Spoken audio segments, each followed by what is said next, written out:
sich so leicht. Denn der schwierigste Glaube ist der an sich selbst, wenn nur Leben nicht reicht. Ey, das ist jetzt vorbei, auf dem Weg ins Hier gebe ich alles, alles von mir. Für immer, für heute, für diesen Moment, für all meine Kraft, die schon lang in mir brennt.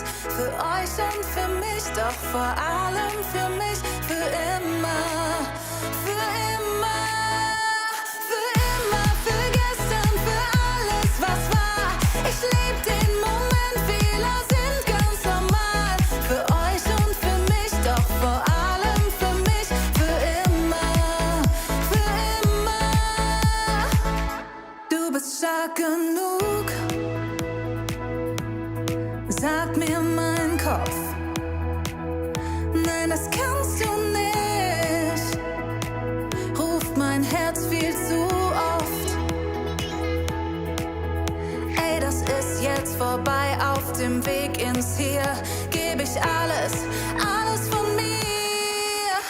Für immer, für heute, für diesen Moment, für all meine Kraft, die schon lang in mir brennt. Für euch und für mich, doch vor allem für mich, für immer, für immer. Für immer, für gestern, für alles, was war. Ich leb den Moment, Fehler sind ganz normal. Für euch und für mich, doch vor allem für mich, für immer. Will neue Wege gehen, denn nur so werde ich mich finden und zu mir selber stehen. Zusammen sind wir schön, mit euch bis ans Ende, Ende.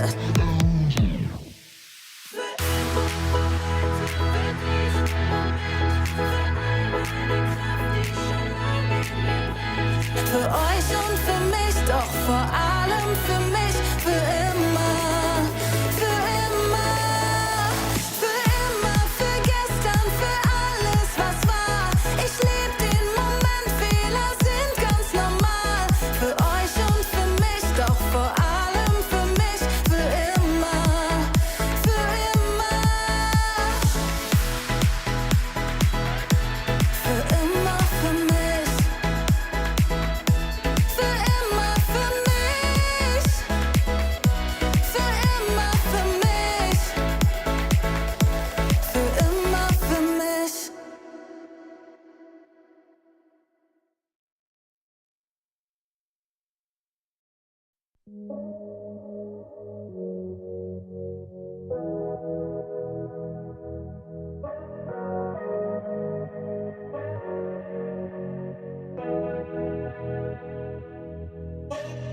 Landstraße in den Süden, Kickdown, Moto Guzzi, Sozius, Traumfrau, Monika Bellucci, High-Res, Roadtrip, Neapel, Rom, Overnight, Truck Stop, Insta, Snapshot, Polaroid, 40 Love, Korken knallen, Karte Door, Spa-Time, Bubble Bath, Aftershave, Miyake Sport, Private Coach, Crunches, Lunch Break, Yachtclub, Seafood, Aperol und Lachsteak, küsst den Ring.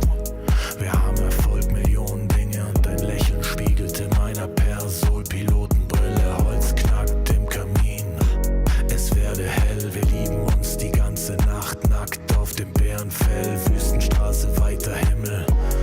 Kawasaki, Speedboat, Karawane, F1, Abu Dhabi. Du bist meine Nummer 1 und nicht nur diese Nacht. Ich nehm dich zur Frau, trag dich die Marmortreppen zum Palast. Blaue Stunde, Promenade, Lippenstift an deinem Glas. Soda, Zitrone, Haut glänzt, Haare nass. Ich schenk dir nach, du sagst, wie schön ich bin.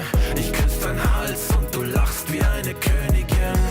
Leck die Lippen, ich bin dein bestes Pferd im Stall. Sind am Drippen, trinken Daiquiris aus nem Bergkristall. Schrimps und Limette, Monaco, Saint-Tropez, Dachterrasse, Whirlpool, Eiswürfel, Corbusier, Casino, Hopping. Die ganze Welt ist hier, Drinks für zwei, Champagner, Elixier, Traumpaar, Undercover, Americans, unsterblich, Grace Kelly, Cary Grant, allein unter Palmen. Und dazu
dir unbeschreiblich vor, denn nur vorm Brandenburger Tor erlebst du tausendfache Urgewalt.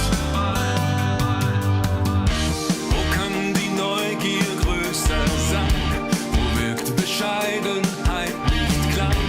Wo darf Vollkommenheit entbehrlich sein? Wo kann Vergangenheit berühren? Wo will die Nacht den Tag entführen? In dieser Stadt wird nichts gewöhnlich sein. Das ist Berlin. Wir stehen auf Berlin, da muss jeder einmal hin. Wir stehen auf geile Zeit, auf Freiheit und auf Leichtigkeit. Wir stehen auf Berlin, da zieht es uns magisch hin, ja. Wir stehen auf Berlin, auf Leben und auf Freiheit.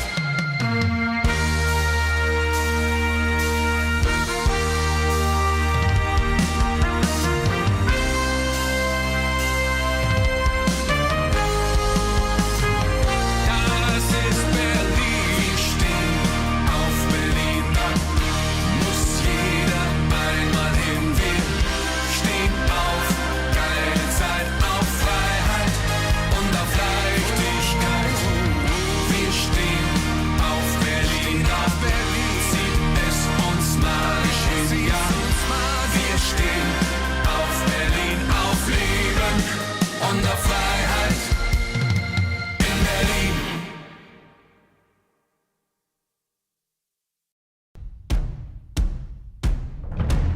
I'll come back again, like I always do. This is the next generation. This is me breaking through. And I don't really care if you're talking me down, 'cause you don't know a thing.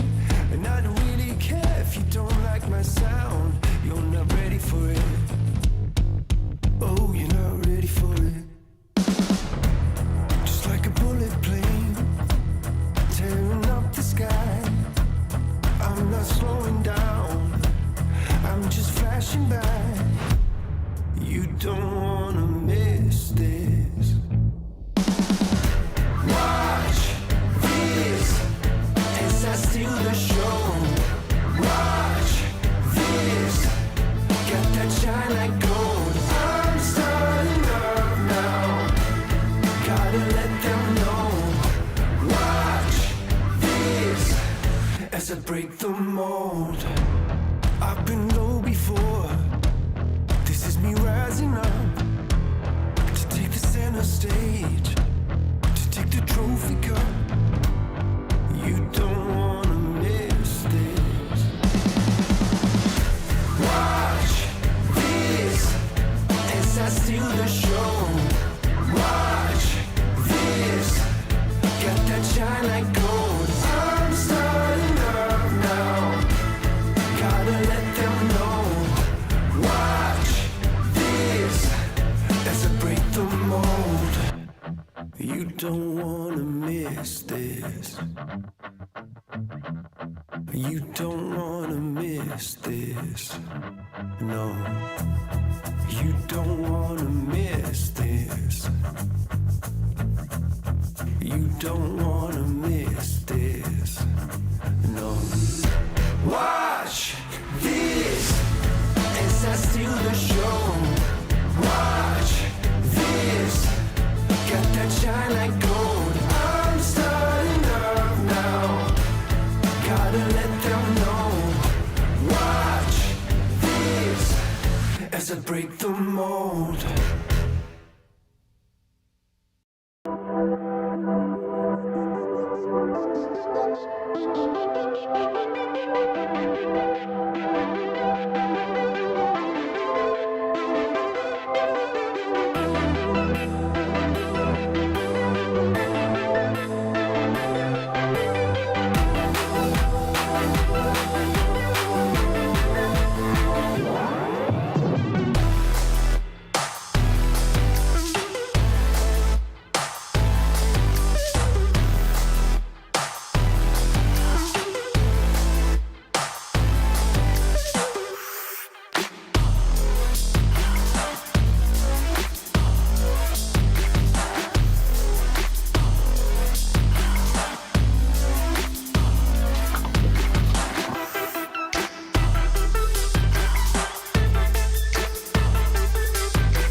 love it, you wear it. What's your style? Get your merch at shop.eslgaming.com.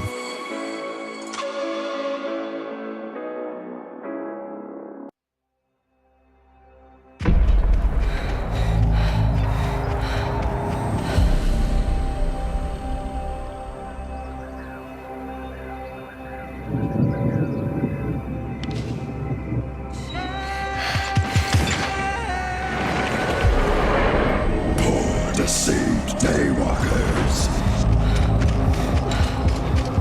tricked to live in the light, crippled by the fear of darkness, taught to flee from it, blinded by daylight. You forgot the beauty of true darkness. I will make you remember.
You expected daylight to protect you? Your sun sets. Look into my eyes. I will help you see. I will set you free from the chains of lies and bring you back home. Into the shadows.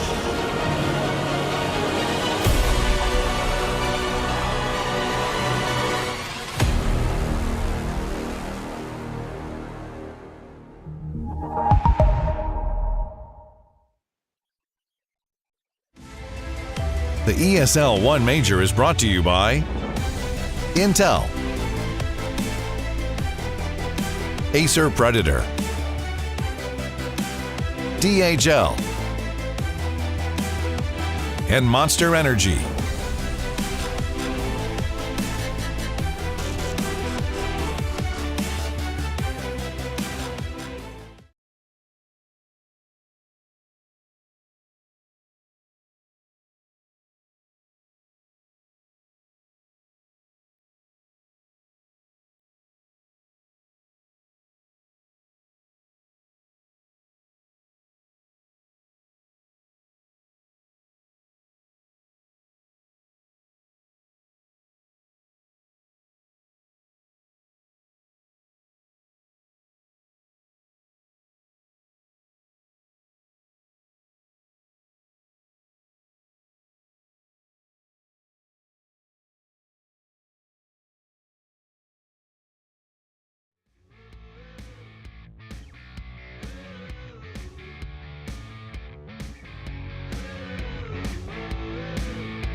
He's going to be able to help blow up Nothing to Say. Immediate buyback on him. Chrono blinked into it. 4 heroes with the freezing field on the outside. Immediate RP. But it's not going to save anybody, not even himself. And GG is called. Now from Collapse, he pops that blade now, so the BKB doing work for K1. Has the battle chance, will have to use it now. And now they're turning their sights onto the Timber. Suddenly, the game might just end. Yeah. This is insane how fast of a turnaround this was. Very exclusive interview with Nothing to Say. How you doing today? Anything to say to your fans? Nothing to say. Okay, well, back to you guys. Thank you. I love for the jump, though. Go for the backlines. McCain as well with the gun shrimp over towards Ace, but the roar's there. McCain turns, ends up getting frozen anyway by the Stargates, and Mickey's gone. They got the Vendetta hit. Picking out the matter at Derecho, but they've lost Mickey, they've lost Zai, they've lost Insania, and they've lost the game. Can they ever kill this guy? The answer, absolutely not. You can do this all day, baby. Come on, dude. This can't be real. Stop. This can't be real. Why is this hero like this? This is Dota 2. Ladies and gentlemen, welcome to the Berlin Major. Come on. Oh my god. They're just going. They're not. They're not going to stop. It's the weekend. We're having a little bit of a slower start here, and I really hope that that's not the case for our players today, because we started the tournament off with 18 teams, and we still have 18 teams in. It's great. It's lovely, but not for much longer, because it is time to see some teams eliminated. It's day 4 of the group stages, and every single game matters. We're going to find out who comes out on top and who has to say goodbye here today. Welcome to the Berlin Major.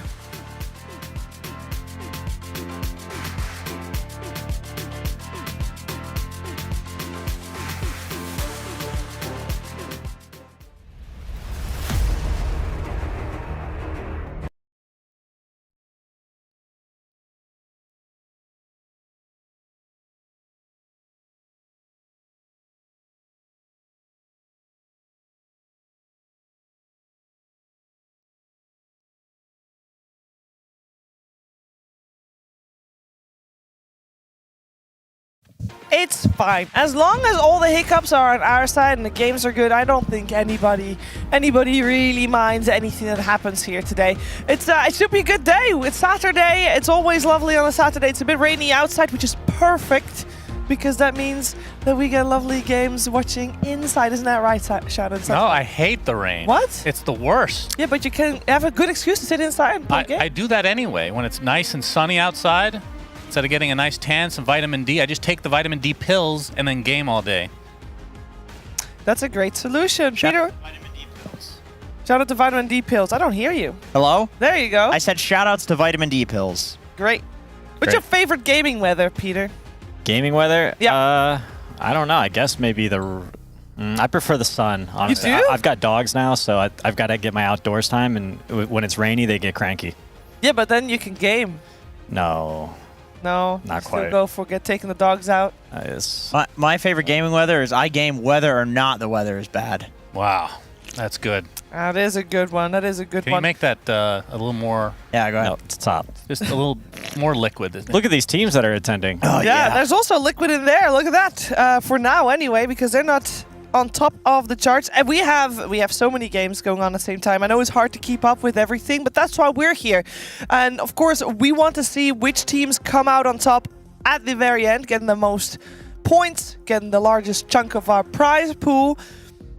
One step at a time, though. Groups. That's what we're looking at. Group A is the one we're covering here this morning. Yesterday, we also had some fantastic games. Peter, which one stood out to you most? I think the series that we covered first, I was pretty optimistic that LGD would be maybe a front runner. And just kind of showed them who was the boss. They did show them who's boss. It was it started out with us thinking we're gonna have very even series, and then it just wasn't the case. It was very unfortunate, of course, for PSG LGD, but it did turn into some great games. We see Miro on the Doom very frequently, Jenkins. Yeah, I think Nine Pandas has a very good understanding of the patch. At least we can say that with, the caveat that it is early days and nobody really has a good understanding of the patch, but they seem like they're at the forefront of it. They're always camping the Tormentor and doing like interesting strategies to like kill it with just the supports. They're getting every Wisdom rune. They're putting wards down to like protect their own Wisdom rune as well. Whereas some of these other teams, the teams that are at the bottom of the group, I've noticed that they are not really prioritizing the new objectives or prioritizing the gates, the new things that are in the game that are very OP. Now, there's one thing we really have to look at closely when we're looking at these group numbers, Peter, because not everybody has played the same amount of games. True, yes. As we kind of approach these final 2 days of the group stage, some teams have 4 games left, others have 6. And what that means is, more opportunities to score some points and move yourselves up. So leaderboards can be a little deceptive. Make sure you pay attention to how many games they have left. Yeah, yesterday in Group B, some close games for you too, Shannon? Yeah, somebody reminded me that I was in fact casting this group yesterday. I don't remember a whole lot of it, other than, of course, Collapse picking Ogre and then Axe. But I believe we're talking about IG. It's fine. I mean, if you say Collapse Ogre, we're going to watch Collapse Ogre. That's my boy right there. His Midas usage off the chart. He would wait until he was at least next to 3 creeps, off cooldown every time. Beautiful efficiency. That was probably the most exciting part of the entire game, just seeing the gold erupt from the creeps. Now, did you feel in the game that it was good enough that we're going to see it more often? Absolutely not. Oh. Any other offlane would have been good. I think there's a bit of a shortage of offlaners at the moment. We see Doom and Underlord, I think, are the cream of the crop, but then after that, maybe Darkseer. Beast, Darkseer. Beastmaster, yeah. Beast is good too. So maybe there's like 3 or 4 or maybe a 5th I'm forgetting of, but why not get a little creative? And, I love it. It was very enjoyable to watch. Of course, he built very similarly than we've been seeing in the past. Just all the aura items. Yeah. So not a whole lot of change, but it's cool to see new heroes. And Axe was legit, actually. Okay. Looking forward to seeing that one, because in Group A, we haven't seen that frequently either. Of course, you do see in the rankings that some teams are definitely doing a little bit better than others, and everybody's coming into a major like this with expectations. Some teams are expected to do very well, some teams expected to not do so well. You know who's always doing well? Who? Sir Action Slacks. Hey guys, how's it going? What are you doing? We're here in the player area. I'm ready for a great day of check-ins with the players, your on-site reporter. This morning, everybody's getting into their things here. Shaver, look, check it out. Check it out. Boxy. Stop doing it. Fuck, he was eating some sauce. What? He just had a bucket of sauce. It was like tomato sauce. He was eating it. It was hype as hell. Breakfast. A good breakfast. He had some bread in a little plastic baggie. You guys got to believe me. It was cool. I believe it. Anyway, what do you guys want me to do today? Could you take off your jacket, please, so we could see your beautiful shirt? Don't be ashamed now. No, it's not a shame. I love the bird shirt. Take it off. Boom, but... Oh, yeah. What do you guys want me to do today? I need instructions. I need that's goals. enough. What do we want to do? I mean, is it possible for you to actually, when in this format, would you be able to talk to the players, or have they strictly informed you to not bother them? No, that's kind of my job, is to talk to players. I can't talk to players like right now. They're too far away from our... They made us put up all these things because they said I was being too loud and distracting the... Call Blitz over. Call Blitz call over. him over. He'll come over. Come over. He's he busy. does. Yeah, he does. Yeah, I see him. Look at him. Oh, Look, maybe he's right in the Jabs. corner. Maybe Jabs. He's I see extremely Jabs. angry. Nobody wants to come over. They're Wave getting at ready him. for their game. He looks quite angry, actually. He does actually look Either angry. that or he's taking a nap. I can't tell. Yeah. Oh my God, my cameraman almost fell down. Give me a mission, guys. I'll have it done. All by right, the how about time. this? Find one person that wants to talk to you. Okay. That's tough. I think it would be, I don't know if it's possible, but hearing from XSS and Baboka, who have played, I don't know how many thousand games together at this point. 1,691. Oh, do you guys want to see what they do? The pre-game, like, what's up, bruh? Like, Yeah. All right, Let's see I'll that. get Do it they done. I'll sit get next it to done. each other? Okay, let me get it working. I'll get on it.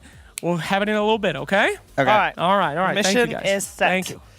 Now, always Slacks is doing well at events. That is for sure. Some teams, though, maybe not doing too well. Some teams doing very well. And going in with the expectations, there's always a couple of underdogs. There's always a couple of teams that we feel are underrated. But who do the players feel is underrated? Yeah, the team that I think is most underrated might be Evil Geniuses. Not sure how underrated they are, but I think they're better than the recent result and what people might give them credit for. The SA region has been getting a lot better, and this team, whenever we play them, it feels Like it almost feels harder than playing Liquid in a way. Where against Liquid, it feels very structured and we know that what we can expect is just some really, really good stuff, always. But against EG, sometimes it might not even be the best, but it's gonna be super crazy and so quick that even like at the end of the patch, it felt super scary to play them. Like you don't know what's happening and it's so weird. I think they're gonna do really good. I think the most underrated team at the moment is probably Spirit. I think this patch favors them based on how they were playing on the last patch. I think they haven't been doing so well, and I think this patch kind of caters to their natural way they want to play. The most underrated team at the event, I want to say us. Most underrated team this tournament, probably Bad Boom. Potential dark horses, I think, could potentially be SA and maybe LGD. I think Aster's kind of on a back foot because they're playing with a stand-in and things haven't been going well for them. SMG and Execration. We played against them and I think they have interesting things to show, more drafts, and they can do unexpected moves on draft and game. So I think the most underrated team is LGD. I would say the most underrated team in this event is, of course, us, Execution. I think it's Attrition. They play well in Dream League. They have some cool stars, cool strats. They play Luna 5. I think they're better than some people think they are. I think it's hard to say. I think China in the end of the last patch didn't look so strong, but I would expect the Chinese teams to be very good. I think LGD always has very good ideas, so I would look out for them. The most underrated team in Berlin major. It has to be like Beast Coast or something. I think they are the most underrated team. I say Dota, probably our most underrated region. Most underrated team. Oh, maybe my team. Yeah, my team is the most underrated. Yeah. The underrated team of this tournament is Thailand Esports. I wonder what the most underrated team is for OD Pixel.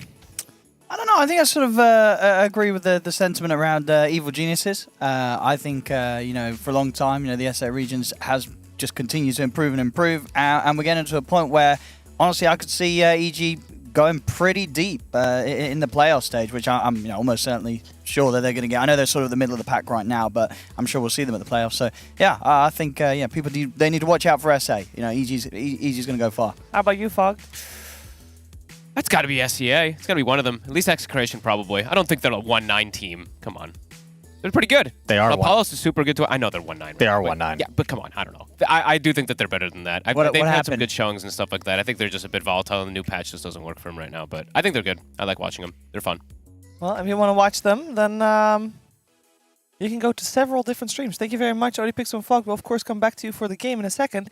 But there are several different streams where you can watch several different matches. There's 4 streams going on at the same time. And on the Ember stream is the first one we're going to touch upon. You can watch 9 Pandas versus Evil Geniuses. It is Gareth and Lacoste will take you through those matches. We got Team Liquid versus PSG LGD. Blockbuster alert right there. Our Cryptic and Jonix Fire will take you through that one on the Storm stream. And then we have Earth with Trent and Purge, and it's Execration there versus Betboom. And those series seem like they're must win for Execration for sure, as they are not doing too hot right now. And here on the very main stream, we are going to watch another team that's not been doing too great, TSM. We're going to see if they can potentially turn it around. They're up against Team Aster, so stick around. We'll be right back to talk more about these two.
I ain't going down, down with you. If you're going downtown, get you someone new.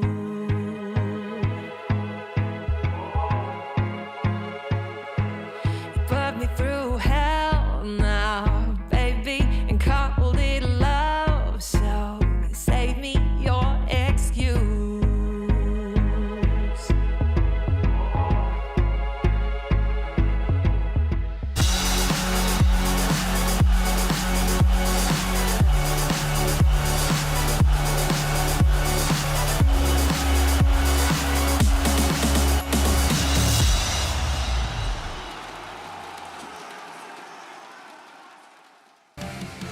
Our first series today in the group stages of the Berlin Major is going to be TSM taking on Team Aster. TSM is sitting on a 2-8.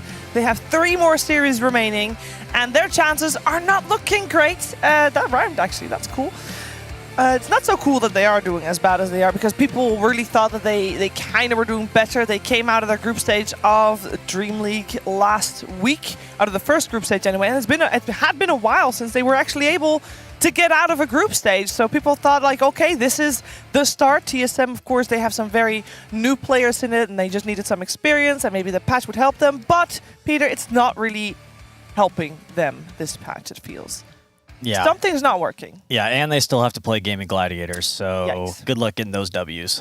Hey, maybe those victories won't matter so much by that point for Gaming, right? That's true. They won't have to try as hard necessarily. Dude, they try hard in every game, Yeah, bro. they do try hard in every game. I'm just trying to give some benefit of the doubt here. Jenkins, thanks for bringing that up. I also it's important remember to have on the panel. Yep. in Dream League, we had the exact same situation. Gaming Gladiators had to face TSM when it matters the most for TSM, and it didn't matter for Gaming Gladiators. And Gaming Gladiators tried so hard. It was where the Moon quote came from, that he was going to catch Quinn, and then they ended up later on losing in like 12 minutes. That was sad. But not sad is the fact that they still have a chance, Jenkins. They still got this, no?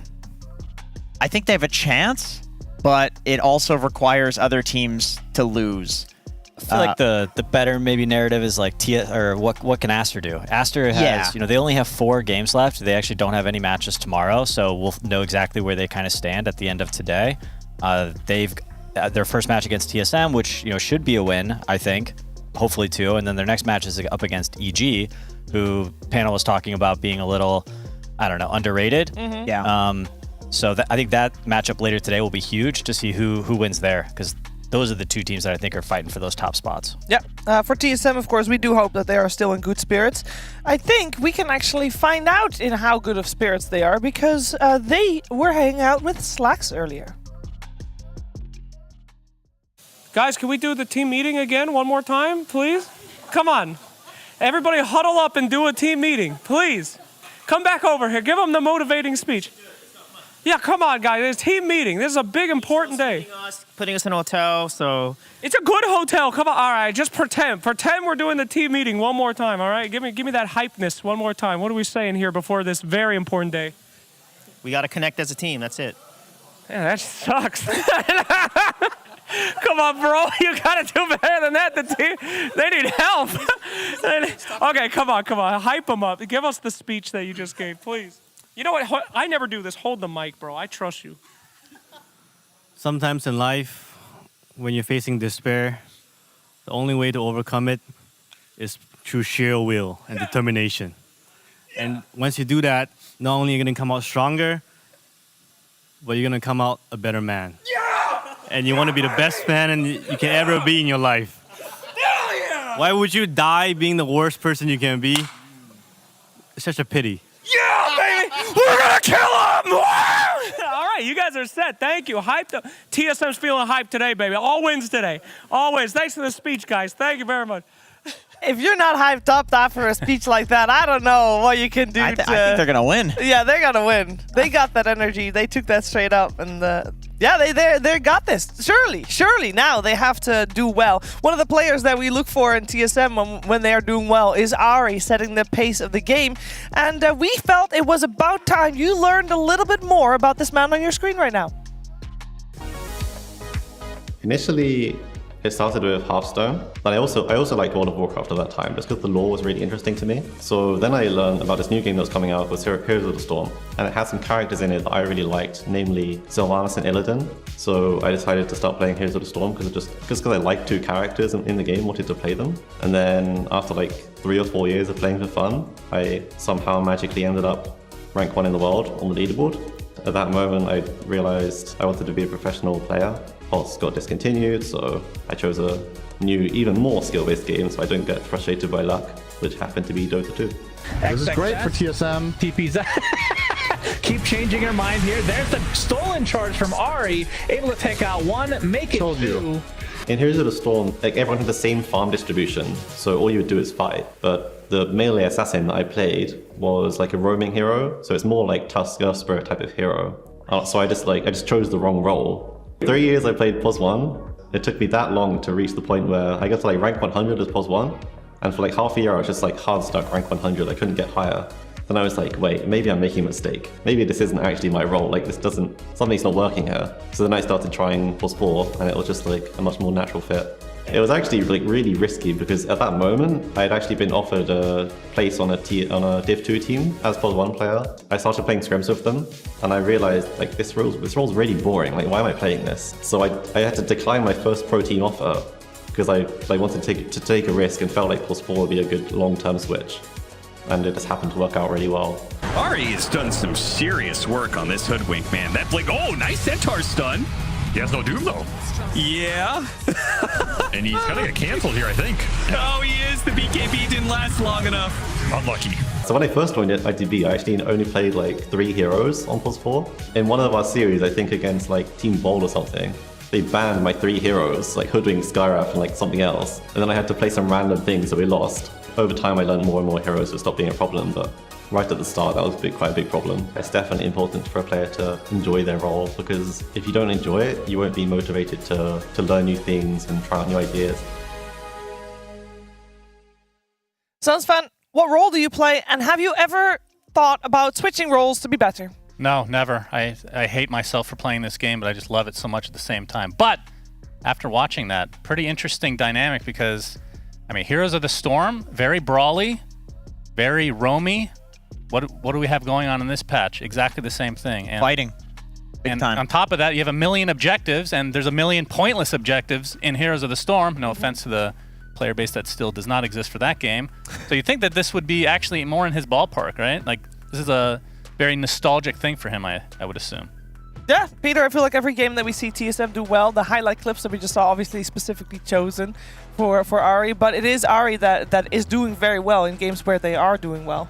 A lot of pressure on him. Yeah, if you're the best player, like rank 1, if you're the best player really in any game, you're obviously, you've obviously got some potential. So really great to see him switch over to Dota. He could have gone to other games. He chose the right one, in my opinion. So very welcomed. Very welcomed indeed, and welcomed by Aster in this first match of the day. Let's focus our attention on their opponents because, as Peter earlier pointed out already, this match is very important for them because this is their last day of play. They only got 2 more series. They're actually getting the day off tomorrow, barring tiebreakers, of course, which are scheduled for tomorrow as well, should they be playing in them. But Jenkins, it's a very special day for Aster today, isn't it? It is a very special day. It is XXS. It's his anniversary, his 1,000 game anniversary. We're going to see in game 1 here. This guy is as iconic for Aster as Bulldog is for Alliance. In fact, he has more games with Aster than Bulldog ever did with Alliance. So this guy's the face of the organization. Him and Baboka have played nearly 1,500 games together. Like, these guys are absolutely insane. What a way to represent your organization. Yeah, that is crazy. Sticks that long with the same organization, and I think, Peter, even more so, stick that long with the same... It's not just the same teammate, it's the same lane, right? They've always been the off lane. Yep. Teammates, laning partners stick together. So if you're like a package deal, you know, if you're going from one, you know, team to the next, sounds like they found a good home at Aster, but when that time, if it ever does come, I'm sure they'll be sticking together. They actually have 1,691 games. That's so Close to insane. 1,700. Nearly 1,700. The next closest are Crit and Arteezy with 1,170. So they're like 500 above the next guys at this tournament. These are true bubbies. If you could choose your true bubby, Shannon. Oh boy. Here we go. Well, it's certainly not Jenkins. He Okay. played one game with me, and that was a mistake. He tried to carry, and he failed horribly. Okay. So. Yeah, you blame me. Definitely not Slacks. He buys 5 boots in a game, so I guess it would have to be Cinderin, right? That's a good choice. Cinderin actually tries, and he's pretty good. He's a support, you know. I could use that. He's worthless.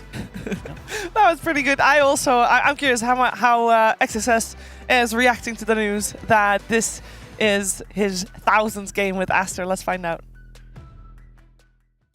Hello. Did you know this game you're about to play is your 1,000th game, professional game? I don't know. Now I know. Now you know. Are you going to win it? Yeah, of course. Okay, good to hear. Did you also know that you have the record for most games played with a buddy, Baboka? Yeah, of course I know. Could you go and get some motivation from Baboka? Maybe like a handshake? What do you guys do as friends? What? I can't understand. Do you like hug? Do you high five? What do you do? Huh? We just when 我们会就是拥抱，然后在我们赢得一些很关键的比赛的时候。If he says if we win some like important tournament, we will hug and hug. You don't have like a handshake or a thing to get you excited? Yeah, of course. Okay, well go do it. Go do it. We're ready. Go. Go, Bagoka. Yeah! They're ready. They're ready to win the 1,000th game, baby. Thanks. They are ready indeed, and so are we. We are ready to watch some top tier Dota 2 because that's what we came here to see. That's what we want to see here at the Berlin Major. So let's get ready. It is time to jump into the draft of Aster versus TSM after this break.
So stick around. You're so cool.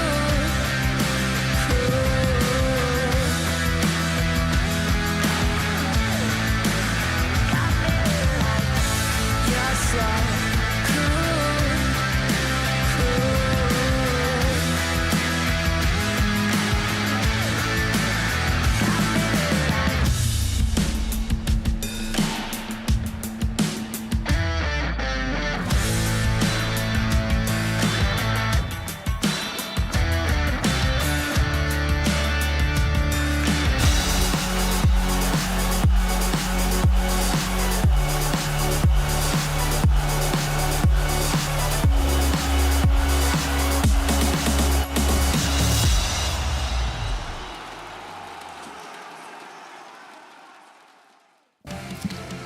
It is a 2-game series between TSM and Aster to open the day with. Very important series for both squads. TSM really hoping that they can keep their tournament dreams alive, and Aster still has a chance to get into the upper bracket as well, as they have an option to potentially drop down as well. It's tight here in Group A.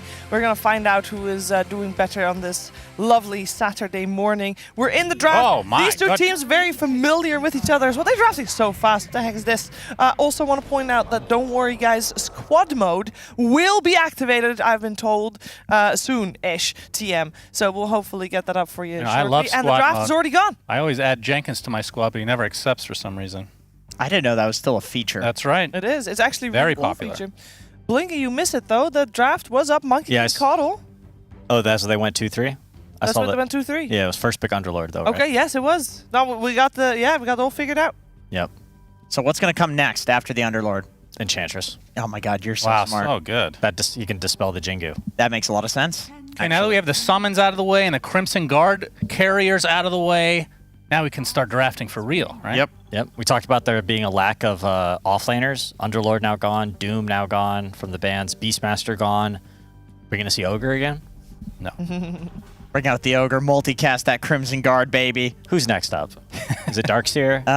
It would be Darkseer. Yeah, but Darkseer, he doesn't have a stun, right? He's kind of this, you need Yeah. other stuff in your draft before it makes it okay to pick Darkseer. Yeah, Darkseer Coddle seems a bit sus as well. You got to get that Nyx or that Earth Spirit or Yeah. maybe the Bounty Hunter. What made Axe a good offlaner, and also XXS traditionally one of the first heroes that he was very, very popular with was of course Legion Commander. We did see that yesterday, I think once. Didn't work out though. Dude, I love the Legion changes. Actually being able to play core and not just a walking dispel is great. They've done that now for Omni and Abaddon, actually, right? They can all play core, so it's pretty cool. Yeah, Axe could work. They have last pick. A lot of teams save their side laner for last pick just to make sure that they have a good, sorry. When you save a side laner for last pick, it kind of gives you that, okay, we're going to do well in this side lane. You see everything that's on the board, and you can address how strong of a laner you need to pick up. Yeah, it feels especially important now that there are the twin gates, so you can't just lane cheese to get the good lanes. I was thinking about that actually, and I was thinking the most successful laning stages that I think we've seen is when the two supports can pair together really well. Remember BetBoom picked the Crystal Maiden Pudge, and then they tri-laned, and those two were running around together, going for kills. I feel like that's the way to do it, and also a big reason why Coddle and Enchantress, these heroes are really good at running to other lanes and pairing with other heroes, and I think that's why we see them get picked up. Yeah, any other reasons you guys think Coddle is so popular right now? Is this hero just strong, or what sort of, this hero's had a ton of success at this tournament. What's changed for this hero potentially, or? I will throw in my low MMR No, it's opinion. fine. I think with all the objectives on the map, pushing lanes, it's nice if you can just do that fast, and Coddle can as a support. So the cores can focus on other objectives. All the jungle camps. All the jungle other. camps. Gotcha. That makes sense. I mean, I think it's definitely, there's a lot of farm on the map. I think now more than ever, the distribution of farm is much more spread out. Yeah. That PPD position 6 is not really a thing anymore. You've got to pull your own weight, and even from 5. Plus, it's semi-flex because teams can play in different positions. So if you pick it early, you can still played as support or technically mid. We've seen Sumail mid with Caudle. And you're pretty much guaranteed to get an Aghanim shard as well because of the Tormentors, and you're going to get the recall ability, which means you can abuse the huge map even more from that. All right, we've got an Alchemist out the phase, so potentially a 4-position Monkey King, I think, could be possible. And then this Alchemist, kind of a great flex pick right now because we've seen this hero on every lane this tournament, mid, off lane, and safe lane. Yep. Have we seen support Alch? Has anyone seen that yet? I feel like we saw it in position 4, but I'm not sure. I'm sure it did not do well. Not on this stream. Not I don't on think this we've stream. seen it. Yeah. I'm sure it's viable. Well, I mean, does I don't know about Bryle viable, ever but- play Underlord mid? Because, or you could technically do. I mean, Timber feels amazing against both Monkey and Alchemist, but Bounty. Okay. We have not seen a lot of Muerta either, though. Is Bounty potentially going to lane versus Alchemist? Is that possibly the idea? What, steal his Just gold? hit him and steal the Steal gold? his Greevil? Well, Bounty is just kind of this snowball hero who crushes melees. He's got relatively high armor, I believe. Yeah. Yeah, he has great and stats. so Acid Spray doesn't affect him as much as it does other heroes. He, if he gets ahead, he can really kind of punish this Alchemist, I think. I haven't seen enough on this patch to really know because they changed the stun from the Shuriken to the Invis, right? Yeah. So you have to get up close and personal. It's not really like an Octarine type of just throw out those daggers constantly. Right. No, I think the current build on Bounty Hunter is you just rush that Vanguard and maybe phase boots, and then you just start fighting, and then that leads into whatever items you feel like you need to go next. Maybe it's the Crimson, maybe it's the Octarine, and you go the magic damage Shuriken build, or maybe you just buy a Desolator and, start pushing towers and killing heroes. For TSM, it's been mostly Whitemon playing this as a position 5 from what I've seen, and he did what you said that you should do on BH, which is let the Invis marinate, and you wait until it's like right at the end of its Is cooldown. that your substitute for Fester? Yeah, exactly. Okay. Let it what's the word? When you put Broil. something in a broil.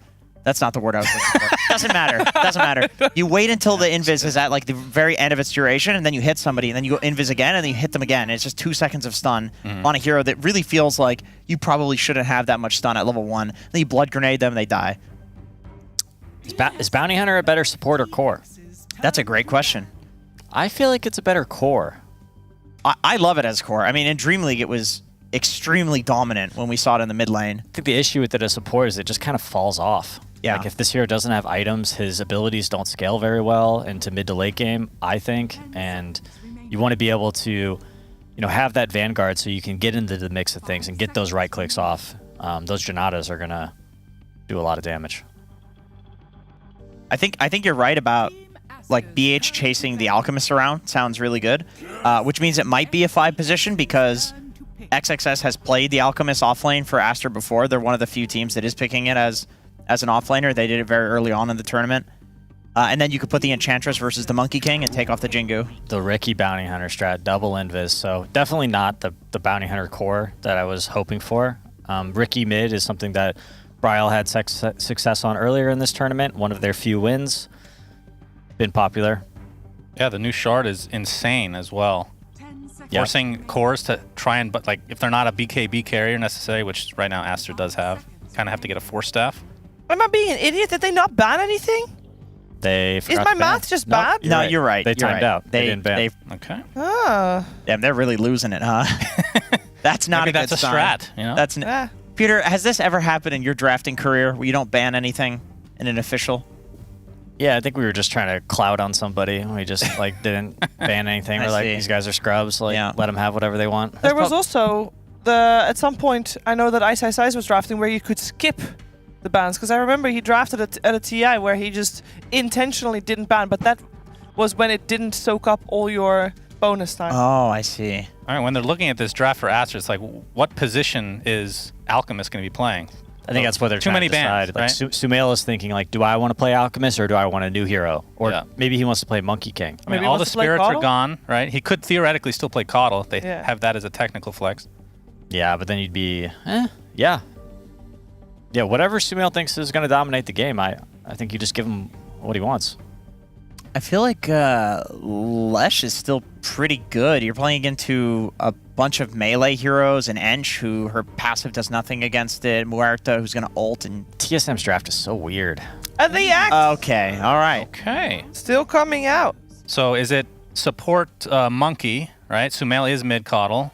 Nice. Like Oh, that. yeah, Monet yeah. Alk. Forgot about the Sumail mid coddle. Beautiful. I only mentioned it twice during this draft. Yeah, well, but, I you don't know. listen to you. Yeah, so. that's very understandable. I mentioned it as well. Yes. And Shiva then- and I on the same page. Yeah. Ricky's a pretty He's good just gap not paying closer attention. against core coddle. So I do think that Sumail is susceptible to some ganks, but TSM doesn't really have any stuns, and their disables are really limited. So, you know, a mobility item, a 4-staff on Sumail at some point this game, he might be untouchable. I'm Yeah, kind of favoring Aster here. The new axe is really cool. Being able to know exactly when your counter Helix is going to actually proc is pretty important in the laning stage, and Vanguard's cheaper. And if you get the shard at some point, that's 0 cooldown on the counter Helix, and when there's creeps involved, like with Ari's Enchantress, you could theoretically get some crazy combos going. Mm-hmm. I just love axe, so I'll go with the axe team. Yeah, but they won yesterday as well. You saw them win, right? So it's. That's right. Well, that was Collapse playing it, but sure. I mean, maybe that's a different beast, but It's a good hero. I mean, XXS is a legendary axe. Like, he's very good at this hero. It's one of his best. That's probably why he wanted to pick it. I don't even know if it's that great of an axe game. It's just like, yeah, I'll just play axe. I just feel like it. Well, on paper, Aster is going to take this game. And I want to know how TSM is going to beat them. What's the most important thing for them? Who needs to pop off? Is it Tomato that's on his Muerta is gonna? Yeah, I don't. It's gonna Have you create guys chaos. been impressed with Muerta core at all? No. I think feel it's like good. It's been pretty underwhelming in the games that I've seen, but I haven't seen all of them. I feel like it's good. I just think, I think the teams aren't using it as well as they need to. I think TSM needs to have a good laning phase against Alchemist. I'm watching Underlord and Ari on the 4 position Enchantress. Mm-hmm. All right. It's all about that offlane. We're going to find out how they do. Find out if TSM can take a game off of Aster here. We're heading over to our commentary duo. It's Odie Pixel and Fogged. Thank you very much, Shiva. Yes, Aster versus TSM and Fogged. What do you make of all this? We got sort of TSM, they close up their draft, going with a double invis, they get the bounty, and then finish with this Ricky for Bryle. And over on the side of Aster, we're hopefully going to have a lot of fun because we're getting the axe coming into play. XXS bringing in the axe once more. A solid close-up from Aster and overall a stronger draft, would you feel? Yeah, I really like it. I was a little interested just because of them flexing this coddle the whole time, and I thought they were just going to run these like this Monkey King versus the Underlord so they have that strong lane and stuff like that, but I guess Sumail, he really wants to play this coddle. He's played it a lot in the past. I love Aster's draft personally, but TSM, you know what they did? They picked the same heroes as last night. The same exact draft except for a Rubik. The exact same draft? Everything but the Rubik. It was an it's an Enchantress instead of Rubik, and that but was this a is what win. won. This is one of their few wins, of course, that they did have. Versus Execration, and if you saw that game, Owen, it was the most back-and-forth game, I think, of the tournament. Okay. It was like 10,000 gold swings every single fight, so maybe they're thinking, hey, this worked for us yesterday, it caused chaos, maybe we can do the same versus Aster, but I think Aster has a super comfortable draft, very strong and very aggressive. He'll get the bounty rune, but it is going to cost him his life. Farewell. As First Blood, we're going to XXS. That's a Ring of Health already. Oh my, it actually is, right? We've got 700 gold now. It's a Ring of Health, that's how much it costs now. Well, yeah, good luck bullying the axe out of this bottom lane. Could be tough. It's a bit of a dream start there for XXS. The literal dream, yeah. And they have great heroes to rotate. That's the one thing that they do have with the CM and the Monkey King in comparison to the Coddle. I think that's why they wanted to do this switch up is Sumail, he's like, I'm versus Ricky. I'm going to absolutely free farm in this lane. And we have 2 heroes that can rotate from lane to lane. Monkey King, CM, very easy to threaten kills all over the place. So, yeah, I like this decision, and I absolutely love the way that Aster has set up their draft overall. Sure. And what would you say the sort of strong points are for TSM's draft? I mean, and what did sort of work out for them with this similar lineup in that game yesterday? Well, they were playing versus Execration. I know. No, I'm just Execration's kidding. having a tough. Yeah, true. I mean, it was just chaos, right? They just started causing these like really chaotic fights to happen, and it got to this late stage of the game that Tomato was able to find space and farm in. So I think that's probably what they're looking at here is just run around like crazy with this Ricky, make constant move-arounds with the Fane's Gate, and then let Muerta get to her super farm, like super carry kind of position. Perhaps something along those lines.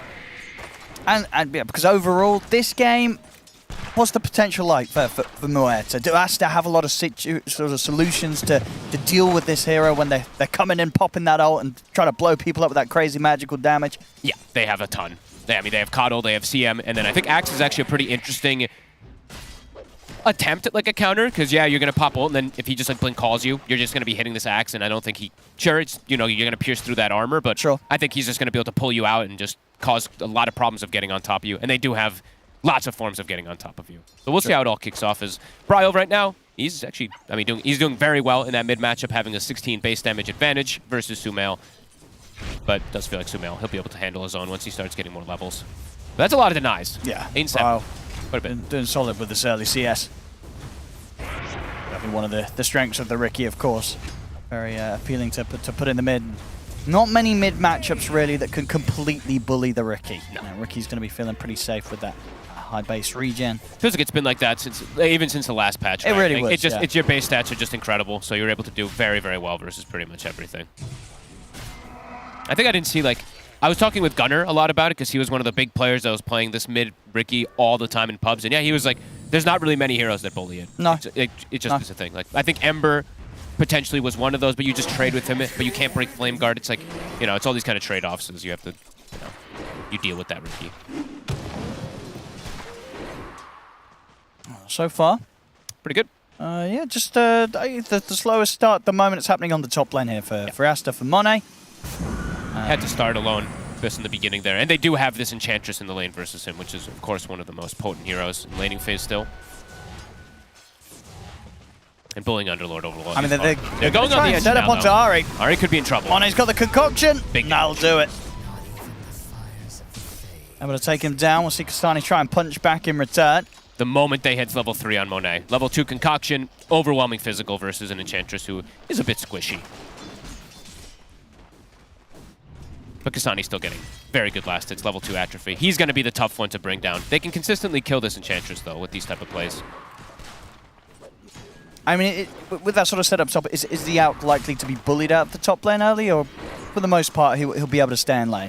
I think he should be able to stay in his lane. Even though Firestorm's percent damage and they have the Impetus, which does high pure damage versus him, I think Monet should be able to handle this anyway. It constantly gets shoved under his tower, right? So he just gets the HP regen.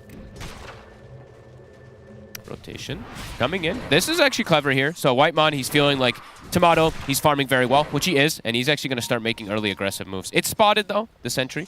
If they did see Whitemon there for a quick second, I think they might have. CM very squishy. Alk also a bit squishy early, but yeah, it's under the tower, so a little difficult for them to fully punish unless it pushes out. And Baboka, he's going to match it. Yeah, they know that something's being attempted here. Yeah. Asta setting up for the fight. And now XXS, he has Vanguard already, so he can just cut the wave bottom and actually force Tomato to just last hit under tower, which Tomato should be able to do, but if XXS is efficient, he can pull the creep waves to the camps constantly, and he should just be able to get absolute free farm on this hack. Yeah, we're already starting to see that top CS. Yeah, so you got tri-lane action. Especially with sort of this focus from TSM up towards the top. Yep. Nothing really being put into slowing this axe down, so XXS on track to have a fantastic start. And there's so many camps to actually do this now that I actually feel it's amazing if you're playing something like Axe. You pull into the small camp, you pull into the medium camp, then you pull into the next medium camp, the next small camp. There's so many camps to be able to utilize. Sure, I mean, because overall, how strong do you feel Axe is right now? Like, is there a lot of potential for this hero? Will we see more of it? Are we just not seeing that much because it wasn't really a hero a lot of teams were playing on the last patch, so not a lot of people have kind of got the Axe number of games up right now? I like it quite a lot. Yeah. I think the new change is actually pretty sweet. Like, even though, you know, in some situations you're not going to get as many spins, it's just more consistent. And Tomato could actually just be dead here. They're going to try for him. Primal Spring, XXS attempted to close the gap. He'll get the call. See if the spins are going to be enough. I mean, okay, with the backup. Should be. Coming in, that's a very, very dead Tomato. And they've got a catapult wave too. Good rotation. These two supports, they can be everywhere. The Monkey King CM. And this was something, you know, that TSM themselves were trying to do with Whitemon coming up to the top. They weren't able to find that kill. They'll look towards Sumail in the mid instead. It's going to be 3 of them chasing him down here. He's too speedy. And he has got backup. Baboka's around. Dust is there. They've got eyes on Bryle and Sumail. He's out with the TP. Baboka, he's up in the trees and he's away. As TSM, we're seeing the movements from TSM, but they're not quite able to get anything from them so far. And like they said, right? I think Peter mentioned at the end, what's their stuns? I mean, it's Whitemon hoping that he can sneak up and slap them. Yep. That's pretty much the opening they have for these plays, but as we're seeing with the Dust and with the Sentries, Asta, they're all more prepared for this. He actually catches Baboka midair. Tomato, he is the other stun, even though he is that carry roll, but he catches him literally midair. That's Matrix time. Finally able to get themselves a kill on the board. They needed that. Up top. At the same time, top. Kasani's on his own. Bryle, he'll come in to join him. And now they can turn for Monet. They'll get it. Good rotation here from Bryle. Good move from Bryle. A bit of action now for TSM here. Off those couple of moves, Tomato making the magic happen bottom, and Bryle getting a good move up towards that top lane. Oh, XXX, he actually gets the call. Stops Whitemon from taking the rune. He's able to claim it himself. See what they do up top. Kasani, he is lingering a bit low. Bryle's still in the area, but now it's 3 heroes. Monet is going to look to help out. I mean, Baboka's here as well. Boundless Strike down onto the 2 of them. Be able to stay in range of Bryle. Jump forward with the Primal Spring. They've got the Frostbite. Bryle will jump over. And Monet and Baboka, they'll run him down. Bryle's gone. These supports, they're just moving so quick. Yes. Maybe just stuck around too long in that top lane, gave more than enough opportunity for Asta to react to the fact that Bryle was looking to sort of make that top part of the map his new home. Baboka's going to steal the Wisdom Rune as well. They're going in. Aster, that's 2 Wisdom Runes for them. Ever so important. I think Jenkins was saying on panel how TSM, they're one of the teams that aren't really adapting the best to some of these objectives, and right away, I mean, this is the first Wisdom Rune's not the absolute most important, but they are important, and they're going to lose those right off the bat here. Definitely hurting the supports quite a bit. So if they can get Monet. He's 1 creep away from the 6, though. He gets the vision. Able to throw it away, and now that he hits the 6 with this last melee creep coming in, he's a lot harder of a target to go for TSM. So Bryle, he's probably going to have to look elsewhere with his movements, unless they really bring the numbers into that top lane. Looking at bottom, Sumail's looking to make a rotation here early. XXS, he's about to have Blink Dagger done. He just farmed a triple Ancient Camp. Pichu here with the setup. Big blast. Is there anything Whitemon can really do to help? There's a Fiend's Gate, so backup is coming in for TSM. The call's there from XXS. He'll catch on to the 2 of them, Whitemon and Kasani. Sumail's in trouble. But they'll take him out. TSM, they're able to punish, and now with Bryle as well, they can look for more. They'll get Pichu. Nice moves. Sumail, actually, if you look at his skill build, he's 4-1-2. So doesn't actually have Spirit Form. He has to commit forward with this hero to get the blast lineup, and then he's just a bit too deep. Yeah, I mean, they just outnumber them. Yeah, great reactions from TSM. And of course, Asta, they've always got to be prepared for that. The Fiend's Gate coming in, and the fact that, you know, TSM, with this double invis, and unless Asta are completely set up across the map with vision, which of course is very hard to do with how big the map is nowadays, there's a lot of times where one of these heroes is going to sneak up behind you. Honestly, Bryle's making really good moves. Having a good laning phase and then just making these setups. He's level 8 already. Yeah, Sumail, he's got to be careful because he's squishy. The one thing for Sumail, though, which is actually, I mean, it's a new change. He had the urn, didn't get a kill because he died. That's true, you die, you get a charge. Yeah. That's kind of cool. I found that out in my pub the other day. It was fantastic. It's honestly, it's a good change. It's definitely really nice. You get this urn, you die, and it's no longer... Oh. Did he just grief it? Hey, they're buddies. XXS. 1,691 games together. It was stone cold there on the face as well. Just messing with Baboka. Monet. There goes down. All right. I mean, TSM, they're picking up the kills now. Asta not running away with this early game as much as I think they would have hoped for here. TSM making some solid moves, and as you say, you know, Tomato and Bryle, both of them already getting very active across the map. Tomato now moving up to the top, gets some pressure on this tier 1. And Bryle very much has been all over the place. So, and it's important that these supports get these early kills because they didn't get the Wisdom Runes. So these kills will project them and push them forward to getting level 6 relatively early too. Yeah, good stuff. Very nice. And Bryle's got eyes on XXS. They've got Fiend's Gate up too. Pichu's here to help out. Same to be said for Sumail. So Asta can look to assist. XXS is going to try with the call, but Bryle's able to dodge it. Big damage. Dead shots there. XXS getting brought low. Jump forward from Bryle. Couple more hits. They're going to have it. They take down XXS. And now Tomato and Whitemon, they can chase down for more. They'll look towards Sumail. He's too speedy, though. He's all right. He's up to the high ground. He's fine. But it's another kill for TSM. Asta actually getting caught out a few times now. I mean, they're trying to make these moves or trying to connect with one another inside TSM's half of the map.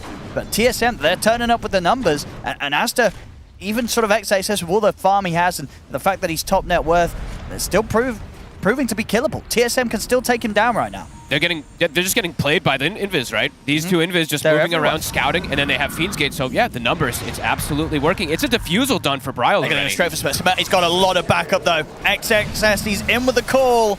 This time round, Asta, they'll be able to outnumber TSM as Bryle is punished for that attempt there with the Diffusal Blade reveal. No Fiend's Gate, tower low. They're going to be able to chase down for more. Frostbite's there, the dunk comes out from XXS. He'll pick up the double, take out the tower, Asta strike back. They get the way bigger kills this time around. Knocking out Bryle, keeping Sumail alive too.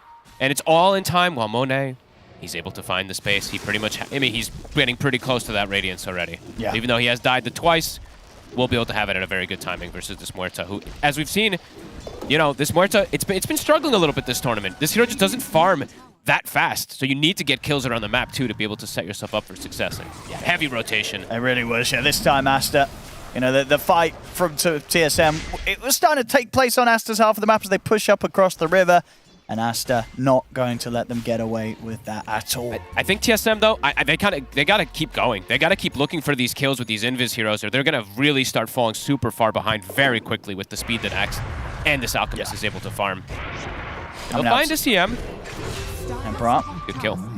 I mean, it's very much the complete strat really for them here. You know, with the bonus XP you get nowadays on the Ricky, the fact you're playing with a bounty, which hasn't quite yet got the track. He's nearly hit the 6.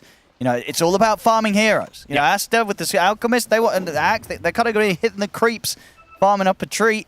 And TSM, they want to be farming kills. It's Radiance time now. Aster, it's time to just fight constantly with even Monet. So TSM, they have to be prepared, and I literally want to just see them not hit creeps on this bounty, not really hit creeps too much on Bryle, same thing for Ari. I think they just have to constantly make space. Because otherwise, Tomato, he's just going to get hunted. And that's exactly what Aster is definitely looking to do and kick up the pace. See how deep they're able to get here. They see him. Sort of tree line. They know this is the common area now for carries to try and farm when they're looking to catch up. And Baboka, he's got eyes on him. They've got He's in with the setup. The silence is down in time to stop the call.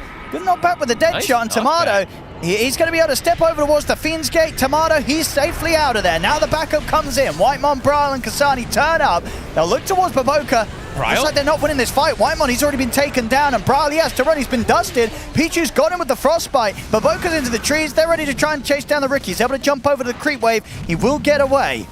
Is he, though? The dust is still there. He's able to chop the tree of Baboka. I mean, but the cloud down as well. Yeah, he gets so close to bringing down Baboka with him, but he will not succeed in that. Bryle still ends up dying under the tier 2 tower. Was this miscommunication or something from TSM? Tomato's like, see you later, nerds. He gets out. The rest of his team comes in to fight, and then they just fight into 5 heroes. That was a bit weird. I thought they were just going to bail. I mean, at the start, with sort of Bryle jumping in, it did look like they were going to have a chance of taking down this Monkey King pretty quickly, but it just didn't end up being the case. And you're right, they all come in on this one. I mean, Ari sort of ends up in the middle as well. I mean, you Fiends get into a Wukong's, into a Coddle. You're just getting blasted by all this damage. There's a CM ult on top of everything, too. That was definitely a bit weird there from TSM. I thought they were literally just going to Fiends Gate, get Tomato out of there, and ditch. You know, maybe Tomato sort of came through and they're like, hey, Tomato, where'd you just come from? Is everything good in there? He's like, yeah, it's fine, hop in. And then they're like, what the hell? What have we just got into? That's a pretty big fight there for Aster. Sure, that was a rough one. And of course, the fact that Mono was getting involved as well, his goal's getting pumped up even more. He's going to be well on the way to getting the BKB after the Radiance. And you see already in the net worth there on the individual heroes, this Alchemist bumping up ahead. And with still situations like that difference, it's only going to get bigger. TSM, they've got to be the lineup that finds the kills, not finds themselves being killed. Absolutely. They should be able to find the CM up here. Whitemon stalking, level 3 Shadow Walk. Gets the double hit for the stuns. Oh, maybe does it. Frostbite's there. I mean, Monet's coming in with the backup. Peach is able to get the ult off. Whitemon finally able to put a stop to it. They will get the kill. Big call. They're going to lose heroes for this. As the call's there, onto Kasani, dunked down from XXS. And Whitemon. They've got eyes on him. He's been dusted. They're in with the chase. He's trying to hide in the trees, but they've got the vision. The concoction's there. More money for Astros. Once again, TSM struggling in their attempt to find these kills. That time they just get outnumbered. It's right next to the outpost. They're able to just TP in with XXS. Bryle hitting some creeps. He needs to start. I mean, he needs to just look for kills constantly as this Ricky. Sure, but you feel that scary. You can't sort of play this sort of wait until I have BKB style. I don't think so. It's just going to be too late. I asked her. They're ready. They're like, okay, we're playing versus double invis. Yep. Gem time. Oh, they buy a gem on the Crystal Maiden. There you go. And very quickly, the one thing that does, like Ricky really does suffer versus is Force Staffs. And they're going to start getting these very early too. Coddle, Sumail, I think it was Peter saying it also, when you're playing versus all these limited stuns, a Coddle with the Force Staff might just become unkillable versus no stuns. Pipe is finished for Kasani. Still having good timings on the Underlord. Okay. But the Ricky really starting to be slowed down, and Muerta just unable to match the pace of how much an Alchemist can farm and how much an Alchemist can just get involved in these fights. Yeah, it's going to be difficult for Tomato to turn up to the action. Even when he has like this next time, right? Maelstrom and Dragonlance, they get the jump on you, you're still going to be very, very dead. Yep. Not easy to carry from this sort of position. No, they're down 5k. Kicking up the pace. Jam, as we said, it's picked up on Monet. He's very close to BKB, all lingering in the area. Just waiting. I mean, they're just like, okay, good luck. You guys have to actually hunt our Alchemist now. Yeah. We're just going to camp him. Just get right next to him. And Monet having a great time. Sumail will deal with the lanes. He's going to quickly push out mid. Definitely, definitely concerns for TSM because their lineup, the one thing is, yes, they can scale, of course, with the Muerta, but how do they push buildings? They need to get kills in order to get into somehow pushing objectives. It's not easy. Well, on the side of Aster, they can kind of naturally push buildings with their group up. Like Ari, he's probably the best one to be able to push some towers here with the with level 3 enchant. Perhaps going to get some damage onto the bottom tower, but Aster, they'll be able to take top much faster. And yeah, BKB's done here for Monet. They keep passing the gem off between each other, him and Baboka.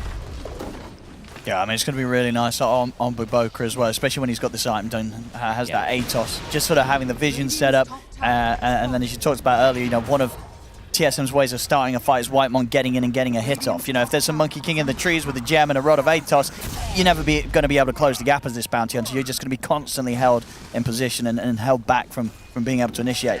They're going to take out all the vision, too. Any wards that get placed down, Baboka's just going to jump around, scout it out. And honestly, this ATOS is amazing. It's so good versus Riki as well. True, yeah. He wants to jump all over the place. He's not going to be able to do so. Yeah, it's miserable. And I guess also, you're able to stop people going through the Fiend's Gate, right? Yep, should be able to. Ari, he's spotted, Baboka's on him. Looking very dead. Big damage. Give him the dunk. How many stacks is he at? He's at 3. Harvest another one. There we That's go. 4. Beautiful stuff from XXS. Game accelerating unbelievably fast. It's just how every do they ward. slow this down? Look at the vision right now. There's 0 wards on the map. They're not able to place any on TSM from this gem purchase. Actually 0. Yep. It's such a good gem game. They're playing versus double invis. They're having map dominance. So it really just feels like kind of just strategically as well. How do you recover from this? Yep. I mean, it's like you want to fight, but your timings are just not going to fit, even if and you're... Whitemon, I mean, somebody's got to hit the towers, I guess. You know, he's trying to at least take this tier 1, but they will not be having that. Immediate TP's in, and he's dead. And the tier 1, it will live another day. And they're also killable now. Sumail, he's got his vessel. He's actually queuing up the shard for himself. I like this. Then he can just literally, they can always just have numbers in every single situation to match Fiend's Gate. TSM, yeah, getting completely outmaneuvered now. It's so difficult for them to play the map, which is exactly what they want to be doing with this sort of lineup. Absolutely. And how do they get out? How do they find these opportunities to find kills? And for Tomato, how does he know which parts are safe to farm in? He just has to play super safe. They're going to look to set up, it looks like, for their Tormentor pretty soon here. Bryle, I mean, he's been slowed down so much this game. After having a pretty good start, right? His rotations, they were looking okay, but then the group up starts coming for Master, and this Ricky's just answered. Whitemon, be careful. Almost gets brought down. They'll get the Int Shard. It's a good one. Another way to push towers, get 2 enchanted creeps. Just send them onto these towers. But yeah, Aster they continue to just accelerate things. Roche, 20 minutes, goes back to bottom side. They're going to set up for that one. Yeah, they'll have the full 5-man here to take this down. And double wards already placed as well, too, on near the tower on the left side. So they're going to be able to see anything that TSM wants to do to be able to rotate over. So TSM, just farm it up.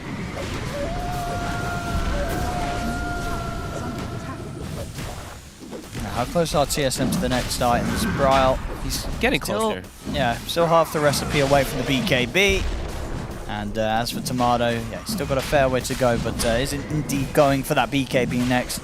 Just trying to make sure that he has some sort of chance to be present in these fights without the concern of being blown up. And of course, the struggle will be that there's still many ways to take someone down through a BKB this game. Sure is. Even unstable concoction nowadays. It goes right through honestly, that's one of the brilliant things, right? You're no longer in these awkward situations as an ALC where you're like, oh my goodness, everyone's BKB'd. I cannot get this out of my hands. You just throw it at them. You can. Yep. You can still click them. So a very sort of nice quality of life, maybe not intentional buff to the ALC in that sort of situation. Hey, every hero's got it. It was a very frequent element of panic for ALC players out there in the past. Ari, farewell. He uses the little friends. Look at that gigantic golem running at Baboka, but doesn't matter. Have a dunk for XXS. Trying to get these armor stacks up. What's it up to? 5, so 7 armor here. Big. Which is Armor's going to be feeling pretty good this game. Sure, Muerta's going to ignore it with the ult, but you know, this Ricky, this bounty trying to poke at you, it's only going to do a little bit less each and every time as these dunks continue to roll in for XXS. Muerta can't do everything, right? The damage, as we've seen from this hero, it's gotten, of course, hit pretty hard with that nerf through the debuff immunity, and yeah, they're going to have this big armor on him, big armor from Wukong's, and then also an Alchemist with a soon Assault Cuirass. Another tower's taken by Aster as TSM. Very much, yeah. The whole plan now is just to get these BKBs and then just sort of hope for the best in these fights when they turn up with them, to see if it gives them some sort of opportunity to get some sort of kills. You know, take some of these heroes out of Aster's lineup, but it feels like it's going to be very, very difficult. The inevitable does not seem great for TSM in this outlook. Tomato has his work cut out for him. There we go. This could be a good pickoff, but they're all, I mean, Aster's prepared. And this is around Braal's BKB. So Braal has his BKB done, and Mardo's still a recipe short. Monet can play like this, is the thing, because they have the recall on the Coddle. So if a fight does kick off and Monet's all the way bottom, they just bring him into the fight with Sumail, and then they're actually just fighting with a number advantage themselves. Soon BKB on XXS too. If they can catch him right before that, perhaps they get a window to at least get a kill here. Oh, it's going to be so difficult. But Aster's ready. They sort of step up into this high ground area, TSM, but Aster a fair distance away. Yeah, and not easy for sort of TSM to stroll any further out on the map with how little vision they have, and they can get up against Aster with how much Aster's just controlling the overall vision game. And Aster, yeah, they make a smart move. They're like, yeah, we can probably take the fight on the high ground in that triangle, but they're like, there's nothing to get there anymore. Yeah, they can get a mid tier 2, but they can just set up for bottom tier 2, and it's just a better objective for them to go for around Monet. Yep, we'll pretty much give Monet the money to get that AC sent out. Yep, and BKB's done for XXS, so he's got protection versus the Cloud, Firestorm. They are hitting very ideal timings. Yeah, Tomato, it's going to be a lot of Tomato versus the world in this one, and let's see if this Muerta is going to be able to do anything. It's feeling pretty unlikely. Well, let's see. They'll never see this coming. So they'll swing back into the jungle. Another smoke from TSM. BKB done on Tomato, so the double BKBs from Tomato and Braal ready to go for this fight. Can they cause havoc, pretty much? Can they get on top of these backliners and just let Tomato sit? But look at this move from Aster, quickly from taking the tier 2 back up to the top half of the map. It's sort of confused TSM. TSM, they're still going down, is searching this area, but Aster, they're long gone. They left here a while ago, and now they're working on this top lane. So TSM again with the smoke, not going to be able to find a catch. Trying to use at least any little timing that they get, right? TSM, they're trying to make the moves. They get like an Arcane Rune, they get their BKBs. They're hoping they find something down here, but yeah, Aster, very ahead of these movements. I think that's another 4-step done, I believe, for the Crystal Maiden coming out. I've got 1 minute left on the Aegis. They're going to hit high ground. See how much they can take from the base. See what TSM's able to do against this push. It's 25 minutes in, Aster. It's the tier 3s, Braal. Looking for some sort of wraparound from the side. Again, at the same time, very scared about committing in on this. He has to be very sure about himself if he wants to make the jump, because there's so many ways that Aster can react and save one another. They'll hold back for now. I wonder if XXS does, now that he's got his Blink BKB Blade Mail, is he going to go back for just like Crimson Guard and these auras and stuff like that? Because that is one thing that Aster is lacking, at the least, where TSM has the advantage with, well, of the auras with Crimson Guard Pipe. Maybe that will be a small thing to attempt to turn it, but Monet's just massive. Like, he's almost double the net worth of this Muerta at this point. Radiant's top tower is under attack. Baboka. Braal.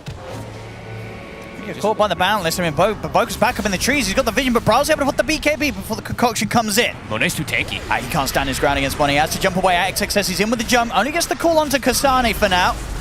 See if they can run down the Underlord. Definitely the tankier of TSM's heroes. I mean, Monet's definitely given a good shot here. He's got Concoction ready to throw down as well. They're going to be able to bring Kasane down, and now they can go for more. Baboka jumps over towards Whitemon. Double kill for Monet as another Concoction finishes the job. And XXS, he's not done yet. He's looking for more. He gets the Battle Hunger out onto Braal. Monet pushing forward. They're up into the high ground.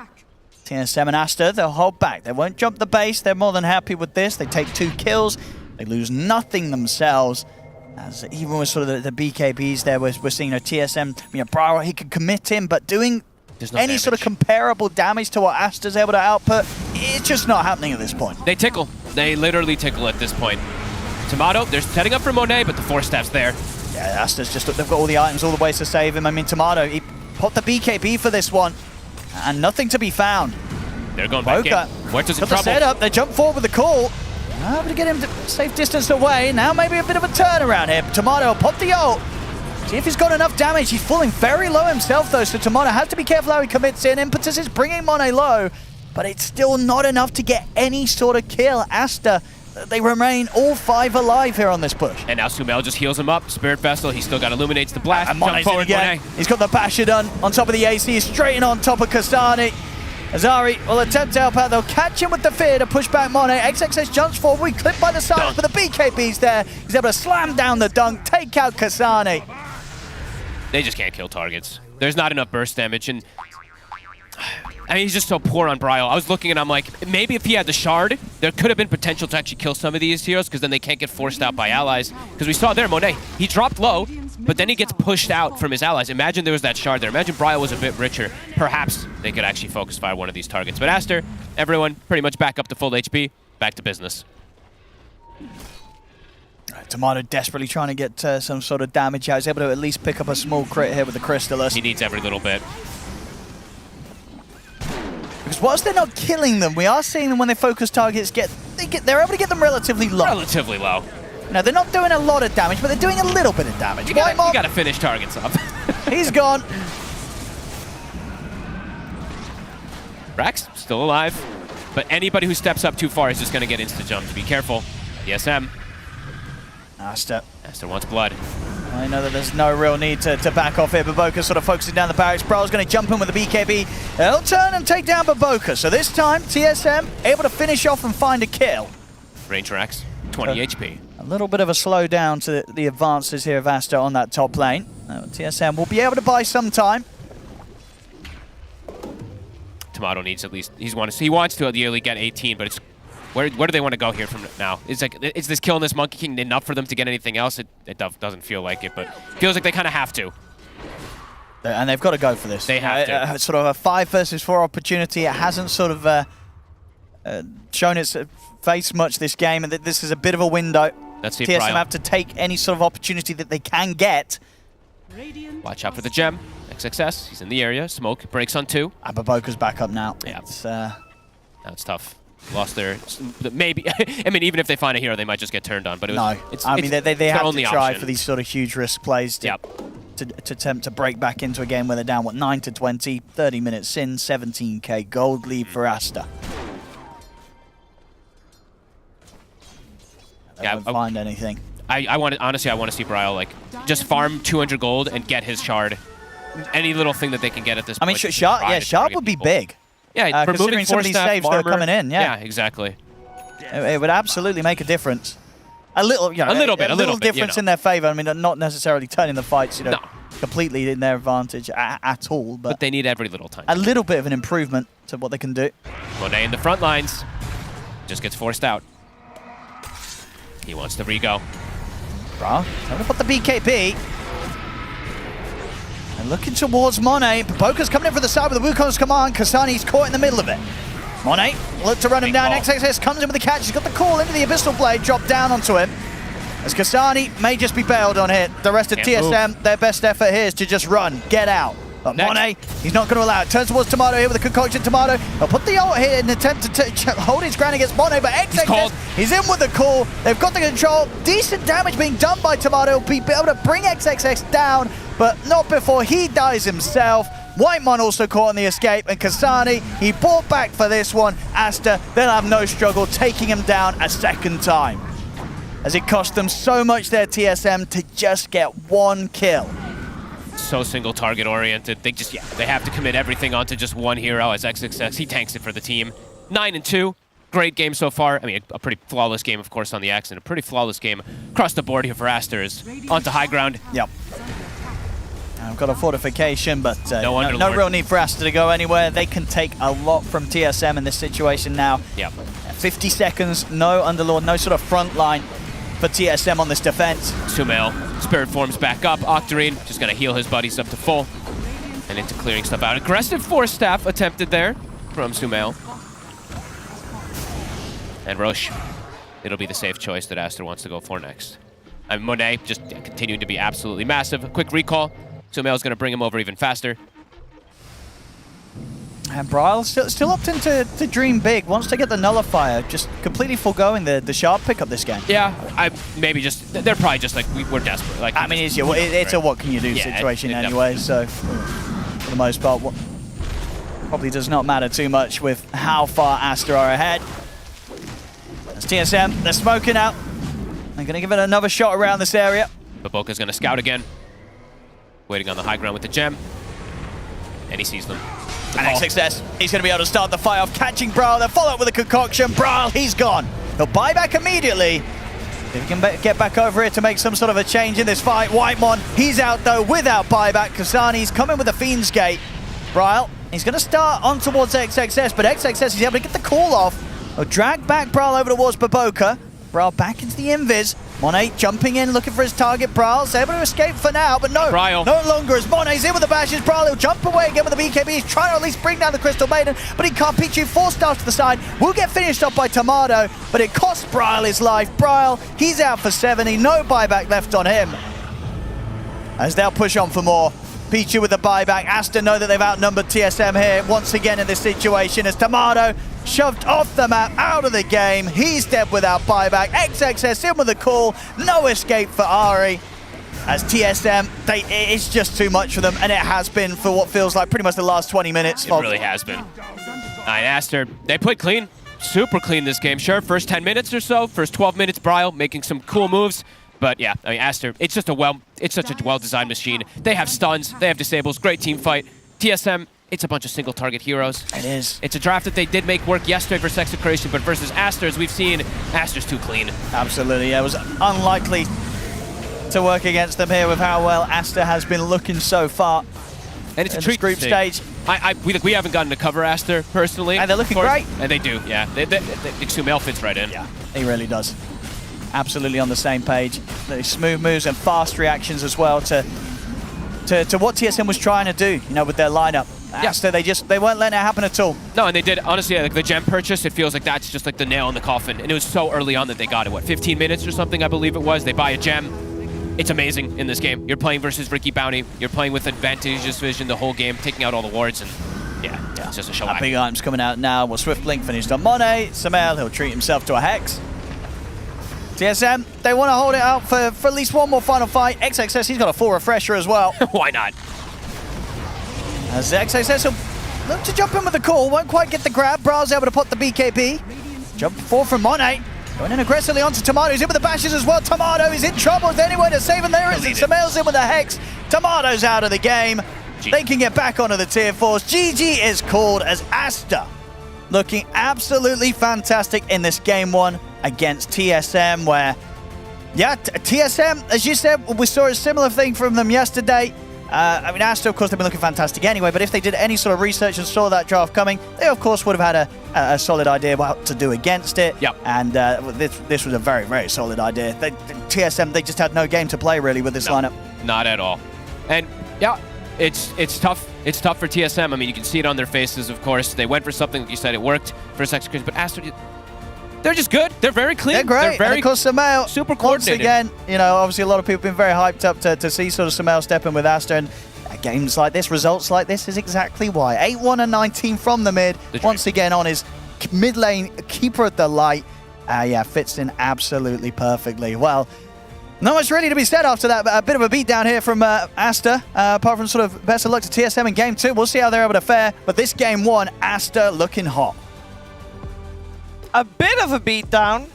That's a very mild way of putting it. This was not a close game. It was a slow ramp up to a very peak performance of Aster. I mean, they continuously get ahead and more and more and more. And we kind of saw this coming from the get-go. We started off, after this draft, we said, it's Underlord, it's Enchantress Peter. Those are the two that need to perform. That lane is supposed to do really well. And they were, actually, Underlord was on top of the net worth for his team for a little while, but it wasn't enough. Yeah, I think the Alchemist is a great response to a hero like Underlord. Underlord really just wants to become unkillable so he can just continue to get his. But Alchemist is happy to just get his as well, you know, and he gets his plus more due to that greed. Yeah, you can't like push him out of a lane because like by the time Underlord gets the Vanguard and would normally push a hero out of the lane, Alk is just 6. And you can kind of leave him alone up until that point to get him that 6. And then he just out farms you. Yeah, the Bounty Hunter, Ricky Strat, Suns fan didn't work out. It sounds cool though. Okay. It does. So you have Bounty that is a very snowbally hero. You have Ricky that gains XP the more kills he's involved with the gold coming in from Bounty. That's huge snowball potential, but they just never got off to a great start. I mean, the mid matchup is Ricky versus Coddle. Coddle doesn't care about anybody, right? He's just pushing the wave. Ricky's just going to sit there trying to farm under the tower, and Coddle's just going to be able to get way more gold early on, and I mean, that just didn't work. Yeah, you were also very excited to see the Axe at play. Oh, yeah, I love me some Axe. You know, I like the Fatty McFatty heroes, just trying to do a little role play and whatnot, but yeah, he looked good. I mean, expect to see this hero picked a little bit more based on the changes, but this is, I think, the second game in the last 2 days now that's been picked, and maybe teams will start catching on. That's the thing with like these big patches is a lot of times people will forget about certain heroes, and then one team has success, and you're like, oh, let's try to copy-paste that. This is a big difference in damage taken here. Yeah, we just wanted the stat because that's good. we don't feel like there are enough tank stats out there. We're always looking at damage down. We're always looking at GPM. It's an underrepresented group. This is an underrepresented group. Shoutouts to the offlaners out there of the world. Very important. Yeah. I mean, one hero is forcing you to attack him, but the other one is just some lumbering beast. Just please. Yeah. With all the auras and whatnot. You guys know what I want to see next game? What?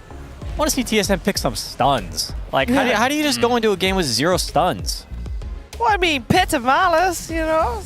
Shadow Walk. That is a root. No, I agree. I mean, I'm being devil's advocate here. This game, it felt like how games felt right as soon as the patch was released in pubs, which is like basically one team maybe wins the laning stage or wins one fight after laning stage, and then the gold lead is kind of even, but we always knew that TSM was going to lose eventually. It just took time because there's like so many objectives and everything. And if you don't have stuns, there's no way to come back from that. Exactly. In the mid game, what's your move? Like you're just behind. They've got 4 staffs. Like like you've slowed this target. Everybody get him. Oh wait, he got away. Now what? Okay, now we're in trouble. And then you also have to think about late game potential for Muerta. Is that good enough? No. No. No. No. Well, I'm not a believer in this hero right now. I know you guys might disagree, but I don't know if it's my pubs plus all the games that I've been casting with Marta. It's just never feels good. Did you watch Dream League? The finals? Of course not. Okay, I see. I think that's why we're believers in it, is that we've seen it work. That was like first 2 days I know, of the patch, I know. right? It also is a difference on whether you are 60 plus minutes, because that's when we saw Muerta really do well. And against or Terrorblade. 40 to 60, you know? Yeah. I feel like at 60 minute plus, everybody can look like a god. And someone who, I don't know if I was going to give him a compliment or not, but let's go for it. Someone that always looks like a god, Slacks. Hey, holy moly. Yay. Cheever, you always bring such class to these events. The god of death. Amazing. Thank you so much. Jenkins, such lovely hair. Suns fan, also there. And PPD. Only person that knows anything about Dota. Thank you so much, guys, for coming on. Yes, we are in the check-in place now, where the players are, my friends. I report for you, Moon is currently giving a speech in front of his whole team. Pretty quiet over there. Sumail was smiling. Alabaster seems to be having a good time. Baboka, I gave him a thumbs up. It's a nice 1,000 for your buddy, and he laughed. So, yes, high spirits over there as well. Looking for someone to annoy, honestly, and I got to be real with you guys. Not too many people left, but I thought, why don't we do a fun interview with our wonderful cameraman? He's shaking in fear right now. No, here you go. Take the microphone. You take the microphone. Stop it. Stop. Take the microphone. I hold the camera. Oh, my God, he almost fell down. We almost broke the camera. Slash is going to drop it. Wait. This is going very well. Wrong arm. What? This is definitely safe. That hand. We're good. We're good. No equipment This is a is very hurt. expensive The making of this camera. We got it. What's it like being a camera guy for ESL? It's hard It is? stuff. Yeah. You see? I forgot. Yeah. Oh, Remember to put this one out. All right, so Yeah. who do you think is the best looking guy on camera? The best looking guy? The best looking pro player? Oh, it has to be Tofu, right? Oh, Yeah. what are you doing? Am I even sharp? Like, where's the You're focus? fine. Keep talking. Tofu. Yeah, you like Okay. tofu? Yeah. Yeah. Yeah. Who doesn't? What? Oh. Yeah. Keep talking. That's Stephanie. All right, yeah, and who do you think Yeah. is the most nervous on camera? Nervous? Yeah. Probably you right now behind it. The only way you're holding it, I wish I could film you holding this camera now. All right, take it back, my What are friend. you doing Take down it back. there? Take the camera back. Okay. Yeah. Oh, throw back to panel. Throw back to panel. Straight to you, Shiver.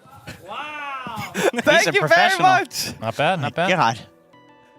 The Zooms were definitely very intense, and hopefully that intensity is going to be matched in our upcoming game, because we are heading to a second game between TSM and Aster. Stay tuned for one more.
So stick around. You're so cool,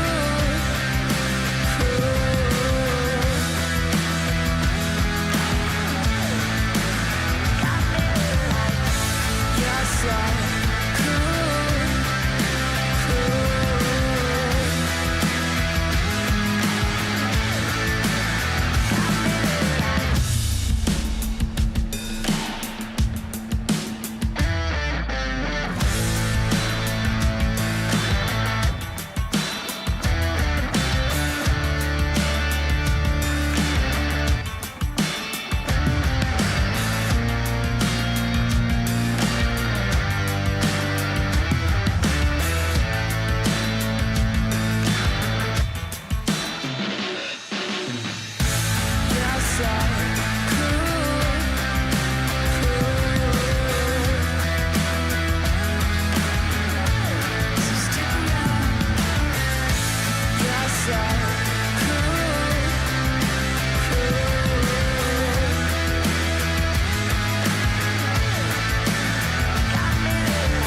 So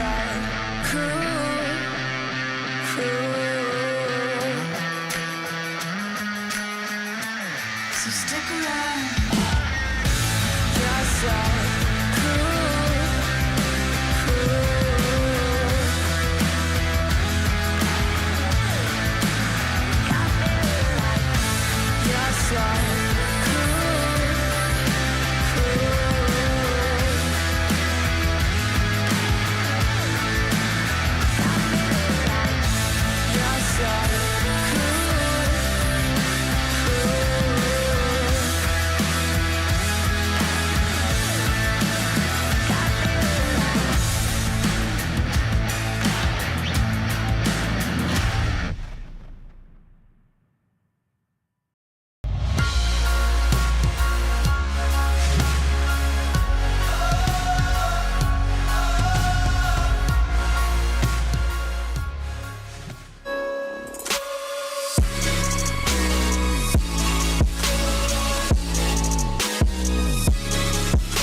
You love it, you wear it.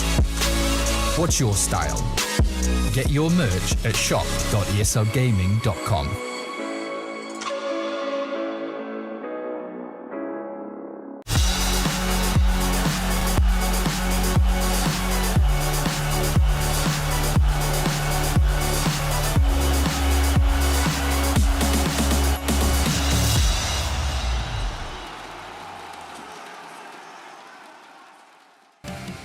Just over 2 weeks ago, it was TSM who knocked out Aster in a tiebreakers to advance in the group stage for Dream League. And Aster is in the process of getting their revenge. First game of this 2-game series went the way of Aster very convincingly. Of course, things have changed. It's a new patch, and it does seem like Aster has it under control a little bit better than TSM has, who's had a rough time here thus far. They are now, including previous game, 2-9. Not mathematically out, but very close, I'd say. We have drafts, seeing if we can get some adjustments, well-needed adjustments, coming the way of TSM. Aster, though, I don't think they'd want to change too much, considering it went as good as it did in that first game. They started off by betting out the Enchantress. And yeah, would you say you wanted some adjustments, Peter, coming out from Aster, or are you quite happy with what you saw? Well, I actually, I wasn't loving Aster's draft, but I think they're just proving that they're the far superior team in this matchup. So as long as their draft isn't, they're not too big of a disadvantage, I think they're favored to take this series. They're just playing better Dota. Right, this is the time. TSM's back's against the wall. Basically nothing to lose. Pick some weird shit. Like what? Techies and Pudge in the same lineup. Ooh. Techies 4. Techies goes in with the blast off. Pudge gets shard and blinks in and eats the Techies. And it's all because they have a Timber Cell with the Ags on the back line. Oh my god. That's the true strat. That makes so much sense. Thank you. I think they're setting up for this here with the Coddle pick. Yep. You were talking about TSM. Yeah. Yeah, that's true. I think it is very good that they get their hands on the Beastmaster. That's a highly coveted hero at the moment. It is. Yep, I like the opener. Honestly, from both sides. Oh, look at this graphic. This is a layer special. Shout out to JJ and Buka. Whoa. Just terrific.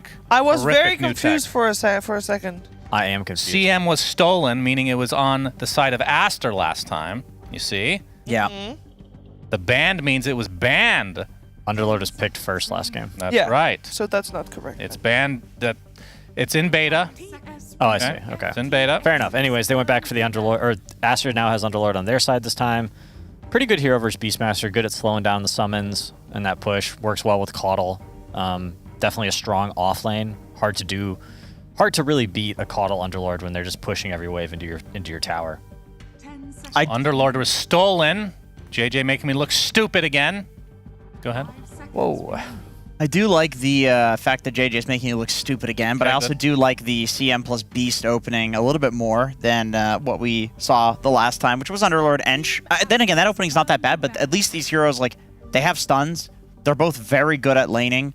I really like CM on this patch because she can go through the portals, and she's one of the most devastating heroes to show up. You like her because she can go through the portals. Because she's good at going through the portals. Like there's some heroes that go through the portals and show up and you're just like, what are you doing here? What you're trying to say is CM is very good levels 1 to 4. Yeah. And she can rotate, not the fastest hero, but she can rotate. And when she gets to that lane, she can help set up a kill. Yeah. You know, I think she's better because she has a global aura. The map is 40% bigger, so she's 40% more effective, technically speaking. That is technically true. Thank yeah, you. but it's always the same amount of heroes that have advantages of that. So you But doesn't say really- there might be some bugs, though, with some creeps. You don't know that yet, Shiver. Okay, sure. Yeah, sure. Yeah. I'm with the CM being a slow hero. Normally she can't rotate because she's too slow. And now the portals are there. She actually turns into a rotating hero, which, you know. Especially at What do you nighttime. guys think of That logic Beastmaster checks having 50 mana for the axes?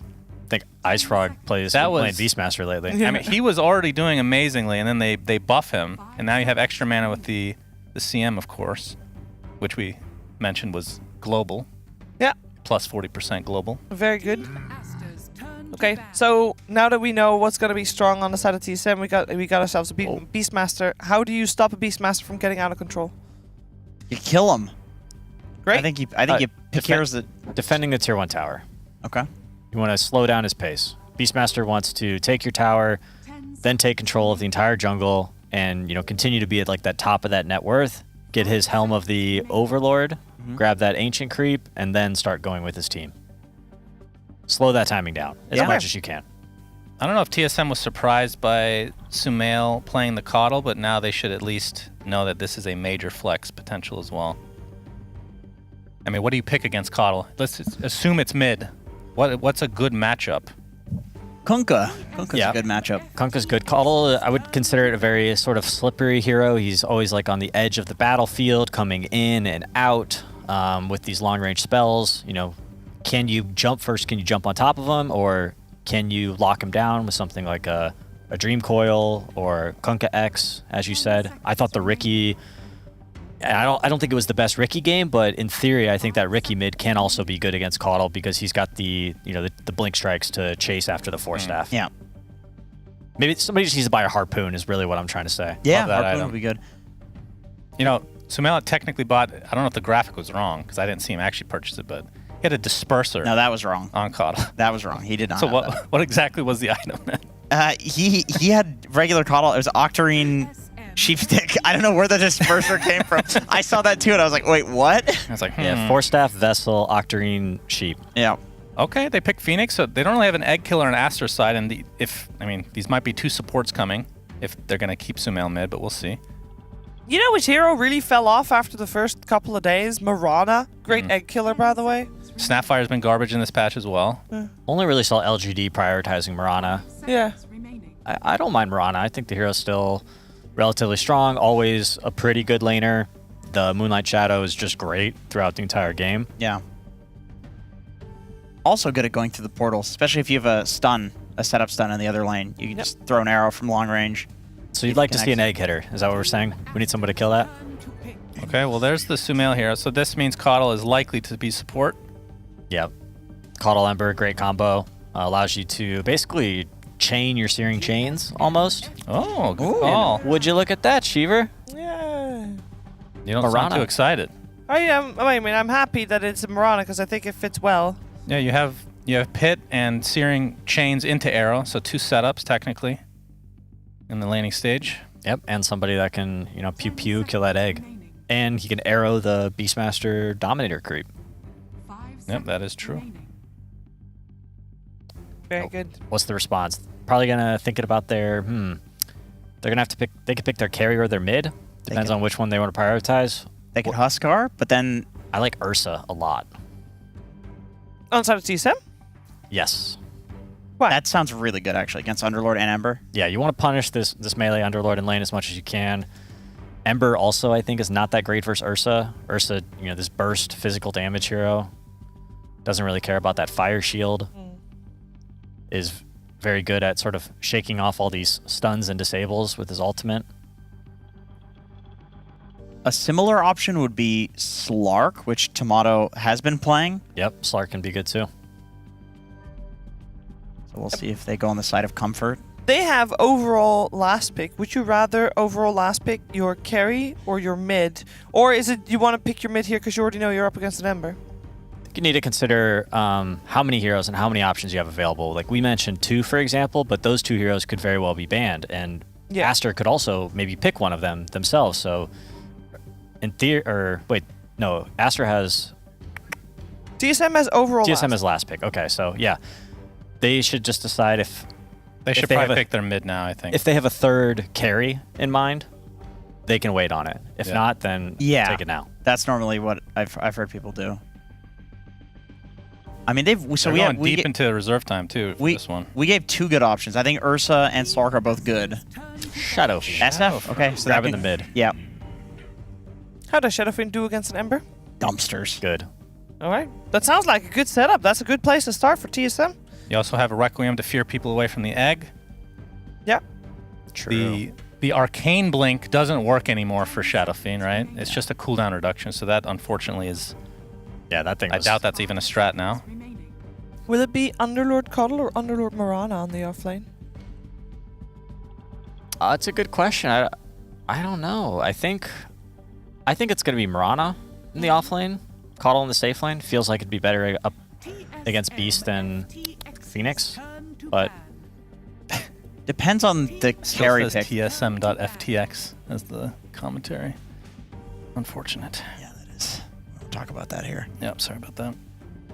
Alchemist still in the pool, by the way. They do have percentage-based damage on both sides, though. Not in the pool. Okay, not in the pool, guys. But Alchemist is gone. Doom is in the pool, which is surprising. Yeah. I don't know if either team's going to grab him at this point because they already have their offlaners, but making it through the first phase is pretty rare for this tournament. Yeah, ignored would even be more rare. Or would you say rarer? I'm not sure. Are you asking me because I'm American and I'm supposed to know English, or? Yeah. She looked right at you. I'll throw it to Jenkins. I don't know. I'm Canadian. All right, well, we do have the Slark removed. The only one left in from the ones you mentioned is the Ursa. For TSM, there's still space for him on that lineup. And TSM looks to be banning out some Monet heroes. We already got Sniper removed. I mean, you know, it still could be an SF safe lane. I presume that does perfectly fine against an Underlord. They ban out Ursa.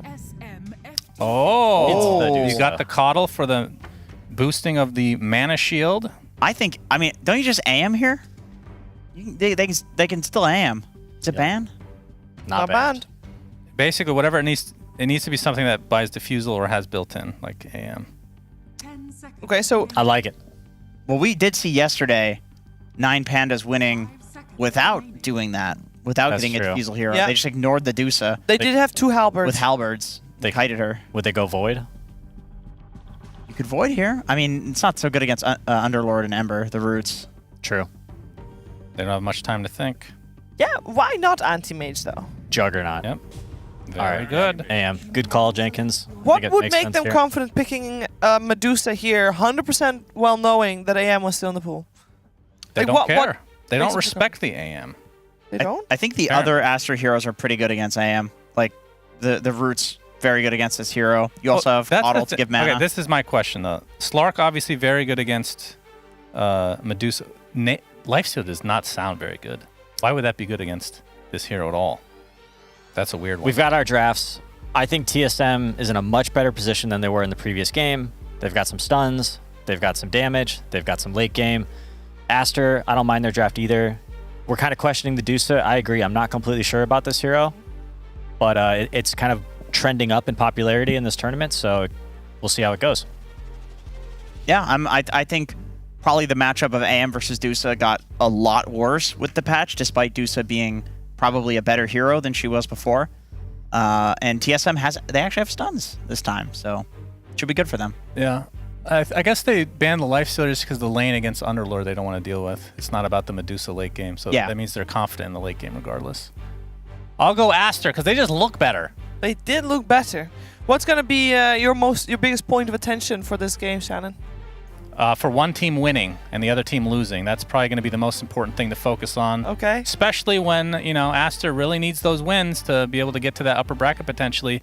TSM, I mean, their backs are against the wall, They need those wins for confidence. Stop looking at me. I'm watching mid. We've got a real rivalry here. Yeah. Sumail, used to be the youngest up-and-coming mid laner, and then it was kind of Bryle. People thought, like, oh, hey, is this the next Prodigy? Sumail, yeah. He's in a good matchup here, Shadow Fiend versus Ember. What can he get done? Is Sumail going to run this game over like he's done throughout this entire tournament?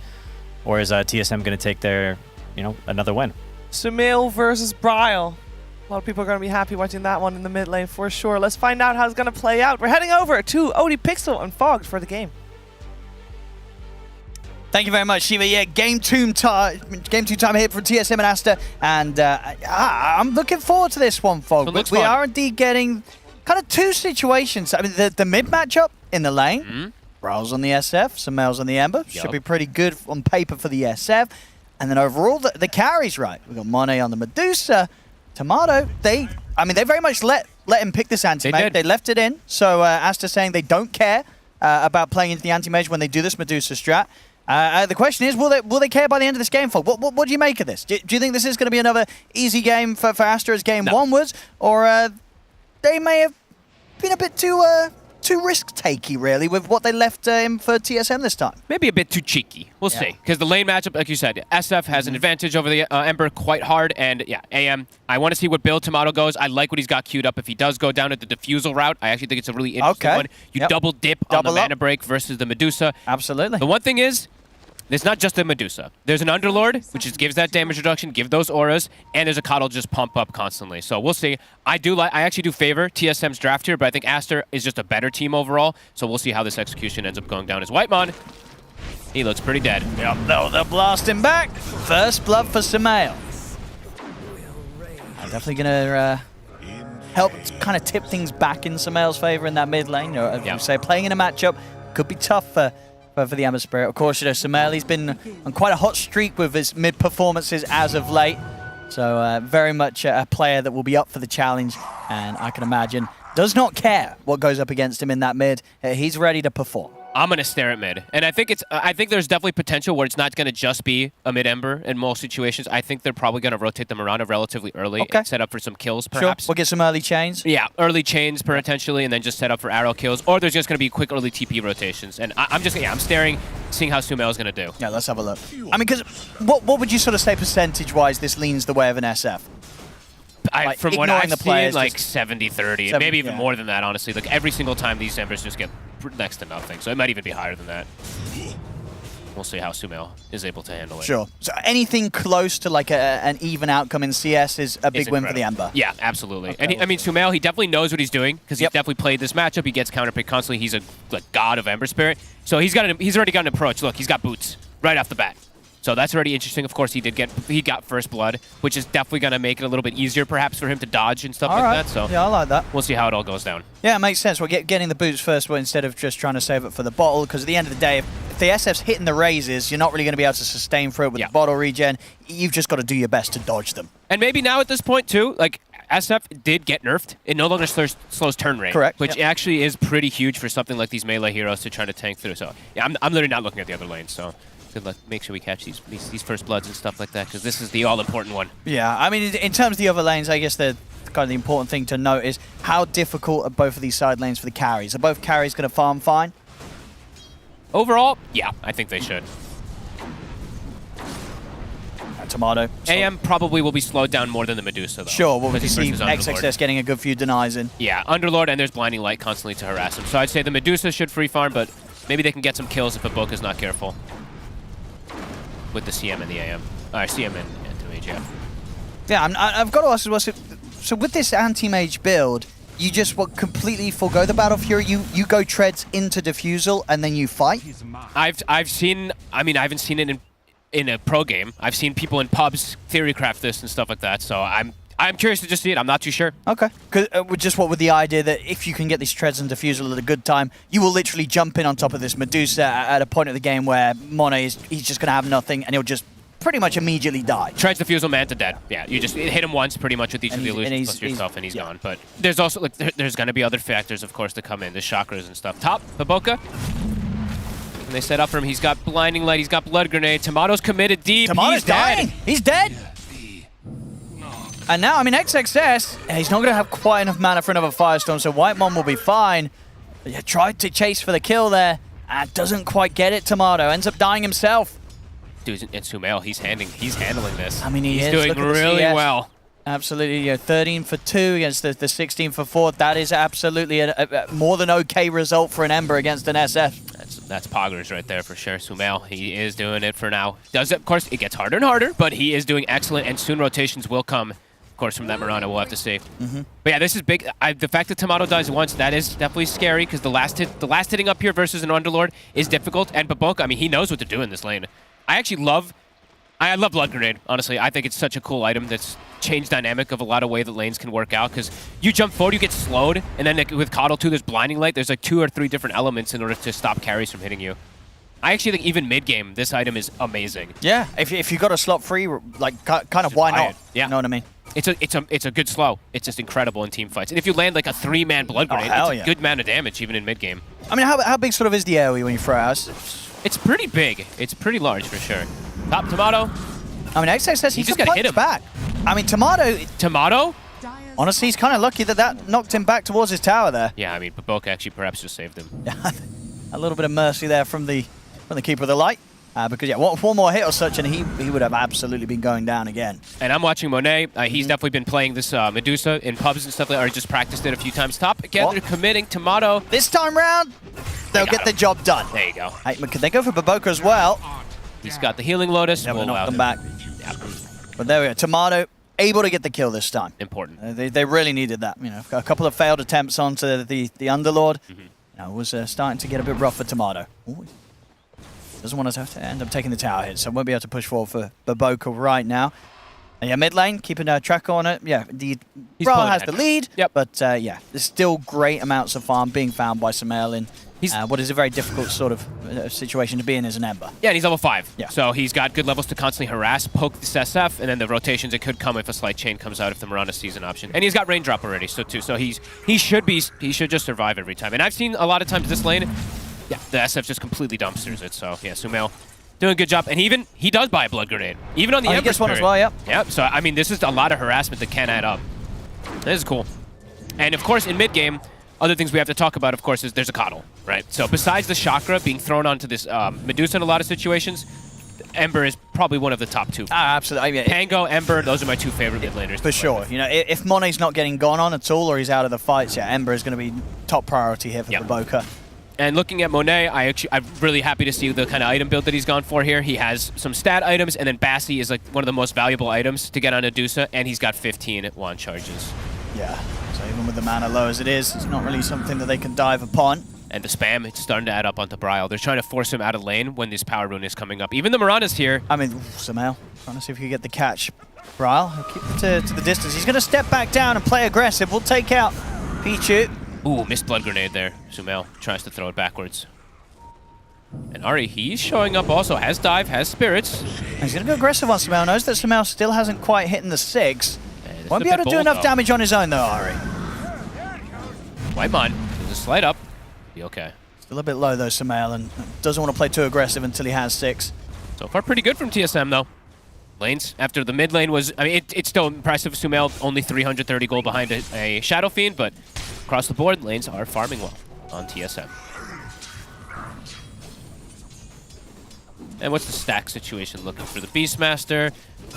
Yep, I mean, Kasani, this is his best hero. Yeah. So he's got 4 stacks already set up to go for these axes. So has Arcane Boots to be able to spam it down too. Tomato should be able to pretty much free farm now. Yeah. I mean, XXS, he's basically unkillable. I mean, well, 4 heroes might sort out the unkillable sort of position he's in, of course, with his Vanguard. And obviously, once he's out of mana, Tomato barely tickles him. Sumail's going to be coming in with a rotation. We'll get caught by the Frostbite. A couple of razors coming in, bursting Sumail down low. We'll be able to jump away. Tomato considering diving the tower for that one, but he won't go for it. He's going to turn towards Baboka instead, but Baboka's already back to the lane. TSM won't be able to find the kill hit. They're going to give Sumail the Wisdom Rune as well, too. They are all about Sumail. I mean, they have been in a lot of these games. The opening picks, everything they do is just to set up this man for success, and they actually give him a Wisdom Rune. Support's definitely going to be a bit under-leveled because of that, but they want to just play around this Ember Spirit. Play chains. Got the chain set up. Ooh, they didn't kill the creep in time. Oh, yeah, weren't able to clear the way for the arrow, so Tomato, he'll get away from that gank. They even, I think they glyphed there, didn't they? I'm pretty sure they glyphed just in case to try to keep that creep alive there from TSM. That was kind of cool. Yeah, they absolutely did, Jay, right. Just going to call down Sumail in the river. Couple of raises. Oh, it's not enough. Oh, he's in and he's out. Ari, look for the finisher with the spirits. He's got him. He's going to think about going for the deny to the neutral. Sumail, he tries to aggro them. He's got the bottle charge. In fact, Sumail, he's still alive. No way. I think sort of during the slight, he dodged maybe a tick of the fire spirits. The sunray is still there, though. Sumail, he's running out of options, will not get away. But it does sort of drag enough focus that Peach is actually able to come in and take the double kill as they take out the 2 supports of TSM themselves. And Sumail, he'll give respect to that. He's like, all right, you deserve a tip, my friend. Commits forward for the kill on Ari. Bryle starting to really pull ahead now. About 1,300 difference between him and Sumail, and Tomato getting all the space in the world to get this farm. Vanguard's done. Yeah. Gonna be getting toward that defusal. I mean, yeah, those early moves for Sumail definitely cost him a bit of momentum. And even though he did get Wisdom Rune, he is still behind in gold and experience, of course, versus Bryle. And yeah, fill up Bryle's bottle, keep this SF ahead. This is a start TSM needs, you know. The SF having a lead, as should be. And, of course, the anti-mage, Tomato, getting decent farm. All 3 cores having excellent games. And Kasani now, at this point, he can be left on an island because he's not playing in the lane. He's just jungling. So these supports, they can just keep moving around together, setting up the AM and the SF for success. Same thing to be said, though. Aster just continuing to play around Sumail. They have the shotgun, they have the chains plus the arrow. They're going to look to hit back here. Yeah, they want to do something about Tomato.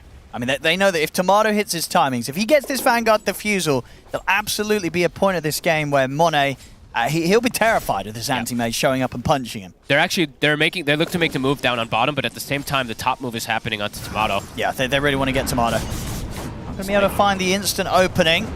Sumail will chase down with the Remnants, looking for the chains connection. We'll get it into the arrow. And that'll do it. They take Tomato out. The mission's a success. And Monet, I think he read the move that's going to be coming from TSM. He actually goes through the twin gate as the supports from the side of TSM are moving. Oh, to join his team. Yeah, and get away from that potential gang. And now be in position to try and push down this tier 1. A good read from Monet. Bottom, Rune, Sumail. Can't get it from Bryle. TSM, they're just going to push tower instead of reacting to top. It moves all around. 5-4. TSM in a slightly more comfortable position, of course. They're actually looking to defend. They're going to send XXS down bottom. He's got the Fiend Gate, so he can rally his team over. Can they kill this Underlord? Or they don't want to go on him? With SF, they can. XXS, he's at 1 Firestorm, he's getting out. Yeah. He was like, all right, boys, I'll hold the tower. Oh, hang on, there's 4 heroes here. I'd rather not. His team's probably making the call. He's probably telling them, like, hey, I can Fiends get you guys down. And then someone probably makes the call. No, we ain't point. Going down. There ain't no point. Not against this SF right now, Bryle. No. Looking pretty scary. They're looking to make their own moves. Set up around mid, Ari. Fire Spirits to slow it down. Chains, connect, arrow. Follow-ups there. In with the burst. It's enough. Sumail able to finish off the kill with the Sleight of Fist. Further TP's coming in, though. Sumail. Left the Remnant ready in the river. He's away from Bryle. Chakra Ember. It's so much fun to watch. I mean, not as a support, of course. You just get deleted, but slide chain. It's always fun to see how much they really do play around Sumail. It's super interesting. And I guess one of the things that just really validates the max chains build. No points of Flame Guard on an Ember. Yeah, I mean, you can't really go Flame Guard versus SF in the matchup. The arrow, it connects. They've got the follow-up. This time round, the burst. It's going to be enough, Bryle. He's trying to run, but he'll tick out. Those are absolutely massive kills. They just stepped up. They're allowing themselves to just get spammed out here from the Slight Chains. And this, of course, will sort of be the playstyle that will become a bit of a detriment to the AM, right? Because even if Tomato's able to get a good time with this Vanguard defusal, sure, he's going to feel great punching the Medusa, but if it's a Medusa that's in the middle of the entirety of the team of Aster, good luck blinking in and killing the Medusa and getting out alive. Maybe you're going to cause issues for Monet, but you'll almost certainly die when you're jumping into the 5-man push of Aster. They've got a lot of catch. They've got the Underlord, the Pit. They've got the Slight Chains that are constantly going to be tripping up the AM also. Yeah, it's... I honestly, I've played versus this beast a couple of times of not just the Coddle with the Medusa, but it's with the Underlord too, because the auras, it all adds up and makes a huge difference. Another Slight Chain. Not having the follow-up. I mean, he's ready to chase those Sumail, and he's in. Another Sleight of Fist will do it. He does it himself. Doesn't need the arrow. Now dominating. So the first few movements slowed down his game a bit, but he's absolutely catching back up here. 5-1 and 3 now on Sumail. mean, that was a pretty crazy blink forward from Tomato. They get the frostbite into the Raw. Sumail, he'll get taken out this time. Backup's coming in from XXS. Braille will put the Requiem to push back. Pichu and XXS make sure that they can't focus in onto Tomato, and Tomato has the space to retreat. Whitemon will get caught on the escape, so Asta they'll find something. They do get Sumail there, TSM. Good Tomato work. getting involved, getting out of there. He can get back on track to finishing off this defusal. Great roar there from Kasane. Catches Sumail off guard. I mean, Tomato's blinks are a bit aggressive here so far, but this one ends up working out. Almost has defusal done. About 500 or so away from it, I believe. So how much mana are you burning there between the two of them? Passive and such. I mean, it's a lot. It's like over 100. It's yeah, you're right. We need sort of the percentage, 4%. They're hunting him though. Tomato has to be a bit careful down here. Gonna take the twin gate down. Sumail knows though. Doesn't connect with the chains. Not quite. They're gonna refresh him up though. Gonna try and Another chase. Flight. He's out again with another blink. Doesn't get the chains again. Arrow. They could look for the angle. They've got the root. To follow up. Again, the blink's back up. Tomato's away. Kasane, no roll for 24 seconds. TSM's got the numbers coming in. Asta, they've got to be cautious now. A set of axes coming in, but Pichu's able to dodge it with the leap. Ward sentry. They'll find that ward themselves. The Boca's courier will die. Monet is connecting over. Level 12, Stone Gaze is on. They're looking to hit back here. I mean, Braille, he's trying to get in close and personal, set up the razors onto XXS. As soon as Monet shows up, they're like, yeah, they just back out, leave Whitemon behind, everybody else out. And Monet is at a point now where he can fight with his team pretty easily. But, I mean, Tomato is soon going to be there as well, where he can start joining in. He still has to be careful, of course, because of slight chains, but Sumail? They're going to pop the egg. Do they have a roar? They're going to be able to kite it out. He does have it if he can get in range, but he's going to get knocked back by the blast hit from Baboka, and this is going to give space for Asta to take down this tier 1 by the looks of it. They still have the roar, but they don't have the supernova to play around in the team fight, TSM. And this tower, it's taken.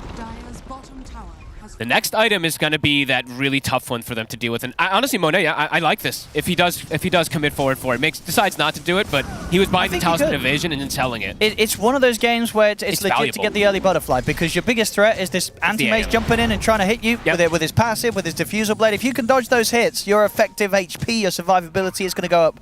You know, back to where you hope to have it as a Medusa. Absolutely. I actually, he bought it and then sold it immediately, maybe thinking like, okay, now, you know what, the team's going to play without me for some time, so I'm going to get the time probably to farm and finish that butterfly. So for TSM, it does feel like right now is a window where they kind of have to look for a fight just to be able to get these kills with this defusal and make it pay off. Tomato. He'll find Sumail. Getting onto Sumail. The mana's gone on Sumail. It's pumped up, though. Coming in, the mana void will not be enough to finish off Sumail, and now Tomato, he's in trouble. Oh, God. They've got him. He waited a long time for that mana void. But Baboka gets there to be able to pump him up. I think he waited too long to mana void. Level 1 mana void is pretty pathetic. It's true. It doesn't do a lot of damage, so even if it came at a different time, I don't know if it would have been quite enough. Okay. And I think that's sort of why that hesitation was there from Tomato as well. He already kind of knew that the damage wasn't going to be quite there to take down Sumail. Whitemon now also in trouble. He goes down. That was the timing, though. That was the first showing of the diffusal blade. That was right. He had it done. He's now going to be off the map for some time. It's going to buy Monet time to finish up Butterfly. Concerns for TSM starting to rise.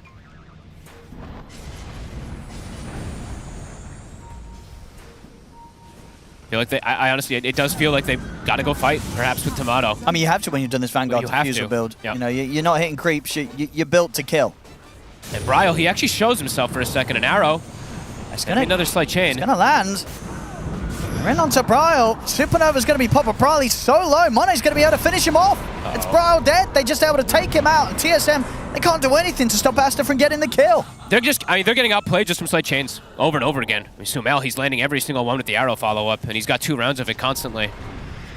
I mean, maybe Tomato's feeling a bit scared because he is playing into these roots, where he's like, okay, maybe I do need like a Manta. Sure, I mean, but you don't want to farm versus this Dusa who's gonna get a butterfly and then you have no timing. Especially when you want Vanguard Diffusal, you haven't got sort of the Battle Fury or anything. Yeah. You know, this was the game plan, and I think we're very much seeing why Asta.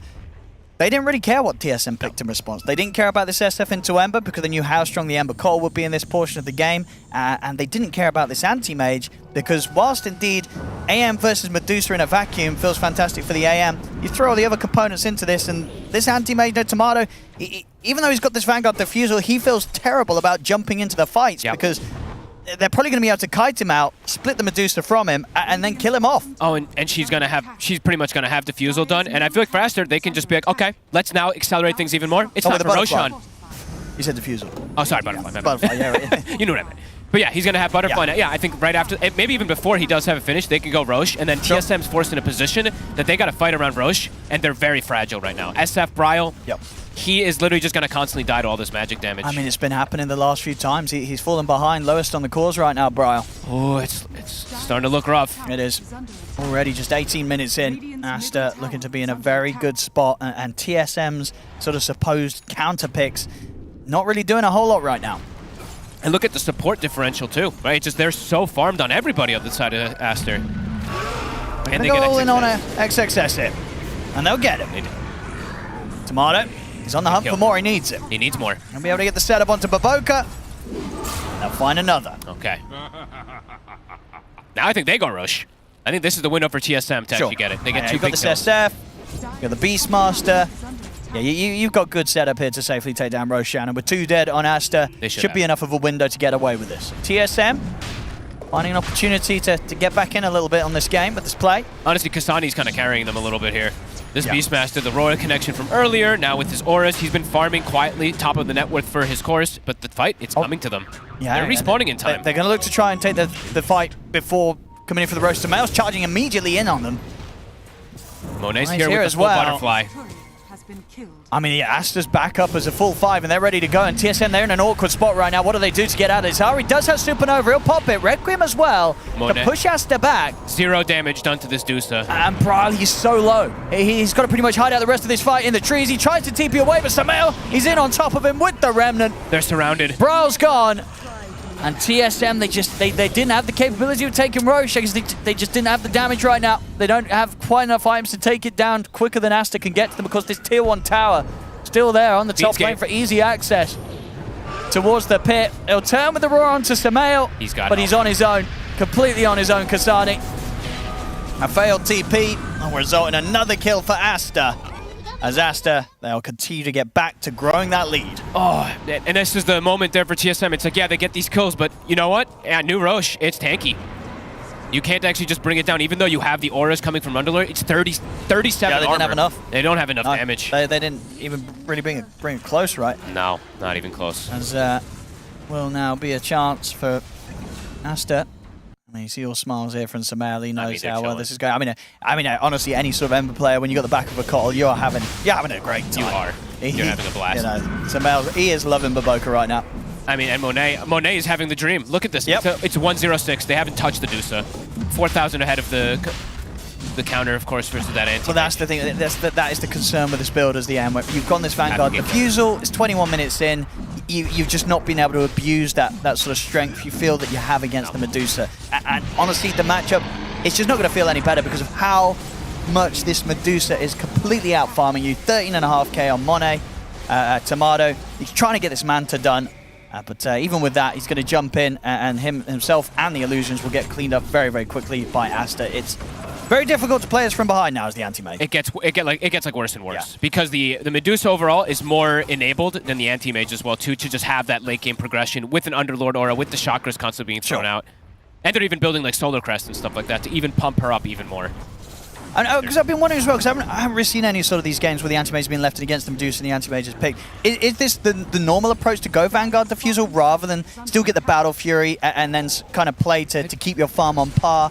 But, you know, of course, opt for the, just start with the basics. Still get the Battle Fury, the Manta, maybe slipping a Diffusal Blade after. I mean, what do you think the correct way to go against the Medusa is if you're getting the AM pick?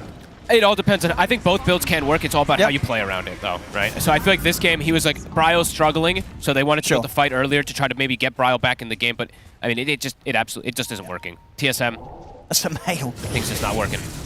He is just in. He's just walking around behind their ancient. They couldn't do anything about him.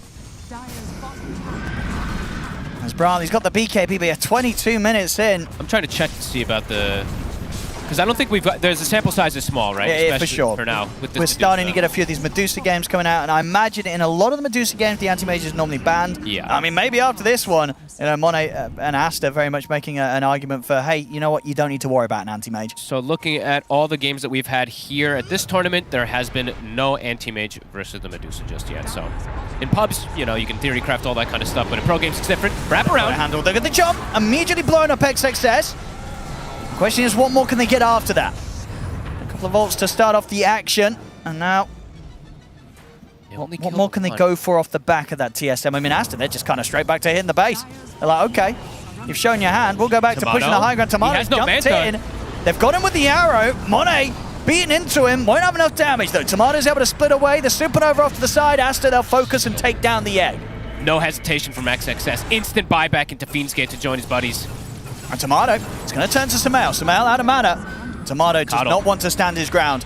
As the buff ups there, Sumail, he's got more mana to play with. Another slight change. Manta's still on cooldown. Tomato, he'll get another blink off, but he's going down. Slider fist there from Sumail. No buyback. He's out of the game for 45. They took the full set of racks down bottom.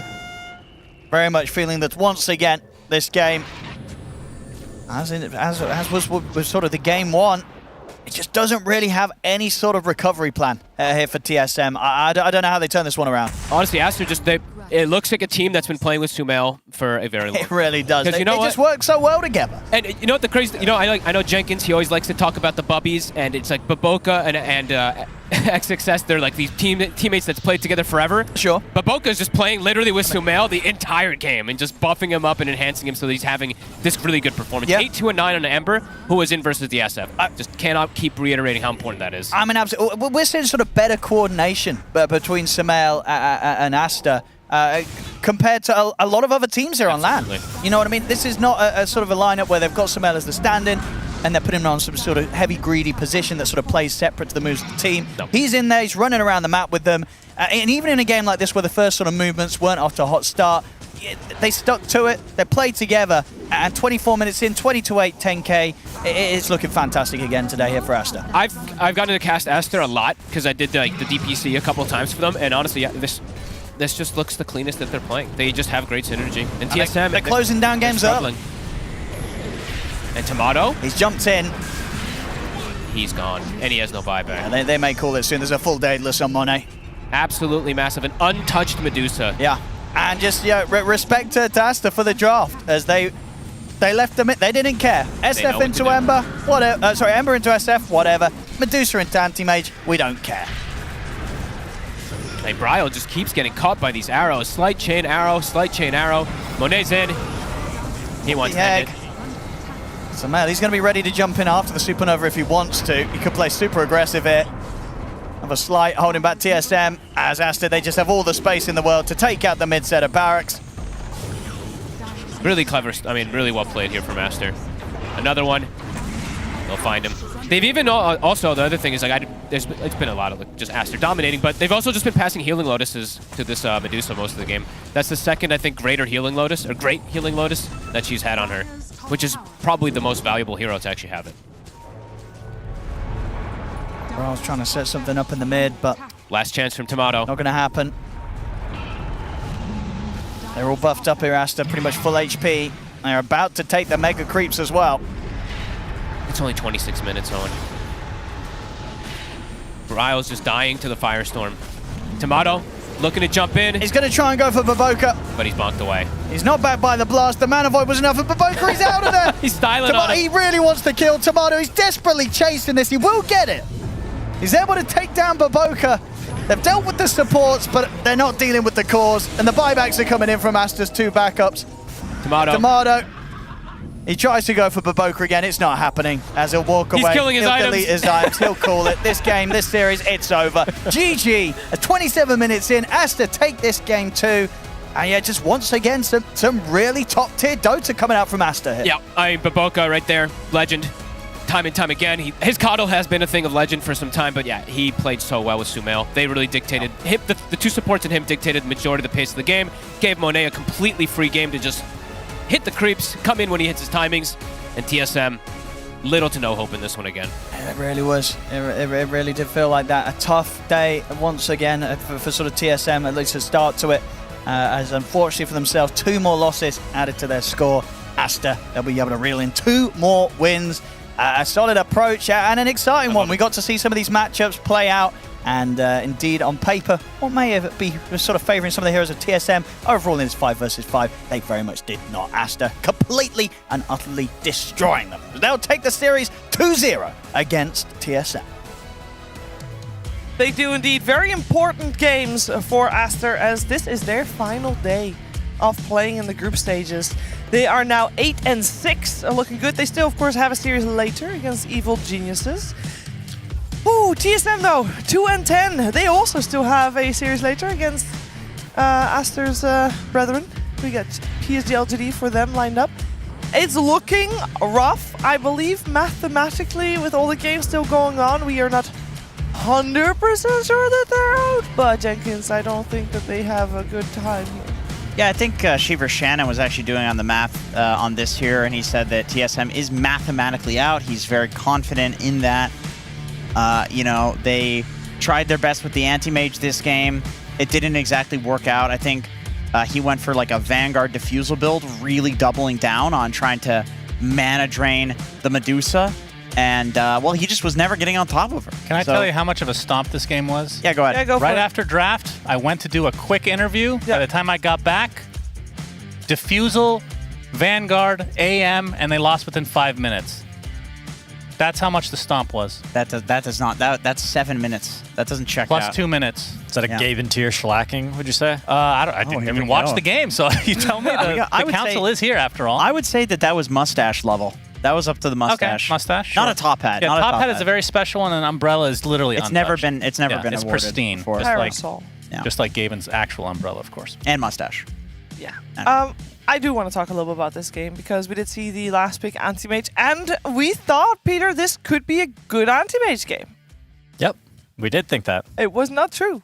Well, I think TSM as a team just looks a little lost, I think, on this new map. They don't really know where to be. I think, AM didn't really carry, but if you look at the supports, they also had no farm. So I think a lot of running around and a lot of poor decisions are made on the map by TSM at the moment, and I think they've got to kind of reinvent themselves in the upcoming DPC qualifiers. When you talk about poor decisions, can you give us some examples, or maybe is there a specific area where they fall short best, or most rather in this case?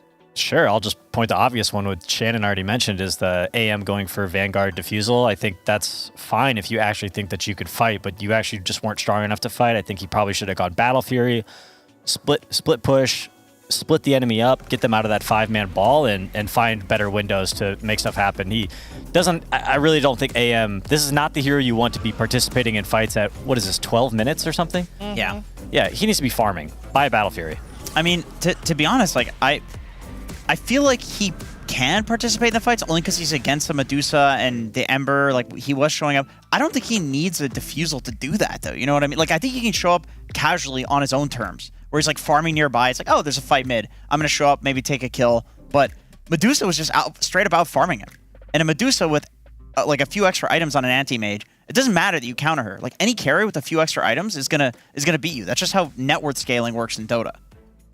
Facts. TSM just needs to channel their Heroes of the Storm, guys. The gates can be those cave thingies in the game. The Tormentors can be the Dragon Knight that you take over. That was actually one good thing about the game, I will say, if you guys played Did you play that game, Peter? I have no idea what you're talking It's about. Shiver, how about you? Hey, you can play Heroes Pudge. of the Storm. Oh, no, I didn't. You can play the original Pudge, Butcher, right? Riding a unicorn. Like, how is that not awesome? That's where the game ends, though. That's the fun. That's ends it? there. But does it win you games? The donkey? The unicorn? Like any kind of those, fun mechanics. Oh, that the you guys are Torment. talking I mean, if about. you steal all the Tormentors, Yeah, you win the game. you'll have a better chance than you did here. Yes. You know what the unicorn's like? It's like the move speed you get at night in Dota. Okay. Except without a unicorn. That's right. They could have added that as a They could have cosmetic added and that. made more money. Yeah. Valve, we'd like a small cut of that future cosmetic in the next Battle Pass. Oh dear. Well, this game did seem very rough for TSM. And I just can't help but think, like, even after the draft, we can't even blame it on the draft, I feel. A lot of areas where they fell short, we also saw them doing well at the start of some fights and then just thinking, oh my gosh, guys, we're doing well in this fight. Let's chase them until we're all dead. That kind of happened a couple times as well. It just felt really rough, and I also wonder, like, mental state for this. Something like this, Peter, like, how did they recover? Because they do have another match, and again, mathematically, depending on results of games still going on, not out yet. How do you keep up? Well, the vibes. It's hard. It's hard, I think, for TSM. You've got to find some sort of silver lining or motivation that's going to inspire you to give your best in these upcoming games. I mean, at this point, not really much to lose. So, gather yourselves. Fight for yourselves. This is still amazing practice, though. Right? Brand new patch, you're on LAN. You're not going to get this opportunity every single time necessarily, so take advantage. They are mathematically out, by the way. Like, they can't get... How could they... They have 2 more matches. How could they get 5 points? True. So they're mathematically out. So treat every match as a scrim. Learn, pick new stuff. They're scrimming. Yeah, try it out. They're scrimming right now. Get that Dragon Knight and that Unicorn. Huge wins for Aster, though. Yep. We talked about them. They only have 2 more games left in this group stage, and they're in a pretty good spot. They really, really are. Let's hear from one of the winners as well, who's standing by with Slacks. Thank you so much, Shiver. I am here, of course, with Sumail and Mad from Team Aster. So let's just get into it. So first things first, I wanted to know, what do you think about the Medusa hero? 他想问你的就是这个美杜莎选的怎么样？然后你觉得美杜莎这个英雄强吗？然后美杜莎到底在这局里面做了多大的事情？然后为什么我们最后要选美杜莎？然后美杜莎到底应该在什么情况下选出来？然后其实他让我整蛊你的，所以就反正中国观众能听懂就行了。你好，Medusa 敲你吗？ All right, and last question for you. Of course, we're running out of time. I did want to ask about that anti-mage pick. Were you worried when you saw that? I mean, I know not your position. You're playing the Ember, but were you surprised? Is anti-mage even good against Deuce anymore? I kind of let the anti-mage out because if I ban anti-mage, they may ban Dusa. And then we still want Dusa because anti-mage plus SF is so weird for them. And I was confirming with our teams. Yeah. They all think anti-mage is losing game. Yeah, so just let them anti-mage. Who cares? Okay. Can you translate? Yeah, it's really a good pick for them. Okay, fantastic. All right, I lied. One more question. 2 more games left. How do you guys feel you're going to do in those? Is spirits pretty high, right? Are you guys going to bunker down, or have you kind of felt like, we did it, I can relax now? How are you feeling about those last 2 games coming up? No, we can't chill because yesterday we chilled a bit and we are pretty upset about it. So today we are going all in. Yeah. Well, fantastic. No, guys, it's been an honor and a pleasure. Thank you for translating, as always. And it was very nice. Thank you. Yeah. Thank you. Back to you guys. Thank you very much indeed. It's Slacks and Mad and Sumail. And they seemed confident to go up against the Anti-Mage. Yeah, Anti-Mage has been losing games, definitely lost a game right here. And it is so good to see everybody on Aster with, it just smiles, right? You come in with this tournament with a last-minute stand-in. Expectations with stand-ins generally low. People are not really expecting you, to come first. And it seems like that kind of, pressure relief is really taking this team to another level, Shansfan. We've seen it with OG like 20 times now. Yep. They're just better with stand-ins, apparently, because, like you said, the pressure is off. And, I mean, you see this in traditional sports all the time where, you get somebody new. So, I mean, it's a 50-50. Sometimes it's absolute garbage right off the bat. But another time, the other times, it's kind of like a honeymoon phase. Who knows how long that's going to last? Like, even with OG, I feel like, again, we've seen it so many times, so maybe I shouldn't be second-guessing them. But at some point, you feel like the honeymoon will end suddenly in disastrous effect, as we all know from I think what people also don't realize is that Sumail and Mad actually know each other. Peter and I were talking about this.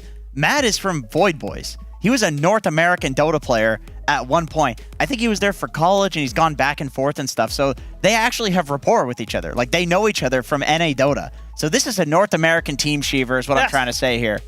You gotta take the W's where you can, I guess. Yes, we do. We really do. Gaming Gladiator is also NA. That's right. That's right, yes. And Tundra as well. I mean, you want to continue that's on? right. Yeah, yeah, of course, obviously. Basically every team's that. All of the teams, essentially. I think what's important here, you get the stand-in, lower the expectations, and you remind yourselves that, we're all just playing Dota 2 to have fun. And if you can have fun, odds are you're winning. Yeah, that's so keep having fun. Keep having fun. Aster definitely having fun. We'll see if they have more fun with their next series. It's against Evil Geniuses. That will be their last series, but they're doing quite well for themselves. We are moving on to our next series as well, though. Two teams with dire need for some wins on the board. It is Execration and Team Liquid coming at you after a break.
Frau. Monika Bellucci, High-Res, Roadtrip, Neapel, Rom, Overnight, Truck Stop, Insta, Snapshot, Polaroid, 40 Love. Korken knallen, Karte Door, Spa-Time, Bubble Bath, Aftershave, Miyake Sport, Private Coach, Crunches, Lunch Break, Yachtclub, Seafood, Aperol und Lachsteak, küsst den Ring. Wir haben Erfolg, Millionen Dinge und dein Lächeln spiegelt in meiner Persol, Pilotenbrille, Holz knackt im Kamin. Es werde hell, wir lieben uns die ganze Nacht, nackt auf dem Bärenfell, Wüstenstraße, weiter Himmel.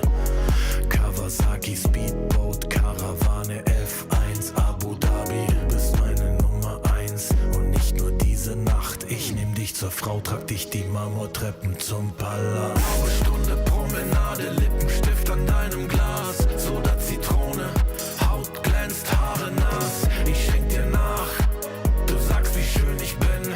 Ich küss deinen Hals und du lachst wie eine Königin. Leck die Lippen, ich bin dein bestes Pferd im Stall. Sind am Drippen, trinken Daiquiris aus nem Bergkristall. Schrimps und Limette, Monaco, Saint-Tropez, Dachterrasse, Whirlpool, Eiswürfel, Corbusier, Casino, Hopping. Die ganze Welt ist hier, Drinks für zwei. Champagner, Elixier, Traumpaar, Undercover. Americans, unsterblich. Grace Kelly, Cary Grant, allein unter Palmen. Und dazu kalter Cider, Sommerwind, Küstenstraße, Sonnenbrille, Alpha Spider. Hors d'oeuvre, schwerer Wein und klarer Kopf, Zigarren aus dem Humidor, Cohiba und Davidoff, Candlelight, sanftes Licht, Candelabra, deine Haut, China White, Seidenkleid, Balenciaga. Was die Leute denken, wenn sie uns reden hören, Open Water, Seychellen, Hochseeangeln, Segeltörn, du bist meine Nummer 1 und nicht nur diese Nacht. Ich nehm dich zur Frau, trag dich die Marmortreppen zum Palast. Blaue Stunde Promenade, Lippenstift an deinem Glas, Soda Zitrone, Haut glänzt, Haare nass. Ich schenk dir nach, du sagst wie schön ich bin. Ich küss deinen Hals und du lachst wie eine Königin. Leck die Lippen, ich bin dein bestes Pferd im Stall. Sind am Drippen, trinken Daiquiris aus nem Bergkristall.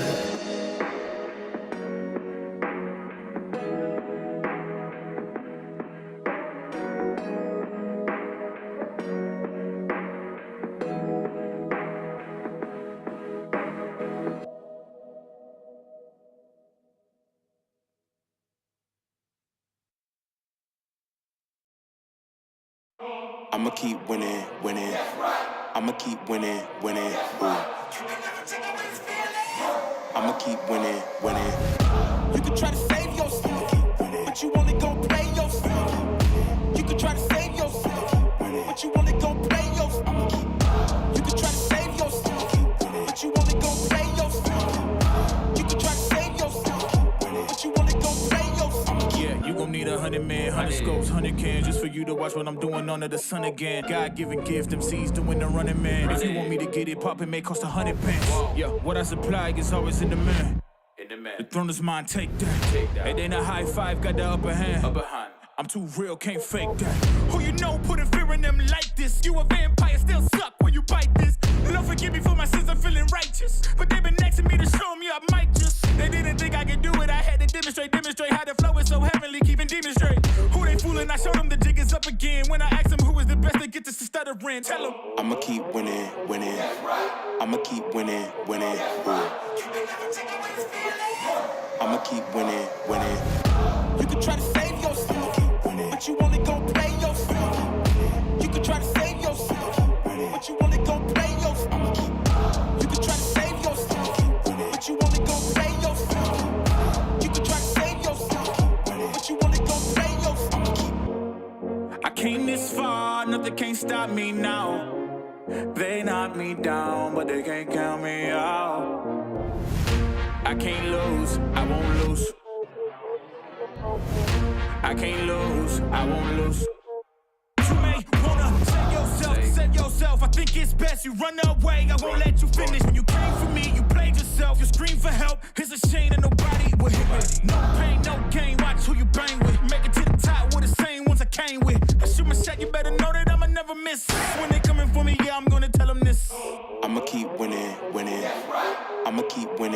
winning. I'ma keep winning, winning. You can try to save yourself, but you only gon' play yourself. You can try to save yourself, but you only gon' play yourself. I'ma keep. You can try to save yourself, but you only gon' play yourself. You can try to save yourself, but you only gon' play yourself.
You love it.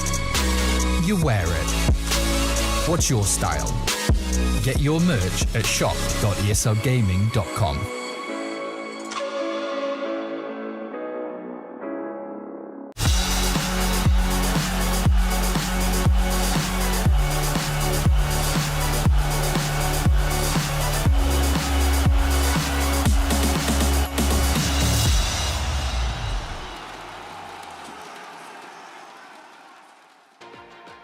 Hello, welcome back. The Berlin Major will soon continue, but as you might know, we have to wait for all teams to be able to play before we can get the game. And our next game on this stream is going to be Team Liquid taking on Execration.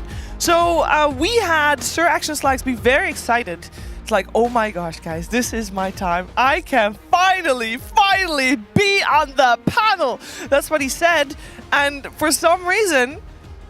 And here he is, under the desk, everyone. Sir Action Slacks. He didn't show This is up. the better version of him. There he is. Oh, actually, looks like you got Night Stalker by your side. The Stalker of the Night. What's up, Balinar? Do a Night Stalker voice, Sheever. I can do it because the voice actor at the start is like, I will turn your home into shadow. And he goes, it's not time yet. Whenever I spam my phase boots. And then people say, stop clicking that. It's annoying me. What's the best hero voice line you can do, Peter? Can you actually copy one? Come on. No, too much pressure, guys. I'll do one. This is I'll do one. I signed up for the fill panel, but not for this. No, okay? I could do. Mareska has arrived. Who's that? Willow. Oh. Come to Pudge. Get me out of here. Do one. No, what? Do your favorite guy, Tramp Protector. What's his voice line? Trees have feelings, you know. That was really good, actually. Thank you. Something about moving slowly. He says something about moving slowly because it's a tree. Yeah. What does he say? You guys want to talk about like the tournament? The things that I want to talk about. I have some stuff prepared. It's all good. Got you covered. I wanted to talk about two things in particular. They're kind of interlinked, and one is the patch. We have. You know, we mentioned the patch and we mentioned like when the heroes pop up and stuff, but we haven't really truly talked about the patch now that we are like 4 days in. I also wanted to talk about, again, LinkedIn, interlinkable, however you say that. I want to talk about the heroes that are picked, and more importantly, the heroes that are not yet picked. And that in particular, the question is, Peter, where do you want to start?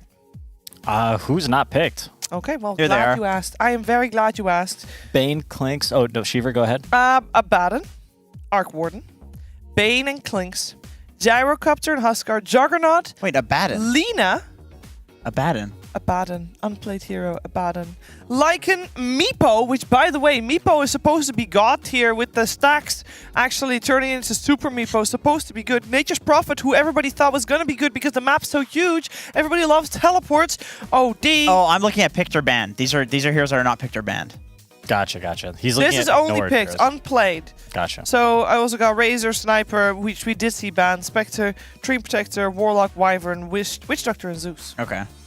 That's a lot of heroes. That is a lot of heroes. That's a lot. Meta is formed. People are copying Gaming Gladiators quickly. Yeah, they are. True. I mean, when a patch is released, there's really OP stuff. Yeah. There's like 60% win rate heroes. And the more letter patches they add, the more they drive all the heroes to like 50%. So I can get why there's so many heroes unpicked. I'm glad Pudge is not one of these heroes. It's always him after every patch. I'm sick of it. It's pissing me off. I can't believe every time you are finding a way to work Pudge into the Oh, conversation. you be quiet with your ancient apparition. I've not mentioned it the whole panel. And he is picked. Yeah, he is. For Yeah. good. First phase. Good And for you. to be honest, I'm one of those people that I would like my heroes to do well, but not too well. You don't want to see them get nerfed. You're going on about Pudge all the time. You're I going to know. get the hero nerfed. Yeah, but nobody listens to me. Unfortunately, people are right now listening to you. Okay, Peter, what's a hero that you get excited when you see people picking up? Don't say Tree and Protector because that's boring. Wow, good question. I don't know. Can I go with Pudge as well, or is that not allowed? You can go with Pudge as well, yeah. Yeah. No, I don't think I will. I think I go not Alchemist, that's for sure. That's an anti-fun hero. I'm a big Bounty Hunter fan, but I haven't seen anybody really pull it off too well. I think that's probably one of my favorite heroes of the patch. I like Chen as well, but it's like always banned. Yeah, and when it's picked, people are having a way to deal with it as well. Any of the untouched heroes that you are surprised by after you read the patch? Because for me, Nature's Prophet is one of the heroes that I thought we were going to see more of. Just sheer map size and being able to teleport makes that more powerful, surely. Yeah, I'm very surprised we haven't seen Furion. I mean, we had the patch and then I had to get on an airplane to come here like a day after, so I haven't had too much time with it besides what I've seen at this tournament, and obviously that hero hasn't been played.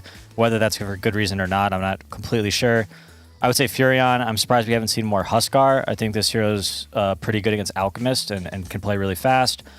Warlock, is that unpicked as well? Correct. That's pretty surprising. I thought this hero was... Got a buff too. Yeah, I thought this hero was going to be played a decent amount. We did see the Meepo. I had the pleasure of losing to Sing Sing's Meepo twice in matchmaking the other night. It looked pretty strong. Yeah, but who's practicing that hero the past 2 years? I'm not sure. Abed, come on. We got Abed in a tournament. Surely Maybe- he's going to play it. Maybe he's saving it for the playoffs. I hope so. I mean, I hope he's going to still play because it's one of those. You got to have a hero specialist on it, right? Still, even with the maybe especially with the changes. And I would imagine that every Meepo specialist is going to jump on the new patches thinking, oh, is my hero finally pickable? And I think he actually is. I think so too. I mean, I think Abed has not been playing it from what I've seen. He's just like, it's such a dead hero that he hasn't actually been pubbing with it. Maybe. He's been playing Storm because that's what he's going to get picked, which... Tomorrow is potentially a half day for some teams. Some teams don't even have games tomorrow. Yeah. So could be a practice day, and then we have the day off before we go into the playoffs, right? Is that correct? Incorrect. Incorrect. The day off is before. Okay, so tomorrow It's during we the are having playoffs. group stage, and then instantly on Monday we're heading into the main event. Oh, okay. But Not in the stadium. not in the stadium. We're still going to be right here. But then the last 3 days are in the stadium. So Peter is right. There will be a break day, but it will be before the stadium days. Gotcha. Technically, we are in the stadium. Yes, we are. We're just in a room in the stadium, but we will be in the actual, literal Coliseum part of the stadium. Yes. When? On Monday. What day is Friday. today? On Friday. On Friday, we See you will there. be in a sold-out velodrome, which is was really exciting.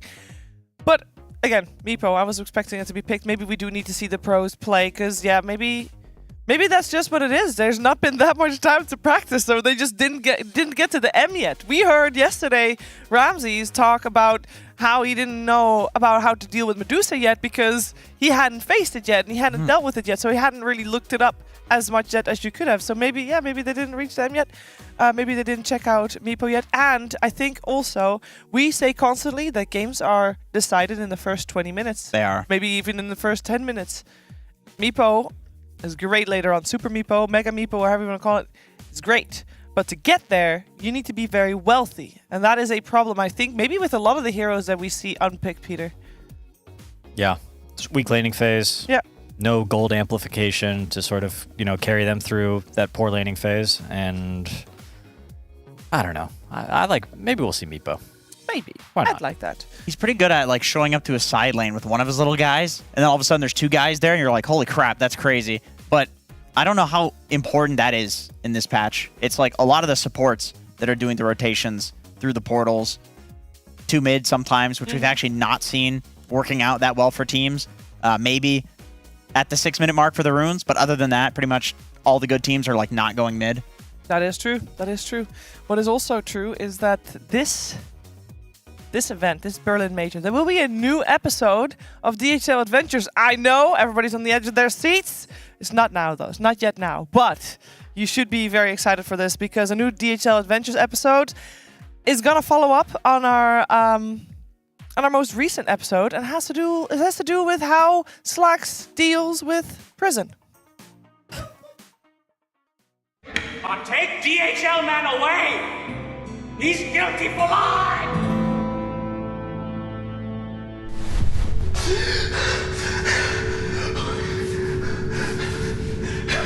Do you know why you're here, DHL man? Yes, Jay. Is that you? You are here for crimes against Dota. Crimes that are so heinous, so repulsive, they make me physically ill and will not be read aloud. You will stay here forever. Forever? Oh, hold on, man. I still gotta do my cavern crawl. My CM, I only play carry. I can last play carry. But you have one chance. Shut down the DHL interdimensional sorting facility. Whoa, no way, man. The players need their items. The courier's gotta go out. That is a no-go, bro. I am not shutting down this sorting facility. People. Very well, then you will stay here forever. Process him.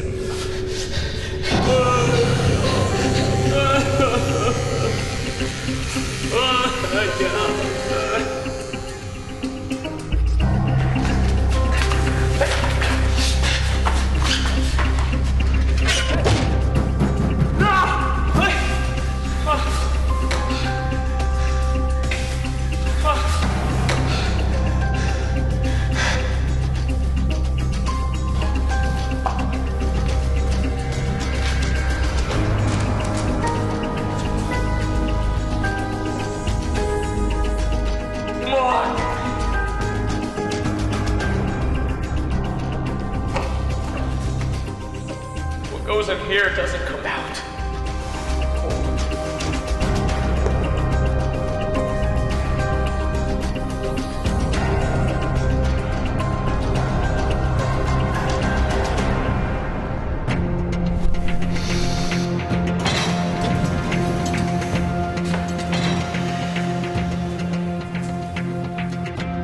It is time.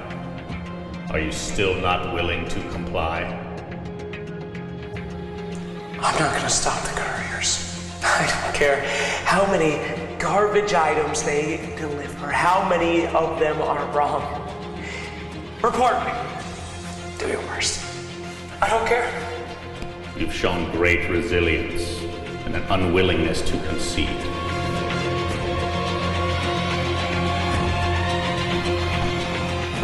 You have proven yourself. You are free.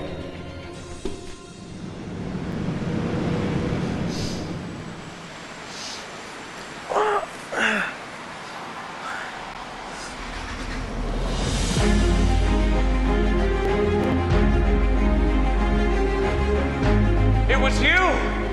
You funded the secret shop, man! You severed a low priority prison! Of course! Why? You have been winning far too much lately.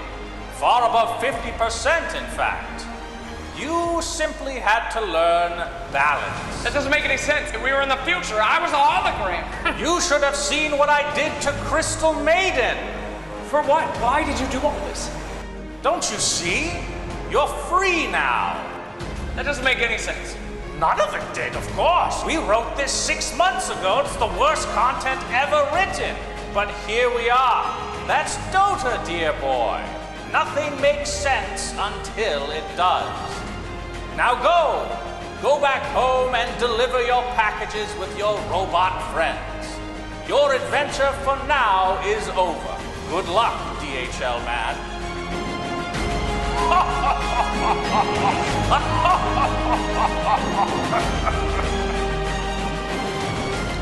Viewers, buddy. I won the contest and they gave me one line.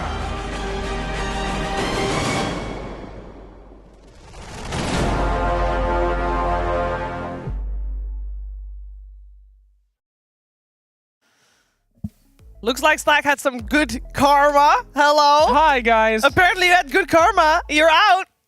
And you Yeah. can start delivering those packages again. I'm reading it from a script here. If you want to meet Odie Pixel, why do I keep doing that? This is the second time this event. Everybody meet Sir Action Slacks. Win a trip for 2 and meet Sir Action Yeah, Slacks. you can meet me. What a prize. Well, you also get a free trip to the ESL event. Meeting me is kind of the punishment. It's not going to be a long time unless you want it to. Man, what a great video. Sunspan wrote that entire thing. ESL.gg/DHL and apply. That's right. That's right. Absolutely. Sunspan wrote that entire thing. He said, I want to do V for Vendetta. And I said, what does that mean? And he just kept saying it over and over again. Well, what an experience. He was very proud of that. He was. Is Ice Frog going to be at this event? Absolutely. Ice Frog's already in the building. I just saw him in the green room, actually. It sounded him. exactly like Sunsfan. It looked exactly like what you saw in the video. Incredible stuff there. Have you ever met Ice Frog, PPD? Ice Frog is Suns fan? Yeah. No, definitely not. Oh, sorry. Centaur probably wouldn't have sucked for 7 years straight if Ice Frog was Suns fan. Has you ever met him? No? Real life? No. No? Mm-mm. Shame. Mystery eludes us. Is that true, or are you both just part of the cabal? No, there's no cabal. Because I've never met him. No. Nobody's ever met him, right? Nobody's ever met him. Nobody's ever met him. How are you doing, Slacks? I'm great, Sheever. Great to see you. Great host. Giving me old Dream League vibes. I remember when you and me were first starting off, you know, that sweet, innocent Sheever. She never said anything rude, anything harsh. Everything was so rosy, and now look at her. Jaded. Just like the rest of us, now she joins us here. Just like Grubby, she's been demoted into a psychopath. That's what I like to see, Sheever. Jeez. Grubby? What did Grubby ever do to you? Nothing. It's just the natural progression. Everyone starts so happy, and then Dota. I'd say we're still happy. Grubby's still excited about the game as well. Of course. Yeah. I love watching Pro Dota. It's so good. And then you get in your pubs afterwards, and you're like, why don't you guys do what they do? And then the rage comes back. Take your jacket off. Why? I'll do anything. Anytime anybody tells me to take anything off, I'll do it. Damn, you're looking swole. Look at that. It's the shirt. Shout actually outs to- go well. Ah! Is that a schmedium? A schmedium? What does that mean? Oh, I'm all tangled up here. Please cut somewhere It's all else. good. Slacks, you wanted to be on the panel to film specifically. Yeah, don't tell people that. Yeah, you did. And then you made us go on without you for like 5 minutes. I had to do an interview. And that means we have 1 minute left with you. So is there anything? It's been great having you. Thanks for stopping by. There you go. That's a good panel, Go ahead, guys. Phil. All right, well, what do you want to talk about? Just We got do 1 something. minute. Just do something goofy. Yeah. Yeah. Keep doing that. I like no, that. I don't want to do that. But I think speed panel, Peter. Oh God. Okay, well, we're ready for. Any final words? Why'd you set me up like this? Maybe we should cut to break. or We something. literally have to cut to a break. Okay. I'm not even kidding. Thank you so much for joining us on this lovely panel, Slacks. Maybe there's going to be another chance for us to relive this lovely experience. But for now, we're moving on because our next match is about to be ready. Team Liquid and Execration, a 2-game series in Group A coming your way after this.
my knees.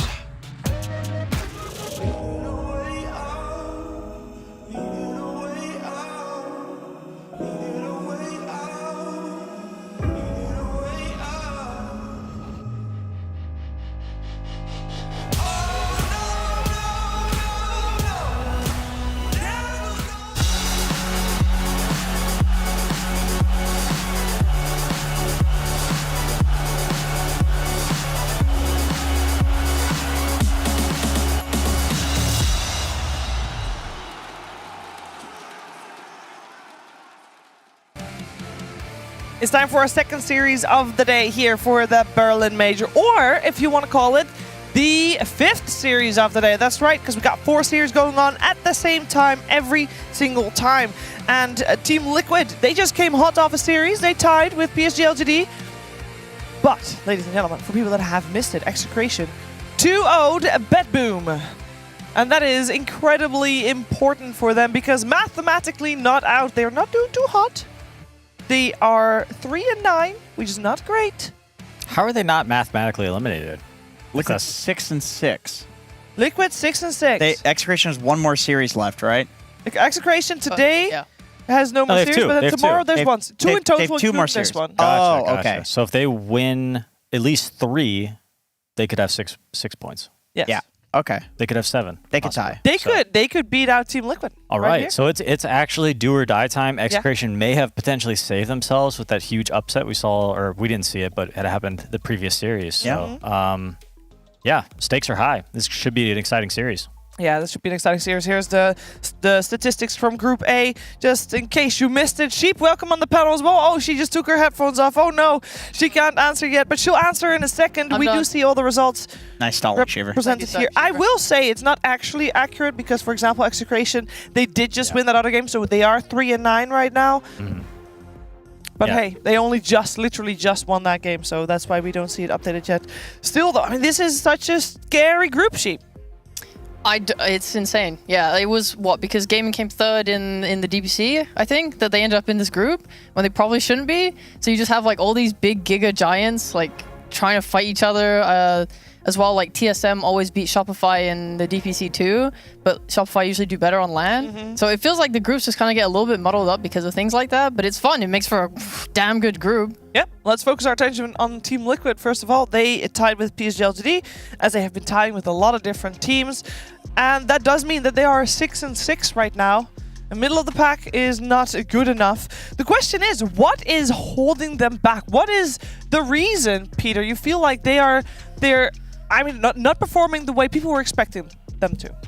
Sure, yeah. I don't have the same insights, obviously, into the team that they do. I don't know everything that's going on. The only change that I've noticed is that Insania is no longer drafting or clicking the buttons. That was the case already at TI as well. It used to be... At TI, it was Matu and Blitz, and then obviously with Matu leaving, it turned into Zai and Blitz, and that's been the change. So they've been doing that for the season. Oh, my bad then. Sorry. Well... It's all good. Yeah, I'm not sure then. I think they're just adjusting to the new patch. Maybe they're a team that's very well calculated and researched, and they just need time to figure out exactly what works for them. Yeah, I wonder if we can have some words maybe from Blitz, if he has an idea of, or maybe, I don't know if Slacks asked the question, but if he has an idea of why the team isn't on top as we're used to seeing them. Hey guys, Slacks here with Sun B. Sun B, how you doing?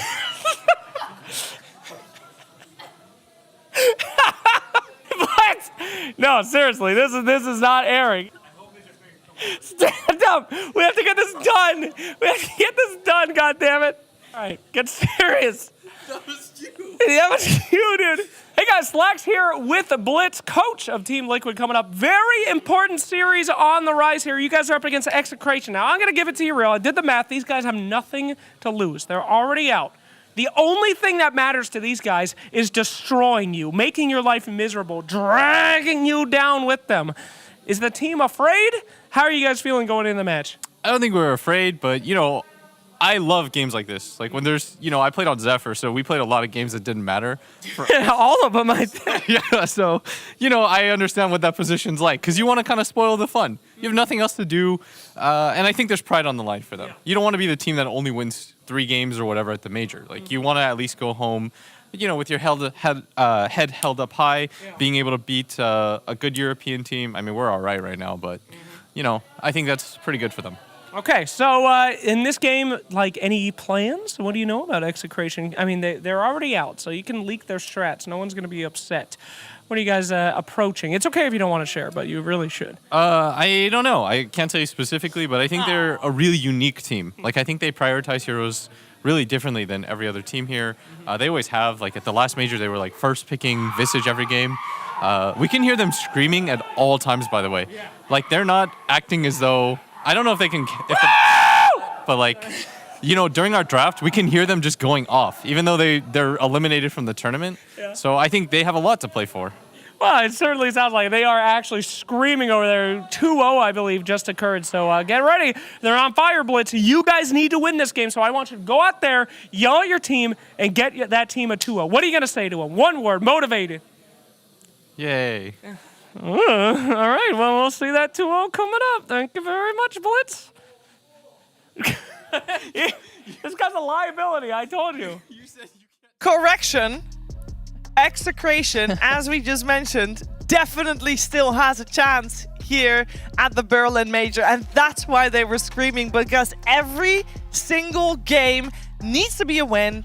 And they were able to win against Bet Boom. And that was a series that they were not expected to win. So they must be over the moon. And let's find out how Carlo is feeling right now. Hey guys, I am here with Carlo from Execration. Congratulations on 2-0. It happened finally. How are you feeling? How's the team? I feel very happy, but the job's not done yet. Oh. So we have to keep this momentum that we have right now, especially we 2-0 team. Yeah. You guys are up against Liquid next. Pretty okay team heading into the tournament, though they've been a bit shaky. You guys going to keep riding this momentum? You think that you got a good shot for another 2-0? Because you guys need it. I would say this 2-0 that we had is a good momentum for the team. Mm-hmm. Yeah, we just maybe chill a bit and think our strategy for them. Yeah. Absolutely. All right. Well, maybe we can hype you up a little bit, Maybe we can, talk some smack. I want you to really get in Liquid's head here. Why don't you give him a threat? You got nothing to lose here, man. Oh, that's good, the stance.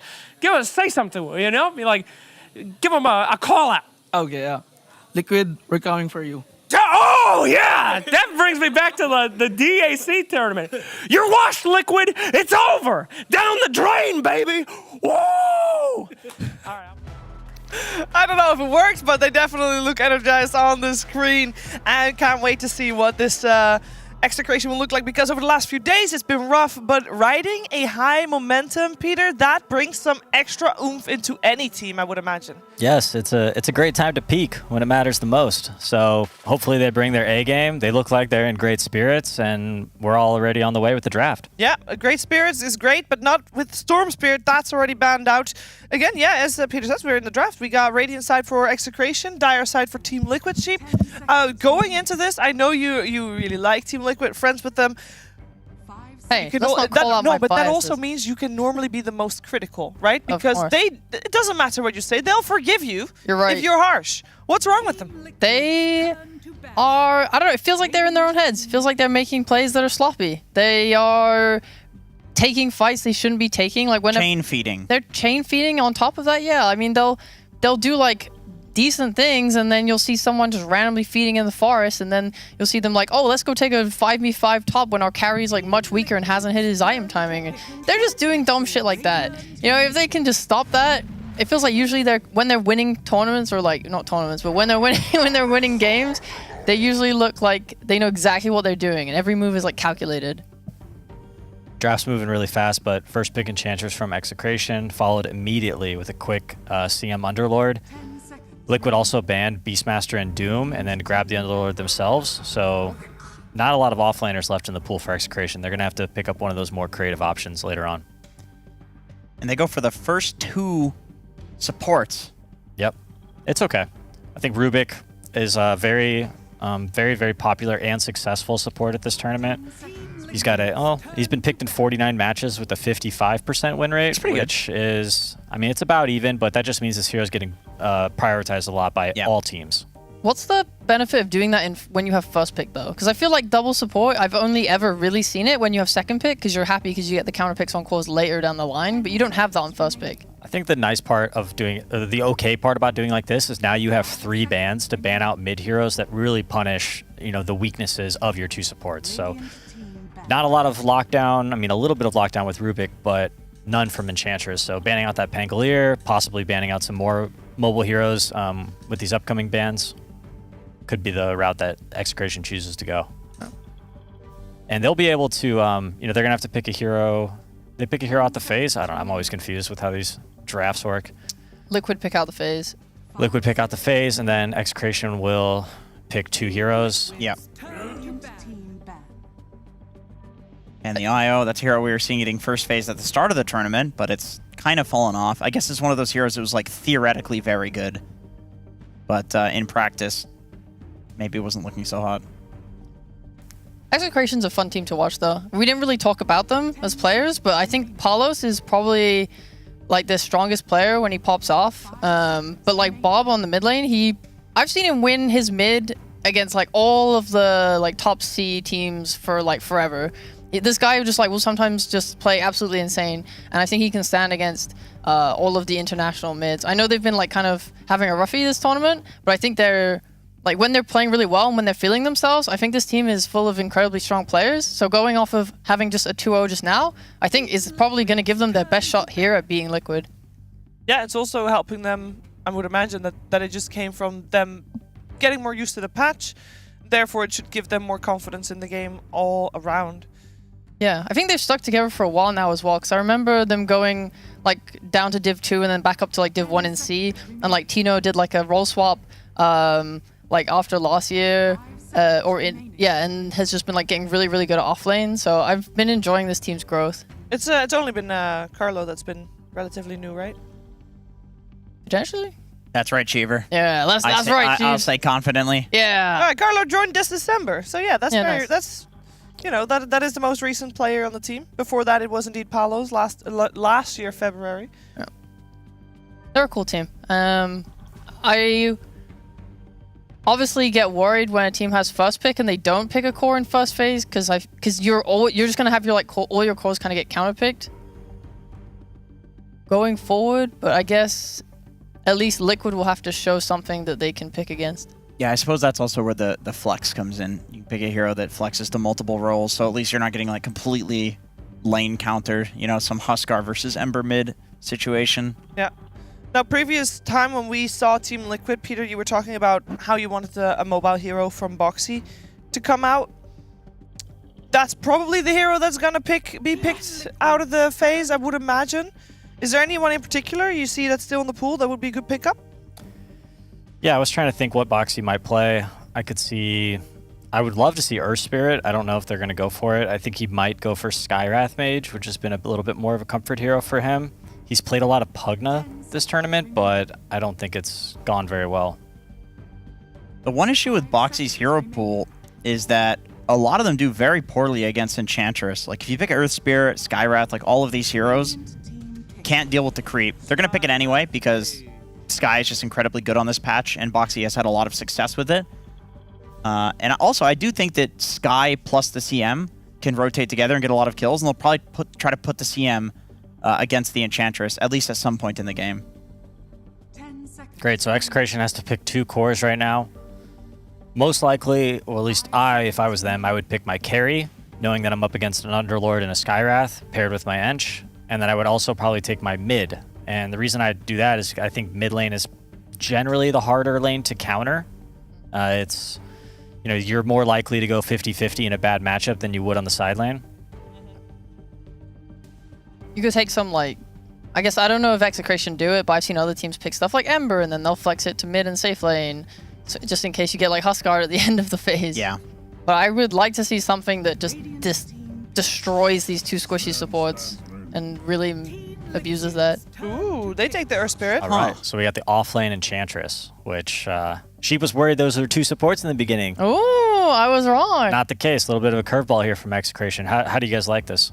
I haven't seen them play it so far, so I'm not sure. I mean, I feel like this is punishable. I feel like if you're Liquid, you're looking at like Batrider to just like absolutely cheese the game against all of these heroes. Like Bat destroys all Liquid of them. has PTSD with Batrider, unfortunately. Yeah, from that Zai Bat game.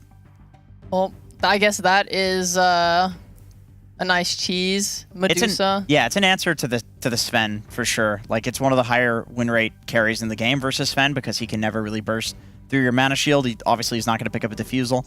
I'm not sure how it'll lane against an offlane Ench though. I don't think it's going to do very well. Well, we've seen the Medusa get kind of rolled in the lane, but at some point she just hits her timing, she gets her levels, and then, like, Execration, they don't have any mana burn here. Like, I think it's going to be really hard for them to kind of chew through her shield. Especially when she has, like, Underlord on top, like, reducing so much damage. Yeah, that's true. I like that Liquid bans the anti-mage anyway. They're just like, all right, if you want to run some, like, weird, like, mid anti-mage or, like, mid or offlane Sven... Mid Earth Spirit. Yeah, and then pick the AM. Like, we're not going to let you have the counter regardless. Gotcha. So what is Execration looking to play mid then? If, let's just assume that, you know, there's not one of these heroes is going mid. They've got to pick out the phase here and... The question I have is, do we think that they need a Diffusal Blade hero against Medusa? In that case, we'd be looking for a Diffusal Blade hero mid. Like Ricky? Possibly. Yeah, Ricky sounds good, actually. Ricky sounds really good. Yeah, I could see Ricky doing pretty... Yeah, I think Ricky works. Trying to think what else. Oh, they'll pick Nyx mid. They've played a bunch of Void Spirit, that's banned. Pangolier's banned. Storm is banned. 5 seconds remaining. What if they... Could they Batrider themselves? Would that be possible? They They've actually could. played it a couple times. Yeah, they love it. I think Bob loves his bat. Bob Bat. Yeah. But there is the instant counter pick from Team Liquid. They could pick Queen of Pain, which is still available. Sure. Storm's not, but there's good answers to the bat. Puck is still there. Alchemist is still in the pool. Yep, it is. Alch Medusa seems a little weird, but on this patch, I think it probably would work. They're it really doing it depends over. on where everything's going. The question. That's probably the question they're asking themselves. Yeah. Who Like, do got we all want these to heroes. go where? Who wants to play the Earth Spirit? Yeah, I'm genuinely, like, I'm just confused because it's like we're talking about needing diffuse. Like, you need to answer this Medusa, but they also have, like, holes in their draft that they need to be filled as well. So I don't think there's, like, a one hero that fixes everything for them. They don't need the diffusal. Yeah, I think that's the it's one they should give up. I think it's a nice to have, but if you play the map well and don't allow Dusa just to free farm 2 or 3 items, it can work great. So they end up on Kunkka here. The Bob Kunkka? The Bob Kunkka. I think it's an interesting approach, the Kunkka, because it's like Medusa, while she's unkillable, she's going to buy like a Mant or whatever. Her damage isn't like massive. So if you just play like to have this Kunkka, use your ROM buff, you're going in with all your heroes and just like trying to kill everyone else, then you can just leave her for last. They have just many. survive through her. They also have many halberd builders. Like you can get it on Ench. Pretty much every hero in Execration, but Rubik is fairly happy to build a halberd. Yeah. Doesn't Kunkka kind of destroy Ember mid, or am I confused? I've seen Ember picked into Kunkka more often than the other way around these days. So I'm not sure with like the Orb of Corrosion build if the matchup has like swung in the other direction or something. Yeah. But all right, well, my eyes are on mid. I'm curious on this matchup. My eyes are on offlane. Tino, offlane, Earth Spirit. Yep. We got the position 3 Earth Spirit Wow. coming out. I mean, the Earth Spirit and Enchantress lane, I guess we expected them to be together. I think we expected it to be the other way around. I just hadn't seen Tino play the Eng. I mean, I haven't seen him play Earth Spirit either, but I know Shanks really likes his Eng. Yeah. Or offlane Earth Spirit. That's a first. Well, yeah, it should be interesting to see how it goes. I haven't seen it in forever. I'm not super optimistic it's going to do that well versus Dusa CM, but maybe I'm wrong. What do you think, Jenkins? I feel like they don't have a great Dusa answer, and I don't think Dusa is going to have a tough lane either. But I've said this before, and Dusa lost, but I'm still going to go with the Dusa team. It's Team Liquid. You think Medusa's going to do well? Peter thinks we're going to look at the mid lane, or we should be looking at the mid lane where Bob is going up against Nisha with the Kunkka Ember.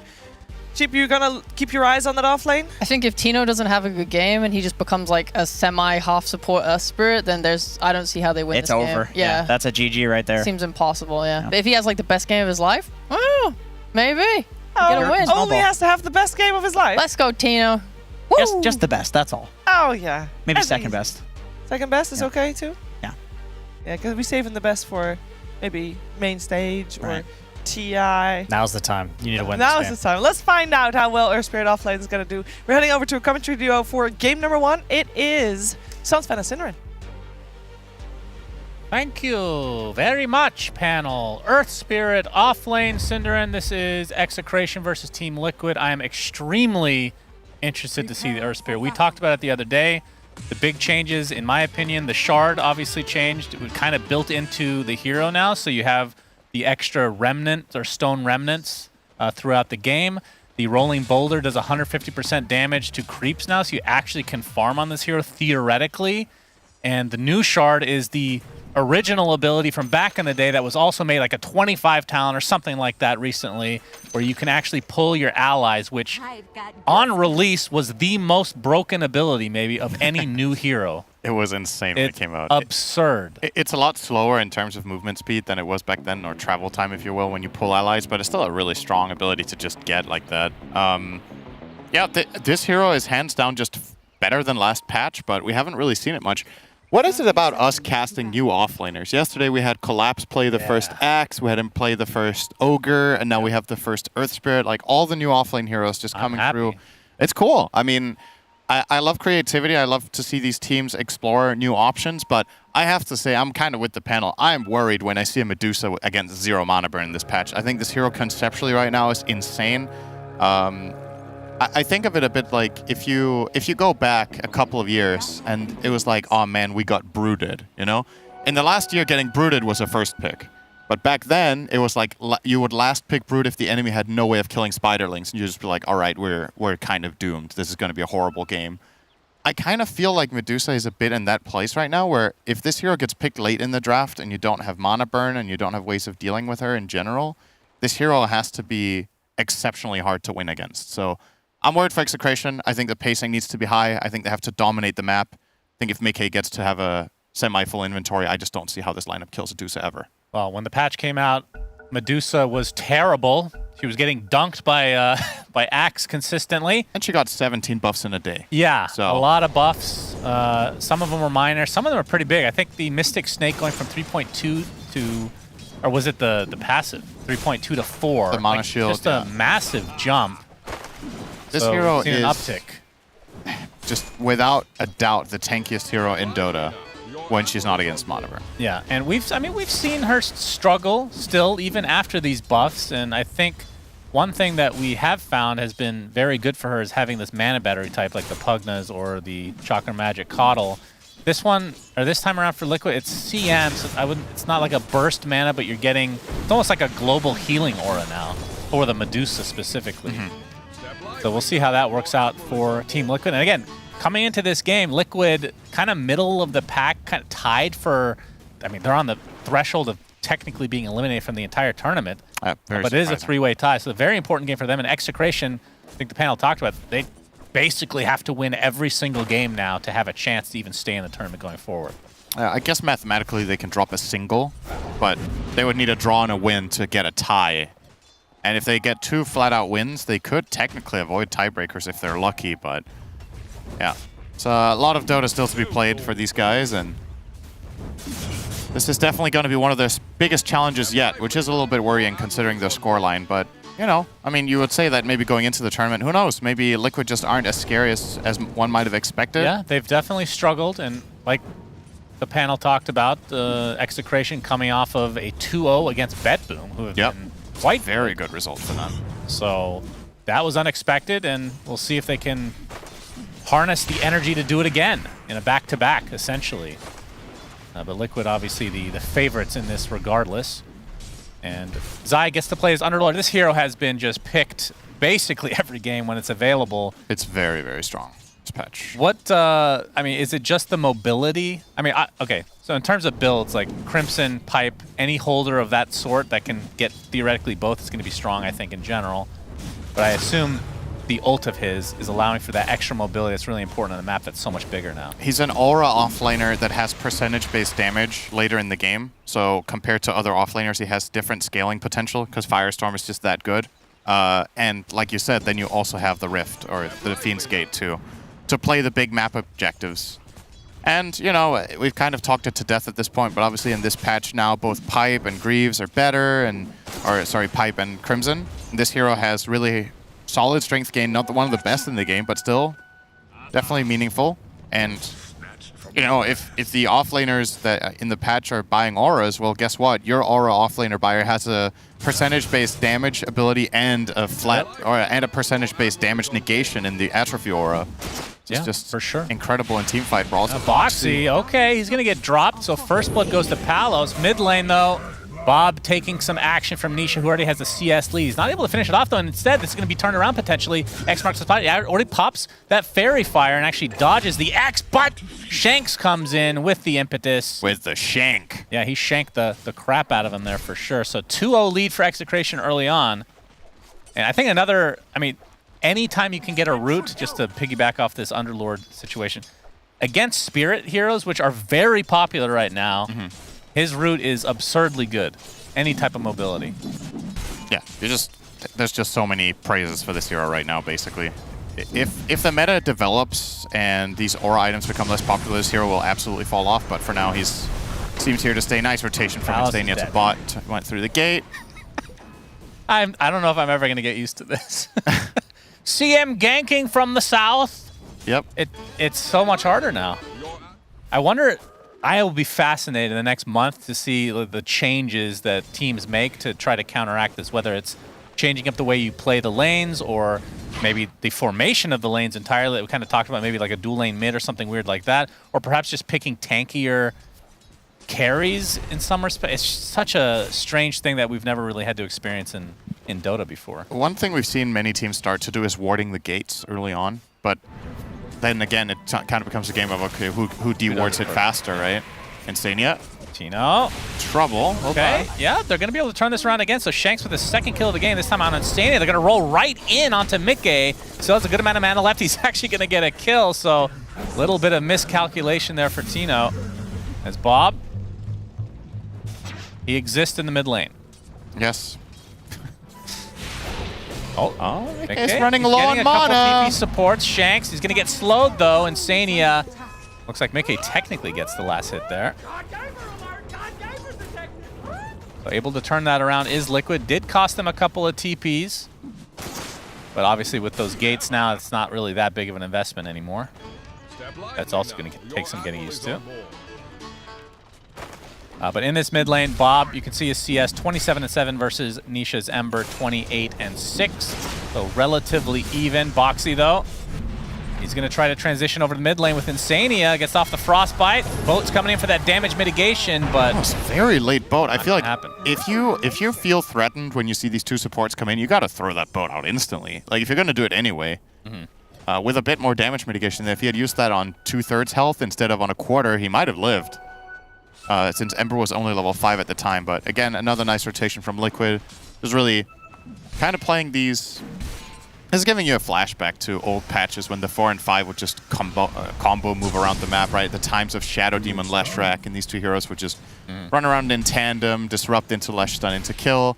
So far, the Maiden and Skywrath have been very much playing together, largely by virtue of the gates, but also around that mid lane. Trying to avoid this deny on the range creep. Palos has to go hit it directly. There's actually a pretty decent stack there for him already, but I'm not sure if that's just going to be taken by Zai instead, because Firestorm really does own for that. Pretty important here. Insania will be stealing the enemy Wisdom Rune. Okay. I think Tino will be too late. Yep. Insania takes it. It might cost him his life as Shanks is coming here as well. Trying to deny himself on the Black Dragons. Question is, who will get the kill on Insania? It's not going to be the Dragons. Is it going to be anybody at this point? This is taking way longer than he signed up for. Insania will drop to Tino in the end. Talk to me about Earth Spirit build as a core. Well, he's got Vanguard so far. Earth Spirit has really great strength gain, so is a potential good candidate for Crimson, right? I wouldn't mind seeing him go Crimson Pipe this game. Just have those auras for damage. Palos. Yeah, Firestorm is nasty. Firestorm plus Ancient Seal. He's actually dead. Yeah, Arcane Bolt's going to get it. Bonk. Okay, Boxy picks up a very big kill. I mean, that's something we really don't talk about with Ancient Seal is the damage amp that it provides. Obviously, the silence is great because it's basically instant once you get it off. Yeah, but nice pairing with Underlord. damage amp's crazy. Percentage, base damage amped up by a percentage. Sky's the limit. No pun intended. Actually. That was a pun. Yeah. I sometimes you say something and then it immediately Just you have brilliant. I'm genius. You're too good for your own good. Zai. You're so good with words. Unbelievable. Zai. Put that on your tombstone. Too good to be good. Zai. Get the root again, That actually. was like a triple root, basically, but he is going to get dropped eventually, so Carlo actually gets credit for that kill. And Insania hurricaned back by the Wild Wing, which is about to expire anyway. And, ooh. Liquid actually aggressing onto Bob because Nisha has that haste rune. Still a decent amount of time left on it. Bob will get enough distance, though. As Shanks just corralling the wave a little bit for his mid Kunkka to get back. And then he steals it. Yep, he's just going to take all of it, apparently. I thought he was holding it for his poor Bob. But yeah, back to the build on Earth Spirit.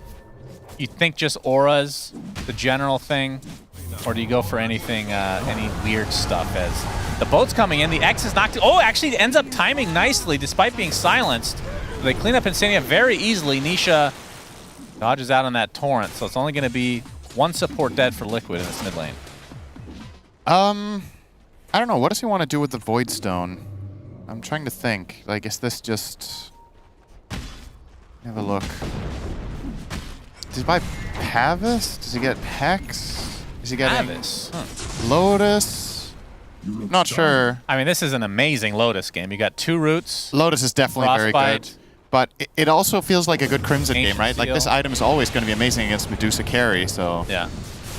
Mid lane. Unlike Medusa support. Bob, he gets silenced and he gets brought down.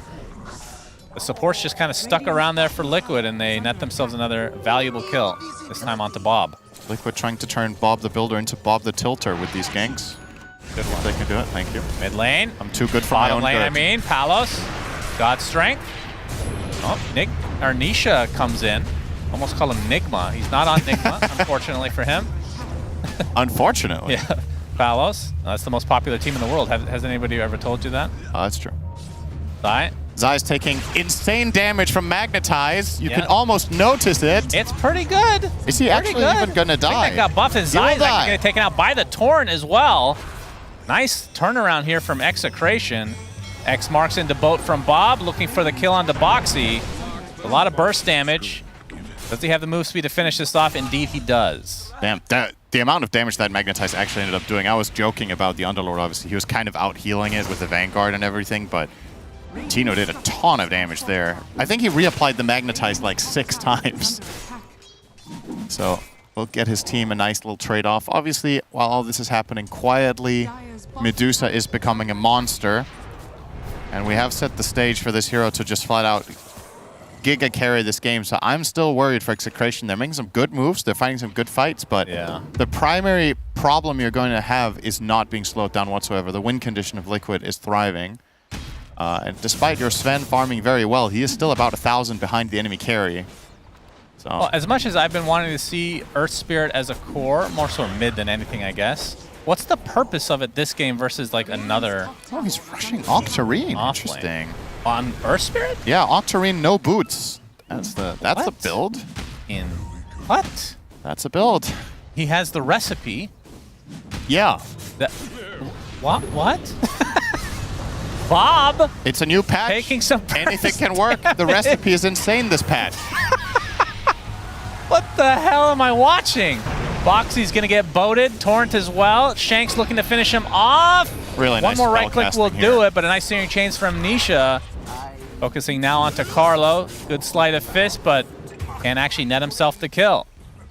Oh, it's a very well Oh, executed. he did net himself the kill. Yeah, Okay. I think the rum buff ran out and then he died to Orb of Corrosion, actually. But still, great spellcasting from A Execration. rare corrosion kill. Yep. I like it.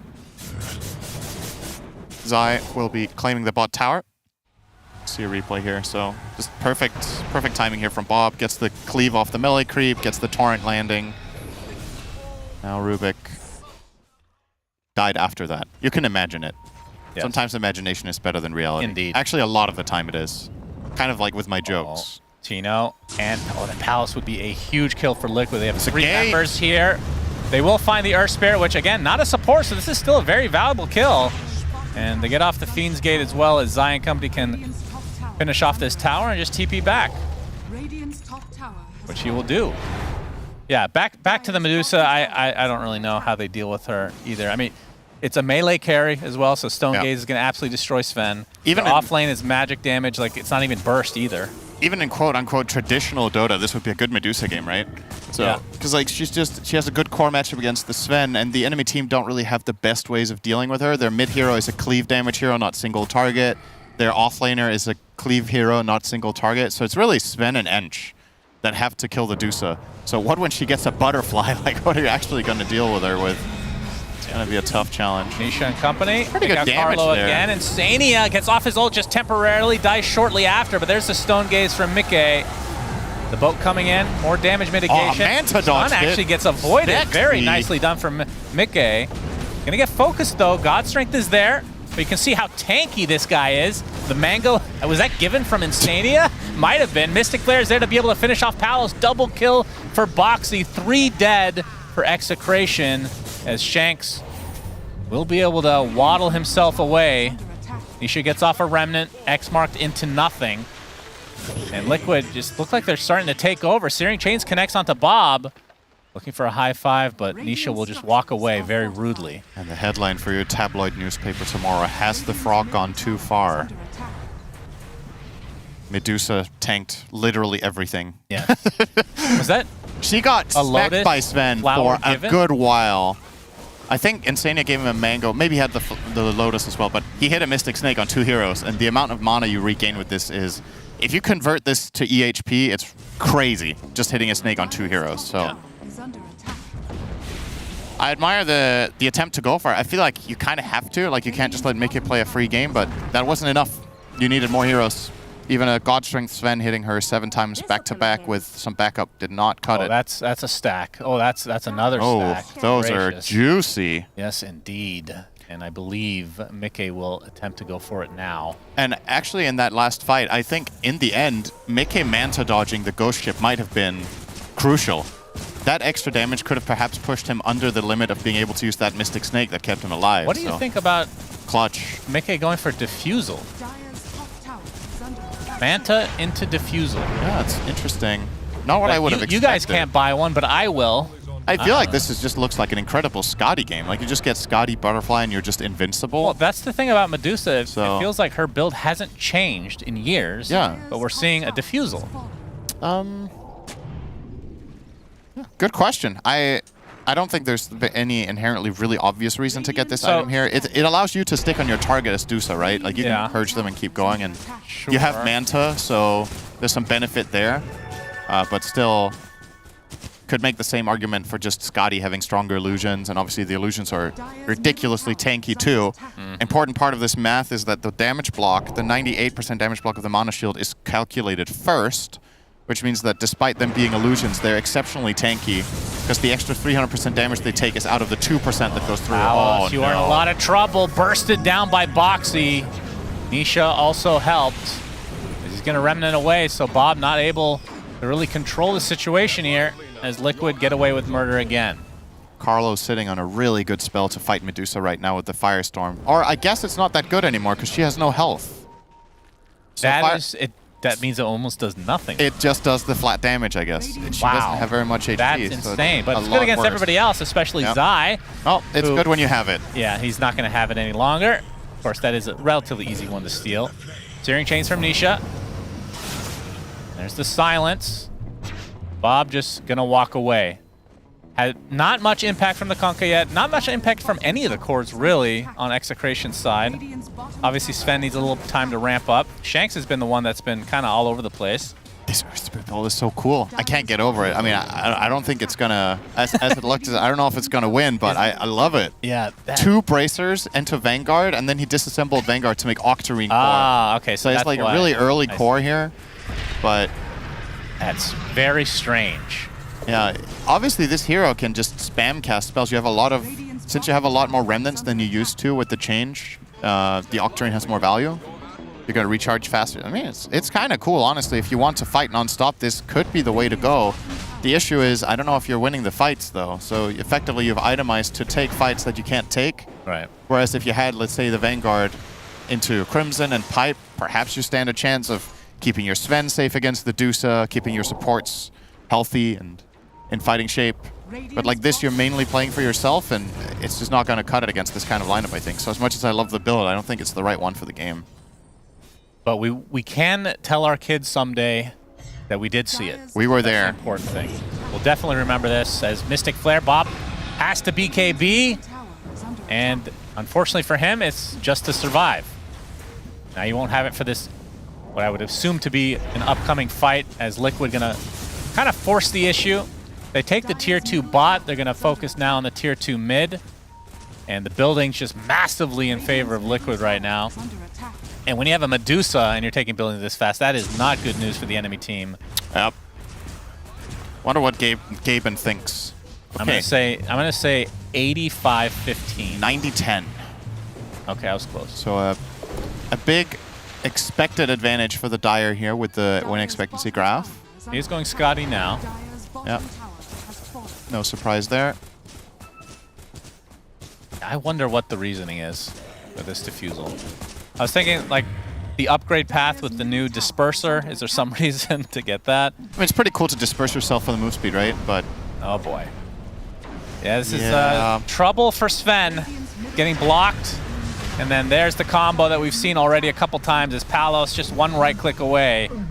Zai takes it for himself. And Mickey now farming the enemy triangle, which includes the enemy courier. Little rogue courier got split shot there. Unfortunate. It happens. I mean, sometimes you just get caught in the SAM system. Yep, Nisha finding himself yet another kill, although Flame Guard was given. Okay.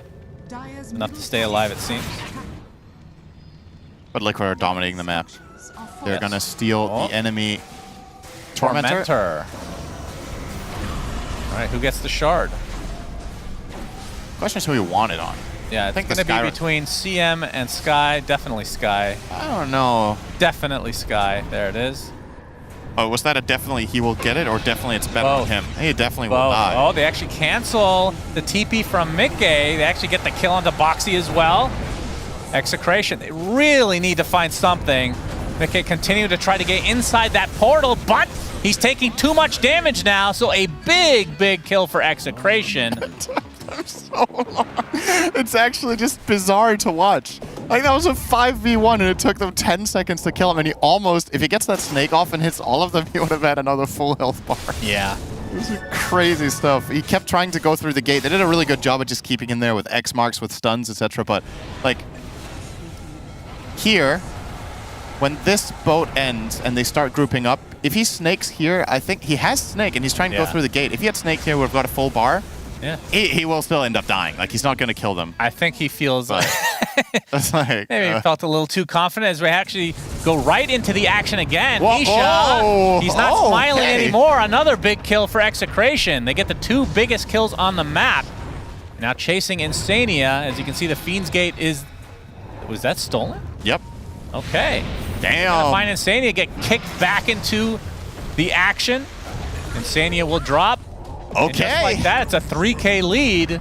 Execration not only showing some signs of life, but helping stabilize this game. That Tormentor steal might cost them dearly, actually. That's a big swing for Execration. By no means are they in the lead, but they're getting a little bit of breathing room and a little bit of hope here. Yeah. Look at that roll. It's actually so noticeable how much damage it does now. As Tino still opting not to bother with boots. We'll be going for the BKB next. So Ultra Tank incoming. Of course, the Tormentor that you talked about, the Shard, did go onto the Skywrath, which I think this patch is actually so much better than the old one, just because, just to give you an idea what it does for people that don't know, every time you cast a spell, essentially, or is it every tick of damage, I think? Every time you cast a spell. Every time you cast a spell, you No, get... every time you deal damage. You're right, you're right. That's right. Every instance of damage from Skywrath will give him int and armor. And now int gives magic resist, so it's like, okay, that's fair. actually doing a lot. And every instance of damage of Mystic Flare on its own will stack up pretty quickly. Yep. So it's actually a pretty damn good shard to get, especially for free. as Liquid will get the second. This one between Insania and who cares, because Insania gets it.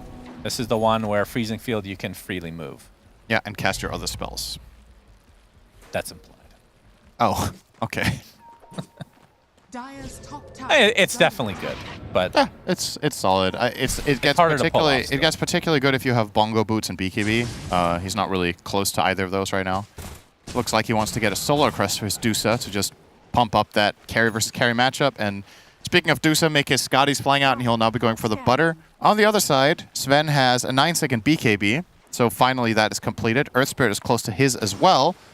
Kunkka has his BKB on 8, so actually Execration have quite a lot of tools when these triple BKBs are running. It's just a matter of can you kite and survive the Dusa, because everybody else will be taken care of by your team. So it's still going to be the really like a raid boss kind of game.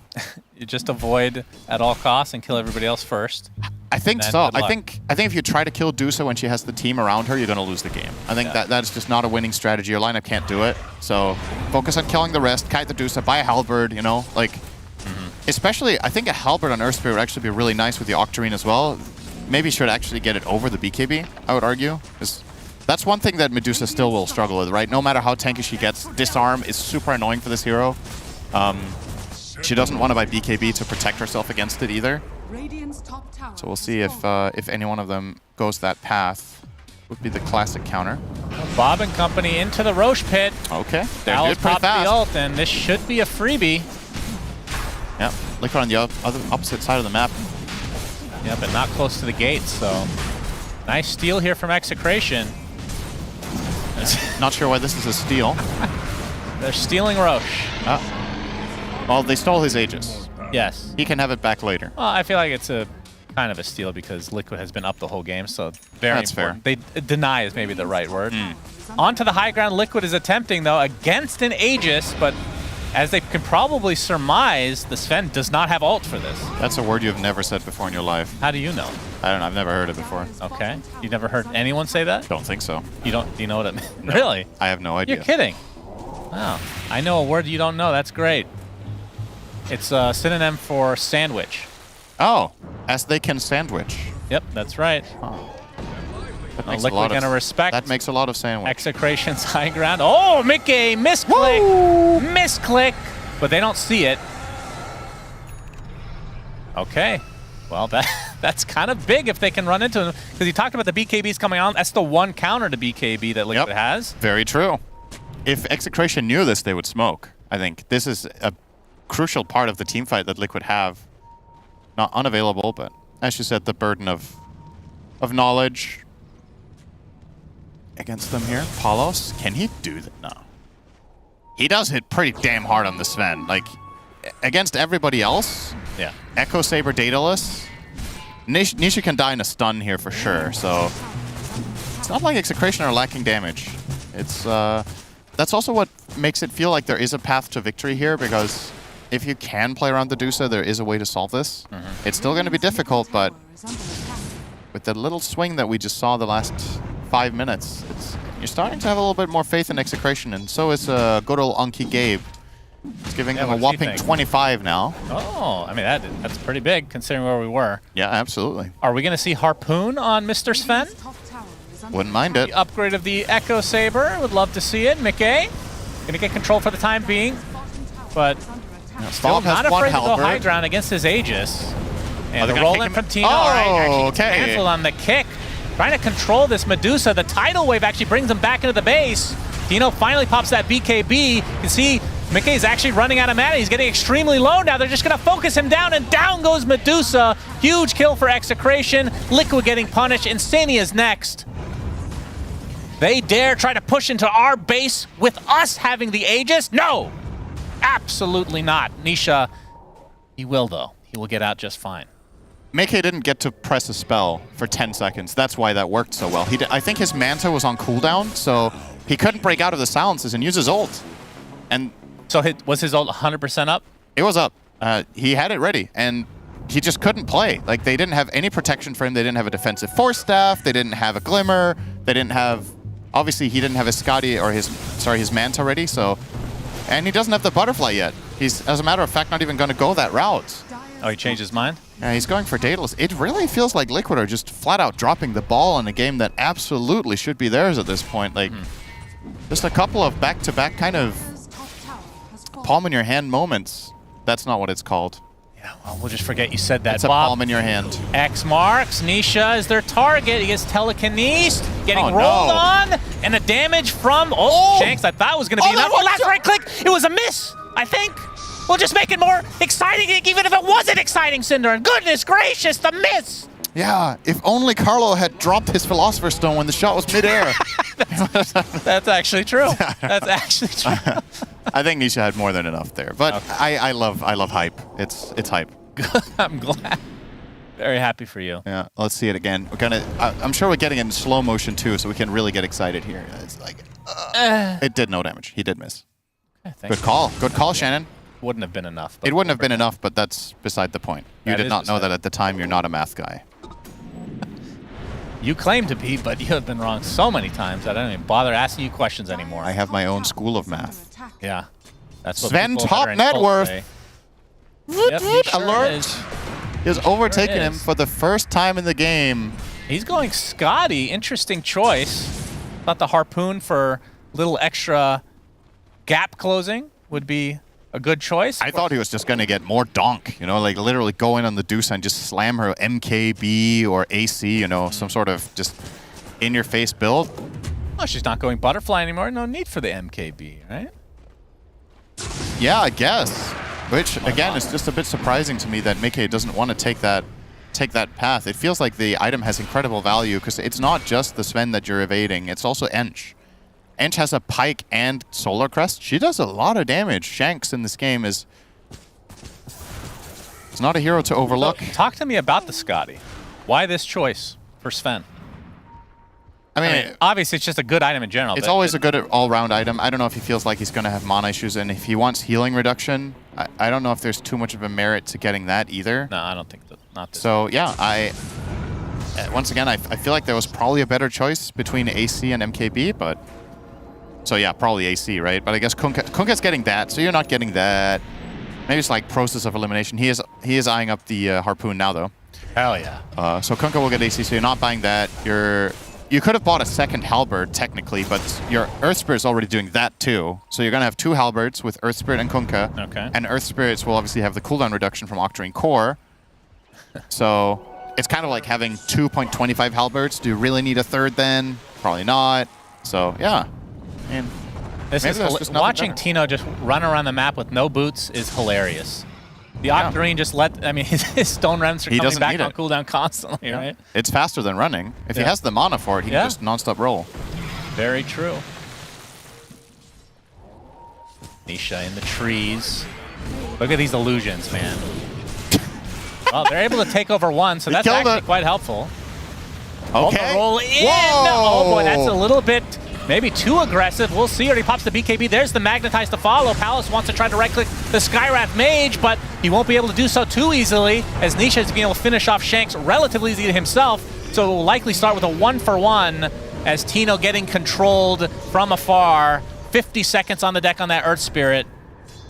And Tino's wild, man. Yeah, just he wanted to go straight in real there, hard. 1v5. His team weren't able to connect very quickly, and they have to pop their BKBs, get a kill, and get out. But, I mean, 1-for-1 trade given the circumstances, I think not too bad for Execration, to be honest. That could have gone terribly wrong.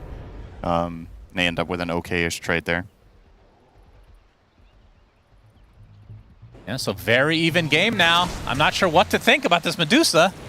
Tidal Wave coming in. Bob getting pursued by Nisha onto the Bridge of Fate. I will tell you what I think. I think Medusa was an outstanding pick this game, and I think Liquid have just messed up. Bob's And it continuing to get chased. It does happen.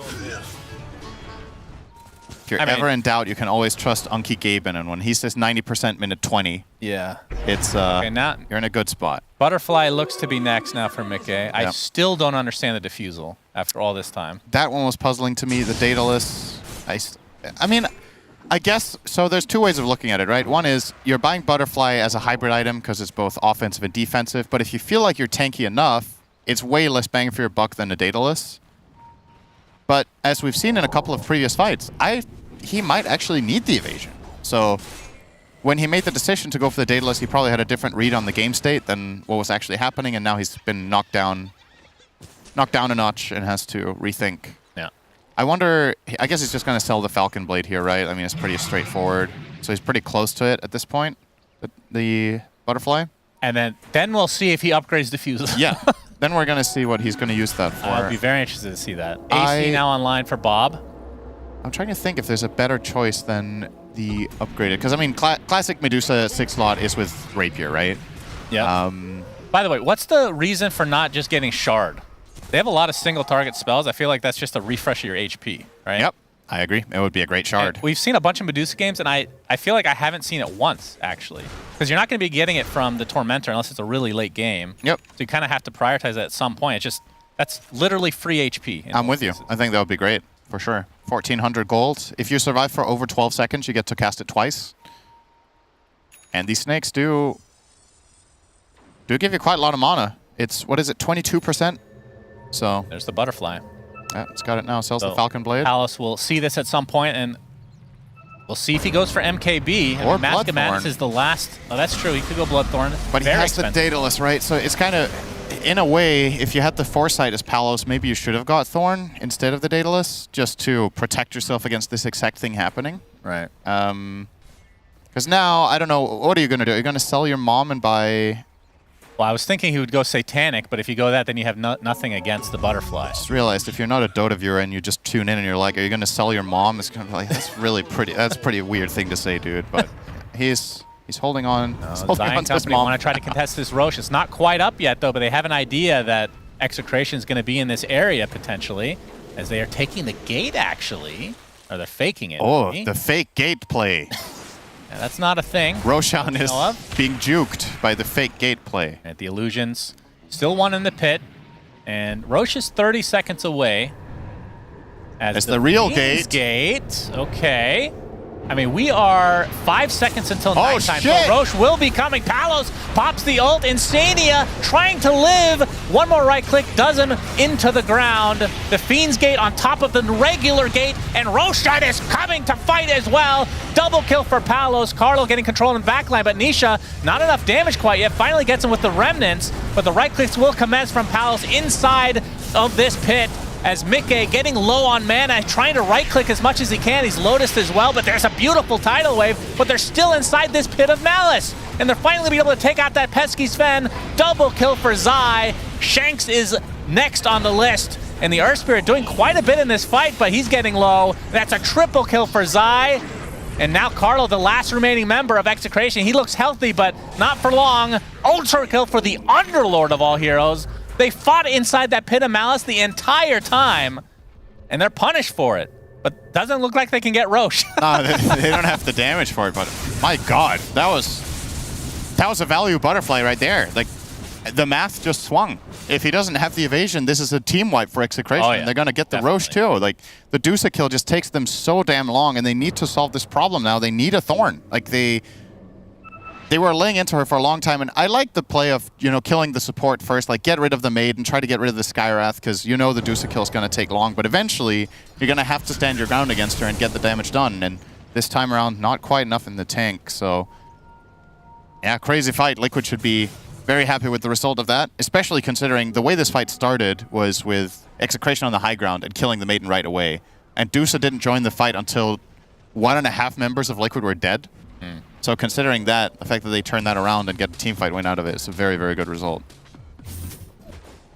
Yeah, so this puts Liquid back in a favorable position, but not commanding by any means, as this second Roche yet to be attempted, obviously. It's the Aegis and Cheese, so we'll likely see another fight in that area very shortly, if not imminently. Yeah. The gold graph went from a valley to a diglet. Okay, good to know.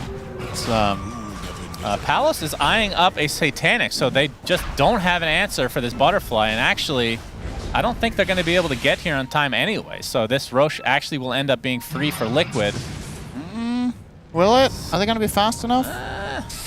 We'll it's see. kind of It's going a little slower than anticipated. Bob is going to spot out Nisha. He gets torrented. Hang on. God Strength is there, but the BKB and the save Now the Aegis online for the Medusa, so this means Execration needs to GTFO. Mystic Flare doing a lot of damage to this Sven. He looks like he kind of wants to fight, but again, it has to be around this Medusa. He uses the Harpoon to destroy Boxy's face. Insania looks to be next on the list. The Freezing Field did a decent amount of damage, and now Palace just has to run, but he's getting kited by the Scotty. Searing Chains is there, and down will go Sven. I had to go very slowly because that took quite a while to kill him. Very awkward indeed, but it's a 1 for 2. Liquid still with the Aegis, and we'll see if they can get any more out of this. Oh, the cancellation of the TP. So Nisha finding Tino. Roll your boat. BKB, and he's going to continue to roll away. Not a bad result for Execration, trading 1 for 2 there. I know it's Sven for the 2 support, so you don't feel great about it, but considering your Sven started the fight on half health, the enemy team already got the Roche, you still didn't completely get blown out of the water in that fight. And that's honestly pretty decent for them. Obviously, now they will be fighting a Medusa with Aegis, so good luck killing her twice. She has sold her treads. What is coming out? It is going to be Boots of Travel level 2. Oh, wow. So make it with that global teleport and higher move speed now. Will she did queue up the Disperser, by the way, so that was the intent all along. We'll give him a nice move speed burst in the fight, right? So, yeah, sure. Bob, TP out. BKB TP. And I'm trying to think things that it dispel. It technically dispels Magnetize, I guess, until 25 if you want to take that talent on Earth Spirit. Silence. Yeah, the Silence. Fade Bolt. Enchant. The slow, of course. Is it really just for the burst of move speed? I guess I haven't even seen the item used yet. I mean, it's also a stat upgrade. If you already have Diffusal, the upgrade feels nice when you're maxed out, but the question once again is this better than another item he could have, right? I think Rapier must be better. Being spotted out, getting kited again. The Scotty with the Shivas on top into the Pit of Malice. And you can see how much damage Liquid's able to do with very little investment. That's the scary thing for Execration. They have everything up though, and last time Liquid tried to go high ground, they got ultra punished, but oh my goodness, the burst damage. But that time they didn't have the Aegis. And Bob lives. So fair. That is fair. Shanks with the Agnum Scepter Sproink. Always fun to see that. They forced the fortification, 8k lead for Liquid, and the Aegis, another 2 minutes. So expect the high ground to resume shortly. As Enchantress actually has the MKB queued up, so maybe that's what they're going to try to answer it with, but... I mean, her MKB plus a Sven Thorn, I think, is still the way to go. But Sven is going Satanic. As well, yeah. It's easy to say in hindsight, but I do feel like you should have prepared for that. You know Deuce is going to go butter, right? Like, she will do this almost every game, and you know that's going to be the challenge you have to overcome. So I feel like the itemization from Execration is really lacking there. They've prepared well with their halberds. I love those. I love Ench's build. I think a lot of things are right, but... Okay, they might find a kick here. Try to kick him out. Mickey on an island right now, continuing to get stunned. Half mana. Look at the damage coming out from Shanks quite a bit, but they actually find Palace. He pops the BKB and the Godshrine, using the Harpoon to delete the Skywrath again. Gracious me, oh my, a nice boat connecting onto 3 heroes, but you can see Sven, he's the one getting kited horribly. As Insania, the really nice freezing field, finally canceled out. Mickey continue to right-click from the low ground, and Palace just has to go back to base to try to heal up. He's able to blink out to safety, surprisingly. Bob, in the meantime, he was trying to create space on the back line, gets off the tidal wave, back into the base. The rest of Liquid goes.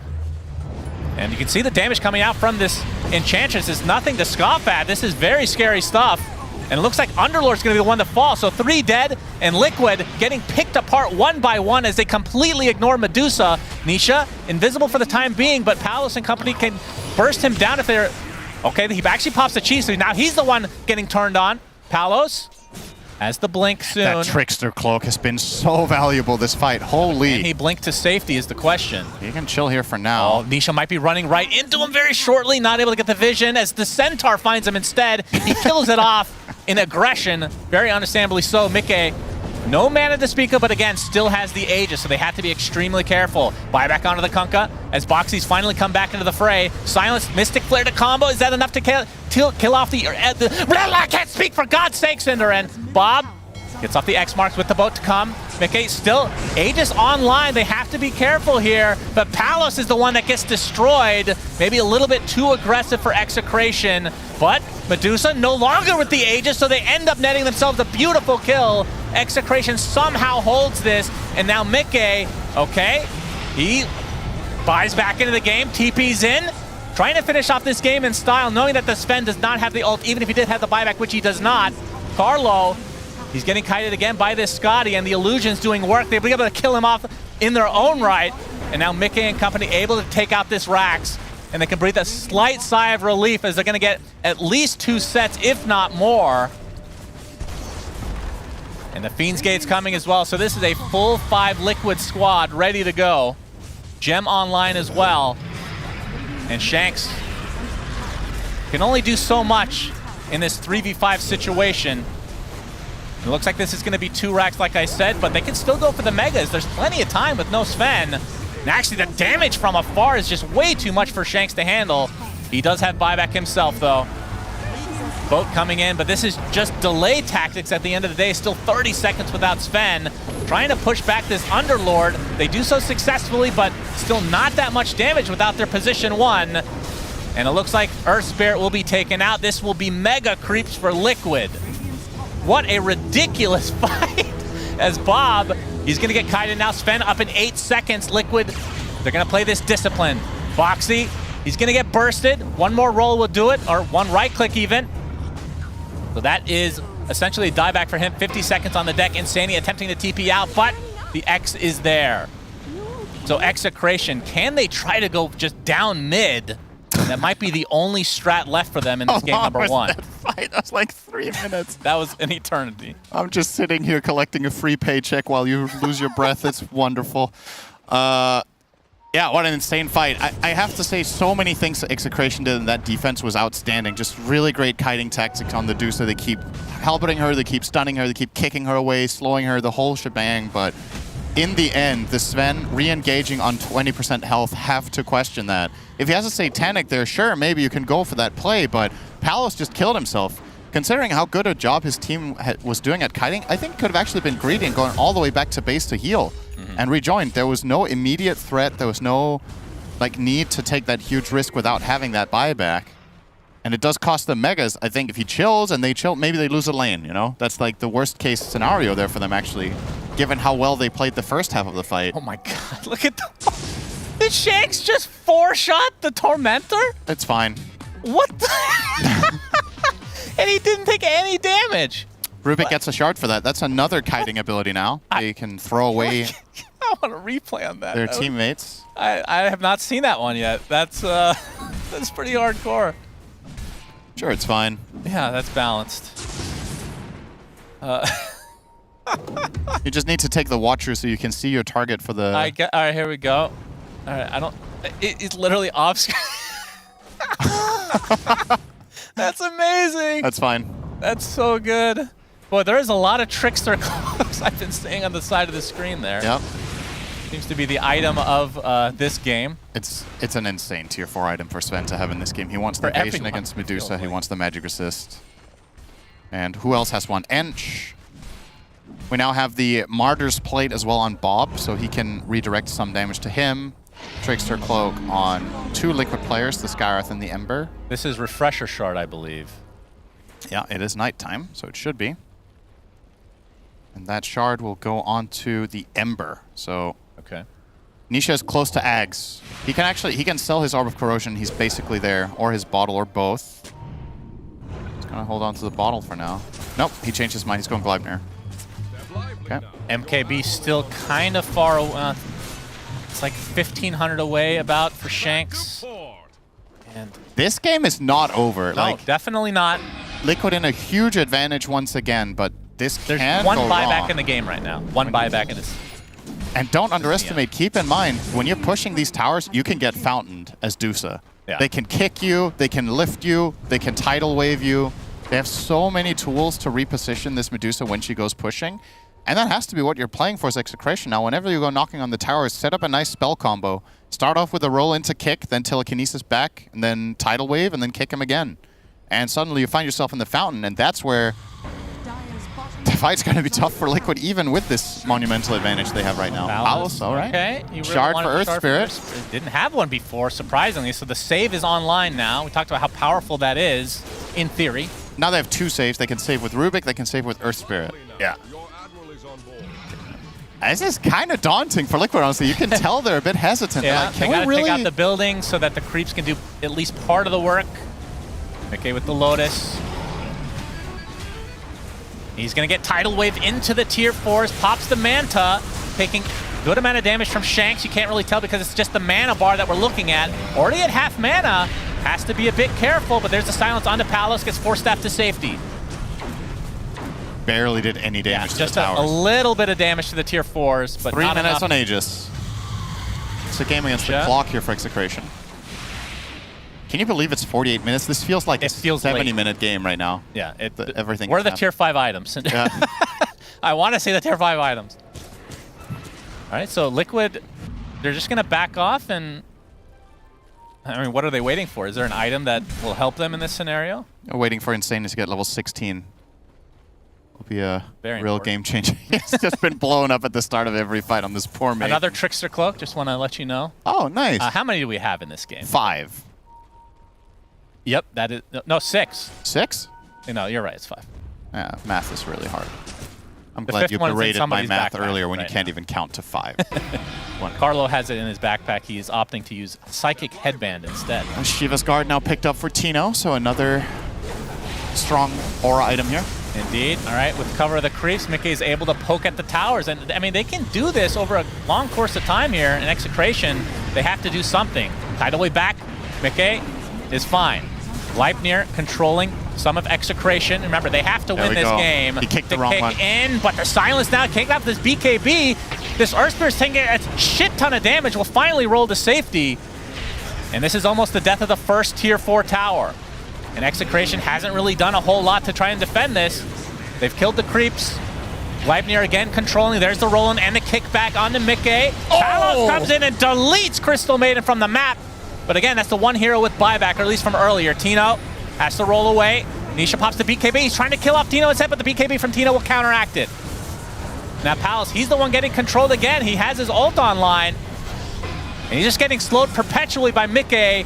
And he's going to try to fight his way through this, but it's going to be a losing battle as Mickey, still with that Aegis online. Palos finally able to limp away to the fountain. Underlord is going to be the dying. death of the Underlord finally. So Zai does have his buyback, but no ult to get back into the fight. Bob trying to take out Insane. This would be a dieback on the Crystal Maiden, but instead Bob will fall first. Tier 4 still alive. Oh, they got inside the He was fountain! kicked into the fountain. That's life number 1. Torrent, is there any teammate even remotely close? The fountain is beating the shit out of Mickey and will finish him off in He doesn't style. have buyback. No buyback at all. Uh-oh. How long does he have buyback? Spaghetti-o. Oh, he has it. Oh, now. he just got Okay. it. Oh my god. What the fucking God's name am I watching? Shanks looks so unimpressed. How is he this calm? He's That dead was a inside, sick just like defense. every Dota player in the history of mankind. Like, whatever, man. It's just so cool. Oh, I They have love to it. go up mid and force these buybacks. It's just so chill, man. Hell yeah. This is my kind of game. This is wild. All right, so it's time to keep these buybacks in mind. So do set buyback ready. Obviously, as you see on the screen right now, only Maiden doesn't have it on the Dire, but if you force these buybacks out of Liquid and they make one misstep, this Radiant lineup can end the game really fast. Like, Sven is no... Yeah, this is case in point right there. That's how... They're going to go for some building damage. Yeah. I mean, that's the one thing you have to be careful of if your Execration is the timing on Sven ult. That's when he's strong. You can't really fight without it. And he also does not have buyback himself. He doesn't have the gold. So really, really crucial here that Palos does not die. Nisha, you can see pushing down the bot lane for now as Execration. We'll see if they try to go for Throne or trying to even this up with Mega Creeps. They'll do the latter, going for that second set of racks. And again, buyback is available for Mickey. 45 seconds. Everybody else is up. And knowing that Palos' ult is done, I think Execration needs to just get out. Can Liquid stop anybody from TPing? It doesn't look like they're going to even try. All right. Okay. So only one set of racks existing in this game right now, and it's the bottom lane for Liquid. I'll be honest with you, I thought this game was going to end 20 minutes ago with a Medusa just cleaning house, but look at the defense that Execration has been able to put up. Just insane. And suddenly they find themselves in the gold lead now. This gold lead doesn't really matter. It's all about the buybacks. It's all about navigating the fights in total chaos. And that's one thing that their lineup really has going for it. They have so much stuff. Like just displacement abilities, disarms, 2 different saves for allies, BKBs, the whole kit and caboodle. Like, it's tough. It's actually really tough for Liquid to isolate and kill targets with their Dusa. I wonder if at some point Mickey has to buy a Swift Blink and just get in there, you know? Like, but then you're in danger of getting kicked into Fountain. Yeah. So, pretty difficult. Are there any 25 talents that are worth mentioning that are now online or upcoming soon? Well, does Kunkka have... Which one did he take? He took the Ghost Ship Fleet. Okay. So that one could be pretty nasty in this game since... And he has Torrent Storm, and I could have sworn he bought Refresher. Is that on... Oh, he's going for Refreshers. Yeah, so... Considering how these fights are playing out with just all this chaos and being, for the most part, from Liquid's perspective, pretty static. It's the Radiant lineup that is moving a lot. For Liquid, it's only the Ember. This Ghost Ship Fleet is likely to get massive value of like chain stunning. So, yeah. Yeah, longer route for Mr. Zai. Do Sleight of Fist for Nisha. I mean, some of these 25 talents are actually pretty freaking absurd. Obviously, the Medusa split shot modifier one is one of the best in the game. Unless you don't have Scotty, then. Then maybe not so much. Or Daedalus. Yeah, or Daedalus. All right, so a full reset, and you can see on the side of the screen that buybacks are mostly up. Big one missing for 4 minutes is the Kunkka, though. Ench will have it in 200. Imagine if Execration had played like this in the first 2 days. They're on an insane heater right now. It's really cool to see. A lot of the times when teams have a bad tournament, start out rough, they never really find a way back. But these guys are... All right, Earth Spirit 25. He's about to hit it. They're on fire. Magnetize Undispellable. I assume the Rolling Boulder stun duration is what you take. Yeah, especially when you have Octarine, right? I can't imagine a scenario where you go for the other one, though. It's 1.4 second stun, and you... Oh no, what cooldown? 3.5. Yeah, you definitely take the stun here, surely. He will get it now with this Ancient Camp. And he's going for the Aghanim Scepter. I'm not sure if he's actually going to buy it outright without buyback, but that one can also be quite disgusting. Yep. Turning somebody to stone and then just doing... Oh yeah, another repositioning tool for the Dusa. Wonderful. Turn it to stone and kick her into the fountain. Yeah. Right. She's going to have to get... well, they do have a bunch of Lotus Orbs, says Palos. Good reaction. Yeah, we'll get out. So Roche is up, Cinderin. He eats a Moon Shard and now does not have buyback. That's a Giga Chad move right there. Who? The Sven.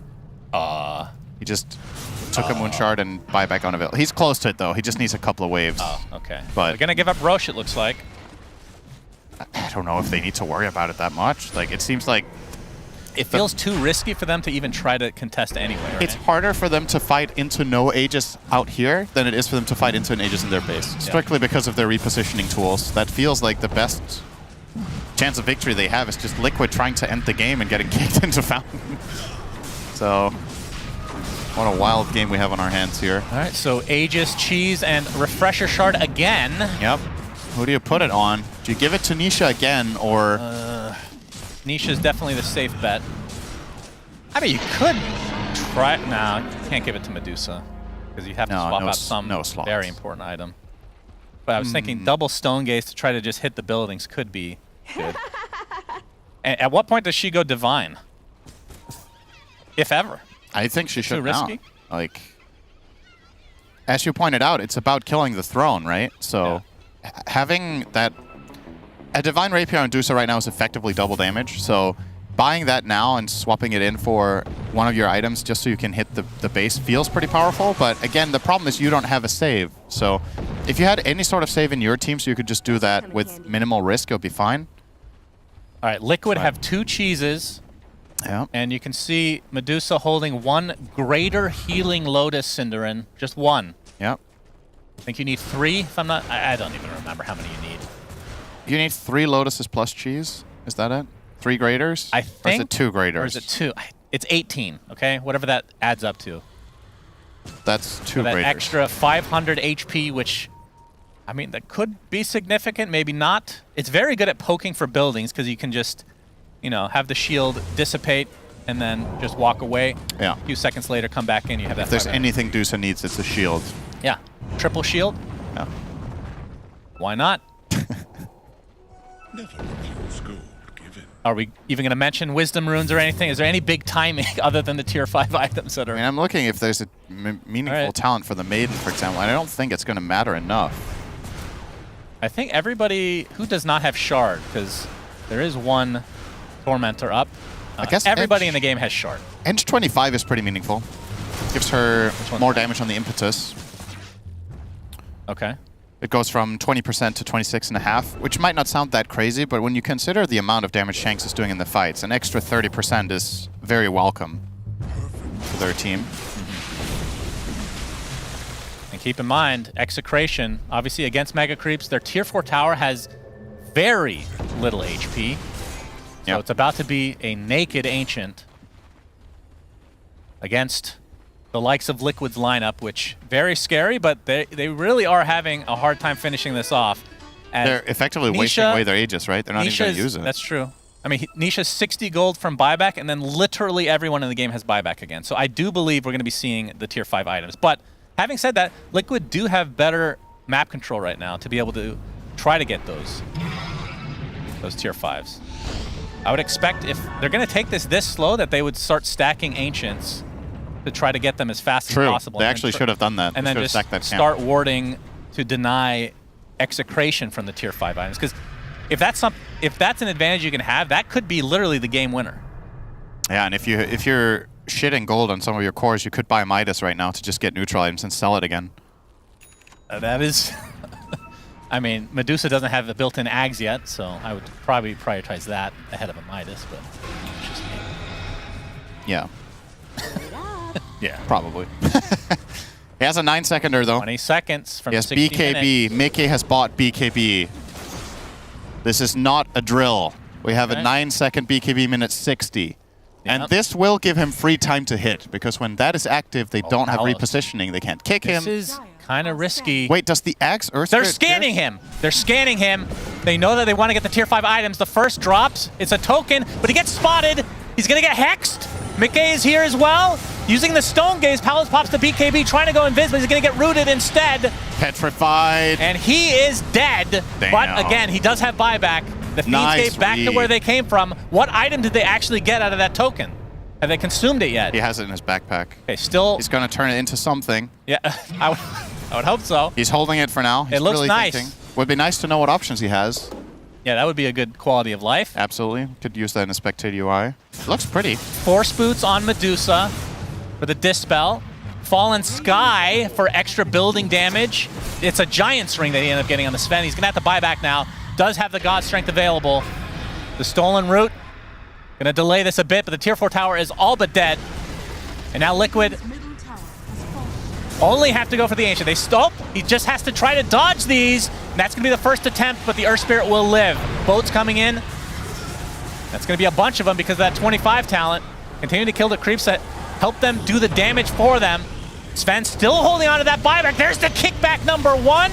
The Sven is going to get the stun up, but there's a Lotus Orb, keeping Mickey at a decent distance. Pops the BKB. Trying to do as much damage as he can. Actually goes to the other side of the Ancient, and now there's so much in between them to be able to get this kickback. It's going to be very difficult. He's trying for it again, though. There's the kickback towards the Ancient. The stun's just continuing to be applied, but no damage to Mickey. Buyback onto the Enchantress now. They can try to go for the throne. Palos, he pops that ult. He's going to die very shortly. Remember, he's already bought back, so it will be a dieback. But the BKB keeps him alive. He's going to go back to the Fountain of Heal, but they just don't have the damage to deal with this. Mickey continue to get controlled. Zai beautifully done with the root again. And now they're going to turn the sights onto Nisha. He's getting extremely low. The Ancient is still exposed. They pop the fortification. He's going to buy back onto the Ember Spirit. And now Mickey, all he has to do is go for this throne. That's a He dieback pops on the Zai. ult again. Dieback onto Zai. Can they kick him back, though, is the question. The Stone Gaze is keeping them in place. All these melee heroes against Medusa, very hard to deal with.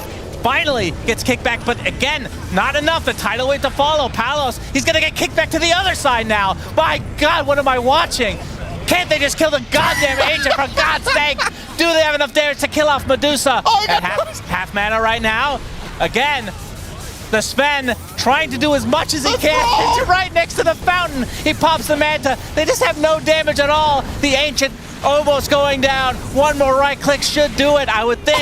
And finally, Liquid win game 1. I literally will lose my voice from this game, but Jesus H. Gaben, help us. Oh, God. Wow, that was insane. Holy, so many, like,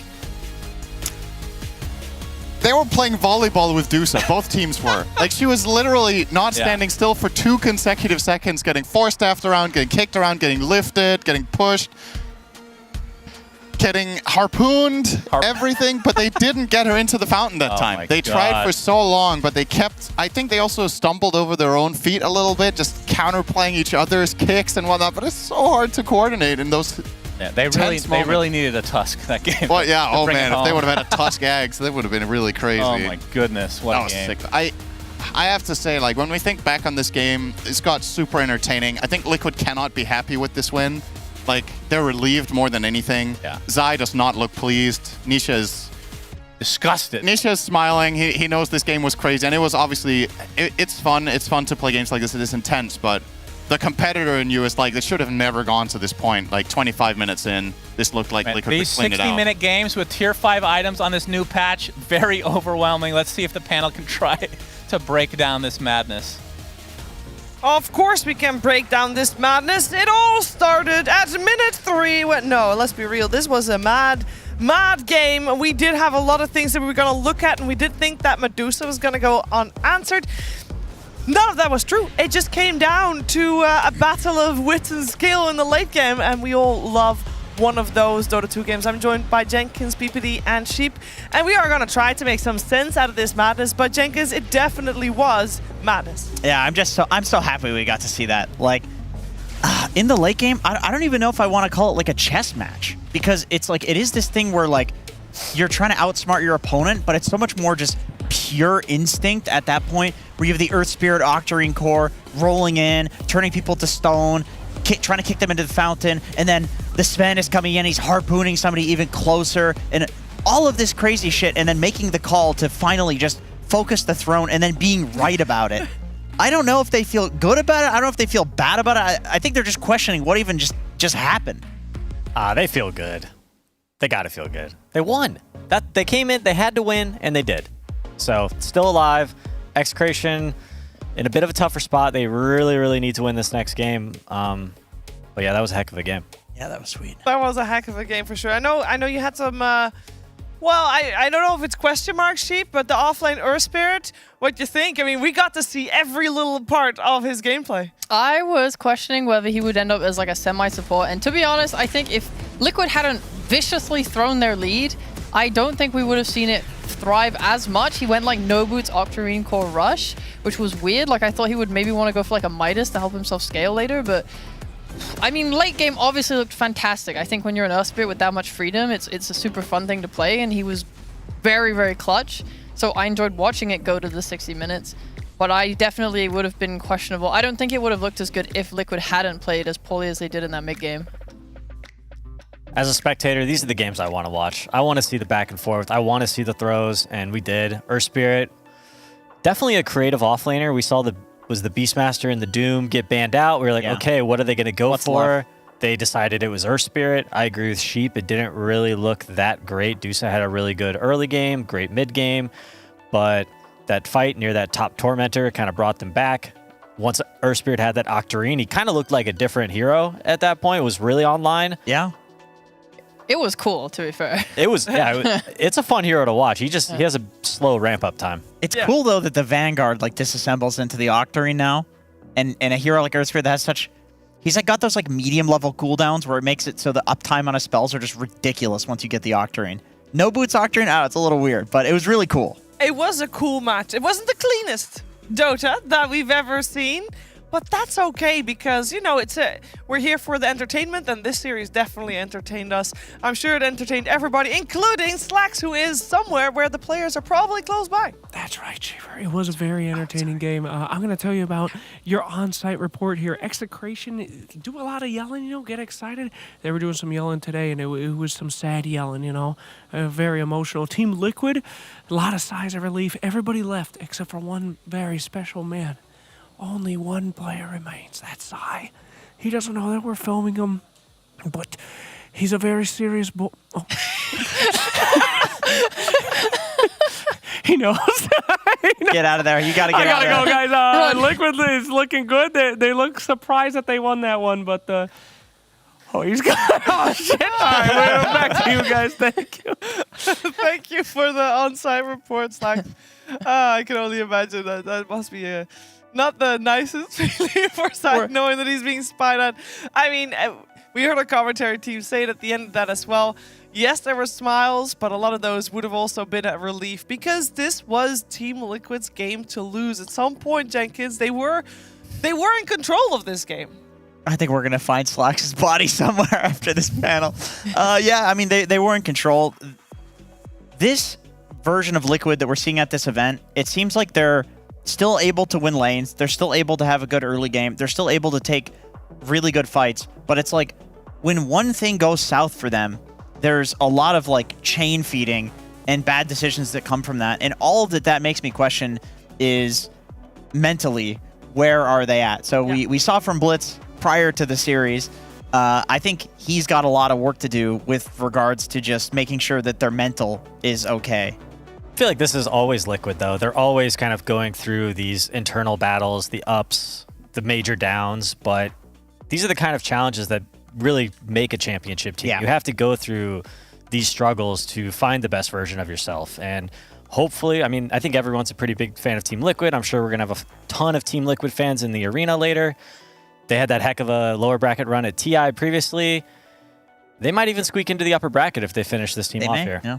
Yeah, they already just finished the team off. It just got confirmation that Execration 100% eliminated from the It was an execution major. for Execration, That if was, you will. Yes, it was indeed an execution of Execration.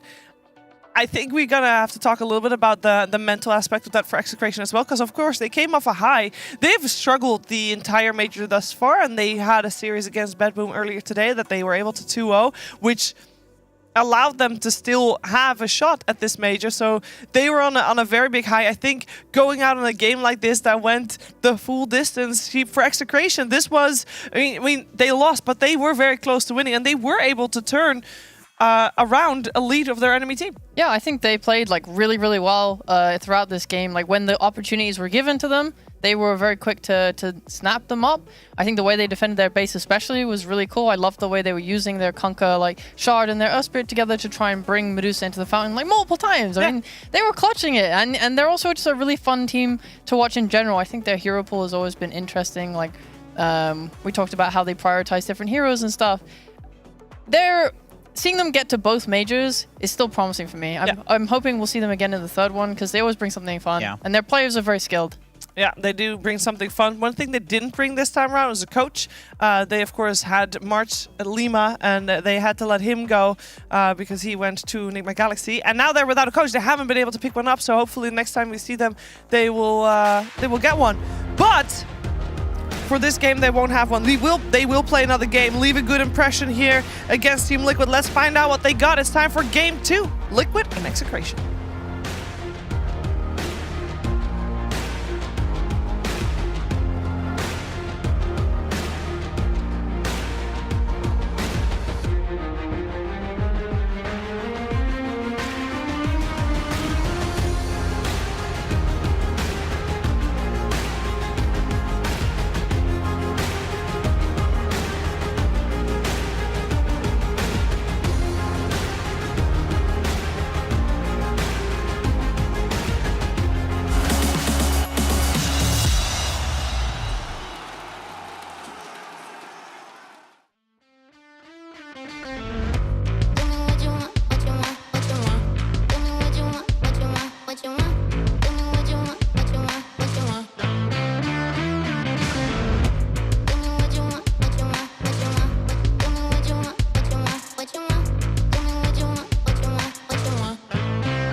can't shake that. All the way gassed up, full tank, man. Moving too quick, keep the cameras in the playback. Dang, so tell me how you feel with it. You put a lid on it, I ain't got no chill with it. This right here your problem, you gon' have to deal with it. Lay it on the line, high risk, that's the meal ticket. Yeah, we ain't never fall back. Hold our ground where we at, never fall back. No lies, no facts, we gon' stay right where we at. We ain't never fall back. Yeah, we ain't never fall back. And you can find me where I'm at. We ain't never fall back.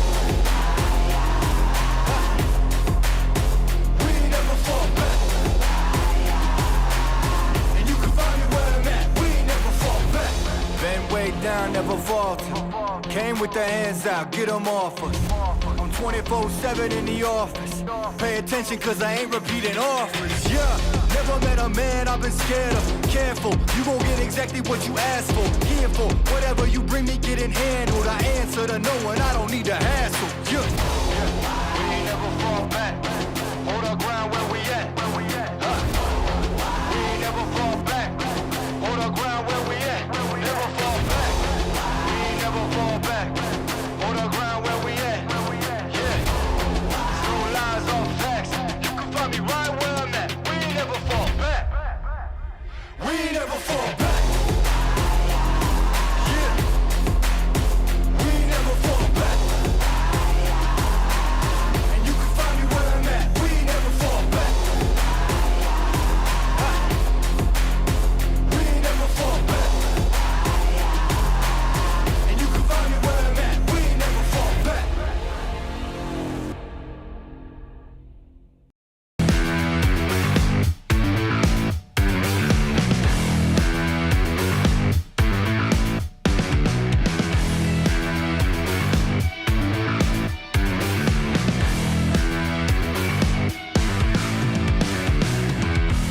I want you to take over the stage tonight. I see the blood that you bleed. I need you to make it out of here alive. Breathe out.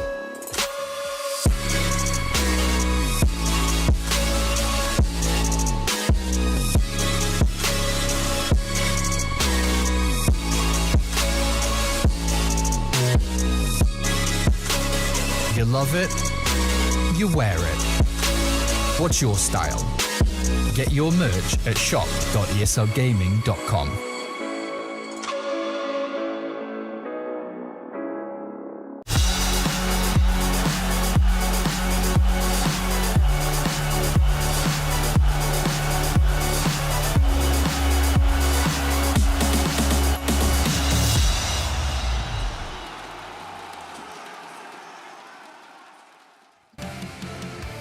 After the madness of the first game of the series, it's time to find out what the teams actually learned from a game like that. We're heading into Game 2, Team Liquid and Execration. Especially important for Team Liquid. Execration, unfortunately, already eliminated, even though they still got some games to play. Team Liquid, they still have a shot to come upper bracket. And they need to do very well here. Now, there's two ways this could go.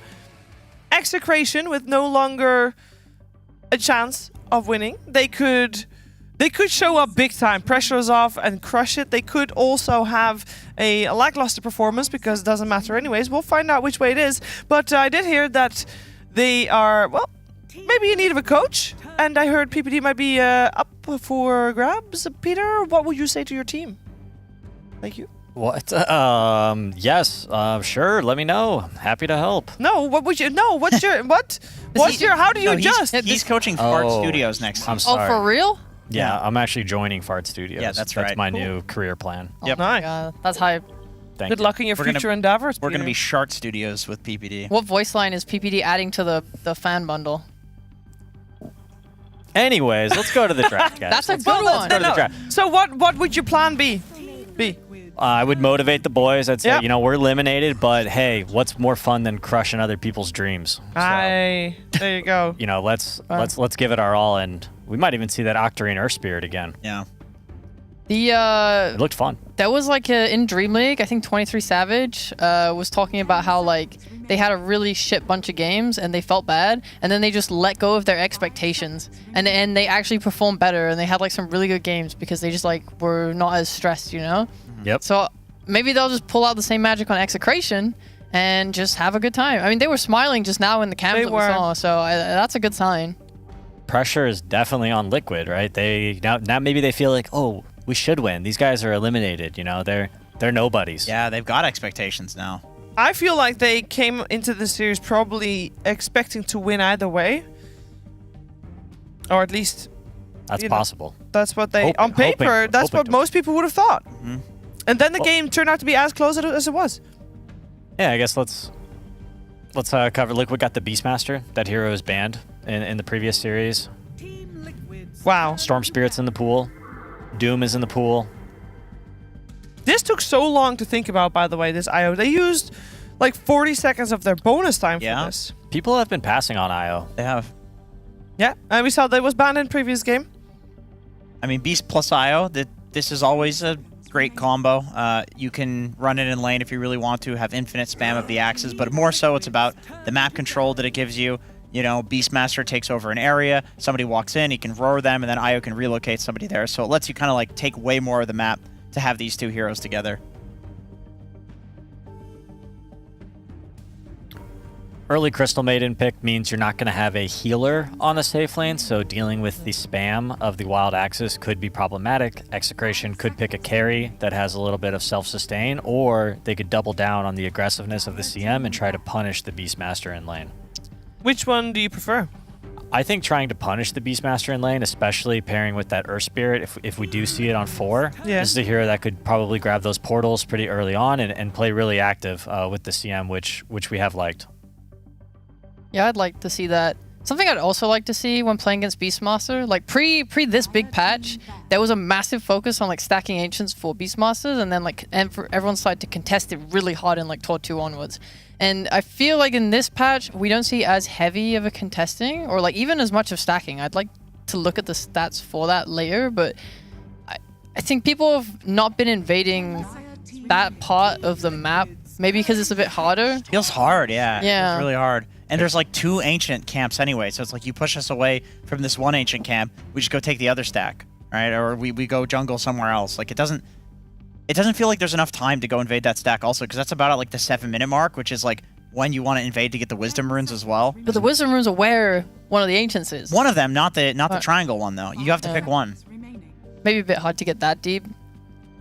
It's just a million other places to be, in the middle of the map. So I've seen some people stacking camps, especially their own triangle. Yeah. I think it's pretty, you stack the hard camp plus the ancients and Feels have pretty safe. somebody can power farm that. Usually it goes uncontested, but if the enemy team is aware of it, it can kind of become a priority.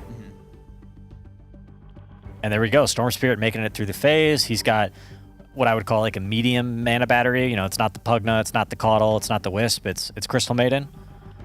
But this could be another Tino Spirit, and then they could take Pugna on the end of the phase if they want to. Yeah, that's what I was thinking. Maybe that is what Team Liquid is thinking about as well. Or maybe they want their own combination with IO, and which one is still in the pool that they could really want to go for. Of course, we see a lot of Storm, which is taken. We see a lot of Lash, which is banned. You got the old school ones, but let's be real. Tiny and Gyro, not really there. Is Dragon Knight IO a little bit of a combination that we like to see, or does that not count? They have a lot of setup for relocate now. They do. It's not exactly a combo in that sense. It's just, they're going to be able to play on this map, find someone with Dragon Tail, follow up with the arrow, follow up with a reload in. I mean, they can do it as well with Beastmaster. You have lots of different ways to start fights and do pickoffs with Liquid right now. Yeah, I do think Liquid kind of lacks damage, though. Definitely lacking damage. They're going to want to get some hero that joins the fights earlier on. Yeah. That being said, if Beastmaster has a good game, he can put in some serious numbers. With the Slom. Yes. I guess that's a little bit of my problem with what I see from Liquid. I didn't think they'd pick Mirana as well, because whilst it's like nice with Dragon Knight, it's like you have Dragon Knight and Beastmaster sort of doing the exact same thing on your lineup. What do you think of PL here for Execration? I feel like Liquid very, very single target right now. No, don't do it. Because when Beastmaster gets the drums, He doesn't die. Oh, I see your point. He's banging. That's right. Oh, does it heal from the all clip. the illusions? Yeah. From the clip. You didn't see the clip? God. Yeah, No, I the didn't. clip was pretty mental, actually. It was so funny. You actually, how does he we live? watched it on stream today together. We did. Oh. Like twice. It was I the think. highlight. Yeah, it was the highlight match. Twice we saw. Where were you this morning? All right. I don't know. You're standing right here. I was thinking about Pudge. That's what I was thinking. Yeah, he was fair. like, I was can I mention Pudge in production? Show us that Bet Boom clip again? Yeah, let's go watch that again. Let's not watch this one. Just kidding. Let's see. What I have to? I mean, they can still Pugna. I think it's okay. They go. Troll Warlord. What do we like or not like about a troll here? I never see this hero do well. I do. I'll fight for him no matter what. Fight for him. Tell me why it's good. All right. Well, the whole point of the troll usually is to like win your lane, right? So he always has a semi-decent lane, and then I think if you're able to get your Battle Fury and just, it's kind of hard because when I saw him do really well, it was on the last patch, and I kind of can see in my mind where he like plays on the map in the old map, which would be like, say you're like bot and your team is fronting for you in the enemy's jungle, and you know you're able to just kind of like pressure tower and be annoying, and like if they don't have ways to just kill you before you get your ult off, it's like very difficult to start that fight because there's going to be follow-up from like Spirit, Storm Spirit. They're going to be able to cover this troll really well, and he's just going to be able to take objectives for you really easily. I think Troll's been bad since like 2017 or something. That He's is like, not true. He's No like this. way. He's like this middle of the pack option. Like, oh, I want to carry. I also want to win my lane, and it's like, oh, you sort of win your lane, but then you're useless. I don't like it. He has a 28%. He's been picked 7 times this tournament. 28% win rate. Yeah, that's rough. But That's pretty rough. He was doing well, definitely on the last patch. I bet he loses. He was good against the ranged heroes, the ranged carries. That's when people were picking him. You can now use items during the troll ult, which is what people have been asking for like 5 years. Yeah, and then everybody that loved troll picked it, and then everybody that loved troll lost. So troll's win rate took a big dive in every game, every level of pubs. You know, because it's still just not good. I know the problem. I can actually tell you what the problem is. The problem is the reason you wanted to use an item during the troll ult. What item were people trying to use? BKB. What item is garbage? BKB. So what does this change do? So It's the same hero. innovate. Get some like harpoon action. I think Troll's more of a support. You know, just the laning 5. Throw those axes. Some axis spam. Get those early right clicks. Luna. We went for full anime almost, by the way, guys. Oh wow, you're right. Yeah, where's Marcy?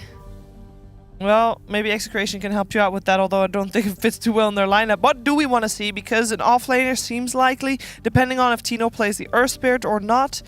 We did, of course, have the Venom and the Darkseer banned out against them. I like something big and juicy, like a Beefy? Yeah, like a Tide Hunter.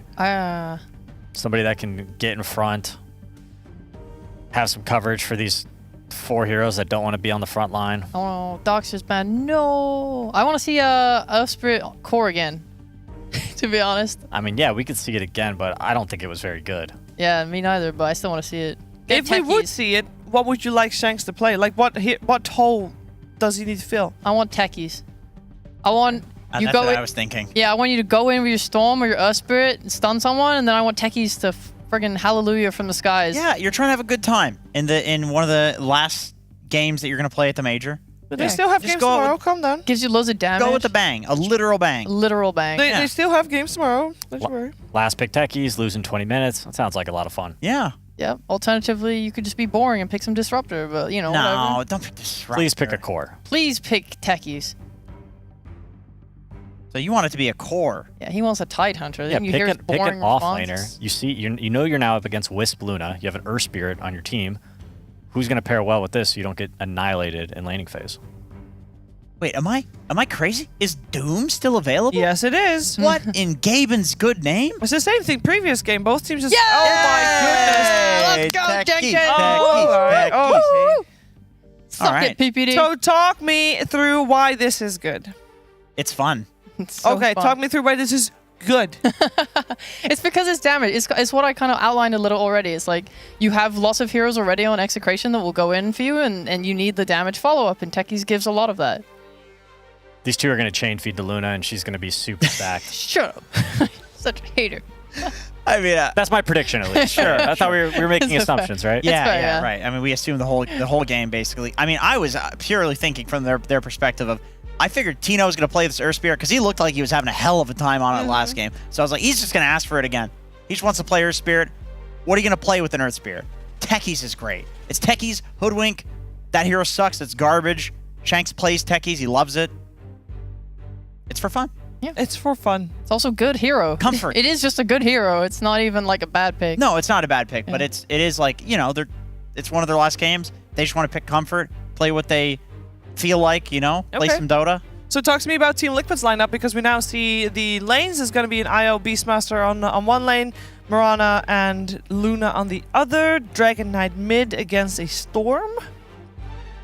Good, very strong lanes, I would say. I mean, All Nisha, three? Yeah. Dragon Knight should do extremely well against Storm. It's the instant stunner everybody asks for when a Storm is picked up mid. I feel like Luna's going to dumpster this lane with Insania, with the Aura. They both are ranged right clickers against a melee hero and Techies. And then you have the Axis spam coming out from Beastmaster plus Aya. I mean, they've very strong lanes and just a strong draft overall. Yeah, they hit this Blink Dagger timing on Dragon Knight, and they can literally just run it down a lane. Yep. Or wherever they want. Will the game last as long as previous game? I think that's one of the questions that we're going to wonder. No, Shakes PPP. No shot. No shot for Execration. Well, let's find out if they can change the minds of my panelists, or maybe indeed Team Liquid's going to take it. It's over to our casting team. Techies, and Core. Earth Spirit again. Yes. Execration versus Liquid. Liquid with a 1-0 lead thus far. Execration, unfortunately for them, even though that game was epic and... Oh boy. We're going to have to hold that thought. The sticky bomb already placed. Mickey is going to get frostbit onto the tier 1 tower. Do they have the damage to finish him off? No, they do not. If Troll had a 1 damage increase in that last patch, that would have been a kill. But instead, they just added the one line about battle trance. 30 seconds to battle. Anyway, I thought the Earth Spirit looked good last game. I think so too. It's definitely a different take, right? Yep. We'll see if he does the exact same thing, which is the Vanguard and then disassemble to Octarine, but... It was definitely a positive surprise for me how much Tino did in that game. I mean, I know they didn't win, but I think the Earth Spirit looked pretty impactful overall. I think they had other problems in that game that were bigger. Oh, Palos, he's going to take some damage here. Yeah, he's going to take a juicy amount of damage. 2 hits. Yeah, Mirana hits very juicily. 4 hits. Oh, sticky bomb being set up by the Frostbite, Nisha. He's already at half health and going to lane on half HP, maybe not what he would have wanted. We'll see how fast he takes that Dragon's Blood. Palos. I'm going to say something that you would have never thought I would ever say. Okay. I think Techies is a good pick this game. I wouldn't say that. I mean, if you said that for the old... How about this? I wouldn't expect you to say that Techies is a good design. Oh, that's fair. That would be shocking. It's always a polarizing hero. I think the new version is a lot more fun to watch and to play with and against, personally. I know some people miss the old one. Is this a try-v-try? Am I... for now. We transported to another time, another era of Dota. I think Jenkins and Sheep kind of hit the nail on the head of why this hero is good this game. You have multiple setups. What you were lacking was significant burst damage. I think that is a key way of beating out lineups with like IO plus Dragon Knight, like these tanky sustain lineups, is either you get healing reduction or you just flat out blast them. And they have tons of burst damage. With Techies, with Storm, with Earth Spirit casting all his spells in succession, they can blast the IO immediately and take the fight from there. So. Yeah. And Blast Off, as we've already established, is a stun by default now, which is a huge change for Techies. Yep, doesn't silence any longer though. Right. Silence was very long, but you'd still rather just have the stun, I think. It also just felt a little weird, didn't it? Like, just conceptually, you're jumping in a big explosion, and they get silenced. That's right. That seemed a little weird, didn't it? It is a bit weird, but sometimes as a game designer, you have to make these weird decisions for balance reasons. Insania is insanely dead. Yes, the root onto Zai. Zai is insanely 8 sticks. Yeah, he does have sticks. That's true. He's fine. Nisha in the mid lane, 8-0 versus the 11-3 Bob Storm Spirit. This is a tried and true lane, I guess. We've seen that matchup a decent amount. Neither really get the kill on the other, I feel like, in most cases, but... Yeah, it's pretty chill. You usually pick Dragon Knight as a counter to Storm because of the instant stun later in the game, but as far as the lane goes, this is a fine matchup for Storm. He's just gonna, see us pretty freely. Get some denies here and there, and yeah, Nisha off to a pretty rough start here. Yeah, not the best. Gonna roll. Gonna dodge the roll. Sticky Bomb applied to Boxy instead, but Mickey is the one that's taking the brunt of the damage. Blast off, stun. Shanks will die, though. And Tino, I don't think he's going to be able to find any kind of kill here for himself. He has a kick now. That was going to be pretty close, actually, but... All right. Going for it, all right. And okay. That's a gamer move right there. Wow. What a boss. Man, Io sure looks different on that cosmetic. I'll tell you what. The silhouette is just not there. But I like it. Probably cost a pretty penny. Yep. Bob's going to get the electric vortex. A lot of magic damage to Nisha. Damage is now lowered thanks to that breathe fire. And Tino, bottom lane, after getting that kill, gets his hands on the first healing Lotus, which is very important in this lane because it's an IO lane. So if that goes to the IO team, they have a huge burst of healing. But now Earth Spirit can go for aggressive play spot instead with that in hand. So very nice for him. On the flip side, or on the other side of the map rather, Zai will get the first one for Team Liquid. Bob is relentless here. He's getting pressured so hard right now. Essentially a 6 CS lead for Bob at the moment. And, I mean, what do you think of Luna? I mean, not a hero we're seeing too often right now. Obviously an old school IO combo. But in this patch... Oh, Palos versus Zai. Zai. Okay. Palos. Thought he was going to be the one doing the brunt of the damage, but instead it's the other way around. Oh, Zai, nice arrow. Oh my goodness. They don't lose anybody? Yep, That is rough stuff for Execration in that top lane. There it is. That's the Lotus, baby. That's literally the play. If he doesn't have the Lotus, those kills go the way of Execration. Don't underestimate the value of getting the first Lotus in these side lanes. Just massive for Team Liquid up there. About Luna, she is obviously... There's a couple of things that prompt Liquid to pick it here. You have the IO, which is this is a classic pairing. They farm really fast. You give Luna the move speed and you move around, just farm ancient camps, etc., etc. But you're also playing it together with Dragon Knight, Beastmaster, two other cores that like grouping up, like 5-manning and pushing towers. And Luna historically was very good at this because of Lunar Blessing, but this has been changed now. So I don't actually know if this mindset for it really makes as much sense any longer. You only give your allies half the damage of Lunar Blessing as you did before, or rather you get double, but allies get less, right? Yeah. So they went from 28 to 21. So it's still meaningful, I guess, the overall amount allies get, but it is less than it used to be. Nisha looking a lot healthier now that his Dragon's Blood is level 3. Bottom lane, though, you know, in between both Mickey and Boxy, with Insania not too far behind, but a beautiful blast off from Shanks, stunning all 3, it looked like. The roll-in not going to connect, but Shanks looks like he will be the sacrifice, but Tino was the one in trouble, so in the end... did he just place 2 ops, or is that one of those a sentry? You tell me. Oh, it's a sentry. Okay, they looked the same for a moment there. All right. Good. Thanks for that. Oh, welcome. Happy to help. Tino. With that Vanguard, I mean, this is the... pretty safe. Any IO carry combo is going to be able to do a lot of harassment. Right, Speaking of harassment, though... Giga dead here. Yes, Sticky Bomb goes off, and they're going to try to give the kill to Troll, and then he'll get it successfully. And that's another hero that we have yet to talk about, because we've had the same conversation every single time for the last year about him. We'll just spare the audience. You're a hater. For the phase boots into we'll see.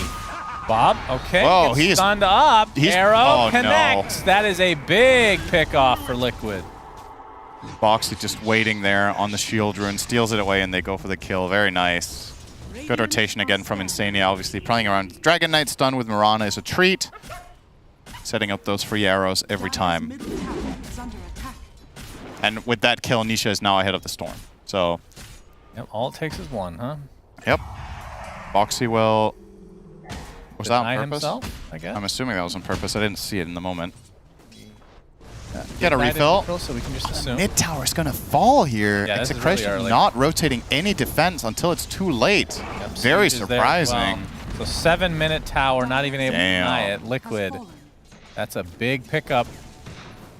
And Nisha with the eyebrows there. He was like, really? I just got that?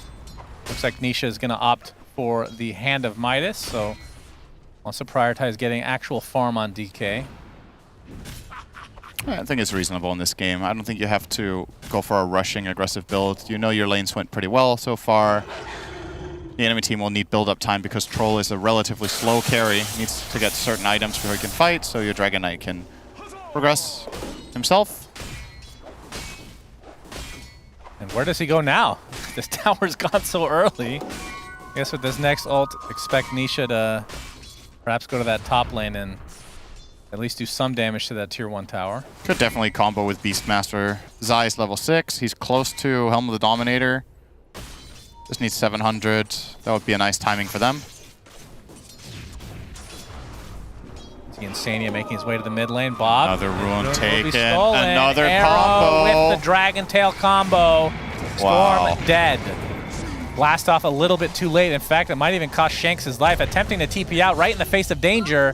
That is not gonna happen. That was so deja vu. That was the literal same play. Storm goes for the rune. It gets stolen by the IO. They Dragon Tail into Arrow and kill him. Yep. Literally same play with the same heroes. Only difference was Execration ended up bringing techies, so it got even worse because they lost an extra hero trying to help out. I think he died last time too there. Did he actually? Maybe. Oh, that's funny. Maybe I'm just old. An old man, but I think so. We'll just assume I'm correct. Good early lead here for Liquid though, 2K. Bertino. Okay, he gets off the Magnetize. That's going to do a pretty good amount of damage, and the Storm Spirit has come to play as well. Electric Vortex to stun out Mickey, but the Roar as Zai makes his way over. Earth Spirit dead. Question is, will the other Spirit Brother live? Bob still with some mana. Going to be spotted by the Axes. If they can make him expend all that mana as he tries to retreat. Lucent Beam is there. Obviously, they don't have the stuns to work with. We'll have to expend it all here. Blast off, but he's going to run right into Nisha. And that leads to the death of the mid laner again.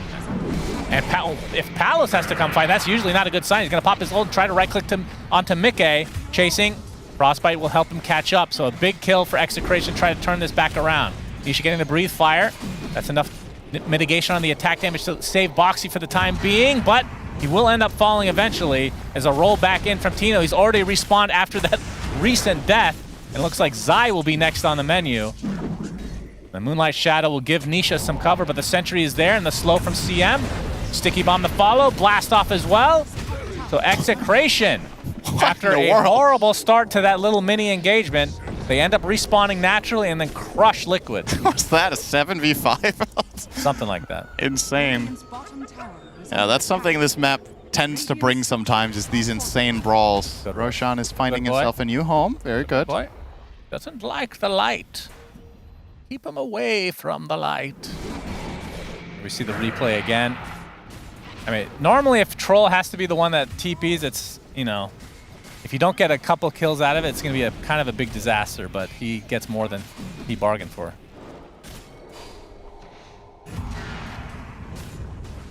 Synderen. Yeah, I was just...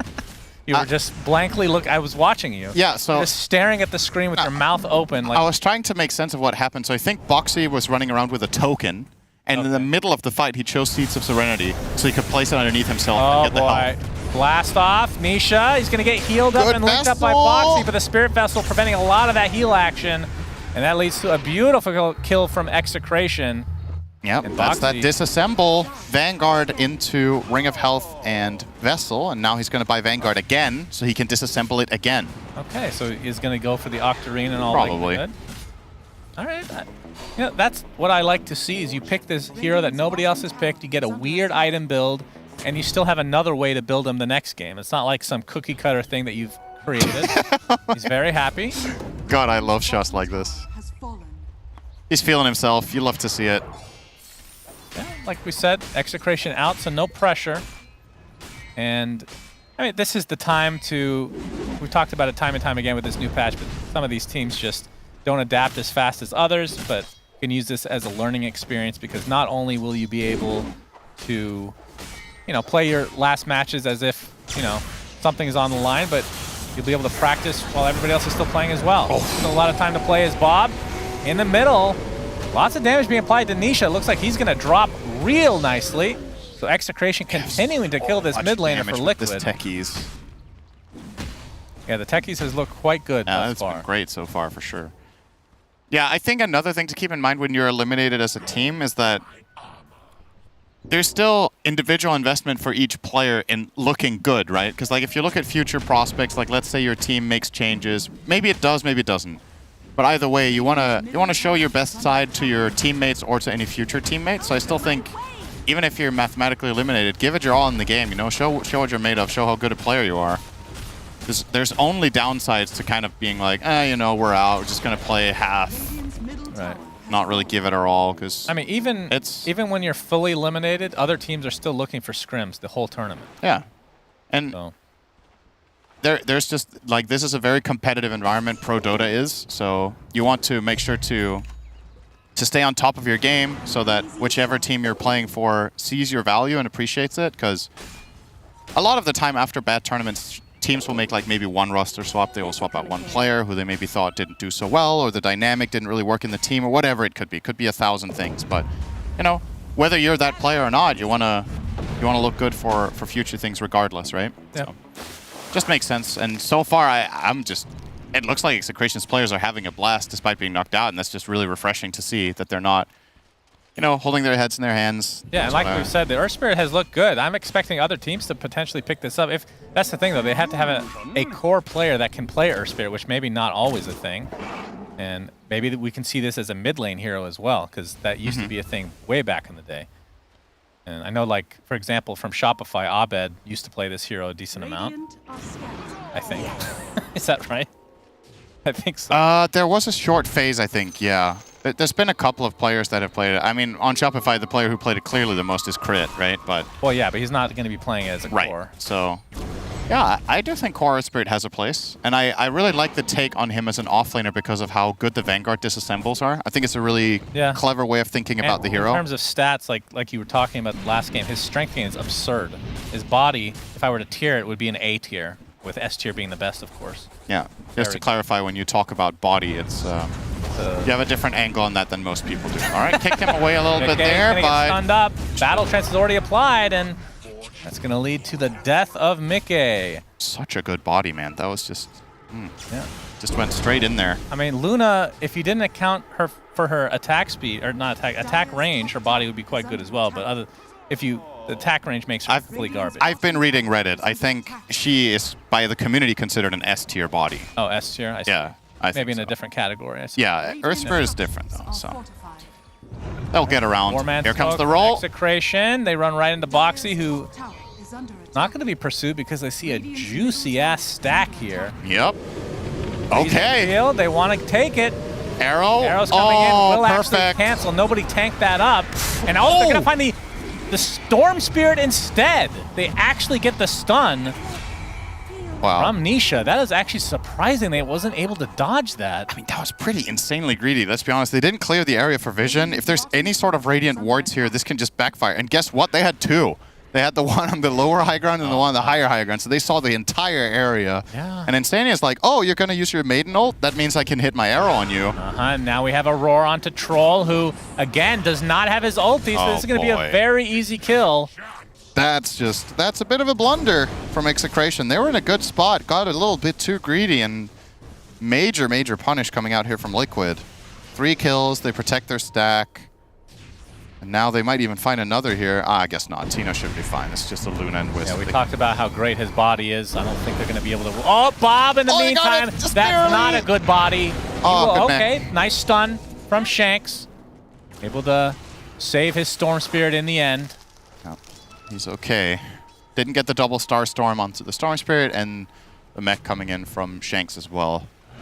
Keeps him safe. That was about as close as you can be to missing an arrow without missing it. That hit the literal outer edge of the hitbox for sure. I want to talk about who has that? The Solar Crest. We've been seeing it a little bit. It's it's Insania on Mirana. Yep. That was changed a decent amount in this last patch. It basically made it stronger in its effect, but it lasts not as long, as we're going to see a nice pick off onto Tino. That was a 4-man gank from Liquid. Nobody can withstand that kind of pressure, I'll tell you that much. You just maybe stop Medusa, talking about it, can you? Medusa's. Yeah. That's one.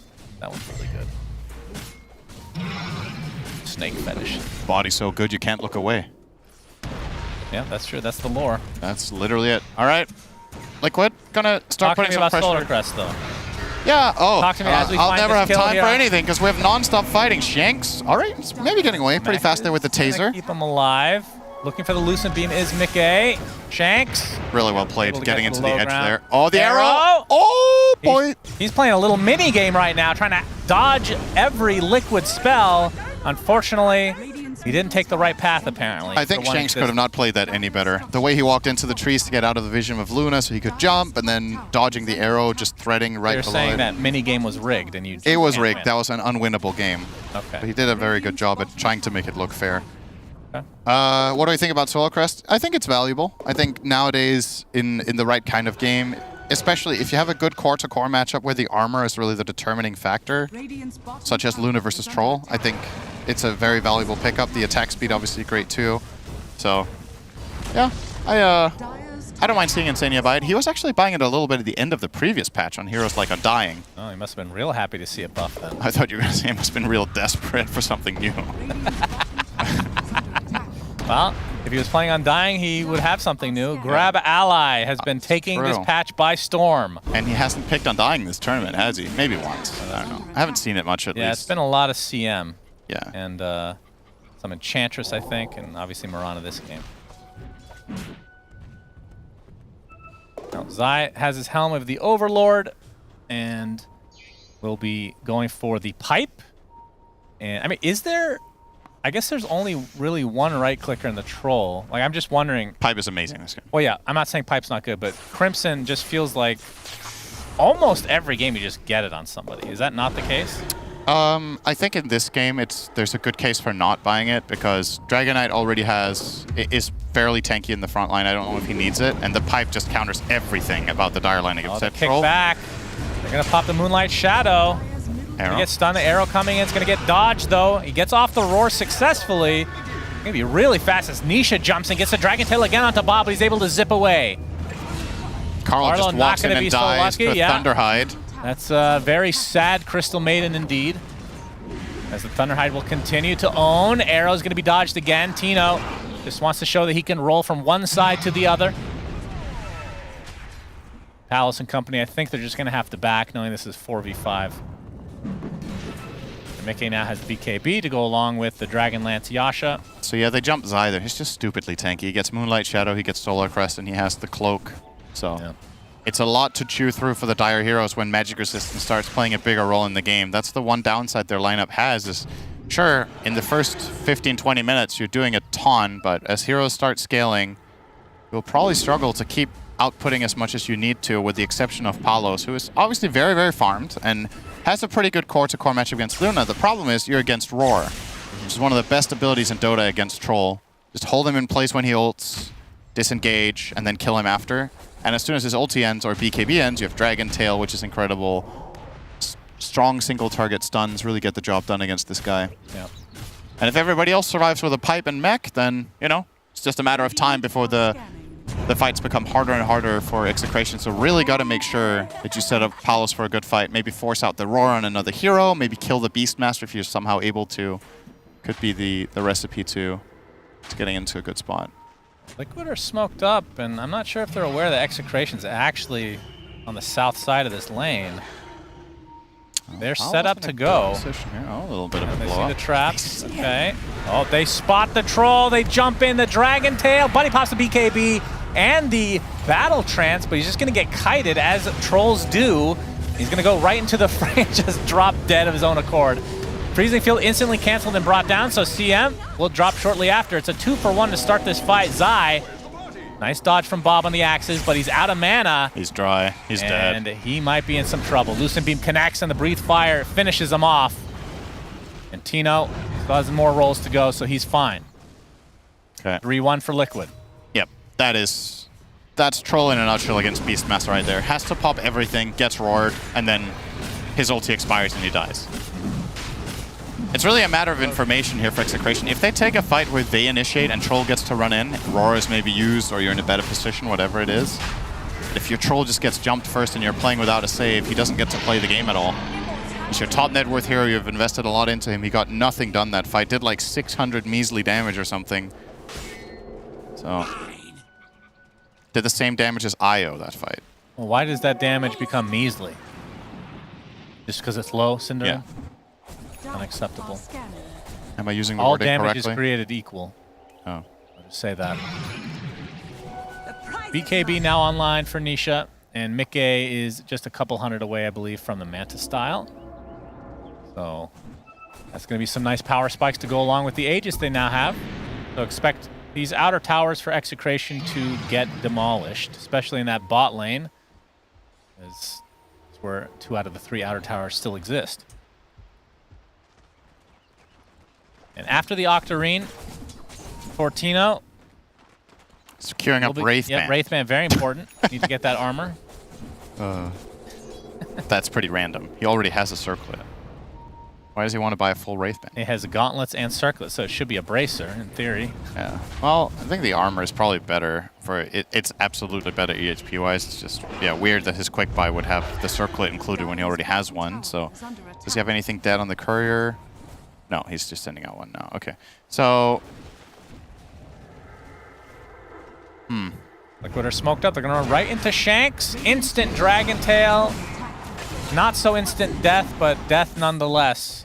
As Mikke was just pounding on the tier 1.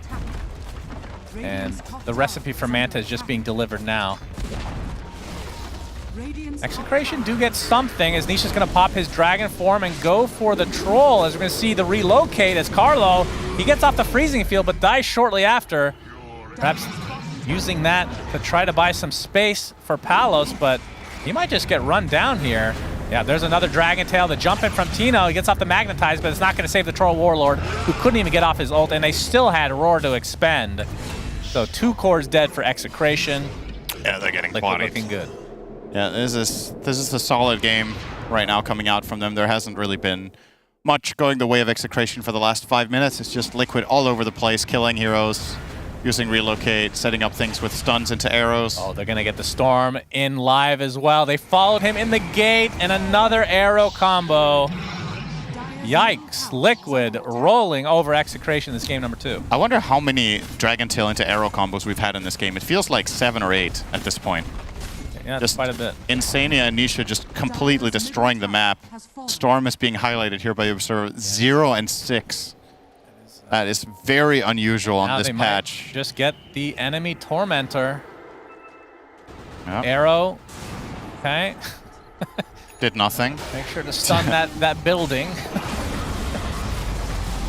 And will it be contested? You can see damage being taken by Shanks, but yeah, Boxy will get the shard. They're going to get the CM as well.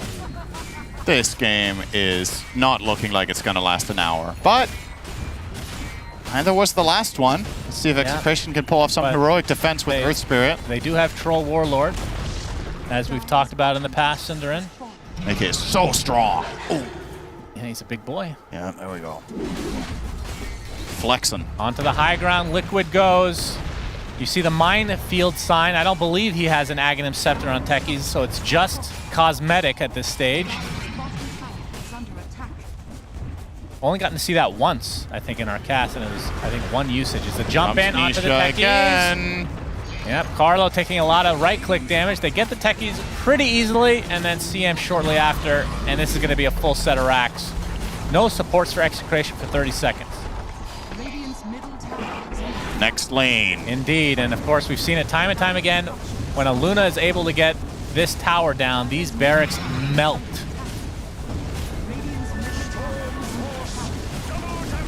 They might have to just give up this second set.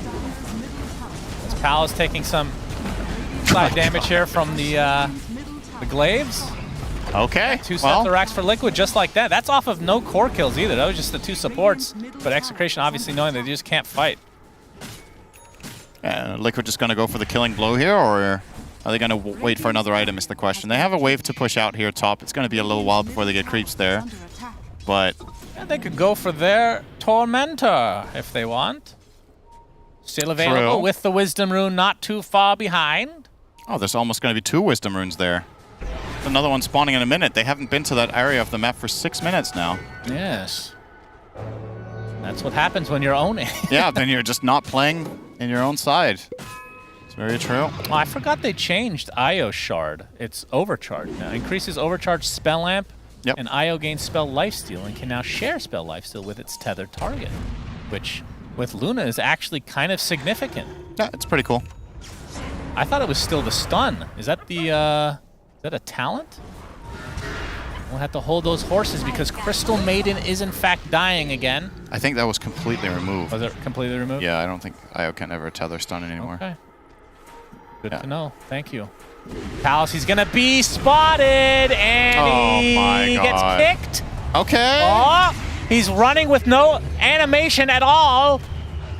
That's that's a hero with one int gain right there. That is, that is lore accurate. All right, he's TPing to try to fight, but his buildings are just getting decimated. Sliding his way in. He is. He gets off the whirling axis. The storm dies instantly, though.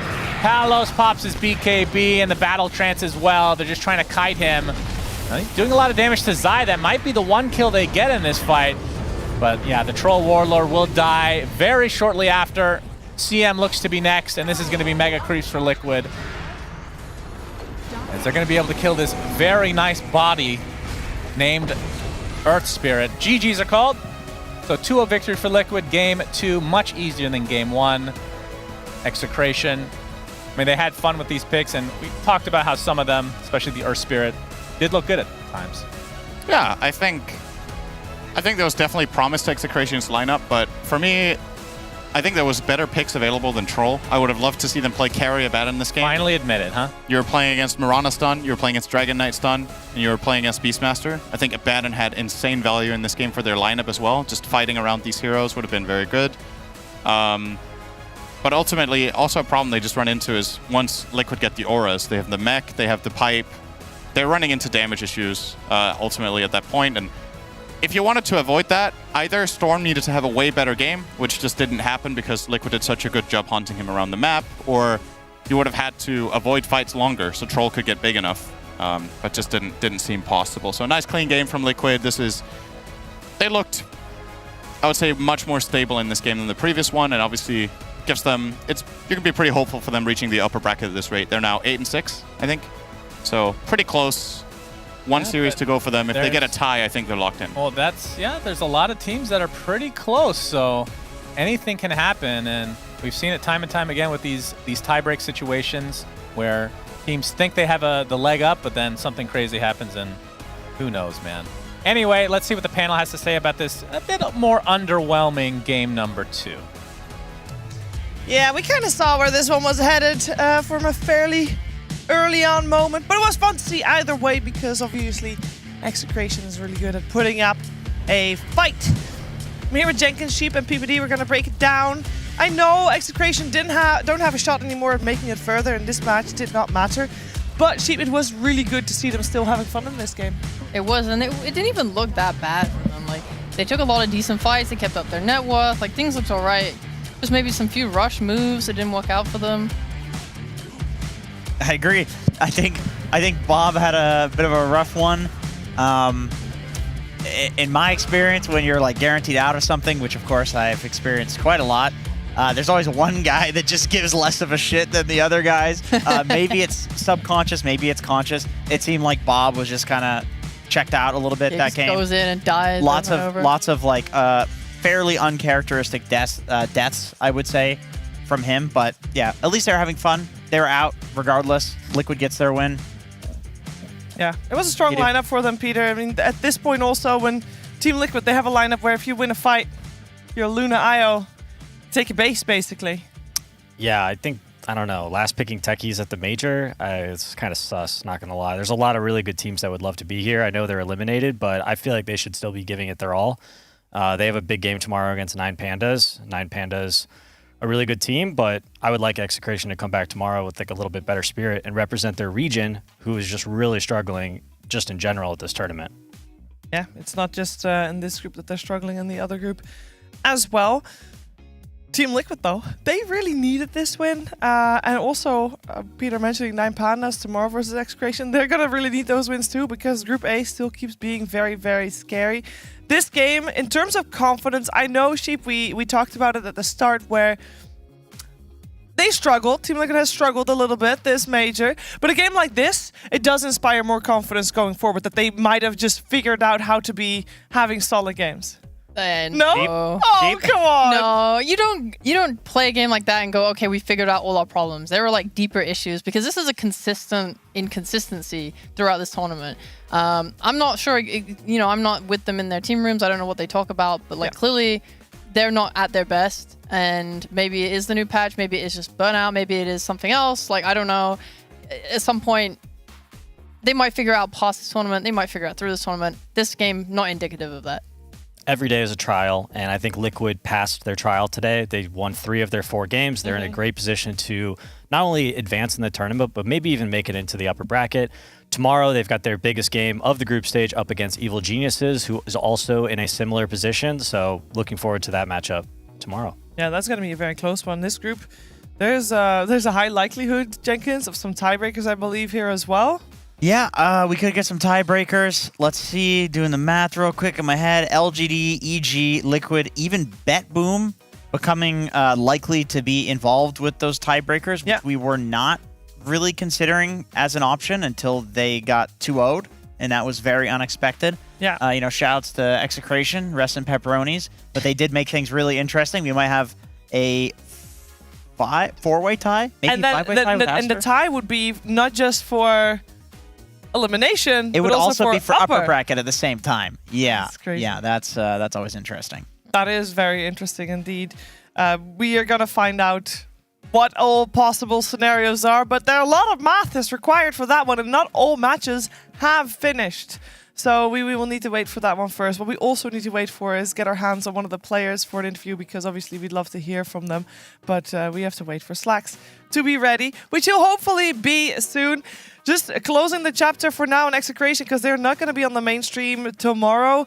Overall, we had high hopes for them. We're not going to talk about that right now because we are not going to make Insania wait. How could we ever make Insania wait? Hello, we're live. Oh, are we really? Yeah. Awesome. That's cool. What do you want to talk about? You said you wanted to lead the interview, sir, for your victory. So go ahead. So before we start the game, this guy is right here. You guys don't know, but our player booth is right behind. And you're just talking to Execration, and you're trying to get him to shit talk me. Yeah. But they're too nice and too kind to do it, and you're just instigating. What do you think about that? I think that it's important for teams on a lose streak to get hyped up against what they perceive to be the scariest people in their bracket. I think that only like an elitist capitalist pig would be like, oh no, the little people don't deserve to be happy and come against big old Team Liquid. For me, I think that all Dota players are equal and that people need to be motivated to take on monsters like you. We're also on a lose streak. You just prey on our downfall, dude. Our first interview, you're flaming me. You're saying I'm bad. How am I going to ruin this tournament? Yeah. And now again, you're just preying on my downfall. Well, sometimes when you're in a position of like a Dota tournament, you have to make content, especially with people that you trust, you consider your friends, because you know they can take it. I would never speak this way to somebody that I didn't like, pretty much anybody on Team Alliance. But for you, though, I consider us close. And you're doing so well. You're just so great in the last few tournaments. So, yeah. How does it feel, by the way, to win that very essential 2-0? That was very important for you guys. I'm sure you were very nervous going into that, and you clutched it. You earned it, man. Yeah, they were a very good team. I'm surprised they did so poorly in the groups, to be honest. I think they played game one really, really well.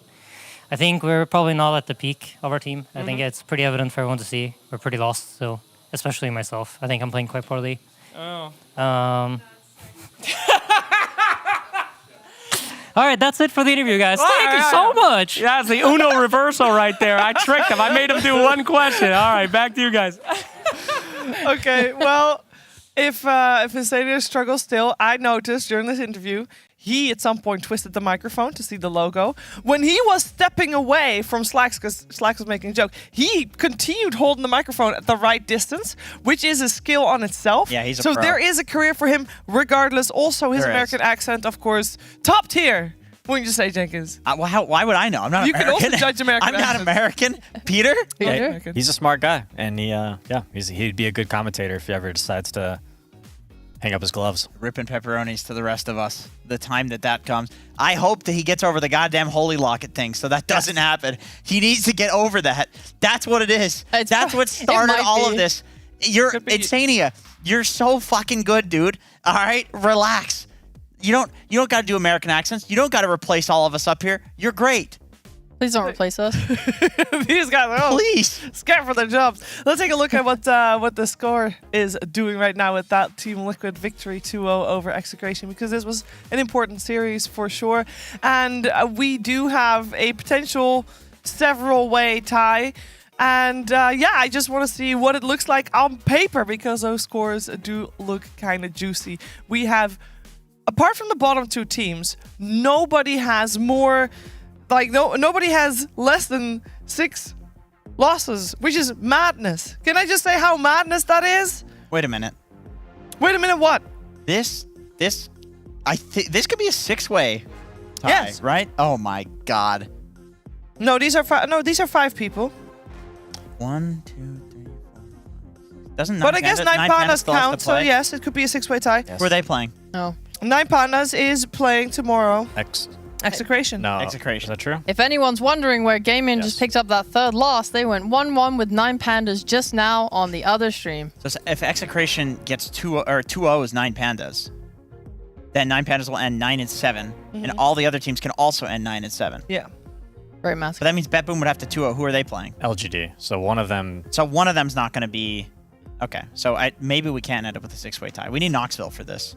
One of them is going to be probably safe, because Team Liquid is facing Evil Geniuses as well. And they have... I guess they could tie, that could go 1-1. potentially. They could go 1-1. Yeah. But they could also... one of them, whoever 2-0s the other, can be safe, you know? There's a chance of that. This is going to be... It's going to be exciting either way. Aster's done, right? Aster has played all their matches. Okay. They are done indeed. Their final match that they had here today was up against Evil Geniuses, and they got 0-2'd, which is why you see them sitting like that. They were doing quite fine earlier today. They 2-0'd TSM, but then they got 0-2'd, so they're still tied. Which is, I would say, it's a pretty rough time for them, to be honest. But it does mean that Evil Geniuses is sitting as high up as they are. I can't wait for tomorrow. I actually can't wait for tomorrow. Now, there is way more to the Berlin Major than just Group A, because there is a whole Group B. I know! Exciting times ahead there as well. Maybe not as close. There's a little bit more of a visible divide, if you will. Here you go. Is there a more visible divide? A little bit, yeah. A little bit, yeah. Depends how today goes. But it does depend how today goes. I will say it's also spicy on this end, but it's you're right. It's a little less spicy, but it's still gonna be pretty tight there at the bottom. We're gonna have to wait and see. And while we wait and see what's gonna happen, we are gonna prepare for our next series. And our next series in Group B is Extreme Gaming taking on Tundra Esports. So stick around. We'll be back with more Dota 2 here at the Berlin Major.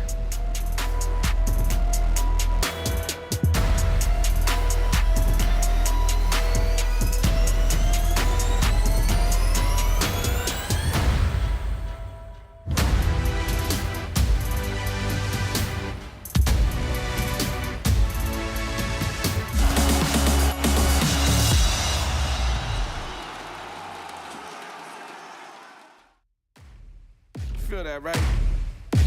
You got to get it. You got to get it. You got to get it. Let's get it. You got to get it.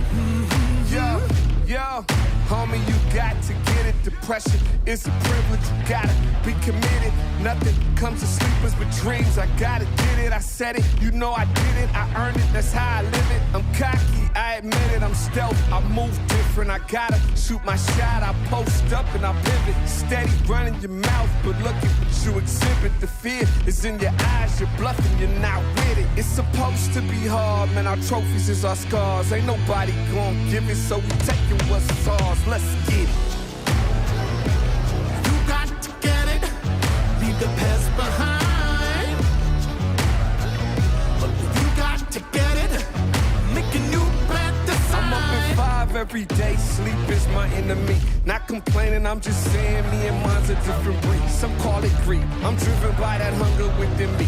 I'ma grind till all my troops can feed their families. Word to the struggle, cause it gave me this dope hustle. In the game, to see the brain is the true muscle. Always chestnut checkers, moving pieces like Tetris. The money can buy a lot, but do you know what respect is? Breathe easy, youngin'. It's light work, it's nothing. A distraction, temptation, like David Ruffin. Put that work in, let it burn till it's hurting. The voice telling you to give up is always lurking. It's supposed to be hard, man. These trophies is our scars. Ain't nobody gon' give it, so we taking what's ours. Let's get it. You got to get it. Leave the past behind. You got to build it. Make a new path design. You got to get it.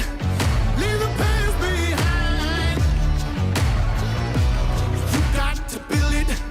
Make a new path design. It's supposed to be hard, man. Our trophies is our scars. Ain't nobody gon' give it, so we taking what's ours. It's supposed to be hard, man. Our trophies is our scars. Ain't nobody gon' give it, so we taking what's ours. Think about it. It's supposed to be hard, right? We can't pop champagne unless it rain.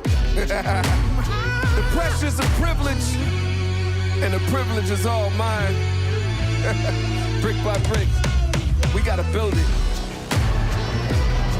I promise you this though. Leave the past behind. If I don't do nothing else, I'm gon' get it. You got to build it. Let's Make go. a new path design. You got to get it. Leave the past behind. You got to build it. Make a new path design.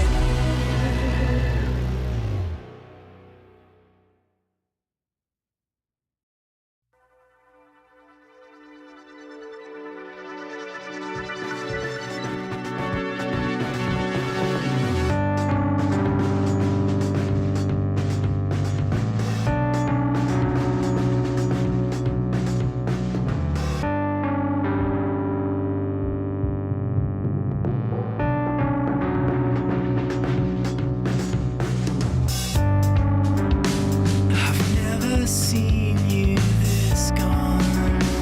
You're further than you've ever been, and you're fading out.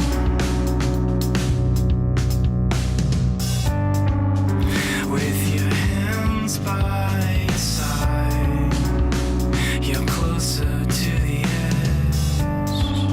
It's your final breath of courage.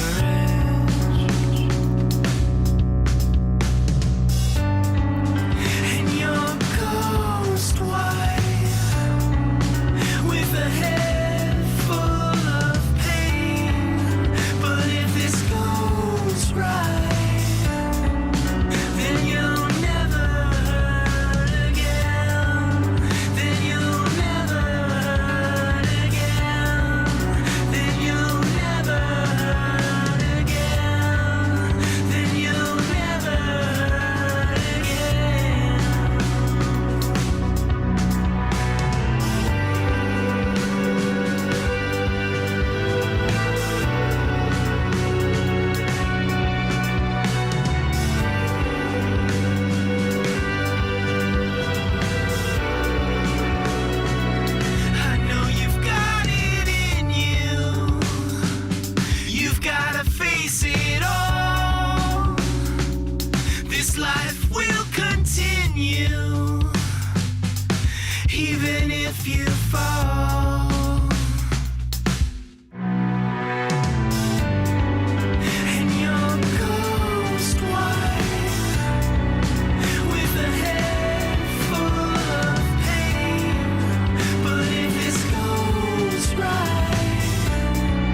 Welcome back, everyone, to our last full day of Group B action. We're getting into Extreme Gaming going up against Tundra Esports.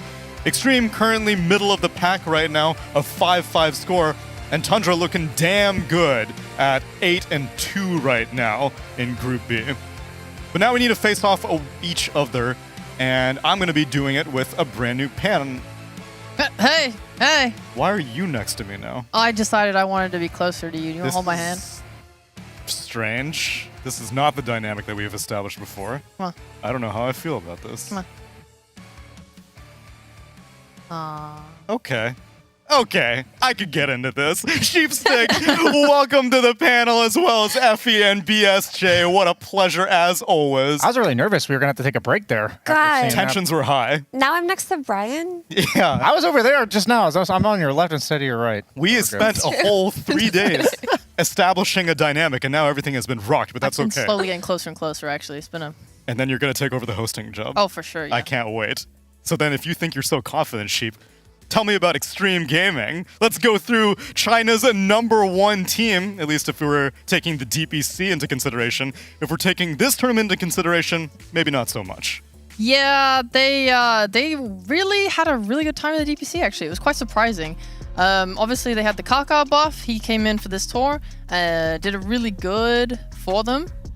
But overall, it's like, you come to this event, you know, you're bringing out your line, you're bringing out your big guns, and the other teams are just kind of like shitting on it.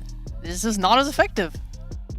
Is it this group in particular, Effie, that seems to be a bad dynamic for them? Because I look at the other Chinese teams in Group A, Aster, yes, sure, they have Sumail, but LGD, they're both doing consistently well. Here, Extreme and IG are not meeting the standards. I think both of these teams would have done poorly in either group, to be honest. When we talk about teams like Aster and PSG LGD, these two teams have international experience that spans many years, right? And Extreme Gaming, we have not really seen them since they've been established internationally. There was the issue last year with they're unable to get a visa on Ghost, I believe, so they just couldn't play. And it's honestly their first time testing themselves versus these other regions, and it's not going well.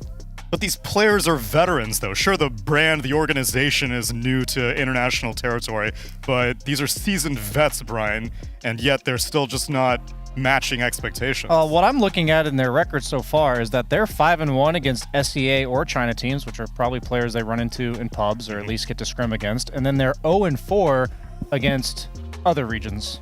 So it might just be that like they're having a hard time adapting to like multiple factors at once. A new patch, different metas, different playstyles, and that could be all kinds of reasons. Is it drafting? Is it like having a new player? Like, you never know. We are seeking the insight, and thankfully we've got Pyrian, who got a chance to interview DY with the help of Ghost translating for more information. I'm here with DY, and Ghost will be providing translation from Extreme Gaming. So first question, really, tough day ahead. You got to play Spirit, and before that, Tundra. How are you guys feeling? Are you confident? 我们只是要打雪碧跟石头人，你现在觉得怎么样？就鱼死网破。normal. Normal. Okay. All right. Follow-up question. How different are pub games that you've been playing here versus the ones you played back in China? 你觉得路人我们在东南亚玩跟这边有什么分别？感觉这边打的要更频繁一些，就是小家打的。He thinks here more easy to up MMR. Free MMR in EU. Okay, thank you very much. Now that obviously his partnership has changed, he's playing with Kaka. So how has that changed his approach to supporting now that he's playing with Kaka?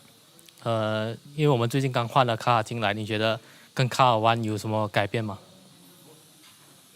更轻松也更累了。More relaxing and more tired. More relaxing and more tired. How does that work? 什么意思呢？就是有个阶段更累，有个阶段更轻松。Some areas make him more tired, some areas make him more relaxed. Okay, well, fair enough. Best of luck in your guys' series, and thanks for talking to us. Thank you. Very enigmatic. More areas make him more relaxed. Okay, so it's PYW versus Kaka is the dynamic. Hello, it's our Lord and Savior Kaka, of Okay, course. sure. What's the easier part? I think the easier part is having that dependable, strong voice, the one who's always screaming go, go, go and playing initiation heroes, but he's getting abandoned on lane almost every game because Kaka's a rotating type of 4. So I assume that's what he meant. Okay. I'm into it. It's important though, because Paparazzi, in a lot of these wins, he's been having extremely good scores because he's being enabled and having good games. And when he has the rougher games, that's when they start to lose, when he's not enabled. But also sometimes JT gets so dumpstered on lane that he has no impact. Like there was this one game where he was playing Timbersaw and Kaka was on Lion and just left him entirely to get completely shredded by the enemy safe lane, and it did not look good for either of them. No. That might be the not relaxing part. Yeah. It's just the unpredictability. Like, I don't know what we're getting out of this guy. Is he going to absolutely destroy the game, or is our offlaner not going to have one? You never know. Hey, can you can you agree to European pubs? I mean, I guess you've never played Chinese pubs, but the fact that he considers it to be free MMR over here. I think a part of that might be that there's a lot of good players here, and he probably likes like good organized Dota. Like the average skill level in a game going up can sometimes just be very pleasant. And when I say there's a lot of good players, I'm not just saying just specifically the region. All the major players are here as well, and that's something we can't forget. But and the queue times too, I would imagine. Oh yeah, because we have heard that the Chinese servers are. There's been a migration to Southeast Asian servers, so maybe China matchmaking is taking a little bit longer. But if they are queuing up here in Western Europe, well, hopefully they're getting more familiar with Western European teams because their opponent is going to be Tundra. And I know, Brian, you already said that the record is not so great for Extreme against Western European teams. And one of the players on this Western European teams is Saksa, and I want to learn a little bit more about him.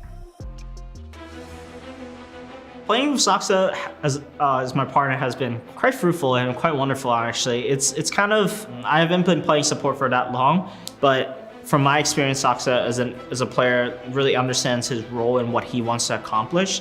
And me as a partner to him as a supporting duo, I try to kind of play around what he wants to do. If he wants to be damaged, then I'll maybe be utility or initiation, something to make the lineup well-rounded. Because Saksa is such a strong player, my job gets a lot easier. I just have to kind of fulfill what is missing from the team and in the lineup, and I try to play around that. Oh, no, that's by design. Saksa's a beast. In onto Sacred they go. To be honest, we haven't hung out too much outside of the game. I think for the most part on this team, the game itself has been the most defining bonding thing between all of us because we're all here with the common goal of trying to do well in Dota because this is what we're passionate and this is what connects us. So we live, eat, and dream of Dota. And now top, big battle between the two of them here. The axe is going to come back up. Look at the glimpse on the 33, but indeed 33 will get that first blood, and he's also, by the looks of it, able to stay alive. In fact, he's going to stick around and try and get his savior as well, and he does. 33 gets the double kill and stays alive. Saksa is a bit of a introvert, but so are most gamers. He's very quiet, but he has he always has clear, concise thoughts, and when he does share them, you should really listen to what he has to say.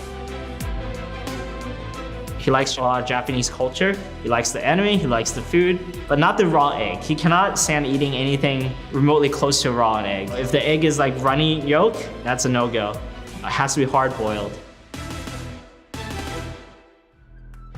There seems like a very, very specific incident that Snaking is remembering. Why would you know this man's egg preferences, or rather, egg hatreds? It's pushing the limits. He's like, how much of this culture do you really appreciate? Are you truly immersed? Can you handle the egg?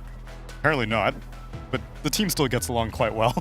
Yeah, they're good. They like, whenever they talk about themselves, they all like spend a lot of time talking about Dota together. And you know they find time to relax as well. As he skittered down, going to the saunas every other day to relax. I met Snaking when he was at the gym, and he was talking about just how like the team is. You know, they took that break. They didn't go to the boot camp. You know, and they're just making sure that they're collected. You know, Sox took his break too. So it seems like the team is just finding their rhythm again, coming now into this tournament. And we keep talking about how this is among the nerdier teams, Effie, and so a patch like this should be right up their alley. Exactly up their alley. Even before they had the addition of Saksa into this team and they were playing with Fada, it felt like they just understood the patch faster than anybody else. And I would say that a lot of that is due to just having a 9 as our mid laner, because this guy's always been trying to make unconventional heroes work from the mid lane, and when he just provides that suggestion to his team, they try to play around it. I mean, when you try to play around different heroes, you kind of have to adapt as a team. Then also you have to talk about 33 and how much of a gigabrain turbo nerd he is. He studies the offlane to a T. Like, this guy knows everything there is to know about, like, hero, the creep move speed and the creep vision and where he can hide and what tree he sees the most from. And then you've got Owie on top of that. I just want to talk about 33 I want to elaborate. I've laned against this guy and I've had perceptions of matchups where I'm like, yeah, Sniper does really well against Enigma. You can shrapnel the Eidolons. And he does this really like wonky like delta split of the Eidolons aggroing the creeps to the side of your shrapnel. And I'm like, okay, like, you know, he just like redefines the way these like summons heroes get played. He just does a lot of little cheeky things that edge out circumstances. Like you saw the Beastmaster, like he sits behind the tree, takes one more hit, doesn't die. Like there's just little extra efficiencies that he goes for. And I wanted to also highlight Snake King. I feel like he traditionally had an issue. The only negative thing I ever heard about Snake King was that he was too passionate about his own ideas. Okay. And they were good ideas, but he would always try to enforce his own ideas. But when I hear him on this team consistently in these interviews, hearing about their environment, it seems like he's done a great job just taking a little bit of a step back. He said he's filling in the role of this team. This guy's a great Dota mind, and I love to see it flourish in an environment like this. We'll get to hear a little bit more about the man's ideas because Pyrian got a chance to speak to him a little bit earlier. What's up, guys? I'm here with Snake King from Tundra, just ahead of the Extreme Gaming Series. Nice little wave there. You guys are 8-2 in groups at the moment. You seem to have found your groove. Does it feel that way? It doesn't really feel that way. We're just kind of trying our best and playing our best, and we're going series by series. So we'll see how it finishes. Are you giving me the we take it one game at a time standard response? For sure. That's just how we do things at Tundra. That makes sense. Have you played Extreme before? If not, how do you prepare for something like that?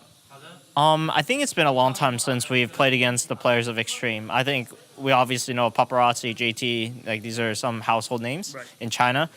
But I think we expect great things of them, and we're going to see how it goes. Okay, you guys had a very distinctive style at TI. Obviously, it got you the Aegis. How much have you had to change with the new patch? Is it like, right, check everything out and start again, or are you kind of adapting? I mean, it's been pretty rough, this new patch. A lot of things have changed, so I think we ourselves as a team has done a lot of adjustments and kind of theory crafting and finding our groove. It's taking a little bit of time, and I think we're starting to get a better idea. Okay, cool. Well, we'll see if that's true in this series. Thank you, Snake King, and best of luck to you. Well, at the minimum, they're definitely going to have to figure out life without Wraith Pact, which I don't think anyone really feels too bad about. And Tundra seem to be well coordinated when it comes into this brand new patch. Obviously, they've got a lot of big brains behind it. Will they be big enough to take down Extreme Gaming and perhaps lock themselves into the upper bracket? Only one way to find out. Stick around, everyone. Game number 1 of Extreme versus Tundra coming up next.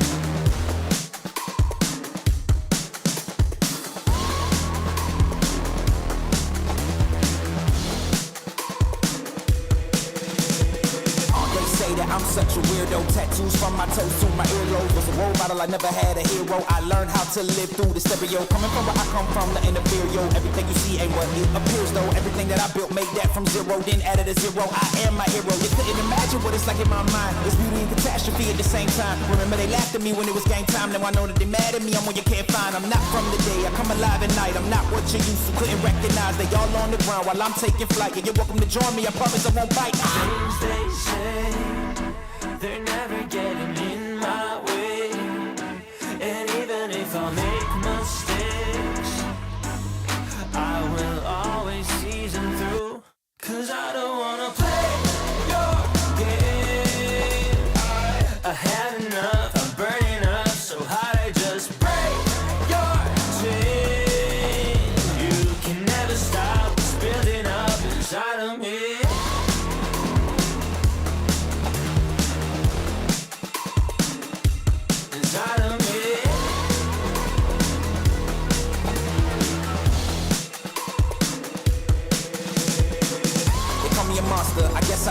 in with the imposters. I'm taking the mask off, prepare your conscience, prepare for honest, cut off all the nonsense. I'm all of your chakra, wonder who shot you. Go call the doctor, boom like the chopper. Don't you get chopped up, I'm here to stop you. Whoever wants smoke like a roster, break you off proper. Things they say, they're never getting in my way. And even if I make mistakes, I will always see them through. What's that? Cause I don't wanna play your game. I had enough, I'm burning up so hot I just break your chain.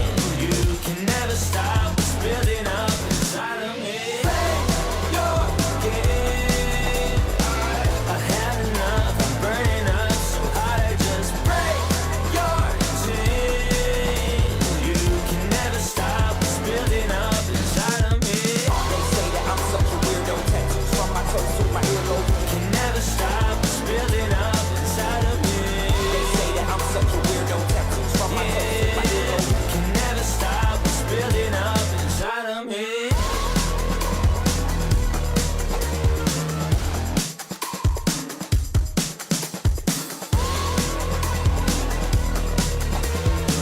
Can never stop what's building up inside of me.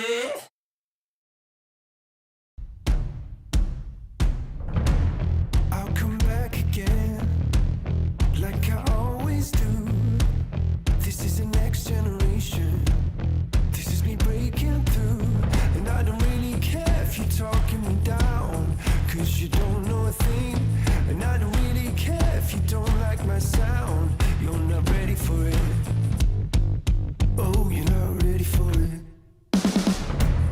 Just like a bullet plane, tearing up the sky. I'm not slowing down, I'm just flashing by. You don't wanna miss this. Watch.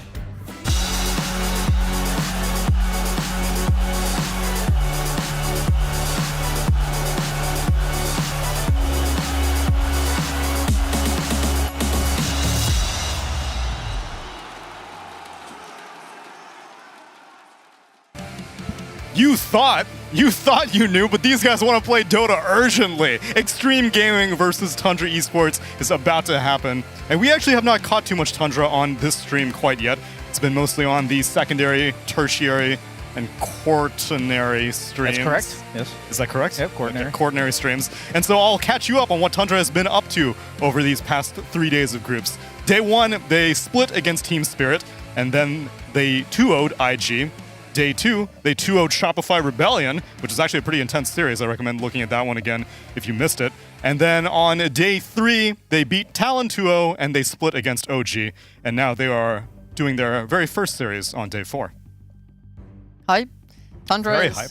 Tundra is, I think when they said that they kind of got thrown off by the new patch a bit, that makes sense because they are the team with the smallest hero pool in this tournament so far, I believe. They are sticking to like 4 heroes per person-ish, which is, I mean, like, they clearly have like set solid ideas. I'm wondering how maybe the better teams could maybe abuse that in drafts with like bans and stuff. That's an interesting point. They're probably just trying to see how strong the ideas they have right now are, but in terms of hero pools, each player I know is quite versatile, right? Yeah, Skitter has the most heroes played by far. He's always been like willing to get out there. Oh, they're mixing it up a little bit. I mean, Crystal Maiden they picked once, but every other draft so far, I've seen 3 drafts where they let the opponent have Doom and they took Coddle Alk or Enchantress Alk. So they're mixing it up since Enchantress still in the pool. New hero, Pog. So I think the idea of not going Enchantress here is there's already a Doom, which can eat her creep, but if they were to take the Enchantress, then they could have also had the Crystal Maiden for themselves on XG, which is a hero that the they do double play. counter.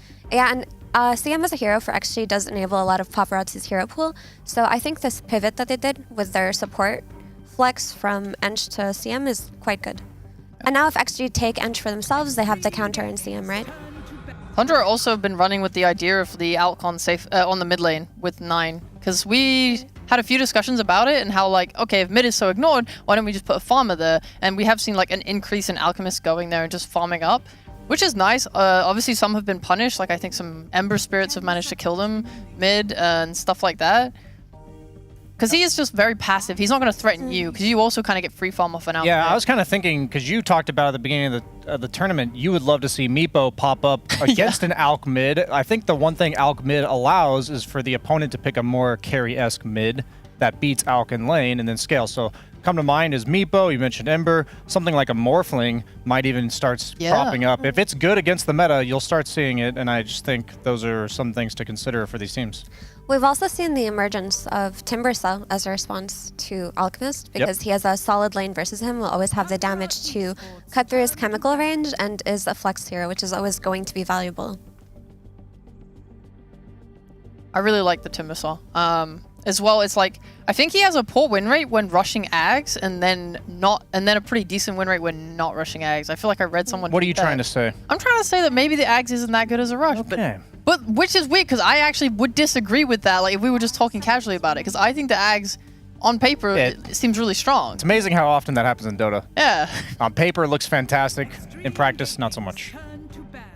So earlier today when we watched Aster play, as a team that's kind of focused around its mid laner, similar to XG, they drafted some poke from a distance Mirana draft, right? Some Ember Mirana. And honestly, I would like to see XG do something similar here, because you have this strong side lane in Ruvik and Doom, but if you can go for something like an Ember Spirit Mirana combination, you can just collapse on this mid lane Alchemist and make his lane almost impossible. And Aster's series today showed us that you don't necessarily always have to play around the side lanes. You can actually play around the mid lanes to success. I would agree with that. It would be nice if they're able to rotate early. Like, I'm not sure when the Ember gets like chains and stuff. It's just you want to make it like a 4 or 6 minute rotation, because as soon as this out gets 6, he no longer really cares about mid. So you come mid, oh well, whatever, I'm just going to go back to my like triangle or some camps of the 100 million camps that exist and just start farming. If the teams do decide to play around mid, the pool is wide open because it seems like carries are primarily getting targeted out in the second ban phase. Terrorblade, Wraith King, and Monkey King taken out by Extreme, and Tundra ban out the Phantom Lancer and the DK.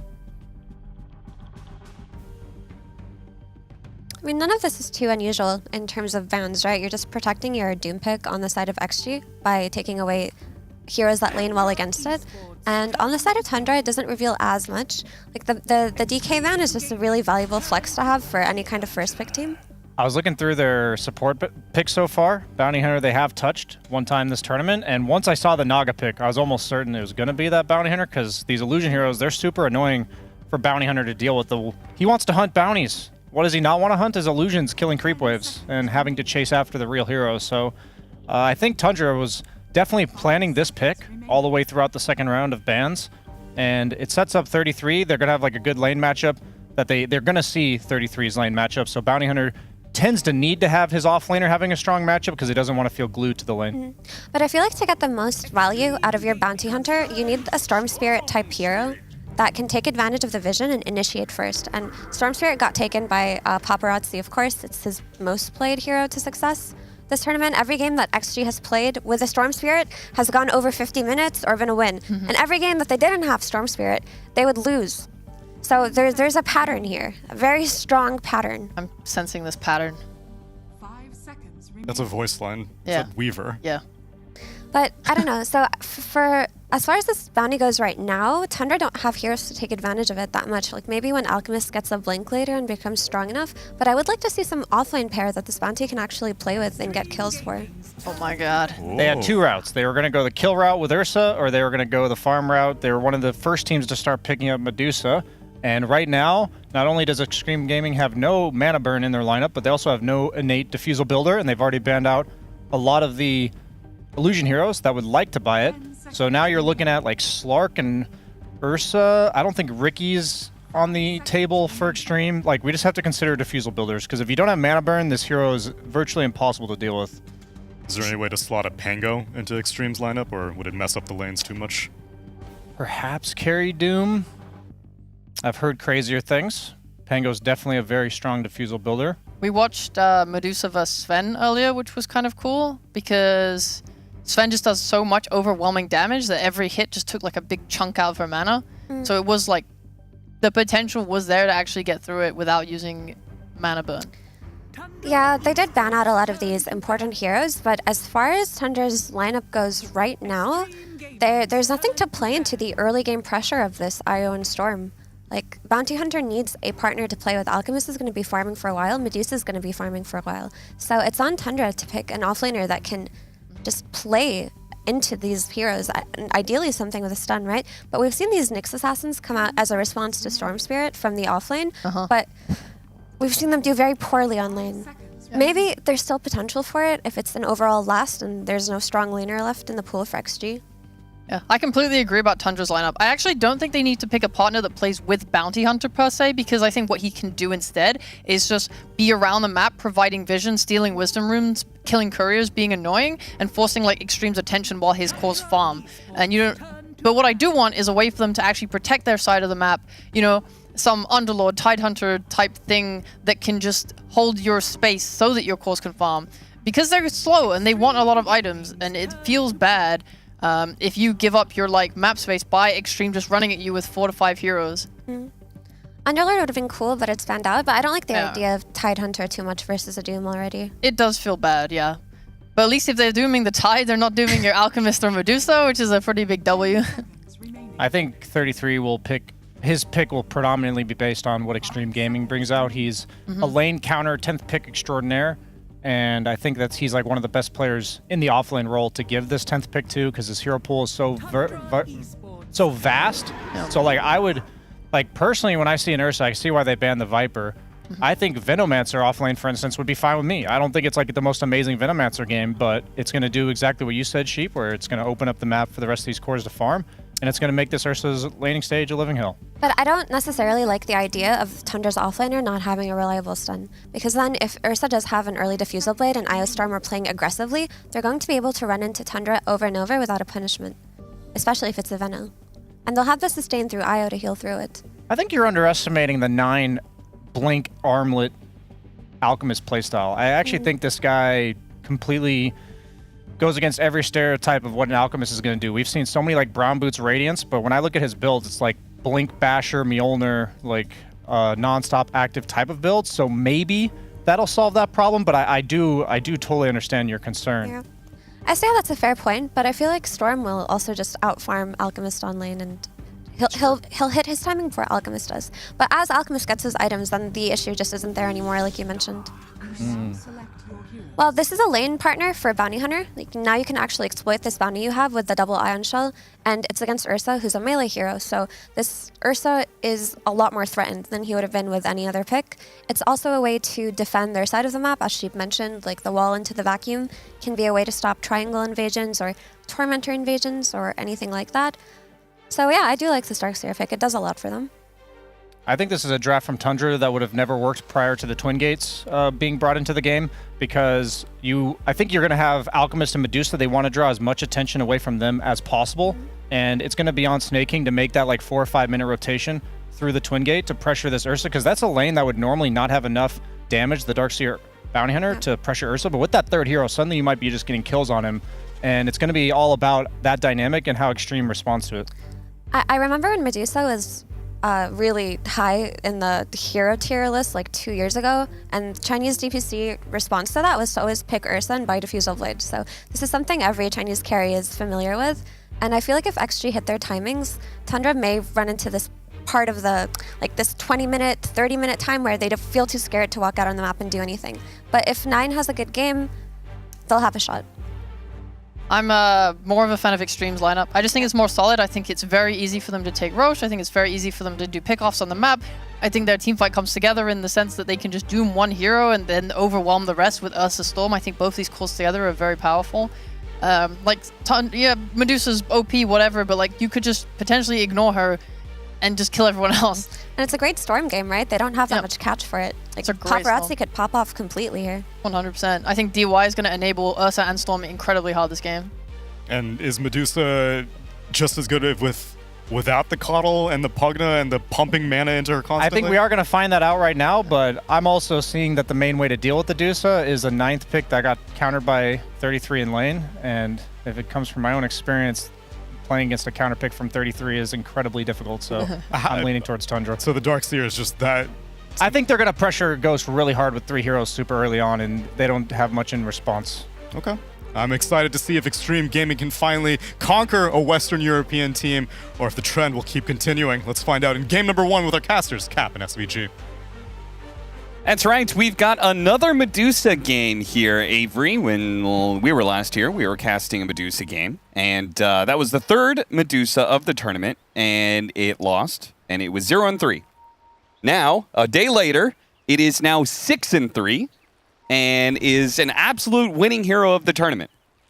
Which I don't think is terribly surprising because, you know, people are saying this hero was strong. But it does feel like teams have figured out how to play with it a lot more.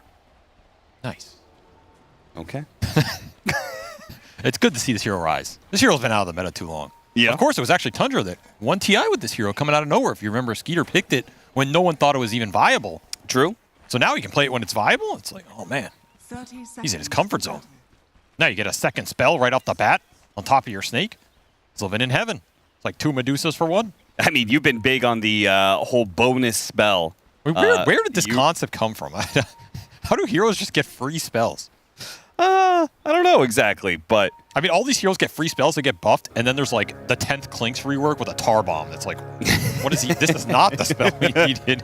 Why doesn't he get the free spell? Yeah, he kind of needs like 2 free spells or something. 3-man snake. That feels pretty good. And Soxa takes the bounty route. Damn, this man took a little break at Dream League, you know, said the mental toil of competing straight from winning TI to straight into the grind of the DPC season, into another major, into, you know, another DPC, into Dream League. It was just getting a little bit much, and I think Tundra definitely suffered from that long, long grind. I mean, they're not suffering in this game, though. That's 3 basically free snakes for Skeeter before the lane started, and JT cannot go up for a CS. So whatever happened in this level 1 trade for Extreme, they are not going to be too happy with over the long run because they got absolutely destroyed. Got to respect this new bounty hunter with the stuns, man. Oh, this hero is obnoxious as hell in the early game, and even some of those mid-game fights. You just don't expect it. And early trialing from Tundra to secure that Medusa, the free farm. Honestly, I don't even know if they needed the trialing. Playing against this hero, I laned against it just yesterday. It felt awful. This guy just walks up to you, starts hitting you, stuns you off of the hit. Super annoying. And playing it felt great, too. It was just very free lanes. I feel like a lot of times it feels a lot better in where you're focusing your abilities levels-wise. Kaka is going to be chased away here. The blood grenades keeping them back. This offlane is not going so hot. And it looks like BSJ was right to some extent. They are going to focus 3 heroes on 1 lane. It's not going to be around the darks here, though. As apparently 33 not really needing it, is doing some pulling action, while the other side for Extreme is suffering heavily. They just need to bring DY down here. JT with 0 CS, I don't know how he's going to function. He's a Doom. You got to be able to get to Devour and start eating because he went that Scorched Earth level 1. Yeah. That's what made that trade even more punishing as well. I almost wish Extreme could have put this Doom versus the Darkseer, right? It's one of those old school matchups you're really happy with. I don't think Doom can get pressure in the safe lane. Just pushes in, you devour the shelled creeps. You're super happy if you ever get Mana Burn or the Purge in the mid game. But maybe the trialing's just not strong enough. I kind of agree with that concept. I don't think Io Ursa in the offlane versus Dusa Maiden trialing is going to do anything. Sure. Kaka's dead. That's going to be your first blood. Because this is the consequence. Like, it's just smart laning by Tundra. They know how to enable these side lanes on the early stages of this game, and it's paying off. And it seems like mid is going all right, too. We saw the Storms here get a bit low. Still winning in CS as would be expected.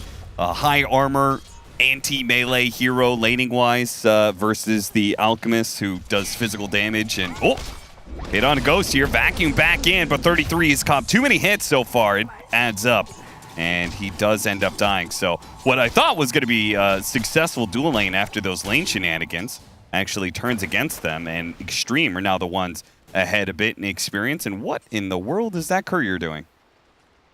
Is this purposeful? I can't tell. Yeah, if this was on purpose, could be really cool. I don't know what the purpose of it was. I mean, he got pretty good equilibrium off it. I guess so. Paparazzi, man, he is under threat. This 9 Alchemist, it's pretty scary, man. You think of this hero as being some late farmer, but he is a lane winner in the hands of 9. Didn't even get the Fairy Fire off. Nope. trying to bait him in to maximize the regen abuse, but not in his favor. As the early laning phase definitely going Tundra's way here. I think this Bounty Hunter hero is really scary if you have a good early game too. You're losing so many couriers. That's the second courier kill top. Yeah. Ghost, my man. I mean, 33 was feasting off of couriers just by cutting the wave earlier. That was extreme. You gotta wake up a little bit. Are you saying this early game's a bit too extreme for extreme gaming? Can't handle the... A little bit. Gotta mellow things out a bit.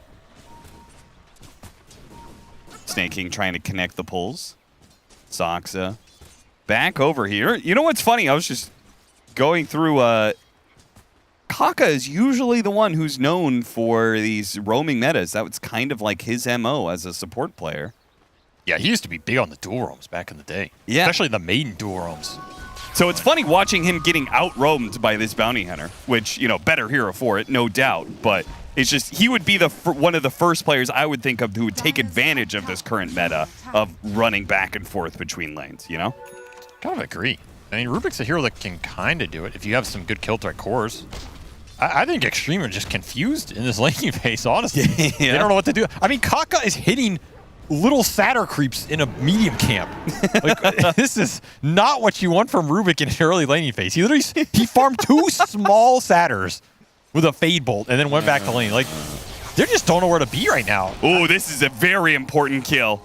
This will be able to make up for Paparazzi's earlier death. And this is what I think could have happened sooner. Like, just make the move with Rubik, right? Go mid, go top. Okay, you're getting tri-lane bottom. And it does mean Ghost will die at top lane left entirely alone. Good read by Tundra. Okay, seeing 3 heroes mid. Let's make the dive. I still feel like Tundra are just getting away with murder in this lane phase because they got the early shutdown on JT.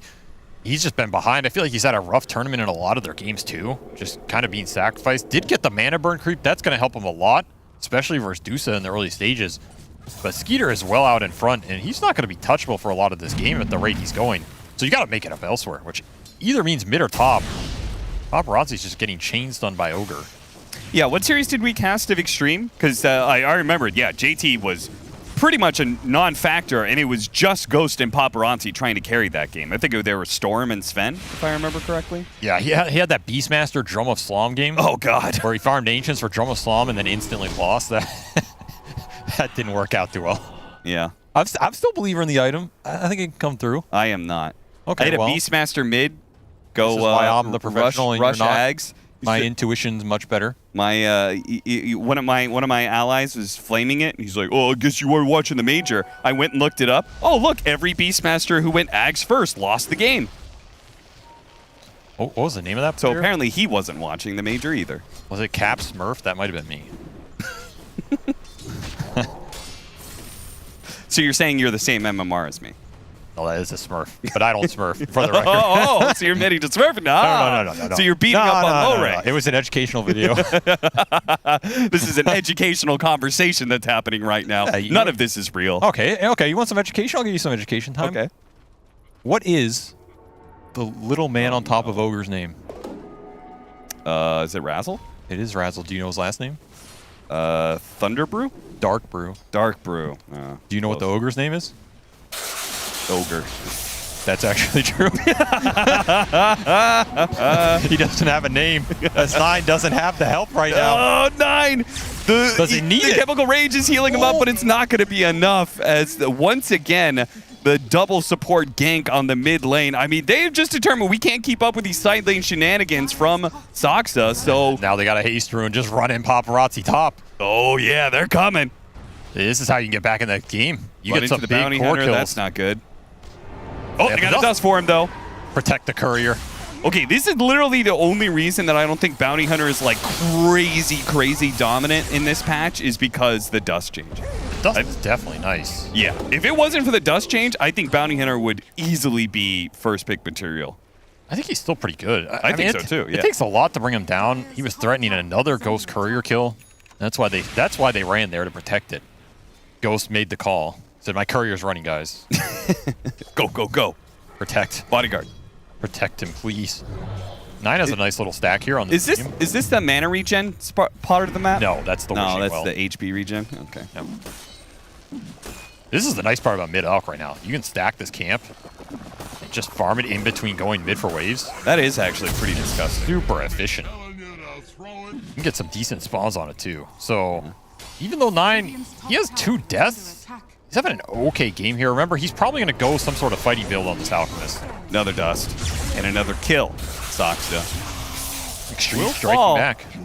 Yeah, and very importantly, DY's getting levels out of this, right? You told me time and time again, when you run these IOs, getting these kills are super good because you're usually limited on experience. Yes, especially when you're running these IO mid pairs. And they he played with the IO Ursa, so you're going to sap a lot of lane XP, but if you're not getting these kills off your mid hero in the mid game, then you just fall behind, especially if you're not getting Wisdom Runes. I think the first Wisdom Rune is the most important, actually. Yeah, they lost both of their Wisdom Runes because Snake that is King worth noting. did that invasion. And another advantage of some of these Invis heroes, and IO's supposed to be one who can reload for him later, but the problem is I think the first one's the most important because if you do not get this Wisdom Rune on your supports at that 7-minute mark, it feels real bad unless you're just snowballing the map with kills.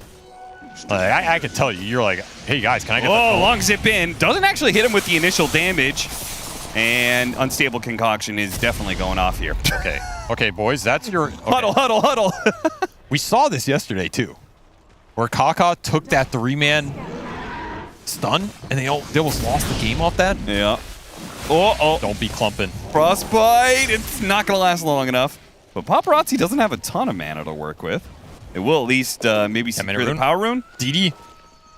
Oh, you have a lift, but barely missed out on that one. Meanwhile, the denying the double damage. Damn, that's the rune you wanted here for Paparazzi. He does have Arcane Boots and Falcon Blade finished on top of Arcane Ring, so a lot of extra mana going into this IO Storm Ball, which means they can probably make a lot more moves early on in the map. So if you're 33, got to be thinking about these rotations, because I don't think they're going to Skeeter anytime soon.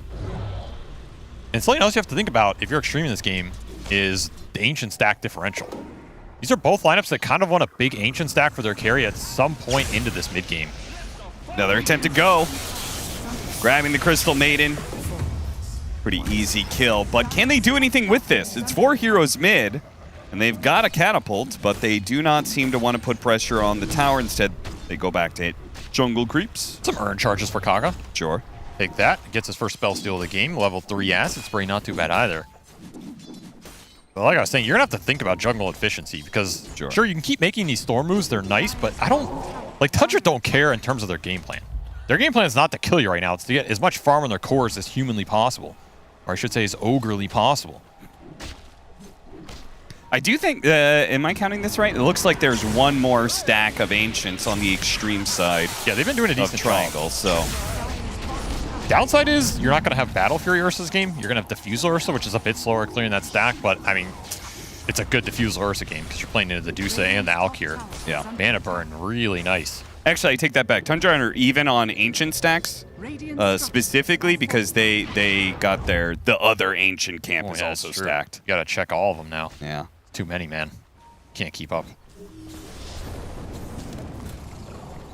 Here's that 9 gank. Phase boots. With an Ion Shell. He gets off the Unstable Concoction, but he is way behind enemy lines. He's almost back to the tier 2 armor aura, so no point in diving that one. Razzle not happy about that throw. Yeah. You know Razzle blew up a mountain? I did know that, yeah. There's your lore for the day. Okay. Why did he blow up the mountain, though? That, like, rings a bell for sure, but... There's a chemistry experiment gone wrong. Let's see. Trying to turn stuff to gold. Classic, classic. That's actually how he ended up in prison, which is where he met the ogre. And then he chemically raged the ogre to break out of prison. Now, did he ever... Was he the one who made the Midas? Because if he was trying to turn stuff into gold, there is a literal item for that, so... No, that's Mr. Midas. Oh, Mr. Midas, of course. New hero. Coming. Oh, they're going to steal the Ancients. Oh, this is good. You cannot let this happen. You cannot let this happen. Grand Theft Ancient. Get the hell out. Leave Snaking behind. We got an APB out. GTA on Snaking and 9. They'll be able to collect both. Was that worth it, Avery? Who was that worth it for? That was kind of worth it for Extreme, honestly. Because I don't think they have super high Ancient clearing rate. Kaka gets level 4 Unstable Concoction now, and it's a pretty big kill.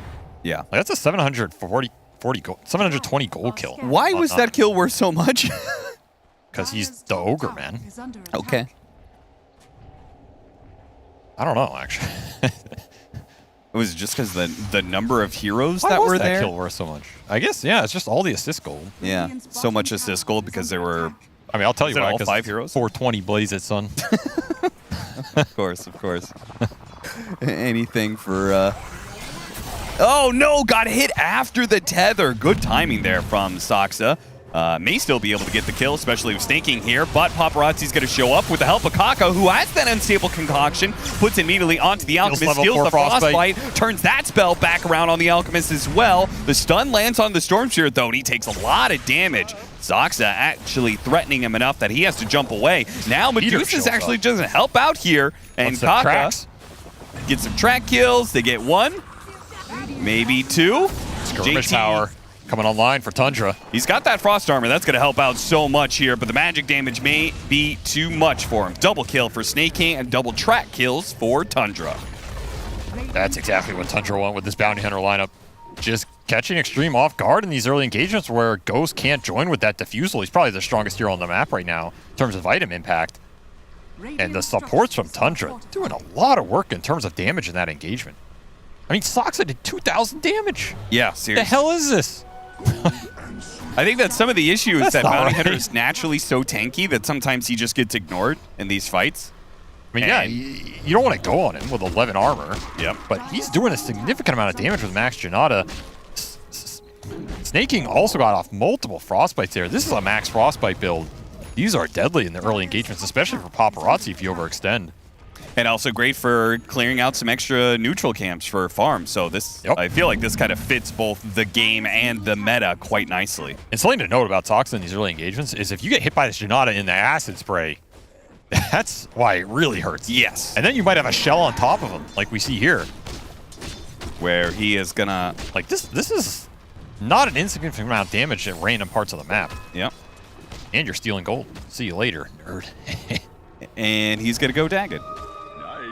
Everyone's going Dagged, man. All these universal heroes loving the Dagged. It's the cool kid item right now. I mean, Nine's not going Dagged, he's going Orchid. When I was playing my Bounty Hunter game, you told me to go Orchid, which was also against the Storm Spirit. It felt pretty nice. I think Orchid just destroys Storm because none of these Storms want to build defensive items. If you look at all the itemizations, the only real defensive item they get is usually BKB later. And even that doesn't feel amazing, right? So it just puts a lot of pressure on Paparazzi's early engagements. And Orchid is already done for 9. Yeah. So you have Orchid on the Alk, Frostbite Max for Snake King. You might just get randomly Bounty stunned out of Shadow Walk. And Pipe is done for 33 on top of Diffusal Mana for Skeeter. A lot of early itemization timings for Tundra. Their ball is really strong. They want to fight.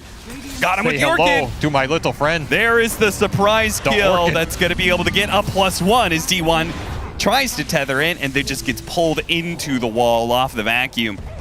Ghost going to be chased down. Tundra, I mean, Fearless. Once they get those 2 kills, then they just immediately start looking for more and Extreme, thinking that, oh, maybe we could get a pick off in the high ground. Somebody walks away. No, Tundra is staying well-disciplined and playing together after getting those kills. Taking the Ogre off the leash.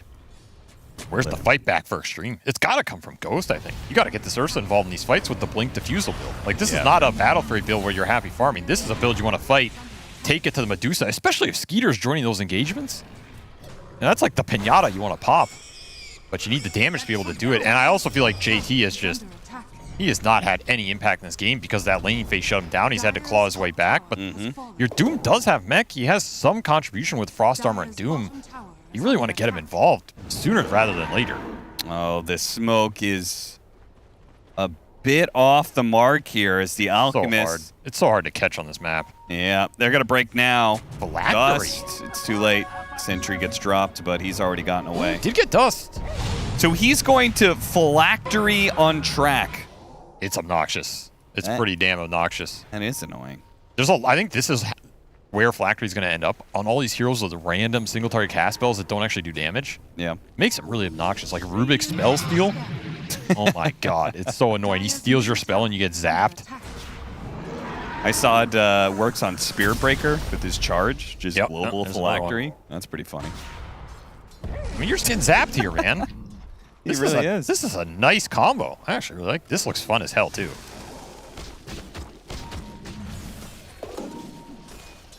All right, Kaka has track. That's actually huge. Oh. Extreme want to fight right now. Should not have given that one up. Now if Extreme win a fight, it's going to be massive. They have to relocate in with the Storm Spirit on top of the Crystal Maiden, immediately stopping the freezing field. DY needs some help though. The Frostbite catching Paparazzi. Does manage to get the zip away. Extreme just not getting the clean jump there to get a one concentrated kill. Even at Stolen Wall with Medusa illusion, it just gets shredded. And there's no damage into the ball right now. And I think they're just going to go back and do Roche while it's still nighttime. And they don't even care if you know about it. This is where Medusa's just a terrifying hero. Like, you can't fight the early ball. Who are you even going on here, right? I don't know. I mean, Ghost was forced to walk away almost immediately. Paparazzi was the only person to do any damage to Tundra in that fight at all. This is your Ursa Roshan you're losing. I don't think we've seen a single Doom this game. I don't know if there is anything to Doom. Tundra using their lineup to the max.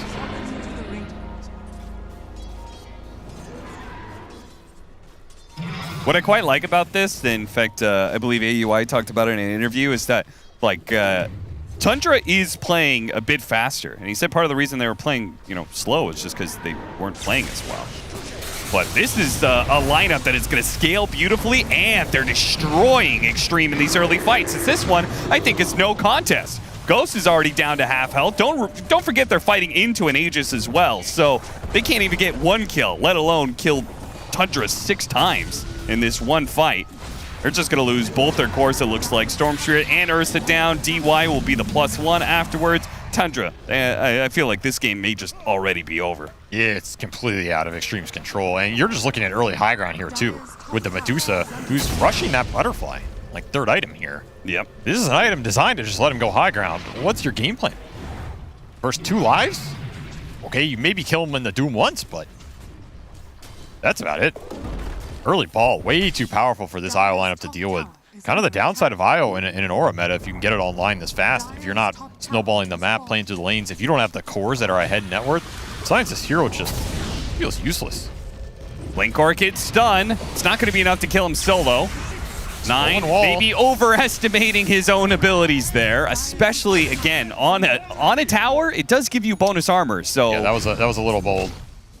Oh, and Stinking dying in the bottom lane too, so Ghost Bear freebie. The Bear finds the Wolf. 2 kills, going Extreme, a little bit of a gold swing back. Something small, something to work with. I do almost feel like Extreme have to play for late game though at this point.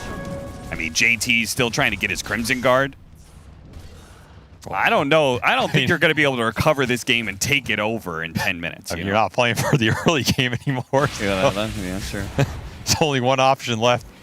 Let me tell you something. Whenever you're on a team, you're like 25 minutes in a game, and you hear someone say, "Yo, boys, let's just play for the late game."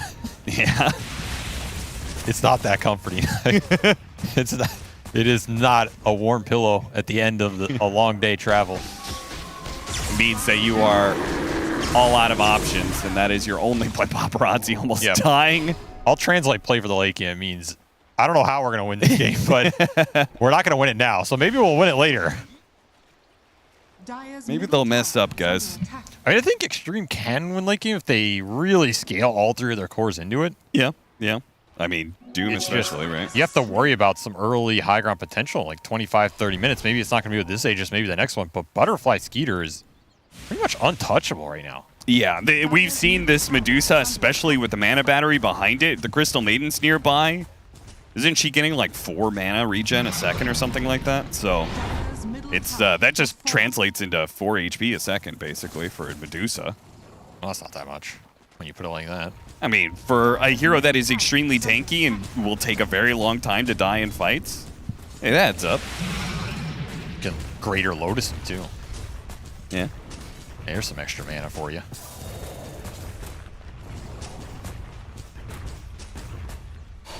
Here's that early siege poke. Still a minute 30 left on Aegis. Paparazzi does not want to come back, but the rest of Extreme have decided to try and defend the siege, threatening to do him, but I mean, what are you gonna never doing him here. What are you gonna do, JT? On. He's just gonna die. Oh, the vacuum. They try every single time. They try and go for the save. Okay, the Ghost is gonna be able to jump in. They do manage to bring down 33, but now they have to reset. And I don't think Tundra is going to let them do so as Ghost is forced to walk through the wall to try and get away. Double stun. JT will die next to him again and again and again. One hero in trouble. They try and save him, and then the AoE comes through. Whether it's the unstable concoction or it's the vacuum, they're always getting the +1 on a hero that cannot be saved in the first place. And 33 just buys back. It's like, I don't care, man. You can kill me. I'm just going to end the game right now. Cool Doom, bro. You still got another one? Nope. I got another life. You're going to get 2 lanes here for sure. I don't think you can defend the second one. Yeah. Even with the stolen tracks, once again coming out from Kaka, it's nice to get the spell, especially versus Bounty. But it's not helping you in the damage department. I really like seeing Tundra do this. Because I guess I always felt like my philosophy is if they couldn't stop you the first time, then what's stopping them? What is stopping you to just go again, you know? And in this situation, I mean, Aegis is out in 5. So, like, in theory, there's a threat Dusa can get all in, but you don't have Doom. JT slowed down by that phylactery. Now the unstable concoction hits him. Boy, he's just not going to get a Doom off, huh? Well, I guess he doesn't have it either way. There's the okay, jump. Ghost jumps forward, hits Skeeter once or twice, and then immediately bails.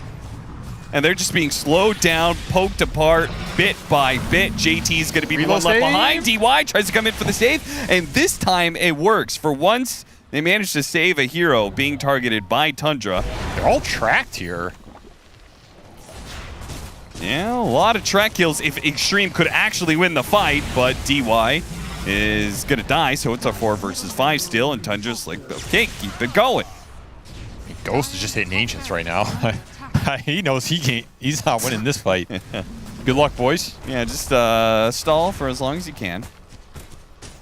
Just a good, nice game plan from Tundra. Yeah, seriously. From the lanes to the mid games, to the early Roshan to Butterfly, early high ground. I think Tundra took those long game complaints personally. Yeah, seriously. I think they did. They could also Zoxa coming back in, you know, after a bit of a break, new patch. I mean, this is definitely a team who's going to figure things out on a new patch pretty quickly. Very high Dota IQ on this squad. Oh, another 3-man vacuum wall into the unstable concoction. Beautiful synergy from Tundra. Applause indeed. I mean, just tap out now, Extreme, because Tundra's not going to go back and hit the tier 2 and go for Megas. They're going straight to the tier 4s, and they will indeed call it 26-minute game 1. What a beatdown. Seriously. Something about these IO lineups at the moment do not feel that fast a lot of times unless you're getting out ahead in lanes. Like, if you fall behind in lanes with these IO lineups, it just feels like you don't have the map to play because it's too hard to catch people. Like, we saw these 2-man smokes, 3-man smokes, trying to find the Alk on a side lane of the map, trying to find this Duso, which they never even got close to finding Skeeter at any point in this game. You can't set up the reloads. You're not really getting map pressure because your lane shove is getting outmatched by Darkseer or Maiden here. It's just, what's the comeback potential here if the lanes go bad with these type of file lamps that are super single target focused? Yeah. Then you have to fight with a single target focused lineup into early pipe from 33, Solar Crest for the Dusa. You're just getting out-tempoed here. There's no other way around it. You got to make sure that you can match the pace Tundra are bringing because they are ramping it up. Boring? Is that the face of a man who cares if you say his Dota is boring? Don't think Snake King cares about any of the public's comments. And that puts Medusa up to a 70% win rate now. Here at ESL One Berlin. Absolutely broken. Heroes looking pretty good here towards the end of the group stage. Tundra, a 26-minute victory over Extreme. Looking very hot. Did I just see a disperser? Wait, did Storm Spirit get a disperser? I feel like I saw that on the end of the scoreboard. I'll go look, bro. But the more important item that I care about is the phylactery. Holy moly, I may actually see the first hero that phylactery is not only viable, but seemingly quite good. Cancel blink daggers and slow when you track someone. That seems pretty dope, Brian. I think Tundra, as per usual, find an item that no one else has been thinking of and show potential for it. I think his job that game was to consistently stay on the map, keeping vision for his team, and not only is the phylactery doing its active, but it's also just giving him some stats and some health and mana regen, which is going to allow him to do that. I think all about sustaining this patch, and I think Tundra understands this better than anyone else, that as long as you have a couple playmakers and 2 farmers, that you will have this timing that they hit. Phylactery is just a really nice build-up too, because it's not like we haven't seen it before. We've seen it on Skywrath, we've seen it on Zeus, similar type heroes, but seeing it on a Bounty Hunter is such a nerdy Tundra thing to think about and do. And it worked out so well. But for the most part, this game can be summarized by Tundra won 3 lanes. I was very surprised with how the mid lane went. 9 solo killed Paparazzi and his Storm Spirit. I thought Storm Spirit would have a much better start than he did. And without that Storm Snowball effect, they couldn't really correct any of these side lanes that went badly. The Ursa that they were dependent on to deal with the Medusa got flanked by the Crystal Maiden way too early on, and just, not the Crystal Maiden, the Bounty Hunter, and just everybody. Like, that's the problem with these twin gates, right? You can't comfortably The farm twin gates your have carry. changed so much about Dota because, like, I think we were talking about it in the back where, like, in the past, you'd be offended by a draft of 3 cores that don't move. It's Alk mid, Medusa safe lane, Darkseer who wants to chill in his own area. But Bounty Hunter and CM, they can do all the rotations that a core would normally do, even more. And even if a Darkseer lane goes okay for the carry and they get flanked on, suddenly the Darkseer is super happy, right, Shu? Yeah, I think they all had like the perfect games that they wanted to have. I really like the way that they included all their heroes in the fighting. Like having this Diffusal Blade on Medusa allows her to show up and do things. Having this Orchid on Alchemist allowed him to show up and do things. I think that caught me by surprise because we talked about the like Omelet build and stuff, right? And then him having this like really early Orchid just allowed them to kill anyone they wanted. Storm was super threatened. He couldn't just zip in and do whatever he wanted. I really loved everything they did there. Itemization, the way they played, their map movement, it just was super clean. Yeah, and even when, like, if Storm Spirit had the start that they needed, and then Ursa, let's say, got like a counter rotation as he was getting flanked, and they were able to run into Tundra, so long as Medusa had an okay lane, they were going to be running into a Stone Gaze. That's the issue even later on when we saw them try to take these fights. They would jump in a Storm and Io, a Stone Gaze would come out, somebody would get rooted, and then the Storm would just have to zip out. Like, Storm could not realistically fight into Stone Gaze at any point of the game. We haven't gotten to watch much Tundra on this mainstream, but it's exciting to finally see what they're capable of. And I've got Pyrion on the ground right now to perhaps do a little bit more research. Where are you? Where am I? Well, I'll show you where I am. I'm this close to Extreme Gaming. Let's get a quick look. There they are, conversing. Right, come back. Lanham's got some Let's leave them words. to it. They're not happy, as you can imagine. A lot of shouting. A lot of berating. Don't understand a word of it. I'm a very uncultured man. I apologize for that. But that looked pretty comfortable for Tundra, I've got to say. I was also watching, there's downstairs in the sort of green room where the talent resides, of course. I watch all the games on all the screens. Saw Arteezy picking up an Arc Warden. Won't be seeing him playing that again this tournament, I'm guessing. But all in all, that's probably the most animated I've seen a team after a game in terms of like breaking down what went wrong. I just wish I could feed back to you guys what they're saying. That's true. Is it more, do you see teams leaving the booths after things end, or you see them? There's a lot of storm outs, yeah. Okay. Whether they win or lose, there's a lot of headphones off. Pow! They're out of that seat as fast as can possibly be. Can you hear that? I can hear that. Someone translate now. Twitch chat, get on it. Where is Jack KBBQ Chen right Where's now? Jack, please. Yeah, we're waiting on Jack. Jack's going to be here later in the week, I think, or next week. But these lads are not happy, as you can tell. And I think furniture's going to start getting chucked around soon. So I'm going to head off. Back to you guys. Thank you very much, Pyrion. Appreciate the insight. And I can understand the agitation from Extreme because this is an incredibly critical series for them. They are on the cusp, right in the middle of the pack between, well, there are so many different combinations. If they do really well, upper bracket. If they split, maybe stay lower bracket. And if they get 2-0'd, then all of a sudden you got to start worrying about elimination. It's a scary time. We're nearing the end of the group stage.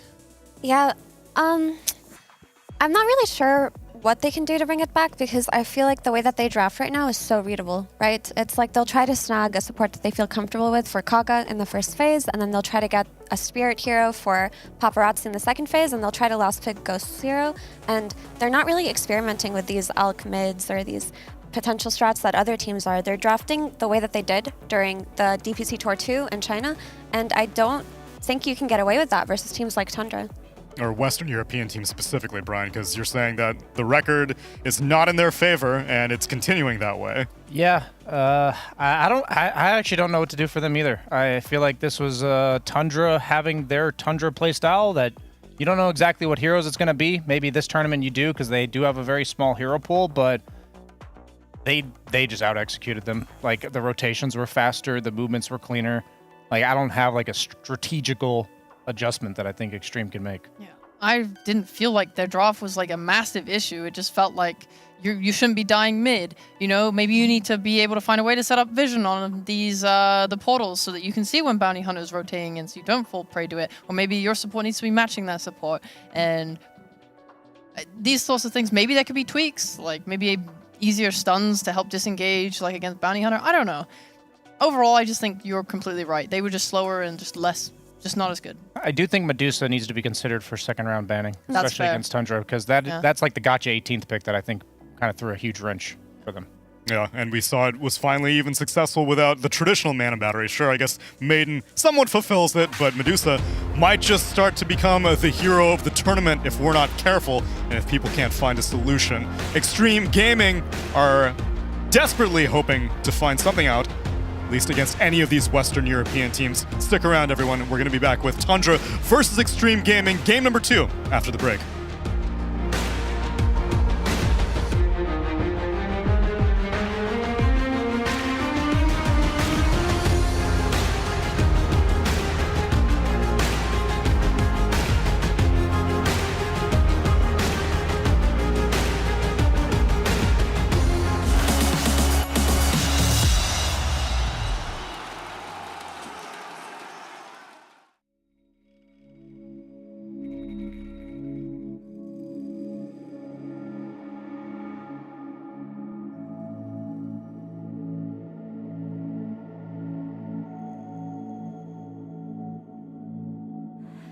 Desert hills and lonely places, heavy still without your traces, holding on to every breath we wasted, tender for your soft embraces.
strong is the hammer in my hand.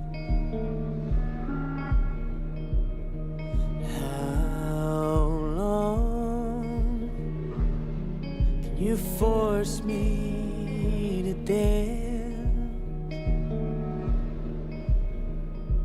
There's a crisis in my heart and in my world, and I saw you smile when I fell into the dirt.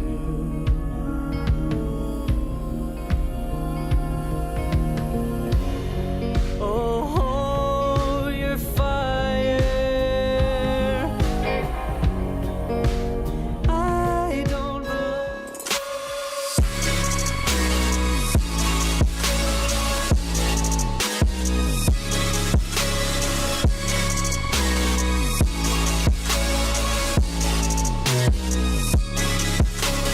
You love it, you wear it. What's your style? Get your merch at shop.eslgaming.com.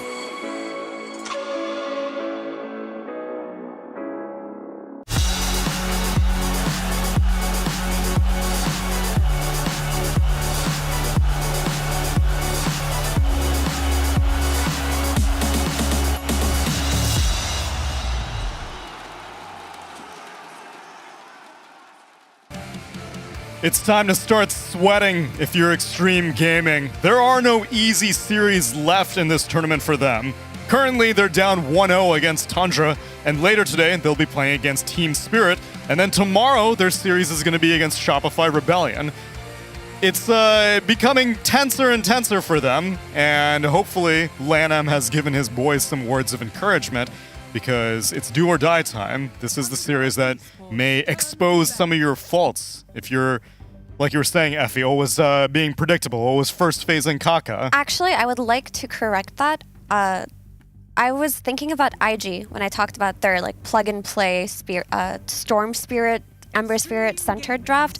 I don't know, their draft reminded me of something IG would pick to a T, so I was thinking of IG. But I'm actually looking at XG's drafts right now, and they've been experimental. They've been willing to play the Alchemist. They even had a Slardar, they had a Muerta, they had a Tiny, they had a Phoenix. So I think that they should shy away from the predictable Chinese style of drafting in general and play the way they've been doing in the past few days.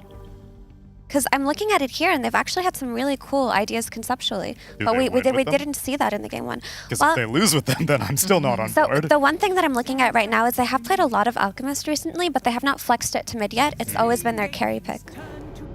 Well, they don't want that smoke regardless. They ban it out first phase, along with the Coddle, and Tundra take out the Pugna and the Rubik. First pick, Doom, responded with an Underlord Crystal Maiden, and then Phoenix to close out the first phase. I respect these bans. The bounty as well. Extreme are mad. They do not want to play against this again. I think Tundra are very happy with what they got here in this first phase. Like being able to secure the Underlord, which is the most valuable offlaner in this patch, and also the Crystal Maiden that just fits into their playstyle so well, is going to be comfortable, even if they're giving away the Doom. And giving away this Phoenix, which is a little bit surprising to pick it so early, because typically you do pick it to counter a certain core, or maybe when you have some kind of stun that you want to play into. But, I mean, Phoenix is a cool hero. I just think Phoenix struggles playing into pipe, which Underlord always buys. That's true. Underlord and Doom are very strange. They both give you like certain things. I feel like the Doom, it's such a way to like have certainty to kill the win condition of the enemy team if you get to that later game portion, right? Because like last game, we saw when they're losing their lanes, Doom doesn't get his like moment to shine, and he falls very flat in a game like that. Whereas an Underlord maybe in that situation does a lot more because it can hold your towers better and it gives you like the map presence, which Doom doesn't have. Explains why it's consistently a first phase ban. Brian, you've been very quiet. What's on your mind? I was just looking at like the history of Underlord for both these teams. Like I was wondering like why the bans were swapped up so much in the first round, and it's because I noticed like the Rubik now banned for Tundra, so like they didn't ban that last round, and it's very good against Underlord and Doom. So I'm thinking like, did they not want it against Doom? Like a lot of people open up Underlord Rubik, and then I was thinking like, well, if they didn't want to do the Underlord Rubik in response, then like is Rubik really worth? Like, is CM that much better than Rubik that it's worth banning Rubik first round? That was kind of like why I was being so quiet. I'm sure these are things the teams like had carefully thought out. Usually, in my experience with drafting, these teams will have like the first 4 picks of the draft scoped out for both teams, where they're thinking like, if they do this, we'll do this, because there's only so many permutations that can happen in the opening round. Usually, it's the strongest heroes in the meta. And yeah, so you're seeing like these little swap outs are going to be a huge difference in the way this draft plays out, and we're seeing Extreme respond with a Phoenix, and I was skeptical of the Phoenix, not because I think Phoenix is a bad hero, but because of exactly what Tundra's doing in the second round. I think Underlord is a feast or famine offlaner in the lane. He has 3 unplayable matchups, which are Slark, Ursa, and Monkey King, and the rest of them are very good. So because they picked Phoenix and instead of one of those 3 carries, suddenly Underlord first round picked is going to have a really good game, and that concerns me. Yeah, so the thing about Phoenix is it's actually quite the strong laner after level 3. Because that level 1 and 2, it's a very exploitable hero, but if you're pairing it with any kind of kill threat offlaner, you can definitely keep playing for kills over and over on the Crystal Maiden. Say this is a position for Phoenix.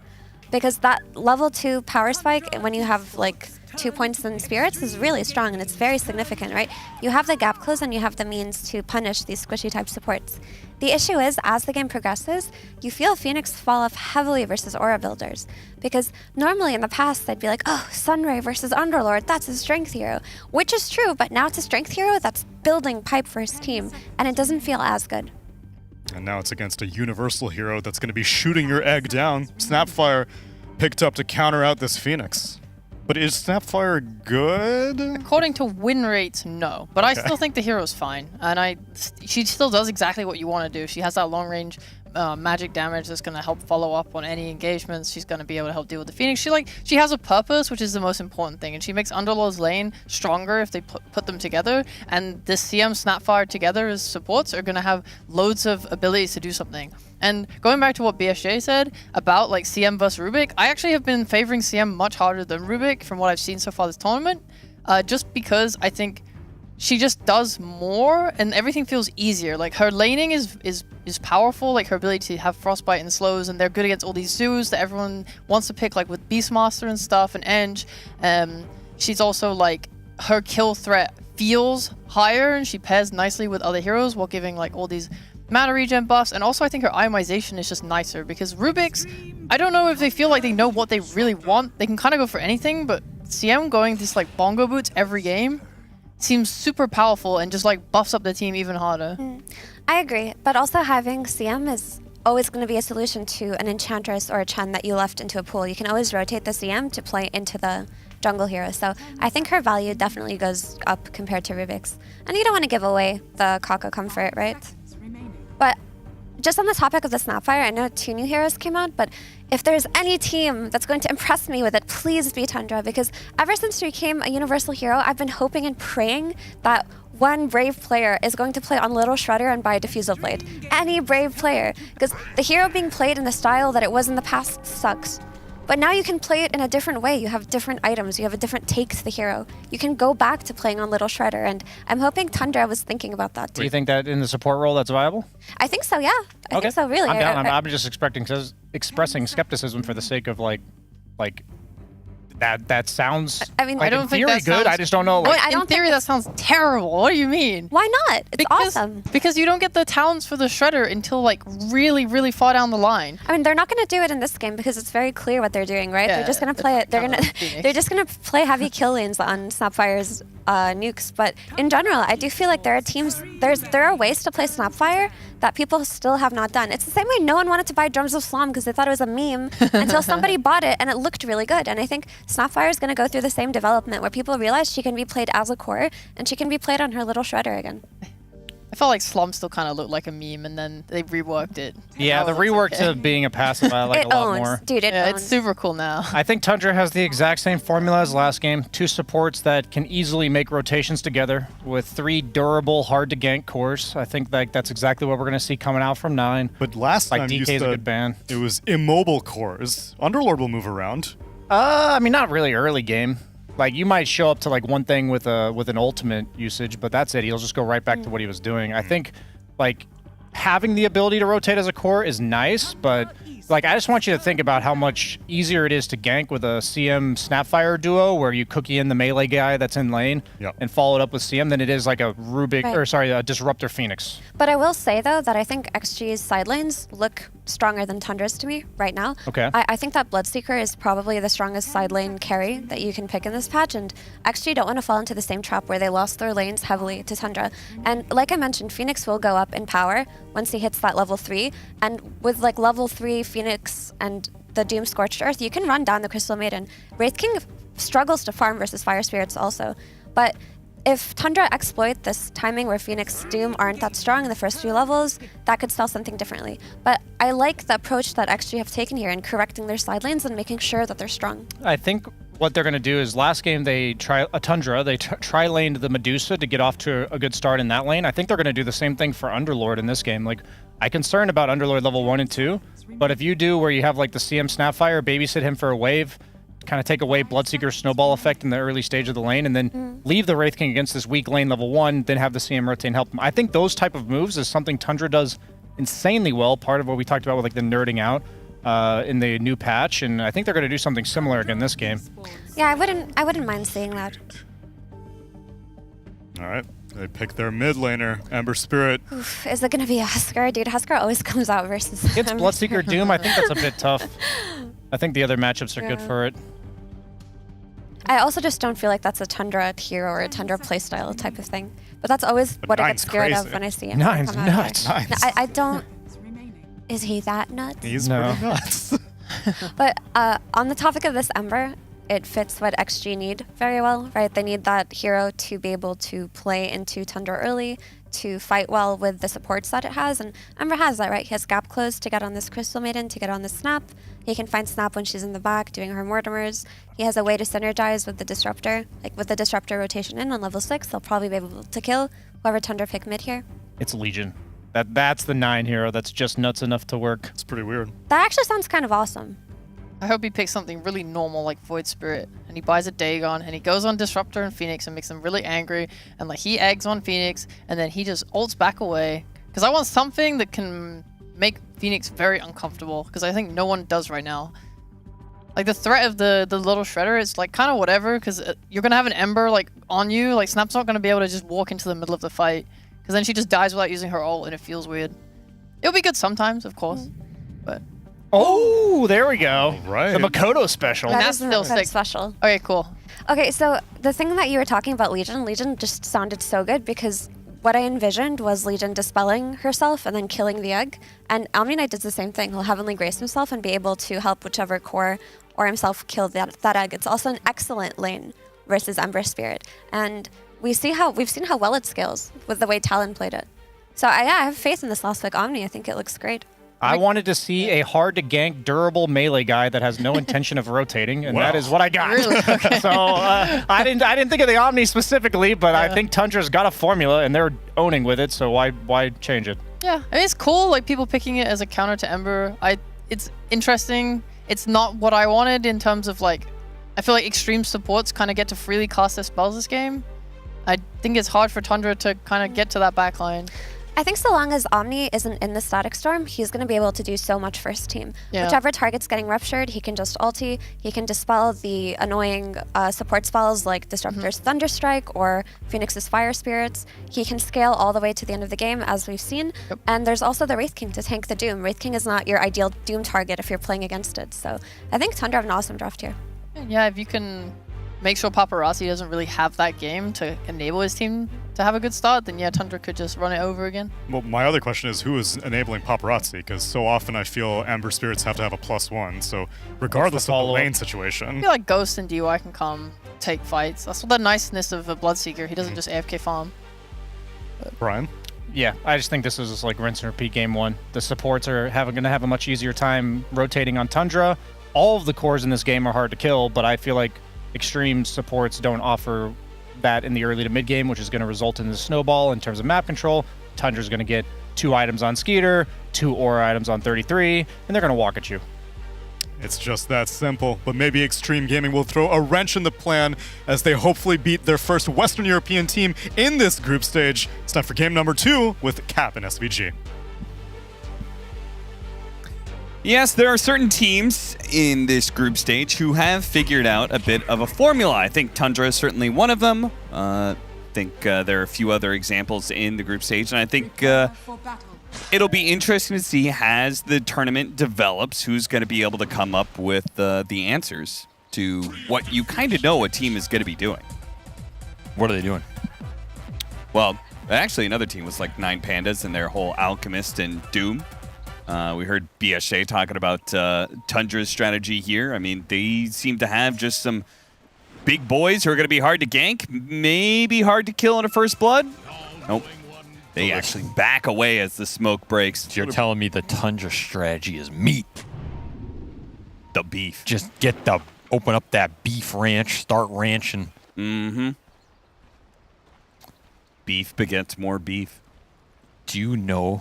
Do you know why this game is so interesting, Cap? Because mid-Omni Night? That's true. But do you know lore-wise oh, no. why it's so interesting? There is actually a good story in this game. Hold on. There is a good one. Let me think. You'll not know it. I'll tell you what it is if you really want to know. Go ahead. Bloodseeker, Strigwer, worships the Flayed Twins, the dual gods of blood for the blood god. But do you know who they demand be sacrificed for their blood throne, Cap? The Omniscience? It is the Omniscience. Oh my god. The all-one and knowing god of Omni Night, who he revealed to the world to be true in faith. Can he claim that blood once and for all? That is the story behind this match. The Flayed Twins versus the Omniscience. Who will come out on top? It is a great story. Hey, you're losing it with this deep dives into all right, lore. That's the last lore, I promise. But, I mean, actually, did you know what they... No, I'm kidding. that was the last one, I promise. But actually... I thought that was a pretty good one. No, that's that actually was a good storyline. And we're going to see if 9 can get off to a fast enough start in this melee matchup with that Omniscience behind him. I'm looking for domination mid and for Extreme to deal better with the tri-lane pressure, which they're already doing. They were ready for it. Blood grenade! Blood grenade! Get him! Blood for the blood god. He thirsts. Literally, the thirst is already powering up Ghost on the other side of the map. You got to be worried about this 1v1 because of the 3-on-3. This is much better preparation from Extreme, right? They're not letting JT get abused by the tri-lane. They learned from game 1. All right, we're going to bring 3 down here and fight. And the other upside is you have that Bloodseeker in the 1-on-1 melee matchup where he's going to get a crap ton of thirst boost if you're trading in this 3-on-3. For sure. Especially with the way blood grenades are just being tossed around nonstop. A glimpse back from DY as he was in a bit of trouble there. The downside for Extreme is I still feel like Tundra's 3-on-3 is slightly stronger, and I think so too, yeah. The 1-on-1 mid is what I'm worried about, right? I think in theory 9 can pull very far ahead in this matchup. I have not seen this matchup, so I technically I do not know. I don't know if anybody's seen this matchup. Maybe 9 and Thompson, I guess. So we'll see how bad it ends up being. It's probably not as bad as Huskar or Necro or something. I think Paparazzi can do okay. For sure. But it's going to create some play opportunities, right? You might be able to TP in a support, get a cheeky kill, prevent Paparazzi from getting to free level 6. So then it's a question of can you make it up on the Bloodseeker lane, or are you just winning the tri-lane? And Extreme are already going to dissolve this tri-lane. Well, I feel like getting JT in a lane is enough. DY goes top for the pull. I like this move. This move is really nice for the 1-on-1 because you're just going to deny some extra creeps from 33 while giving Ghost free waves under the tower. You can even just head back bottom through the gate. Yeah, and I was, like you said, I was not convinced the lanes would actually work out for them. Both the tri-lane, blood grenades being thrown out here, trying to slow him down, actually gets the shot that kills Kaka instead of going for JT. So first blood going over to Saksa. Because I also think the Underlord will beat Bloodseeker 1-on-1 unless Bloodseeker is just cracked on stats, on those thirst stacks. It's a good matchup for Underlord in general. The part where this matchup becomes terrible is when you can just trade with super high thirst points. But if that trade's not happening because you're just losing the lanes, and 9 is a sustain hero mid, so like you can't get chipped by Paparazzi here too much. They know you're coming, DY.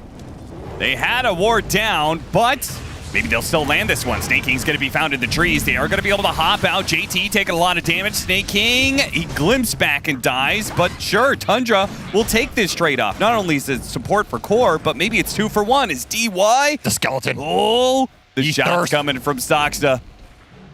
He's just going to keep running him down, and finally the shotgun is back up and blasts away, and yet another hero. Kaka should get the cleanup here. Is he? Skeeter actually comes over to help out to make sure that Kaka cannot complete that kill. All right. I mean, despite the Fire Spirit's just able to power through it. And another brisk early laning lead here for Tundra across all 3 lanes. Damn, Soxa's so rich off these early trades. He has more net worth than Paparazzi right now. Yeah. Almost. It's like one creep worth. Yeah, and he's going to go deny himself to the Tier 2 tower so he can collect some of those items. Glimpse back onto 9. Well needed at this point because Paparazzi, he wants to be able to get a water rune. Healing denied by the Crystal Maiden instead. Snake King is going to die. But looks like they're going to be able to deny the bottle refills on Paparazzi. He still has 2 charges left. Will get salved here. It's good that Extreme are helping Paparazzi mid. You do not want to let those small ganks skew this matchup even further. Yeah. And now you're in a decent position to just get that 6, and Paparazzi can start influencing the map.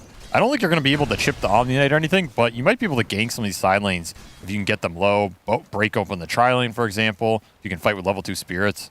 Any of this stuff, abuse the early lack of disable for Tundra, because the disable in the mid game is going to be fearsome. You're looking at Pit, you're looking at Cookie off of a Frostbite into a Wraith King stun. This is a lot of chain stun if you can land it. But in the early game, you might just be able to run around with slights and get something. Oh, actually diving back in onto Skeeter. And with the Blood Grenade and Fire Spirits, it's going to be a lot of damage over time, but probably needed to be able to land those last couple of Fire Spirits. Got the last one. I don't think he'll die from it, but he will be very low. And the Bloodseeker will be very happy about that. I actually had an interesting question as we're going to watch JT likely die here. Skeeter comes back in with the Wraith Fire Blast to ensure the kill. Soxa takes a lot of damage, even the creeps. Yep, he's going to take out, but at the same time, Kaka, he gets a little bit low. And what a brawl. Very fire to throw down. Infernal Blade, no Devour on this lane, just max fighting. DY's even coming from behind. Blood Grenade out there ready. Level 2 Thunderstrike too. Yeah, that is a bold idea right there. Really wanted to be able to find Skeeter and get him killed, but not quite. Damn, look at that consumable gold spent in this game. Both supports spending close to 1,000. It's a lot. It is a lot of investment here to try and win this safe lane. And the issue is you don't have the favorable one-on-ones. Like, the more this happens, Omni Knight and Underlord are cruising here. Bumper. Oh, no. He was all set up to try and secure the power runes there with a remnant on each side, but gets overwhelmed by the burst damage from 9. Yeah, he got an early taste of the omniscience right there. He really did. And DY, he's going to die as well. Got the arcane rune. Lose his life for it. Those are the big mid kills Tundra were looking for with this matchup. Even though the Ember 6 just didn't matter. Snake King. Kaka will get him in the end. And gets the Fire Spirit out on Skeeter. He's going to try and dive away. Oh, the Wraith Fire Blast. That should take him out. And if not, Skeeter can deliver the finishing blow himself. Well, at least it's some quiet time for JT, who hasn't had any of this game. That hero's dying all around him since minute 0. The 1v1s aren't going well. The ganks aren't going well. How do you fix this for Extreme? Play around your ults.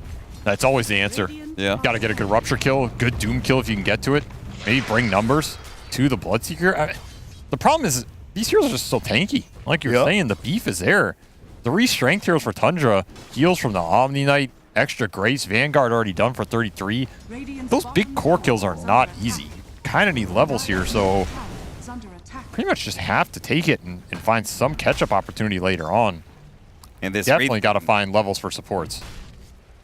This Wraith King in particular is going to be quite troublesome, right? I mean, you're pretty reliant on those ultimates you were talking about. Rupture and Doom. Wraith King really doesn't give much of a damn about those 2 spells. Nope, that is his strength in this game. You need ults to kill people. The King does not care. Bows to nobody. And Snake King will steal their level minute 7 Wisdom Rune again. This cannot happen. No. Especially this late into it. He wasn't there at 7 minutes. I mean, Snake King is just going here on a prayer. His prayer gets answered. This is XP you really need when you're losing the lanes and you have supports who really need those ultimates up as soon as you can get them for the extra damage boost. Yep. I feel like part of this is super... What I've noticed is when you win the lanes, you're a lot more free to try and secure the enemy's power runes and wisdom runes and stuff. I never feel like when I'm losing that I can actually take the time to go invade the enemy side of the map, because obviously we're losing our lanes. Any time outside of the lane is just going to make it lose even more. Invasion-wise, 100%. But, I mean, we're talking about your own. Sure. It's 7:30. Somebody got to pick that up. Yeah. Because now DY is level 3. And he's pretty sad. Like, there's no tome. There's no tome in the game, my friend. Yeah. There's no button to click to make up for the rough XP you've had to share with your team. This and with the double Thunderstrike build, oh my that is God, terrible, I forgot yeah. about that, dude. This guy's in trouble. He's in trouble. This build feels so bad when you fall behind on levels. Yeah, he 100% invested in trying to win lanes and get kills, did not get them, and now... I guarantee you, everybody who's ever played Disruptor and done this build out there is in physical pain right now. Yeah. They're like, how bad can it be? Then you try it. You don't have field. Don't have the extra glimpse points. Feeling pretty bad. May as well just send the mount into battle on its own. Stay home and have a pint. Here's a rupture kill. All right. Well, they needed to get one of these kills eventually, and they... Oh, God. Will they? The heal comes out. They send Knight back. Oh, the shotgun blast brings down Ghost. Soxa, the intended gank on him, and now they're actually going to use the Rift to get back into the base, rather. Sorry. So much early effective sustain here. They gotta change the can we change the figure on the minimap? I was looking at the portal, the other portal. It's the exact same figure, you know? Well, yeah, they're both gates. Yeah, but, you know, it'd be helpful if it was a little different. I mean, if it's the same thing, it's going to be the same icon. What, do you want every subway stop to have a different sign? I hate you. Why can't you just be supportive? Supportive? I need help. Like the Omniscient supported Omni-Knight when he sought him out for clip. Well, 33, yeah. He's going to do his share of supporting this game, as I fully expect all the auras to be built. And that's going to be even more problematic if you're going in the mid game from a behind position, which you are with all 3 cores, 1500 behind here. What's going to cut through all this HP? Because the thing about 3 strength heroes is when you get the auras, then the auras are just even better. Yep. You have so much beef to beef up. Just on top increasing of that aura, effective HP so much. There's a storm brewing. I mean, even Snapfire still has 3.2 strength gain. Well, it's certainly not a static storm. That's not brewing up anytime soon. That is not brewing. That is very far from brewing. I feel for DY, man. There's just not much play action to be made. Yep. You got a killing carry and no way to get kills. Bloodseeker is a sad man right now. It's a tough Bloodseeker game. Like, all 3 of these core matchups are not that easy for him. I mean, Bloodseeker's strength in this meta is he's kind of an anti-melee carry. Sure. Where he can get shard and stuff later and start cutting through with multiple ruptures. Okay, there we go. Here's the comp. Oh, wait, the Dark Rift is going to come in. Uh-oh, problems. Big lot of problems. A whole heap of problems. Oh, God. That is a gate full of problems. He didn't even die. He didn't die. They could have denied him if they wanted to. They didn't need to. Yikes. I don't want to say it, but is that just the game? Kind of. Yeah. I mean, that was your all-in play right there. He didn't even get egg off. I mean, even if he eggs here, I don't think it's living because Snapfire just. I mean, you don't have Shredder, but I think it dies regardless. Yeah, there's 5 heroes there or something. I feel like Extreme don't know where the move to make is, and they are not comfortable farming on this map because they lost so many early towers. Yep. I agree with both those statements. I'm looking at this game trying to figure out where the move is. I'll get back to you on that. Okay. Well, maybe it's time for a timeout. Somebody unplug their mouse on Extreme. Oh, this man got a shield rune too. Okay. This is why you gotta take the 7-minute XP rune, man. I'm telling you, you cannot get XP on supports this patch if you're not killing or you're not getting those runes. At least the 14-minute one's coming up. Give it to this man. Or guard it with your lives. Or if you're hitting neutrals. The Chen. Okay, yeah. I mean, that's the upside of Maiden. Chen and CM. Like, Yeah. at least you can go and do some little jungling. Yeah. Maybe another kill attempt. They do have Rupture here. god, they have to use so much to try and get don't these think kills. they're gonna And get it. again, they're just not going to get it, perhaps. The Supernova being committed here, 33, trying to get out of the way. Omni Knight has abandoned him. That's a disgusting amount. Oh, he got the dive away up to the high ground before the Ray Fire Blast hit. Boy, that was important just for morale. If you still traded 1 for 1. I agree, the morale boost necessary here. Maybe you could look for some cheeky glimpse plays. Actually, you're out of mana. Do a full wand. That was all your ults. Okay, you got 1 big core kill. That's what you were looking for. Yeah, Nine will clean up Kaka on the backside. And you have Doom coming back up. He's watching JT. I'm watching you. Uh-oh. Beans Gate in. Bye, JT. Man, it is so effortless when Tundra goes for a kill. When Extreme go for a kill, it is like a monumental affair. There is quite the dichotomy in this game. Look at, he's got his shield rune. Hit me. Holy crap. Okay, that was about 5 seconds. You can get him back underneath that tier 2. I mean, he has full wand haste rune here. Static storm him. Well, we don't have it yet. Oh, 14-minute rune. Come No. on, guys. Heads in the game. He's already dead. Just give the man some XP. He just wants his ult. He just wants his ult. They're taking Ancients. Already got it. He got it, boys. We did it. He leached it off the mid. Mission DY. impossible. There's 2 cores on the side of Tundra that are double the level of this Disruptor. It's time to make a play. Got a D-War 2. Oh, things are cooking. Double Maelstrom not up, but 1 is up for Ghost. You have your Egg back up. You have Doom back up. You have Rupture. I mean, you're falling behind this game, so when these ults are up, you got to make some magic happen. Tundra looking bottom. All 3 of their cores. God, they had all their heroes close by here. If JT gets ganked and dies, I'm going to be feeling some things. I mean, one upside for Extreme in this game is you could argue the catch is a little low. Like a little? You know, I mean, is Paparazzi in threat of dying? Probably not. No. So you can rat out the map. You can stall this game up. I think it's free for him. Everybody else, though, not so much. As we could see from Ghost, 1 Frostbite gets him killed. DY is going to be looking for kills. He's going to throw a ward up there on the high ground to try and get the glimpse back, loses sight of them. He dives in.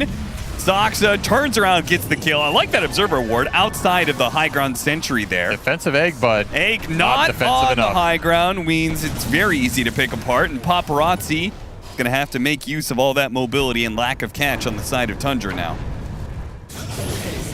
Where we go? Oh, he actually opened up a Fiend's Gate for them to join him. Oh, Paparazzi! It was just a bait. The portal, the Fiend's Gate, that wasn't really an objective. You didn't need to try and stop them. All right, they left 9 up here. Okay. This is the time to shine. I mean, he's got all of his abilities. He does not have a TP, though. Oh my god, they actually doomed him. Holy. That's the... I don't blame that Doom at all. I do not blame that Doom. I kind of do. I mean, this looked kind of good, but then 9's like, oh, you want to fight me? Whap, whap. Double damage Echo Saber Omni Knight. Because he's got the 50 base damage, so double damage actually uses that talent. Disgusting. Oh, I never noticed this was base damage. Yeah, that's why the I thought it hammer was works plus so 50. nicely. That's disgusting. Yeah, because the hammer is based off your. Yeah, I mean, my right? brain figured it had to be. I didn't think of it in terms of double damage. It's like, sure. Shit. Well, you have Deso for Skeeter already taken tier 2, so that Roshan is also open for Tundra whenever they want to go there and try and force that fight. All the early auras coming out. Good glimpse. Send 9 back to base. You can think about that one with all your omniscience. Yeah, somehow the omniscience didn't warn him. Yeah, didn't see that glimpse coming. Still haven't seen a static storm, so we still have that up if you're That's Extreme. Good. Yeah. I mean, you just gotta split this map. trying to catch him. Paparazzi's going to have to play a pretty tight game from here on out. Unfortunately, that gank, while it doesn't work for Tundra, it does find the observer ward that was watching them. They're getting some dodge out on the map. Like, Tundra hasn't grown their gold lead. So there's some hopium here. You're going to have to battle the Underlord Aura as this pipe is completed and Crimson is going to be close to follow. That's going to be the tough part. Oh, nice light. That was great timing. Paparazzi's cooking a little bit. Too easy for Paparazzi. I think this game's actually pretty hard for Paparazzi, but... Too easy for Paparazzi. All right. You ever know did you ever know the story? Well, hold on here. Yeah, JT, I think that might be your best option here, friend. Take the Fiend's Gate and use it as an escape. Oh, the Static Storm Kinetic Field. Wait a minute. This looks kind of good if you had your cores here. Yeah, if only there was any damage behind it. Hey, well played by JT. Still may die, but, you know, okay, he lives. Is this the greatest bait of all time? Perhaps. DY is going to die here. The Supernova. No, Soxa needs to die. Oh, the egg. It died so quickly, and now one Frostbite kills Paparazzi. It looked for one shining moment there like it could have been incredible, and it may still be okay here as they are going to be able to kill the Wraith King. Bring him down. Ghost is very stuck, though. Oh, open up again. Very fast. Nope, caught inside the pit. Sorry. Ghost still going to die here. So, you know, a trade-off. Not the worst. You got the Wraith King kill. That's 1,000 gold. Yeah. That's a decent fight for Extreme right there. Off the swift moves from JT. You gate for me? No. I'll gate for you, brother. The best part is that gate actually brought him to the rest of his team when he was totally isolated. That's one way to use your enemy spells against them. If you can get to some Doom Auras here, that's going to help your team fight a lot, because the Tundra damage is very... It's like slow magical damage, right? Until Wraith King gets maybe 2 more items, which are probably coming pretty fast. Like Snapfire, Maiden, Underlord, it's just a lot of AoE magic burn. That's why they went Veil as well. Try and pump the numbers up. Yeah. So you can dissuade a lot of that. You can keep your cores in the fight. I just don't know how you're protecting Egg. And I feel like you need the Egg to go off. Imagine Egg can go off in a fight like that. Oh, yeah. Imagine if Soxa was dead. Even if the Egg still dies, it would have done so much more damage. Unfortunately, Soxa, on like 100 HP, was able to burst down the Egg. The problem is there's also this Heavenly Grace that can double Dispel. It's a lot to prevent in order to try and save this Egg. They do have BKB on Ghost, so the ability to commit in the fight is going up a bit. You have Vessel for Kaka and Tormentor up. I mean, you better do this damn Tormentor, because... Well, they're going to smoke. Are they going to hit... Are they going to run to this Roche pit, or are they going to do Tormentor? They're going Roche, but it's going to be too late. They're hesitating. Yeah, they were running back and forth, and that hesitation... I'm not even sure if they would have gotten here in time anyway. I don't think you can fight without Doom either. The worst part is if Tundra smoke up, then Extreme may not even get the chance to do the Tormentor. Oh, no. You should have just done the Tormentor. Take the little win. They're running, actually. Now they're going to do it. Oh, God. Oh, no. DY, he's going to be picked off first. Get the glimpse back, so they've got a little bit of time. Oh, God. 9. He shows up. A big hit on Paparazzi. Almost enough to kill him. Oh, the body box needs the help. Get through the Defender's Gate. They're safe. The base is safe. That was probably the best shard they could get. Phoenix Sunray. Who? Oh, Phoenix Sunray. That's good. Well, if the Egg survives. The Egg will survive. It must. At all costs. Oh, he's a long ways away from level 12. I mean, the upside for Kaka in this game is every time he dies, he gets a Vessel charge. So he's got that going for him, which is pretty nice. Yeah, true. I forgot about that.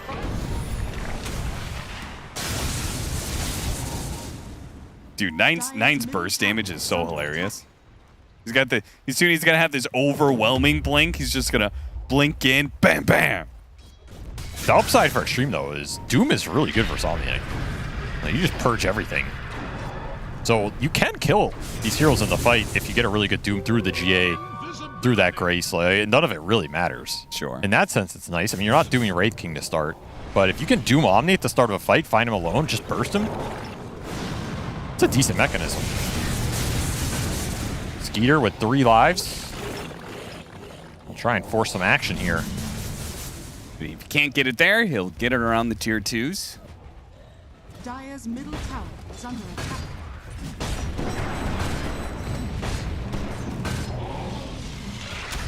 Greaves and Pipe done for JT. This is about as good as your 5-on-5 fight's going to get for a while, especially with double BKB being finished here for Paparazzi and 2 more creeps. Dire's courier has been killed. Solar Crest for the Underlord. That's interesting. That'll help out the Wraith King a lot. I guess Omni Knight too. They're just pretty, like you said, like a lot of slow magic damage, and then there's Omni Knight and Wraith King are just trying to, 3-shot people pretty much. Double Glimmer as well for Tundra. There's a lot of buffs, a lot of save, a lot of auras back to their wheelhouse. If it's AoE, I'm building it. Papa AUI said if I don't build an aura, I don't get to eat. But the food is free. Doesn't Glimpse matter. back. Static Storm. Okay, he gets off the ultimate first. They are still going to try and burn through him here, helping out with the cookie. They do have the gate on the other side. Got to be aware of that one. They're going to turn back into it here. 33 does get ruptured, so they can follow him through the gate. They're going to leave the Phoenix behind, but chasing after 33. Poor Kaka. He's like, wait, guys. Come back. Wait. Where'd you go? Don't leave me. I mean, it was only a 4-person Uber. They didn't get the XL. Yeah. Kaka, you should have ordered better. Still, nice plays around these gates for Extreme. Finding 2 big core kills in a game where we thought maybe you're just looking at another 25-minute throne. Yeah. They're finding the openings here. Do you think they outscale Tundra? Like, if they keep this at a 10k gold lead for another, like, 10, 15 minutes? Honestly, I kind of do, yeah, in a weird way. But they have to have all 3 cores online. It can't be like where 1 or 2 of them are so far behind. It's not some game where I think Bloodseeker is going to 1v3 these cores. Yeah. I do have questions about core Omnis in terms of scale, especially in games where you can so easily remove his spells. I don't feel like this hero is actually that good in the later fights, honestly. I think most of his spells are kind of lackluster. Like, his heal is just, who cares? Hammer's nice, but is this hero doing more physical burst than most right-click carries? Not really. Yeah. I feel like he's like a cheeky momentum-based hero. For sure. He's not like the Huskar. Like when you put the Huskar mid versus Ember, and then you're just worried about every part. Nice catch. That was beautiful. Skeeter, Rayfire Blast into the cookie. Very good combo, and Skeeter immediately hitting the high ground. Gotta keep in mind, he has 9 armor reduction here. Oh, man. Static Storm does manage to catch the Omni Knight here. If you can get Omni out of this, you can't. Remember, 2 lives still on Skeeter. He's just going in. Skeeter's still going for it. The Aegis is going to expire soon, and the reincarnation was used, so it's possible. Yeah, 8 seconds. Extreme can take this fight very soon. All through the gate. They can get on out of there. Imagine you had a black hole Anybody? there. Oh. Yeah, I don't know if you want to go through that one, JT. Straight into their own Tormentor, and that'll be Snaking Shard. On the topic of Omni Knight and how he scales, I guess it would be pretty dependent on his talents. He's got a -6-second Hammer of Purity cooldown, which I guess is okay. And then 25 talent plus 75% Hammer of Purity damage. Yeah, the talents are definitely nice. Maybe this hero's a bit like Core Snapfire, where the talents just turn you into a beast. Yeah, we just haven't seen enough. It's hard to know. I still feel like as the game goes later, this Omni core is more about like buffing up his other cores, helping them in the fight too. So you kind of have this snowball group effect, which he can definitely buff the Wraith King here. It's going to be obnoxious. Don't want to doom off that Grace when he has the second life. Woo! I mean, it's just too easy for Paparazzi. Too easy for Paparazzi. You ever hear that one before? No. I don't think anybody has ever said that before because it sounds awful. Papateasy. That's what it's supposed to be. Yes, and that would have been much better. You should have done that first. I'll save it for round 3. Okay. I'm sure there'll be another highlight. Will there? I mean, the game is still the same network differential as it was at 15 minutes. So percentage-wise, it's going down. Yeah. So Extreme have done a pretty nice job staying in this game and finding farm, honestly. It's impressive. The downside for them is they just lack the Phoenix levels because the early game was so rough for their extreme supports. You really wish you had higher level eggs here, but beggars can't be choosers. And Crimson finished for JT. Okay, the trifecta of auras is up for extreme. It's a matched Underlord here. Crimson's going to be obnoxious for Tundra on top of this pipe. Can block a lot of the physical burst damage coming out. Even a Pavis for a DY. He's probably getting one item this game, and that is what he chose. Not a bad one when you look at a physical jump burst lineup. I mean, you add all of this armor and auras on top of a 300 block. Honestly, this game did not get closed out by Tundra. Like, looking at these net worths, I don't know if this is where they wanted to be 10 minutes ago. But it's just to say they're not in control of this game still and in a favorable position to get next Roshan and win it. But it does feel like Extreme are finding more on the map than they have the right to be in. Ghost is closing in on Nullifier. That's going to remove a lot of the auras and buffs. Another Omni-Knight answer here. A tool to teach. Looking for the fight before. Trying to use the Doom Aura. Still level 1 egg. You got to keep that in mind. But he has that Sunray Shard. Got to use your percent damage wisely. You have Bloodseeker Shard. You have Sunray. You have tools to bring the big beef down. On top of Dispel's Purge for the Doom. Doom for the Purge. Blood for the Blood God. Doom for the Purge? The Flayed Twins Hunger. Yeah, he's got Purge on Doom. Yeah. And he's got the spell Doom to purge the Omni. Oh, okay. You just don't understand the mastercraft of my wordplay, honestly. I wish you appreciated it a little more. I know Twitch chat appreciates it. They definitely don't. There's just, what is he saying? Well, the smoke does not allow Extreme an opportunity to start a fight. Maybe better, because they'll let them finish Nullifier and Sage Gaia. Yeah, so big items coming true. in for Extreme. And they are on the right side of the map to fight for Roshan here. Tundra, are they going to go for Rosh, or are they going to try and find a fight first? It's a big question. They see a Blood Ride out, so I think they're going for the fight. Yeah, Grace on Skeeter, he's just in. The Pavis is already out onto Ghost. They know this was a potential go from Tundra, and they do save Ghost, but the BKB is now on cooldown. I don't think you can fight without it. Yeah, this is very awkward now. They have to retreat. Skeeter's going to have another jump in one. He is, and he's going to go for that Doom. Got Fire Spirited. Buy some time for JD to try and walk this off, but can you re-engage? Because I don't think you're getting out of this. They've got a high ground ward to be able to counter-initiate on. They just need to be able to see the right heroes. Look at Tundra, though. They played the left-hand side of that, knowing that the ward was on the high ground and knowing that you don't want to go on the Wraith King. Oh, Ogre Seal Totem Club gets him out of there. As always, that tier 3 item continues to save heroes that definitely should be dead otherwise. Tundra just want Rosh here. They don't want to get dragged into some awkward position for a bad team fight. I can respect the discipline here around this objective that surely should be yours, especially with Bloodseeker BKB down. Yep. I say that, and Extreme are going to smoke even without that BKB. I mean, it is hard to get here fast enough. You have level 2 egg. Yeah, this Rosh is definitely dying before they get there. Yeah, it's just gone. Cheese and Aegis. But maybe they'll still catch him on the low ground. Maybe they'll choose to fight anyway. You can get a good jump if you can find the Omni Knight. Actually, he has sees the back line a little bit. Saxa pokes at him, and now Tundra on red alert. Well, actually, they're just full on diving after these heroes. Support's leading the way. Glimpse back. Paparazzi pops his BKB. Has a remnant out. Should be able to jump. You got to get the hell out of here. Jump again. He's good. It will all get out. Oh, look at that. Look at the TP mid. Getting in front of JT. Well, he knows he's here. He's going to find him. Cannot cookie him, though. That's space for these BKBs to come back up before a high ground push happens. You got to look at where Tundra allocated these resources, right? Aegis on the Omni Knight plus Lincoln's. You're removing that easy Doom target for the fight while Skeeter's still sitting on a second life with Cheese and AC completed. Plus that Defiant Shell. Which I think kind of means you now have to focus on the Wraith King. Yeah. Like, you kind of got it. He is the biggest damage source, and you kind of got to poke him down and see if you can get rid of that first life. But that's who Tundra wants you to go on. Yeah. Because then the Underlord's auras are going to work. He has Cheese to maybe back him up, and the Omni Knight can throw all the spells on him, and you don't want to doom the Wraith King. That's why it's so obnoxious here.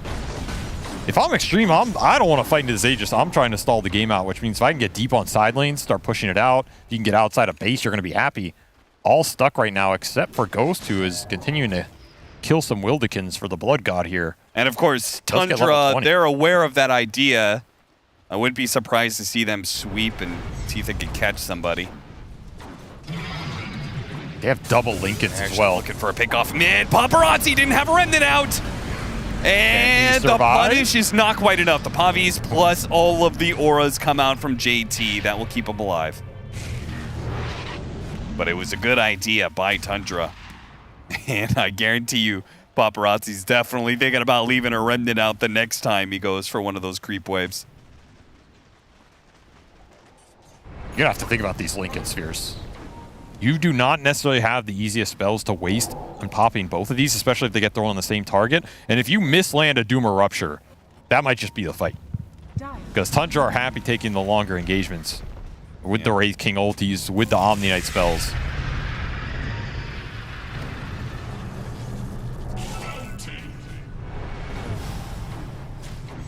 Big question here is, if you're Tundra, though, is this your window to force the high ground, right? Like, are you getting much stronger past this period if you don't try and end the game? I mean, I feel like Tundra always feel like they are.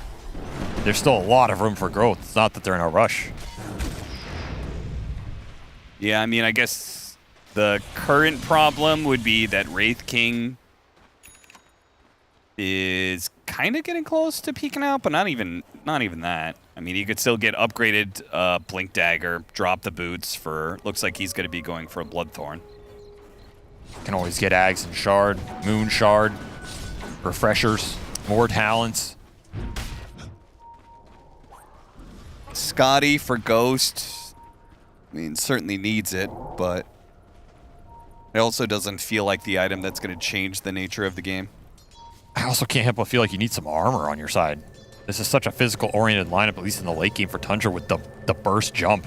Like, if you had AC or Shivas or something. He's around Zoxa here, who has the opening on a Ghost, and they hit him with the cookie. The chain stun coming out, but a lot of defense being used here. All the auras being blown once again to save Ghost's life. He's getting back with the BKB. Nice chasing after him, though, and he's doing a lot of damage, and the kisses are coming in as well. Too much damage. JT could not find the Snapfire, and now he is going to be laid to waste underneath the freezing field from the other support.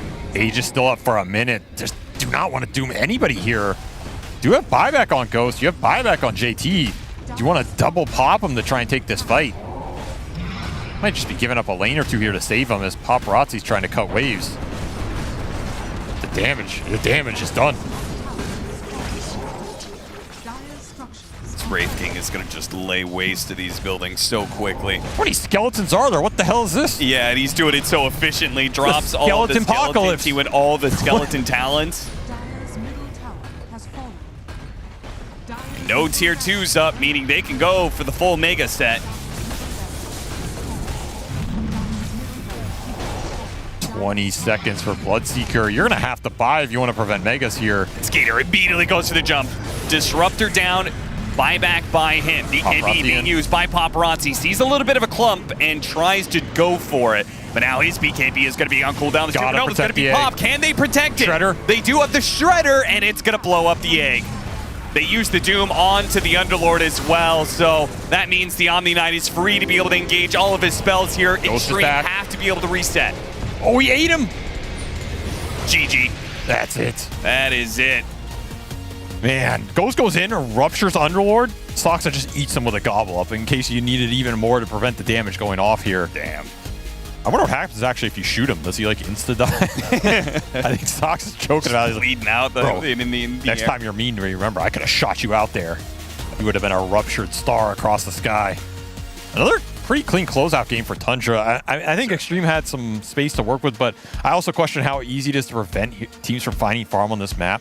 So I'm not necessarily faulting Tundra there. I just think it's interesting. Like, that lead did stay at 10K for a while. I feel like that game just came down to early level supports. You get all your wisdom runes stolen. The trialing doesn't work out for you. You have disadvantaged one-on-ones.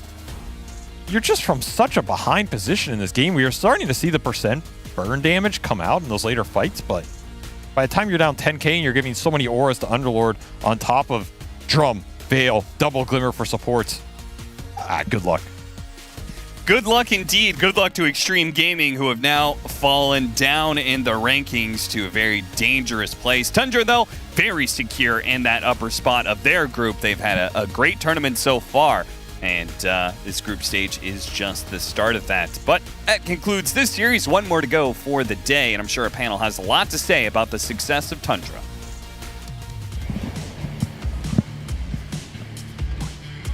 A success and a more methodical result for this game number 2, but a victory nonetheless. And Extreme Gaming had occasional turnarounds. I think the let's wait until everyone comes through this Fiend Gate and then Static Storm on top of that into the Phoenix ulti was probably their best shot of coming back into the game, but Tundra was not really budging for the most part. Despite the fact that the net worth advantage kind of stayed static, it was probably Tundra's game to lose after like the laning phase.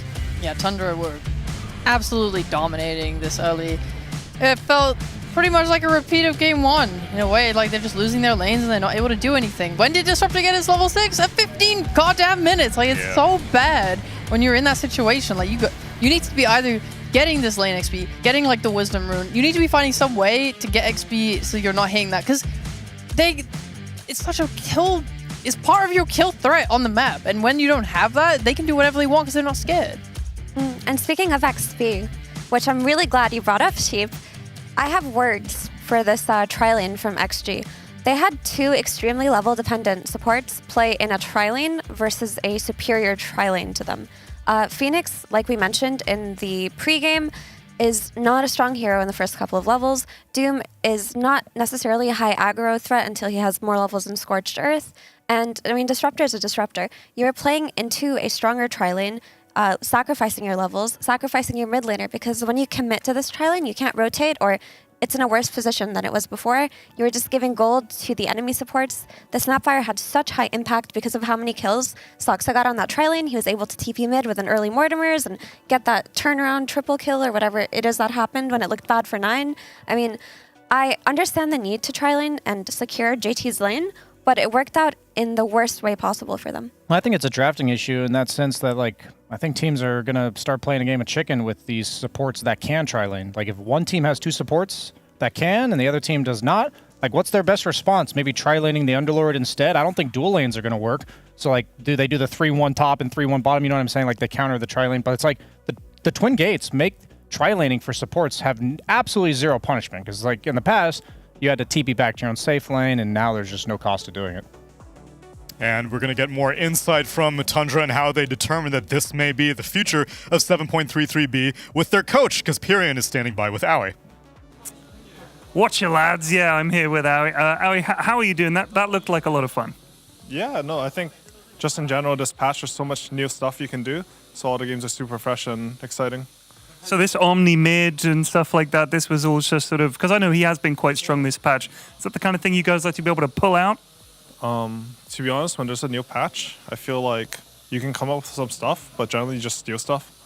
So the Mikoto played the Omni mid this tournament already. So we watched that game, it looked pretty good. And then there's like a young mid in EU called Malbreen. He has like 20 Omni games on Pro Tracker, and he's like winning almost all his games. Hero seems pretty good versus Ember, so we decided to pick it.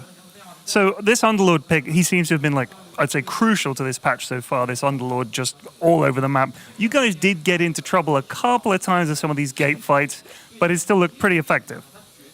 I mean, for sure there's some clown stuff happening, like we portal in, he portals out, we portal back at him, there's a 5-man disruptor ulti, like I don't know what's happening, but the hero seems good, I mean, obviously. And does it feel like the kind of chaos that we have at the start of a patch, are you guys enjoying that, or is it kind of stressful? No, I think we really like it. I mean, I don't know if you can find a pro who would say they don't like this sort of stuff, especially after, like, the last patches, like, even before just 7.32, like, I feel like they're pretty well balanced, but they were very similar.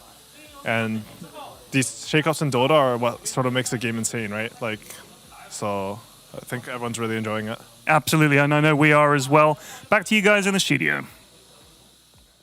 Thank you very much to Curtis and Pyrion. Unsurprisingly, you can gather some information yourself by researching and playing games, but good artists create, great artists steal. And looking at the Mikoto Ember game, that was something that stayed in our minds. That was day 1 of group stage, wasn't it? Yeah. Day 1 or 2. When we saw it, we're like, this is our history of this matchup. That's the only knowledge we have of it. And I like the way Aoi approaches this new patch. I think Tundra, they're just curious. That's like the best word I got for them, and I think that's really important. That's the second time they've stolen from Talon. What was the other one? They stole the Night Stalker, no, as well, against Beastmaster during Torture. Oh. I believe I remember an interview where they admitted that. These guys love stealing. And also, I'm so glad they mentioned Marine. Because that guy is actually super legit. I thought he would be, like, tier 1 gaming by now. Every time I watched this guy play, he was, like, styling on people. He was landing, like, Lina LSA, like, predictions, on where people would blink to and stuff. Like, oh, man, that guy's a beast. It's cool that he gets a little bit of recognition there. I feel like I remember him coming up like the same time as Watson, and yeah, I'm glad that it's not just about the professional players, and the professional players themselves are also consulting Dota 2 Pro Tracker. They're keeping eyes on everything. You have so much information that you need to collate, because core Omni may have been a thing at some point, but mid Omni, that's new territory for everybody, Effie. Yeah, but it looks really solid conceptually. The hero has good stats, high base damage, lanes well against other melee heroes, which seem to be trending right now, with the exception of things like Storm, which will always be relevant. And for the most part, just having dispels for your team this patch is very important, because it feels like everything's some debuff of some sort. Yeah, right? well, oh god. No, continue. Oh, you were just mentioning as a support that it feels like there's always something to do on the map. So what you don't want is cores that need to be babysat. You want independent guys that can fend for themselves. And I feel like Omni Knight's good against all of those, and he is one of them. So that's probably something we're going to see more and more. Especially on the mid lane, right? Because with the way objectives are structured on side lanes, with the Lotus Pools and the Twin Gates and the Wisdom Runes that you have to walk like through the bridge on the side to take from the enemies, you don't really want to waste time rotating to the mid lane. A lot of teams are still doing it just based on what the matchup is and how they need to play, but conceptually, if your supports don't have to go near that lane at all in the first few minutes, it just opens up so much like pathways that they can take and things that they can take away from the enemies.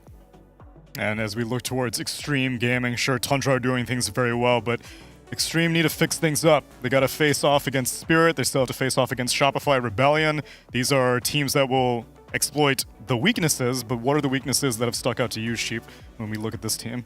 I guess this series, at least, just some drafting in the second game. First game was just a bit of slowness. It just feels like they are not as crisp on timings as other teams are. Maybe that needs to be changed in the draft, so they're giving themselves more early opportunities. Maybe they're just not familiar with everywhere that they need to be on the map in this current patch. It seems like a lot. It just felt like an outclass, rather than this was a very egregious mistake or like one specific thing they did wrong. It felt like a lot of things going wrong. Yeah, a little bit out of their caliber, which is unfortunate, but there is not much time for improvement. We have to separate these teams, and 3 teams are going to get eliminated out of each group. Now, our second series is probably going to be looking at the top of this group, but those teams are still in the middle of their match right now. It's going to be OG versus Shopify Rebellion. However, they're still in the midst of their series, so it may be a little while before we return, but when we do, might just be the banner match of day number 4 in this group stage to determine who's going to be making it to upper bracket, who's going to be making it to lower bracket, and which of these teams are going to come out superior. Stick around. We'll be back in a bit.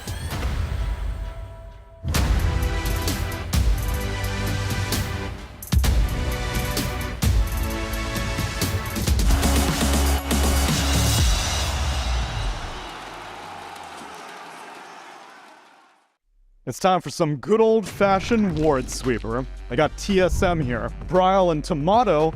You get boots, a quelling blade, 4 observers, 4 sentries. Name of the game is to put your wards in the dumbest place possible. Think about it. Use some prep time. Okay, I'll allow you to do that one. Be patient. And then you go into the enemy jungle and you try to find these stupid wards. The battle begins. Place your wards, gentlemen. You got 2 minutes. Place 4 obs. I actually don't think you'll ever find my arms. It's impossible. You know, you think you're gonna be able to find his? Yeah, easy.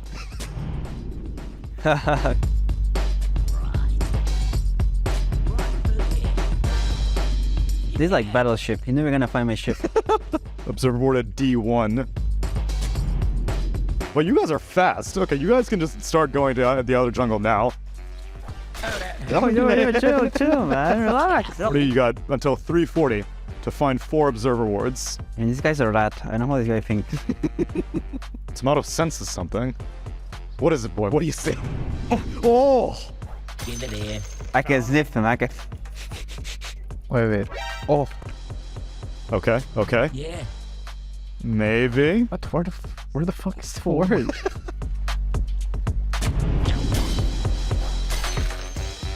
You fucked up, Bryle. Don't tell him, man. Don't tell him. Well, you're beating his ass right. You can take down 2 of his. He's got 0. Ah, well, fair and square. Bryle, please just find 1. Find 1, my man. I don't know. I'm stuck here. You're just agonizing over the same spot. Move on. I'm taking the L now. Okay, find 1. Okay, let's just say Tomato is 1. At this point, I just want to see if you find any. How does he find 2? That's crazy. Alright, we go back to this. Maybe I'll find it. You're definitely in vision here. Yep. Now think about it. Maybe here? No, wait. Walk back a little bit. Down. Hello there. Oh! You sure? Oh, I got for the 1. Well. Bryle finally found 1 while Tomato gets the 3rd one. Now, let me just say, Bryle, if you place a sentry there, you might get a very value sentry, if you think about it. You did not think about it. Oh. Come on, man. This is cheating. Wait, did you got all 4? I got 3. Oh, they're about to expire. Yeah. Oh, because you placed it before the pregame time. Oh. God damn it, Bryle. My bad. Tomato. Yet again, the champion of Ward Sweeper. I love ESL. Make me look good.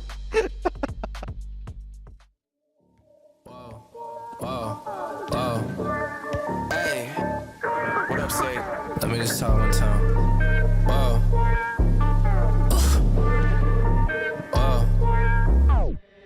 Can't make a promise, but I do my best. 25 sitting on 25 racks. Just got started, no, we ain't done yet. But a new crib, that's a goddamn flex. Sign that check. Told them last year that I've been up next. Can't take calls, but I send that text from way downtown, but the shit's still wet.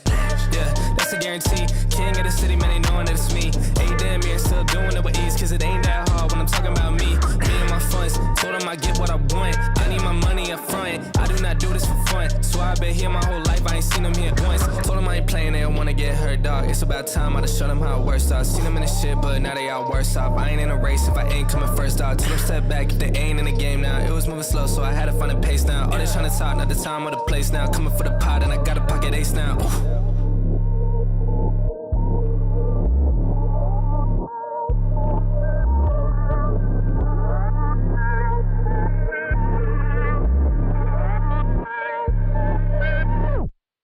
Can't make a promise, but I do my best. 25 sitting on 25 racks. Just got started, no, we ain't done yet. But a new crib, that's a goddamn flex. Sign that check. Told them last year that I've been up next. Can't take calls, but I send that text from way downtown, but the shit's still wet.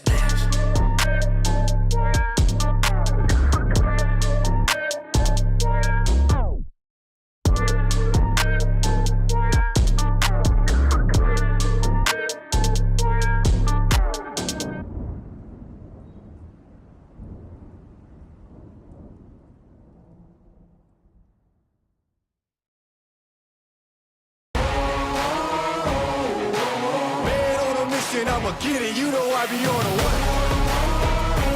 Yeah. You know I be on the way. Man on a mission, I'ma get it, you know I be on the way. Yeah, it's all hard, ain't no fear here. You ain't giving this at all, you steer clear. Never beat, I've been down and I reappear. You got some money on the line, you better put it here. Rolling in and doing that work. Check priorities, I'm doing that first. Checks big and I'm sure that hurts, but it's checkmate. We ain't selling short, know the work. Ain't nowhere to hide. You ain't gotta see me come and keep me on your mind, cause I be on the way. Yeah. You know I be on the way. Man on a mission, I'ma get it. You know I be on the way. Yeah, man, we coming for them things that they said I couldn't have. Get the team. I got a vision for the things you ain't believe. Here's the motto, hard want this over everything. It's that comeback. I'm calling plays, hit the pass, then the run back. Yeah, I'm far ahead and gotta run laps. But we ain't letting up, we never done that. Ain't nowhere to hide. You ain't gotta see me come and keep me on your mind. Cause I be on the way. Yeah. You know I be on the way. Man on a mission, I'ma get it. You know I be on the way. Yeah. I'm on the way. On the way. Yeah. On the way. I'm on the way. I'm on the way.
I would say our results in the group stage are going average. I would say we don't know exactly what to expect since we've only played a few games on this patch as a team, and we had about 1 day to scrim with Abed.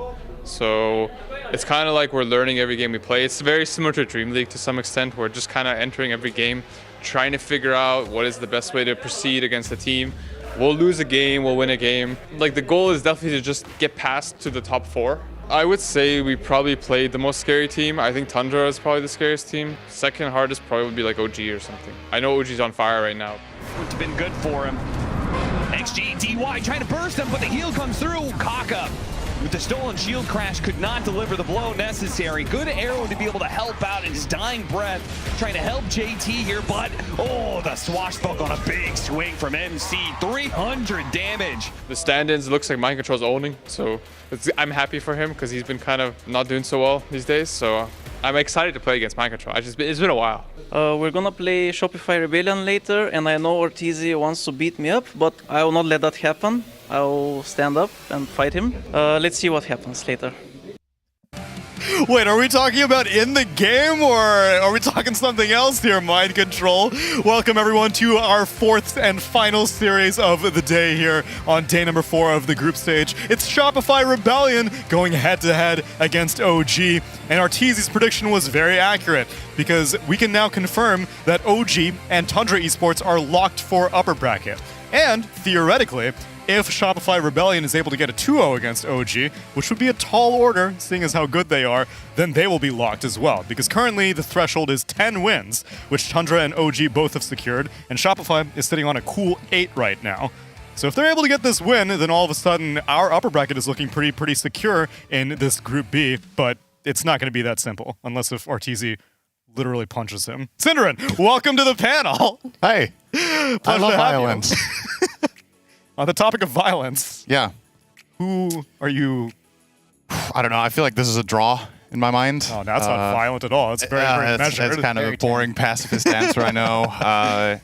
Yeah, I just think both teams have been looking really good in each of their own ways, and I think overall, like maybe consistently slightly favoring OG. Like maybe their floor is maybe a little bit higher, but I don't think the difference is meaningful enough that I can just say with confidence that either team is just going to be stronger. I think it's close. Yeah, I don't disagree with you for going for a tie, because when we were looking at the schedule yesterday, Effie, we were definitely convinced that this was going to be the banner match of the day. And given the results that both these teams have had earlier today, because Shopify Rebellion had a 1-1 split, and now OG just 2-0'd Beast Coast, right? Yes, and they 2-0'd them very convincingly, whereas Shopify's 1-1 result versus Talon was not convincing at all. In the first game they played, they got completely crushed. And in the second game, it was a 53-minute win or something like that. So it must have been very back and forth, very difficult. Unfortunately, we couldn't watch it because we were covering the prior series. But I think that that's definitely an up for OG to come in off of a hot streak like that, whereas Shopify might be kicking themselves a little bit for their Arc Warden pick. Who knows?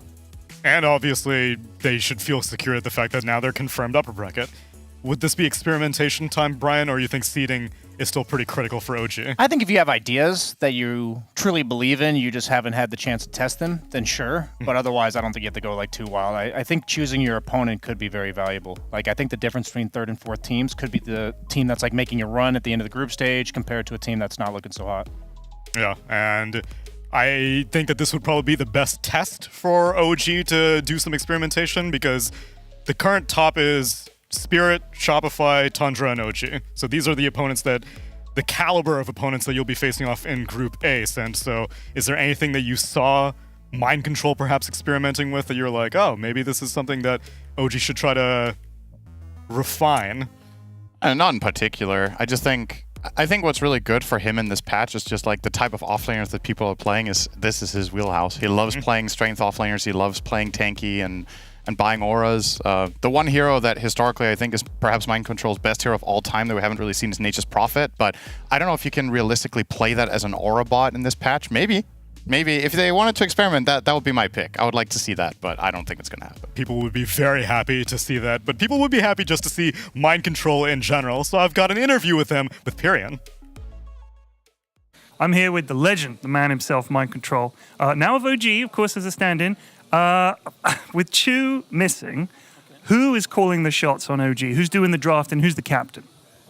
So we are pretty much drafting together, all together, and we all give our opinions about the draft. The shot callings come mainly from me and Yuragi, I think, and Taiga. I think it's us three. And Misha is helping us a lot with the draft. I'm really happy with Misha. And even DM comes here and there. Like he's very helpful to show me how I need to adapt to the team. So very good teamwork by us, honestly. So how is the vibe playing on this team? Obviously, coming in as a stand-in is difficult. Is it fun? Are you enjoying yourself? Is it a good bunch of guys? Yeah. I mean, I'm having a lot of fun. Just because I'm at this major, I feel really like in a good mood. I feel very grateful that I'm here and I can play these games. I didn't play major in so long. But the guys are even making it extra better. Like I feel so fucking good that I'm here. It's so nice. Yes, the vibes are great. Like really great. Fantastic. Hey, what's one last question? You seem to have this blossoming bromance with BZM. How heartbroken are you going to be when you have to go back? I will not be heartbroken. I just always wanted to play with him. The moment I saw him as a rising star, like we already knew about him a few years back when he was playing a lot of Bulgarian online stuff, games and lobbies, and that's instantly I knew he will make it. I actually knew from the start, from the get-go, he will make it, and I'm really happy that he made it to OG and he's playing all these tournaments. He's a really nice guy. Fantastic. Thank you so much, Mind Control, and best of luck in your game. Pyrion didn't get to share it, but he actually mentioned a story on our shuttle over here about Mind Control's origins, his early starts as a player, because Pyrion remembers that during some UK LAN many, many years ago, Mind Control and 4 other Bulgarian teammates took a bus, or they drove a car all the way to the UK, and this was the early era of esports for him. They crushed everyone, €2,000 grand prize, then drove back. And and now he has obviously risen to a great deal of prominence since then, peaks and valleys, but he is feeling and looking reinvigorated. Yeah, I like seeing this guy happy. I think that interview was a little bit too wholesome for my taste. I heard about beating people up and violence, and then I think Senderin started this with the whole past. Yeah, what was all that about? Yeah, my bad. I'll tone it down a little bit. What do you want? Do you want happier from me, or do you want Senderin, just sadder be from yourself. Be yourself. Just Be play, myself. just panel like Mind Control. Kind of like Mind Control. Smile. Wow, these drafts are the best ever. I'm so happy to be here on the panel. Beautiful. I love both teams equally. Every Dota player is great. And I'm so happy for my friends that they get to play in this game. There we go. That was really well done. That's the collaborative spirit that I crave. Do not mock Mind Control's joy. We've been love craving that. it for many years now. I'm genuinely stoked for him. I'm so happy. You know, there's some players where you're like, they have a history. You've maybe met them a couple of times at different events, and you're like, this guy seems like a likable dude, and he's gone through a tough time. It's not like I'm assuming he's not struggling playing on Nigma, but the results aren't really there. And obviously these players are playing for the big stage. So I think he seems very authentic in this interview. It's just like, he's enjoying every moment. You gotta love seeing that. And another player that has had an uncharacteristic shift in mood. I don't know, maybe this is us judging him too harshly. Arteezy's been all smiles recently, Effie. I have not seen this man in such high spirits in a long time. He's been really happy. Yeah. Just genuinely, and it's reflected in his play. I think this is the best form he's been in a really long time. He looked so consistent and solid throughout Dream League. In Lima, he played incredibly well, and it seems like he's taken that good vibes into his gameplay to this tournament also. And when he was asked about it in Tour 2 in an interview, he basically just said, I don't know, but I've just been happy. I've been happier these days. I think a part of it's the team dynamic. I know EG last year, obviously Shopify now, was struggling a bit, just like with their cohesion and their views on Dota. And I think bringing in a guy like Saberlight, I think he's very lighthearted, very good vibes. And I think that could make a big difference on top of anything else. But also the org shift, right? Yes, that is also true, because I think that you can perhaps stagnate a little bit if you're just constantly around the same environment constantly. Although the one constant that has been very, very successful for Arteezy is the fact that he's been by Crit's side for a great deal of time, and Pyrion got a chance to speak to Crit a little bit earlier. What's up, guys? I'm here with the man himself, Crit, from Shopify Rebellion. This morning, we had XXS and Baboka that have played 1,000 games together. It's the longest partnership in Dota 2. Second is Mind Control and Kuro. You are third with Arteezy, with 1,157 games played together. After this year, it'll be 1,159. How has that been? It's been great, yeah. It's been a good time. It's been like 6 or 7 years at this point. So yeah, time flies. It's definitely, thinking back, it's a lot more than what it feels like when you're just in the moment now, because we have a new team, but obviously we played a lot together, so yeah, it's nice. So what would you say is the high point of playing with our tour? And follow-up question, the low point? Oh, there's been some low points for sure. I don't know if there's a singular one. I mean, we've lost a lot together. I think the biggest thing is just that we enjoy playing with each other a lot. Like we always feel like we both give it our all, and we always try to make each other better at the game. I think the early years were really good for us. I think it was very fun at first when I first joined the team, and I was the captain as well. That was probably the high. We won actually a decent amount of tournaments back then. So I think that was the high, and I think recent years we had a lot of good placements, so we got top 3 and top 2 a lot, and I think those tournaments were very memorable. Even though we didn't win in the end, I think it was very enjoyable. So do you feel like your Dota career has been alongside Arteezy? What is your favorite non-Dota memory that you have with our tour? I think that you can tell us about. I think when we were in Hawaii for a friend's wedding together, that was probably the high point. It was a good time. Sai was there as well, and it was just like, yeah, we were kind of catching up on the old days. So yeah, that was very nice. Fantastic. Well, best of luck in your series, and thanks for taking the time to talk to us. Back to you guys. A legendary friendship between these two players, but an incredible foundation for a Dota team as well. Fly, Saberlight, and Abed, other pieces to this puzzle that has been quite successful. And now they're going to be testing their mettle against OG, who probably now, alongside Game and Gladiators, top of this tournament, top of this group stage right now. At least that's what the standings are saying.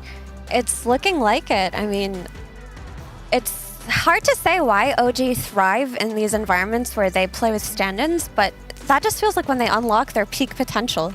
When it's the 3 core members in Taiga, BZM, and Yuragi, and the stand-ins seem like they're empowering them so well. I was told that Mind Control is probably the most vocal in-game communicator in Dota. PPD in the green room was saying that when he played with them, he just had so much to say all the time. And Kitrak has a lot of ideas as well that he's been bringing to the table. So it feels like maybe these are what these young core players in BZM and Yuragi needed, these more vocal veteran-type players. This is probably on everyone's mind. Maybe it's been talked about before. How many times does this have to happen before you actually just put these players on your team? No, but they do that. It's new people every time. Yeah, but like they had Chu standing in for Misha at Malaysia, and then they put Chu on the team.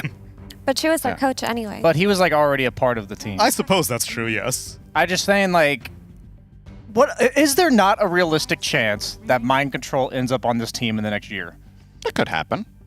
Like, let's just be theoretical. Like, before this mediocre success from OG, literal 0 to very little success. Yeah, on I mean, they made it through a Enigma. tiebreaker to get to this major in the first place. Yeah, so it's just, I'm just wondering. Like, I don't want to be that guy, but come on. At the same time, you got to keep in mind that the DPC, they had a really rough start and they went on a hot streak with their regular players, right? It's true. And then they get to here, and now they have a stand-in, and they have stand-ins rather, but it's also a completely new patch. So it's like they're doing really well right now, but there's no saying that they couldn't have done as well with the regular roster. So I just don't want to shaft them, and be like, yeah, Mind Control is awesome, because obviously he is, but if they had their regular players, there's no saying that they couldn't have pulled this off with, for example, DM. I think this is a great patch for DM in my mind.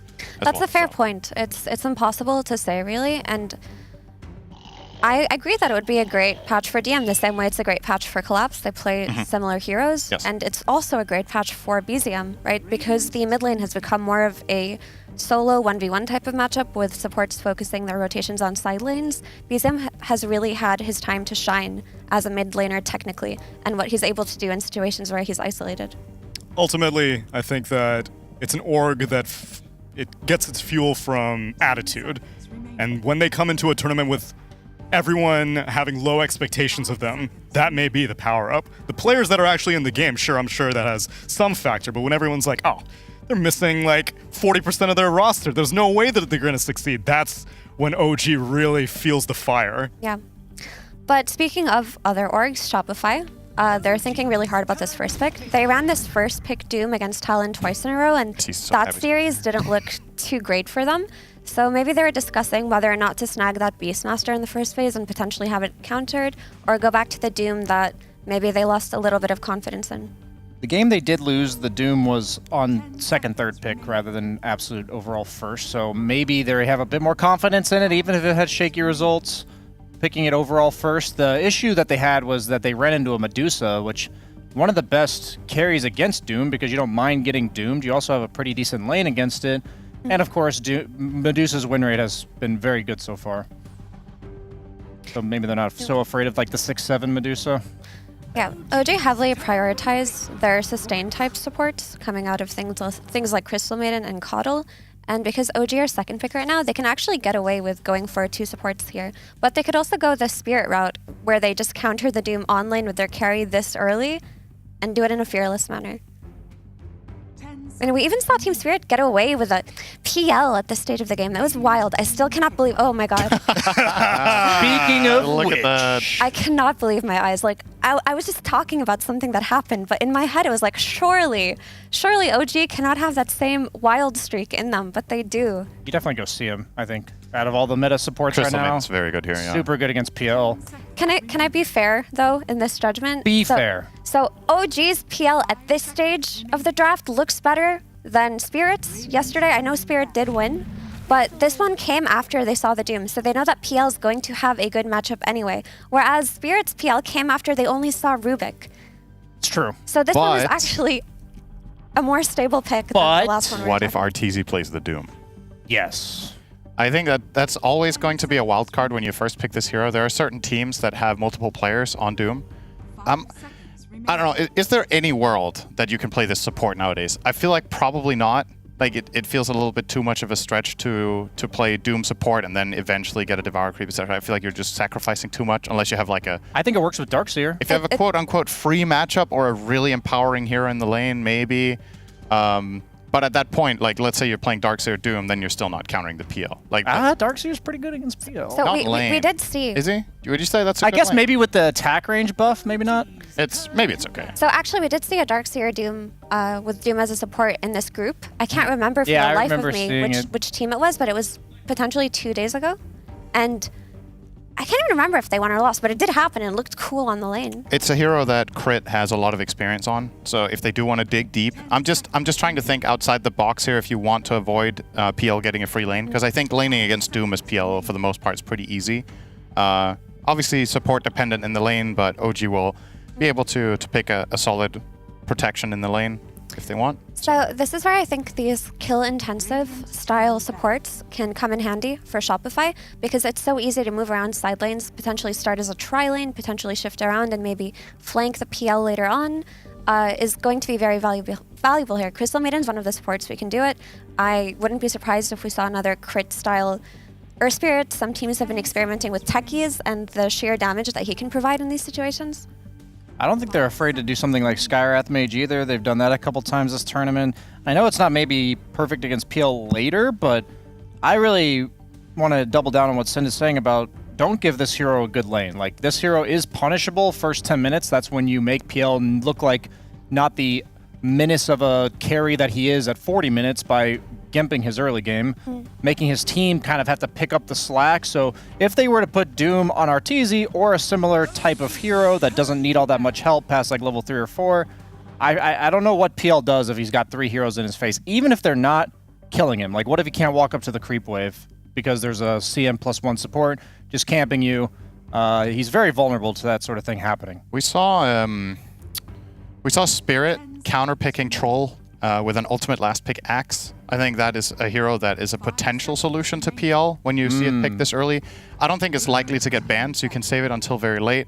And there's a couple of benefits there. Obviously, Axe against melee carries in lane speaks for itself. It's pretty straightforward. But after the changes to Axe and the new Shard, you can actually deal a ton of damage to PL during the fights because you're just going to keep spinning. The more items PL gets, his illusions are tanky enough to sustain a couple of spins. So you're literally just constantly clearing them out. They keep spawning. You clear them out again and again with no cooldown. You buy Blade Mail.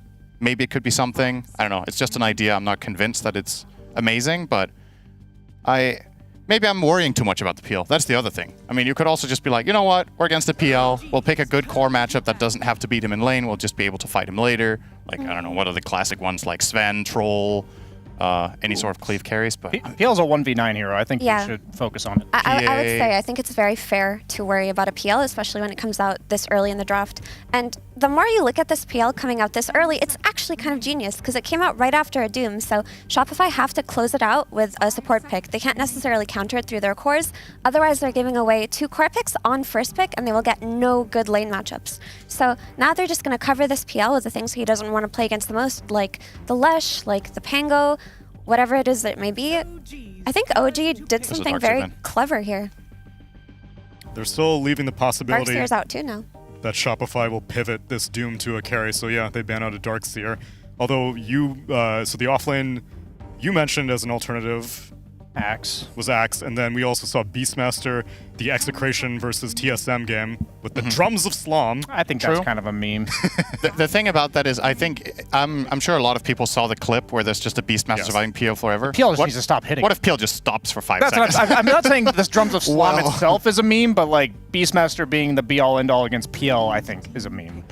Like you can just not kill him with PL. I like this Taiki's pick a lot coming out of OG. It looked like a great hero for Shopify. So not only is it a deny pick, but it provides them with something that they need, which is strong lane supports. In the idea that Shopify could potentially try lane or move their supports around, OG is very capable of fighting back with this Taiki's and Rubik. Ember looks good this game, doesn't it? Dude, like Sky Axe would be such a cool second round for her. They Like, could do that. At that point, you're committing the Doom to another role, though. The reason I like saving the Axe for absolute last is, there you go, there's the Ember, so nice. Happy to see that. I think it's very good this game. For a couple of reasons. It gives a mid-hero that has cleave and AoE damage against the PL, and both enemy supports are extremely susceptible to being jumped in the backline. Oh, this is interesting. So... Wouldn't have thought of that hero. Yeah. I immediately, whenever I see Grim, I think of his Axe. You're playing against PL. That making a dark portrait of this hero is nutty. It's absolutely crazy. What is it? It has like 90-something%. It's basically magic It's basically immune. magic immune, and I don't remember what the debuff. Does it have debuff immunity, or it does? Yeah, it's BKB to So it's effectively you kill this only with right clicks, and you make an illusion of PL, you click it on a support, and that support is just in trouble. And PL illusions do duplicate, so that Yes. illusion will turn into many more if left alone. It's very, very, very strong. And obviously, Stroke of Fate, a lot of damage. I like the idea of Dark Portraits so long as the team that Grim is on has a means to extend the game if they ever get into a pickle, because the Grimstroke isn't the type of hero who can rush the Dark Portrait. Like, to play correctly with the Grimstroke, you need cast range initially. In some games you might need Glimmers, in some games you might need Force Stuffs, so you can't really bank on that straight 4k Gold Rush on the Ags, right? But I like Grimstroke's combination with Ember. It's just always been one of the funnest things to play. You put an Inkswell on the Ember Spirit, he goes in, you also have another good Inkswell carry in Doom, and you've got the double Doom, you've got the double Frostbite with the Soulbind, so Grimstroke looks really good in terms of synergy. The issue with Grim is every time we think it's a good Grim game, Is it just turned out pretty grim? the hero loses. Oh, Invoker. Been a rare sight. I don't know how many games we've had of this tournament, Neil. You know He this played it, always. actually. You're a No, walking encyclopedia. They played it on OG, so BZM went for Power Treads, Drums, and Witchblade on Invoker, and it looked Okay. really good. He was running around. Was he playing Quaswex or a mix? He I generally believe so. plays mix, right? It was like mixed, but it started Quaswex, and it was versus Tundra. They beat him with it. Yeah, these are 2 heroes that have only been picked once. Invoker once, Grimstroke has only been picked once also. The really interesting thing about this pick is the moment I saw Grim Ember together, I was thinking, what's really good against this is having some sort of reliable purge, right? Like you want to Dispel because you can get rid of both the Flame Guard and the Inkswell, so it's like added benefits, and now you're picking Tornado. I think that was probably what prompted this pick, in addition to the fact that the Ember lane matchup is pretty easy for Invoker, so I think BZM will be happy, and he's obviously a hero expert on this. But yeah, despite all that, I just still love the Grimstroke pick. I think it's just very, very clever, and I hope we get to see the hero unlock its potential in this game. It's nice to see some old faces again. I have so too, but also Invoker Tornado dispels Inkswell, dispels Flame Guard. Like, Invoker is one of the better heroes to play into Grimstroke, and it always has been. But on the other hand, Grim is quite nice versus PL because a Soulbind near him will reveal who the real PL is. A well-played Stroke of Fate can... I don't know how much damage that can be when PL has a full army, but it's no joke, for sure. It also just reveals the real one without like having to commit anything. That's what I like about both of these supports. As a PL, even Stroke of Fate. I can't really... Yeah. I can't rely on like elusiveness against this lineup. They will reveal which one is me. Invoker, my only skepticism about it is, will he respond to these movements early? I think he will, just based on how we've seen him play versus Tundra. Okay. So I think it's Quas Wex as well, right? I think it's Quas Wex. I'm imagining something similar to what Mira said about like the Treads drums. I think a lot of the pressure's coming in the side lanes for OG, so it's going to be on BZM to alleviate that. If I like his role in the game, that's what I'll see. So now you need Shopify's 23-pick carry, right? And their favorite 23-pick carries are usually things like SF, Luna, Wraith King. They usually go for things that they can depend on, won't get severely counterpicked on lane. How about the Sven? You like that matchup against Phantom Lancer, don't you? I do. Sven, if they want to go the Doom carry, I'm still down for something like Necro. They ban the Sven. Like, I'm down for kind of like... There's also their Troll, right? They do love their Troll on 23. Troll is not good against Invoker. In my experience, that's one of the worst matchups. I mean, okay, you have your BKB duration, but outside of that, Invoker's so good against heroes that are kiteable. He has like 10 spells that are a problem for you. I mean, he has 10 spells, but... they're all problems. Tornado, Cold Snap, Deafening Blast, Ice Wall, like all of these spells are annoying. That's a nice control. ninth pick carry. I like this. So at this point, I mean, you're still not technically committed to the Doom offlane. You could still put a carry, but I do think Arteezy will be playing the Bloodseeker at this point. Double Rupture now? Yeah, there's a lot of Soulbind combos, and something I always look at when I see Bloodseeker in a draft is, does the team deal spread damage? Because you want enemy heroes to start dropping low, so Bloodseeker can explode in the fight. You have Sleight of Fist, you have Scorched Earth, you have Crystal Maiden ult, you have Stroke of Fate, Inkswell. There's tons of stuff that's just going to be flying around, dealing random damage. And, you know, when you isolate and find the PL, this is one of the heroes that can get the job done. You literally just go in and maul him. So I think it's solid. You need your Aura Buyer now on OG, but they've taken out the ones that MC has played, and oh my god. I don't know if that's the Aura Buyer that I wanted here. I feel like Enigma is very punishable, especially by having this Ember Spirit. Right? This is a good lane matchup for BS. And you're playing it with the pure damage AoE. You're playing it with a techies probably. Okay, so let's think a little bit. I guess, I mean, conceptually, there really isn't anything to cancel the Black Hole as the game progresses and Enigma gets stronger, but I feel that it's on the side lanes, it's not going to do that well. And your other side lane is a PL lane, which is going to just go jungle eventually. So you're going to be entirely dependent on your Invoker rotations if you're OG. Whereas Shopify have this really strong duo in the Ember and the Grimstroke, right? They're going to have this Inkswelled Ember running around. They're going to have this Doom scaling, and they're going to have this Bloodseeker free farming on the Enigma lane. And you say you're going to have the Inkswelled Ember, but you're going to have the Inkswelled anything. That's what's so nice about Grim playing with triple melee cores that want to run around is whenever you play around these portals now with the two supports of Shopify, you're feeling like no matter where I go, I have somebody to play with. I love playing Dota this way right now. I think I'm a fan of the Shopify draft. I think if they get ahead, they're going to be playing non-stop momentum and just finishing the game around the mid game before Enigma even becomes a problem. So looking out for OG to not fall behind too far.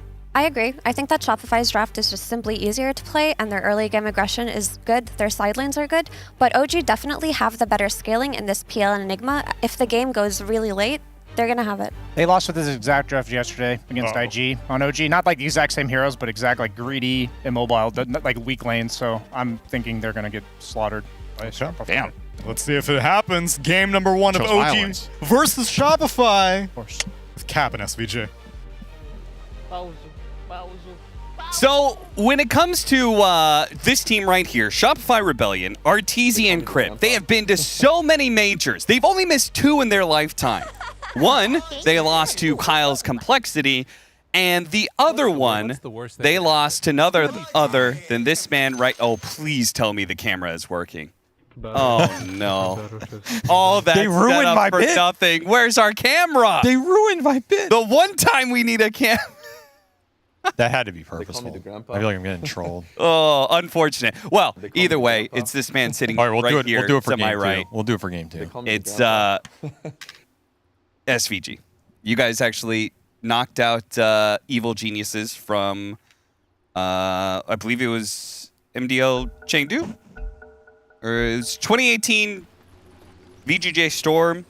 You had Tomato and Snake King on your lineup at that point in time? Yeah. Yeah. Like what's you actually gatekept? Did you?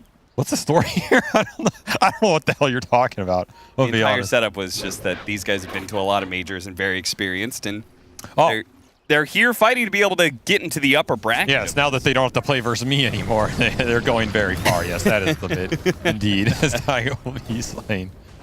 Yeah. You know the actual story there is that, you know the last LAN Arteezy and Crit won?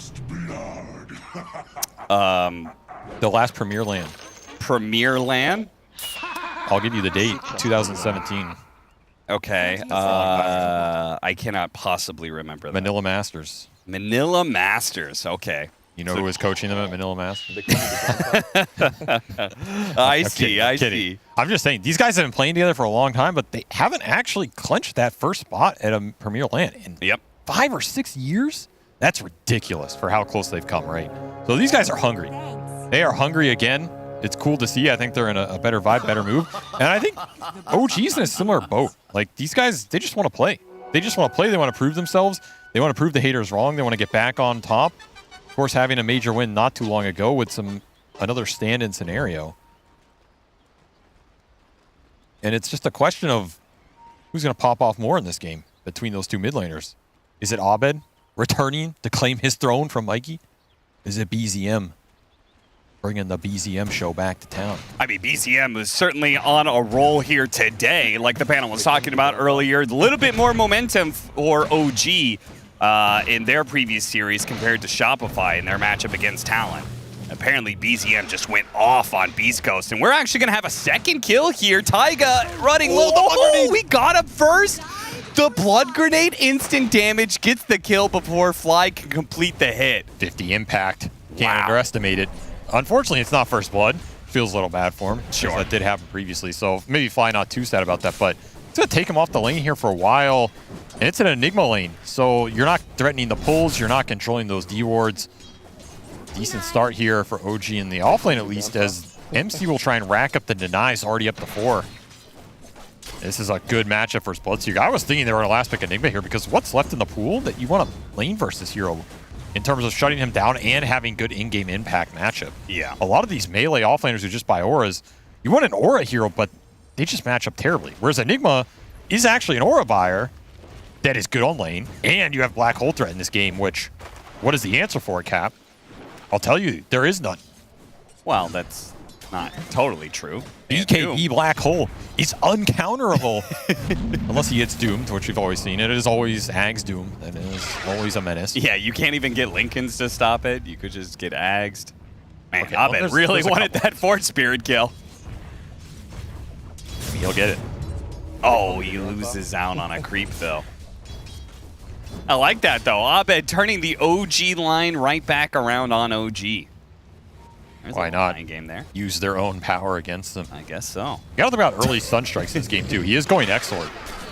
So you do have a little extra threat on these side lanes if you end up in trade scenarios. Dead. In fact, MC may also die if he's not careful. Treads a little bit too close. Those thirst stacks are getting up. Yeah, he is speedy down here. Techie's Enigma, maybe an awkward lane to maneuver, especially in the early levels. Yep. Maybe later on when you have higher Malefice points, that kill threat becomes a lot higher. I can see the level 4 to 5 on this OG offlane being pretty scary for Arteezy to stay down there. Still, the real winner of this early lane phase is Saberlight, who top of the net worth chart and early ice armor. No complaints there from him. Vanguard into ice armor versus Phantom Lancer, hitting for negative damage, I think. Yeah, that is a massive win.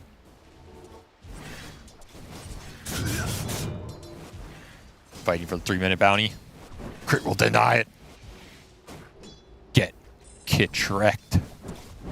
Now, those two have actually played against each other, I would say, a decent amount.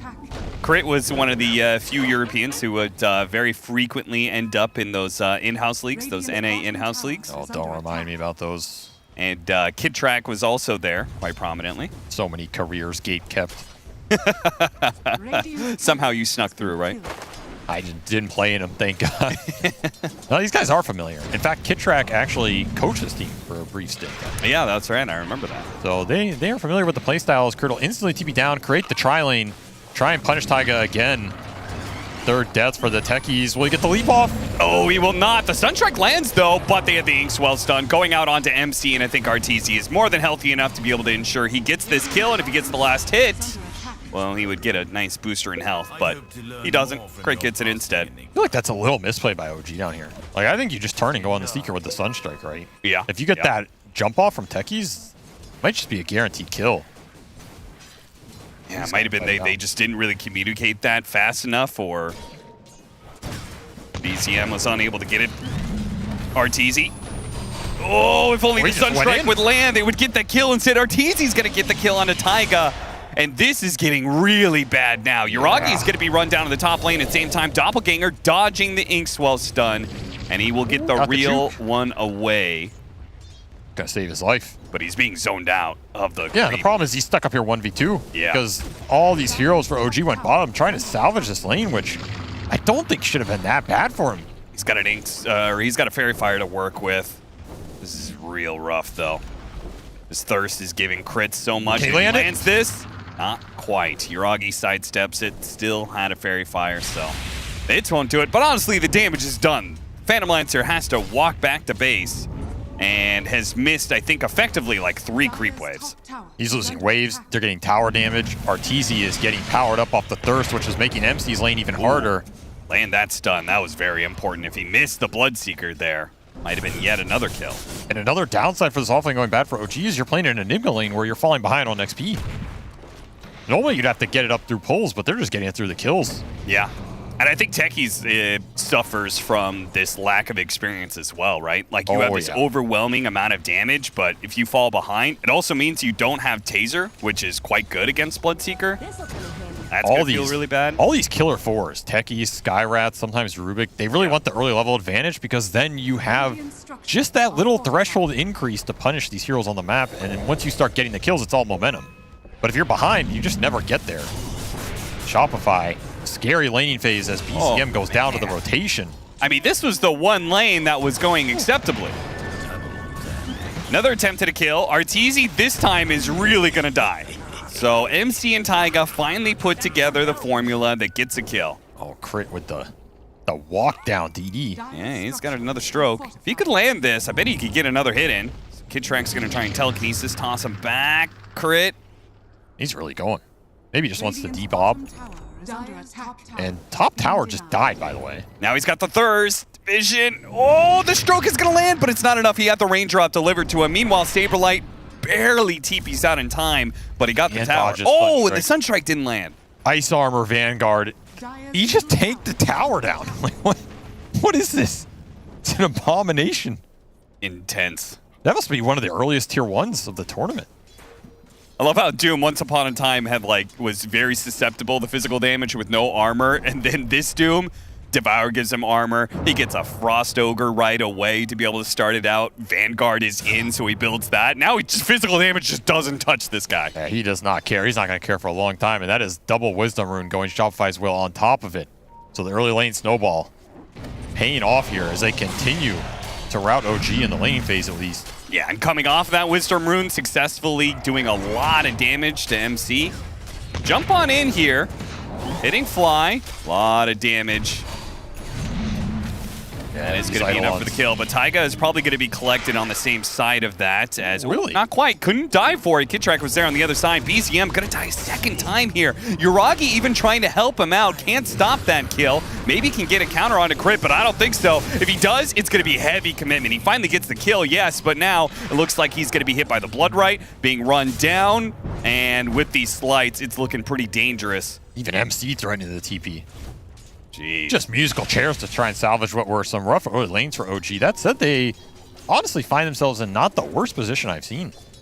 Like, Yuragi did get a decent amount of CS to net worth off that lane despite losing his tower, and at least MC's getting the levels up so you have level 2 idle. Holy crap, this guy's moving. And he's ink-swelled. Very fast.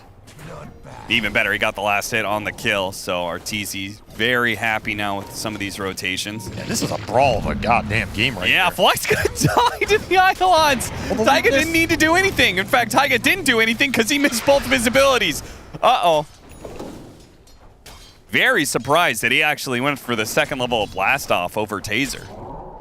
Just because it feels like he's dying to the Bloodseeker a lot. I mean, he just wants damage. He wants max damage to be getting these kills. Still have Sunstrike threat looming on all of them. And another rotation to mid. Dude, BZM. This man can't catch a break. He's got 3 cores in his lane at 8 minutes. The light show's being snuffed out before it can even begin. This is the actual quad lane from hell. Quite literally, Doom is from hell. And apparently he's gonna look to tank up another tower with the ensnare. If I'm playing mid and 3 cores show up in my lane pre-10 minutes, I'm yelling at someone after the game. I don't know. I don't know who. Maybe you yell in the mirror, but someone's hearing my complaints. Oh, that's going to help, but not enough. Abed still gets the kill, and with a slight dodges a bit of damage, has the Remnant to jump to. Shopify continuing to hunt constantly around the map, and now they're going to find MC. Has the black hole, is going to put it to use immediately and kill the Crystal Maiden. Eidolon's going to work there. Now MC himself is still in some trouble here. See if Saberlight can get the kill. Another net going to be used. As Malphus. He's only going to be able to get maybe 1 hit in. I think he's fine. That's enough. MC. Good read of the situation by Mind Control. Gets the kill. Gets out. At least making some magic happen at the end of this laning phase, which was overall still pretty rough for OG. Losing towers. Arteezy getting the better hand in that early skirmish bottom lane. Gonna have to make it up with some Sunstrike kills, scale into that late game. BZM is going Midas here. We've seen what he can do in the late game with Exor Invoker. I would never count it out personally. But it's a question of, are you going to be able to get there? Because right now you're going to have fast Crimson Guard on Doom, and he's still just getting permanently ganked. Yuragi will successfully TP out after a rupture, but having your mid die and then your carry has to TP back to base, I mean, they are just constantly being run out of the lanes. Shopify, I mean, this is one of the fastest I've seen them play in a while, man. They are just gunning it. No chill. I also think it's ridiculous how Saberlight is just manhandling these tier 1s. He's literally just tanking towers with Vanguard, Helm of Iron Will Doom, smacking them down slowly but surely. And now he has another Doom up, and he's looking to go mid again.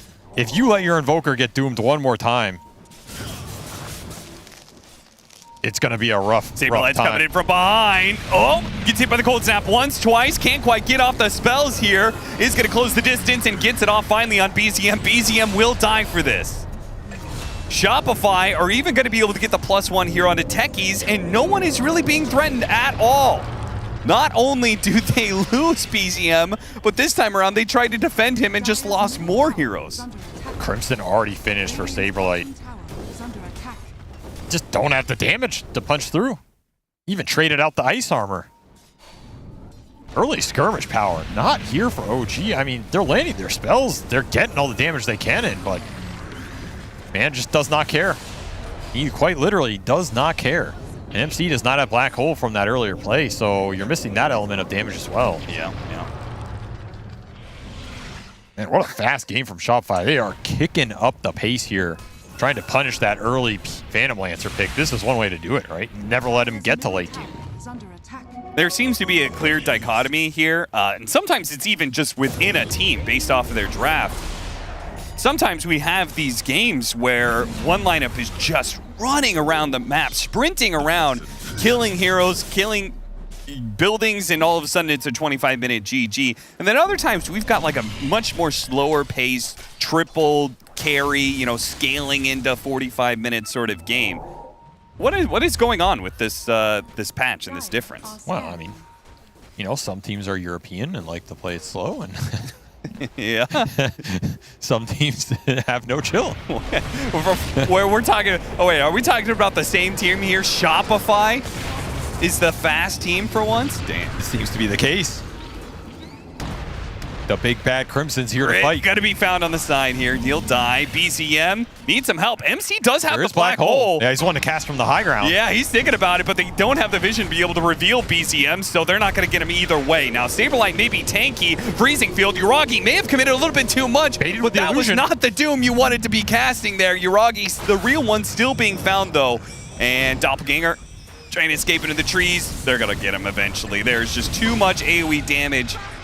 This lineup has plenty of options when it comes to that. The freezing field being perhaps one of the biggest counters. Cannot man up into this lineup early. That's for damn sure. No. And at the same time, we're talking about, well, what is OG playing for in this game? I mean, they're playing for late game because they're going double Midas. MC went back for Midas over an early Aura, and BZM is still trying to get to his. Yep. I mean, you're just locked in for like the 40, 50-minute window, right? There's no way around it now. And if I'm OG, I'm not fighting without Black Hole, and I'm trying to get out on the enemy side of the map right now because nowhere is safe for this man. Is he going to get his Midas? I'm starting to have some doubts. That is a very valid question at this point in time. Blink Dagger's going to be up next for your old Saberlight. Walking through a mine like it ain't no thing. BZM needs a Midas to get to his Midas. Yeah, where's the poor man's Midas? You think of that. There was a mini Midas? Oh, man. It's like Dagon. You can get a mini Midas and then upgrade it to a regular Midas and then you upgrade it again to the Mega Midas. It only has 3 fingers of the glove. Gives you half the golden XP for 1,000 cost. I'd buy that. Yeah, what does the Mega Midas do anything special? Mega Midas. You could pop for Mega Meepo. Thanos Doom snaps his Mega Midas fingers and Mega Meepo falls to ashes. Balance in all things. Once again, Saberlight just plowing through the last tier 1. He has done it the hard way, but he has swung that guitar so much. What do you think he's going to go back for Midas or Octarine or something? Because he has had enough gold for this Blink Dagger for a long time, so it feels like... Might be debating it. Yeah, thinking about doing something else. What would your suggestion be here? Midas. Just go Midas. I mean, you're having such a ridiculous game, right? What's the downside here? We'll go Blink. He's a conservative lad. I mean, I feel like you at some point, if you end up with Shiva's Radiance somewhere in the Shopify lineup on top of the Crimson, because PL's game is not even going to be that easy if you manage to get there. I almost think OG, they first phased the PL. They knew that win condition wasn't going to be as solid, so they picked 2 more between late game Exort Invoker and a Black Hole, which in theory is not that easy to counter. But that's what ended up making this lineup really greedy, because now, okay, can Phantom Lancer fulfill the role of Space Maker? Apparently not, watching that last fight where he ran into a freezing field. Yeah, that's the issue. The early fights with some Diffusal Rush weren't really there. He's just going Manta first. So this is just a pure rat game from OG at this point. You're going to have to rat out the map, abuse your Midases if you can get there. BCM, he will buy it out. He has bought it out. It is on the way. Not a moment too soon. Right as he was about to get ganked by 3 different heroes. I mean, Shopify, they get a kill on one side of the map and then they're instantly TPing to the other side of the map. And we haven't even seen the full 5-on-5 yet with some good Soulbind. With double Rupture, double Doom that can come out as well. Yeah, that's true. Arteezy, a little bit of trouble here. Now, he was pretty fast. Saberlight gets in there with the Doom and the Hurricane back onto the Invoker. And just to make sure there's no help, put the Soulbind on him too. Slow him down. Nobody else was around, though, from OG. I mean, his Soulbind's a lot lower cooldown now, so you can just throw it out more, which I think is where the spell needed to be, because it's pretty hard to get the spell to latch level 1, especially in the early game. Yeah. 70 seconds is pretty reasonable. Like, a lot of times you also want to throw out that spell with the idea that someone's going to come into range, and it's a deterrent, right? I mean, here it's whatever, but in a lot of fights, like versus Tuskars, or some of the Blink melee saves, you want to throw out the spell on a single target, so you don't want to get punished too hard by a long cooldown. I like this change. He is just rushing Dark Portrait here as well. Nice Pale Lancer. Get that illusion, throw it on somebody else. They're going to have a very sad time. Yeah, an illusion that has debuff immunity and 90! Ooh. God damn, that was unfortunate. Yeah.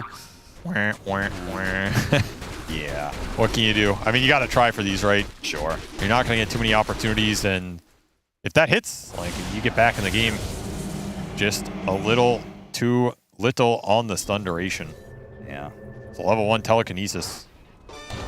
Again, these very mobile heroes, Phantom Lancer being one of them, but Ember Spirit especially, you know, taking advantage of these lower stun durations across the board for so many heroes. A Beast Rush for the techies. Pretty interesting build. Interesting, but doesn't save him there. May not help out MC, as they have already killed the techies and come to kill even more. MC dies. Kid Shrek has to hide away in the trees, otherwise he suffers the same fate. Dire's courier has been killed.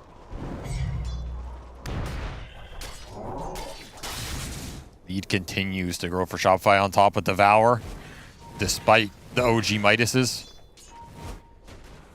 And there's just nowhere to rat on this map because you have all 3 tier 1s up. Dire's middle tower is under Love to see the hero damage distribution for this game, or tower damage distribution for this game. Because I'm not sure OG actually did any tower damage. Might have just been those creeps where Saberlight had a ridiculous amount of tower damage for a non-tower taking hero. Yeah, and yeah, nobody else on Shopify is going to be hitting that tower, so Saberlight kind of has to. Pretty interesting dynamic. Arteezy runs into BZM here, Rupture. Bloodright not going to land, and he's healthy enough that he's not seen. Abed runs into a lot of mines here, taking a lot of damage. Frostbite on the other side, though, probably ensures Taiga's fate. He's going to get off this stun, but in a Remnant away, they've got to keep Remnanting away. TP away, actually, right in front of Uragi's face, and he's got a Remnant to jump back to in case it's needed. Meanwhile, Arteezy did actually manage to find the kill on the Invoker, BZM. I do not remember the last time I've seen BZM have such a rough game. Well, I don't know if the stats remember either. He's got 8 deaths. That is quite a lot for 20 minutes. Yeah, for your mid laner. They have focused him hard. This was definitely like a strategic game plan here. Just punishing the greed coming out here. Well, if OG had any momentum off of that Beast Coast win, it has been halted immediately by Shopify. Identified perhaps the biggest troublemaker on OG, shut him down, won the lanes pretty handedly.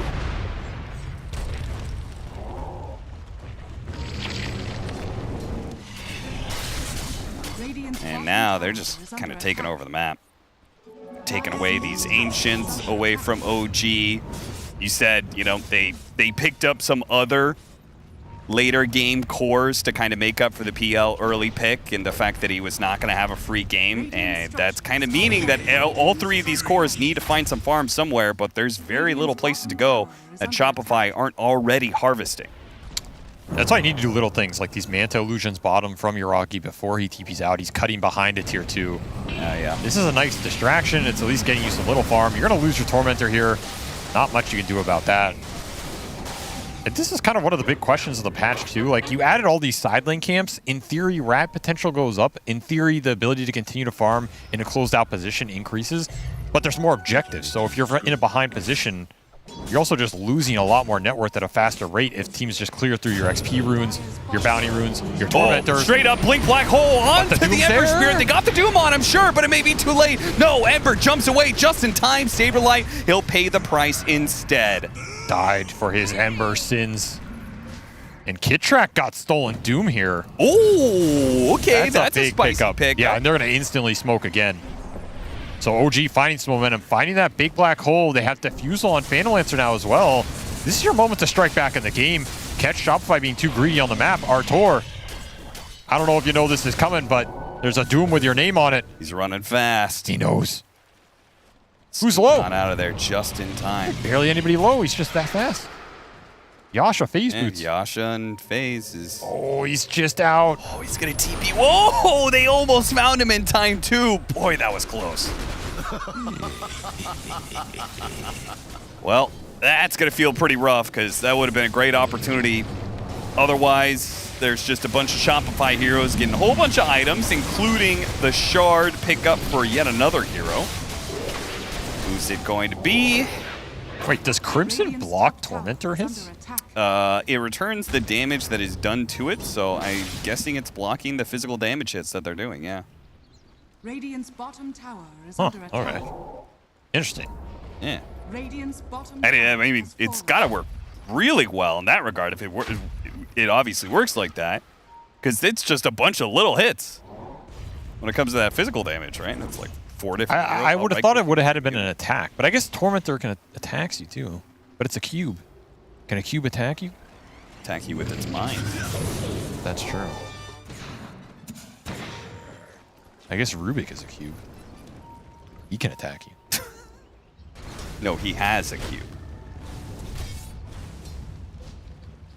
It's like Frankenstein and his monster. That's true. Wait, is Rubik the cube or is he the man? Have we ever asked these important questions?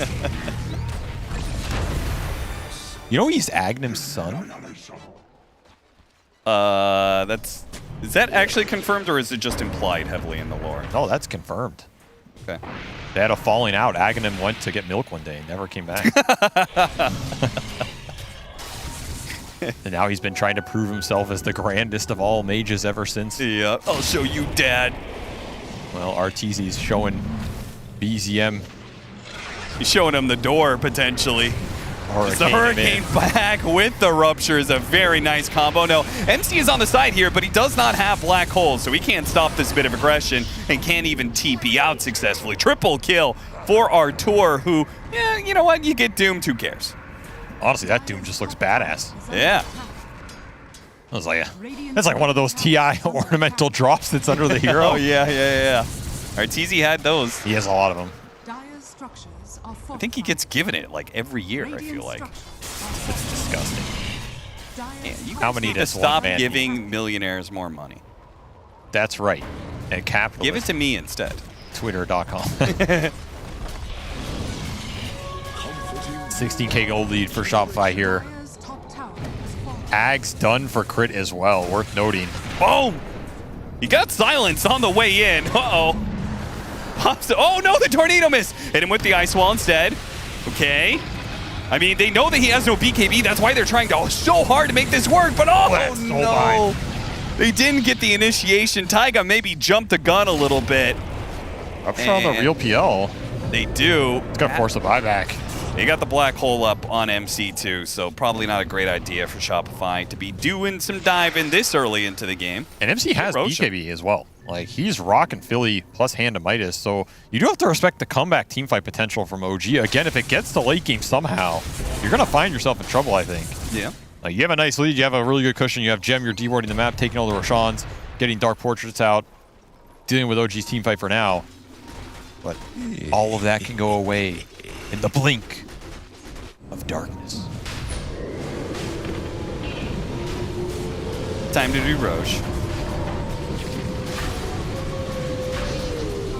Full out Mjolnir for Artur. Abed's gonna go Aghanim Scepter as well.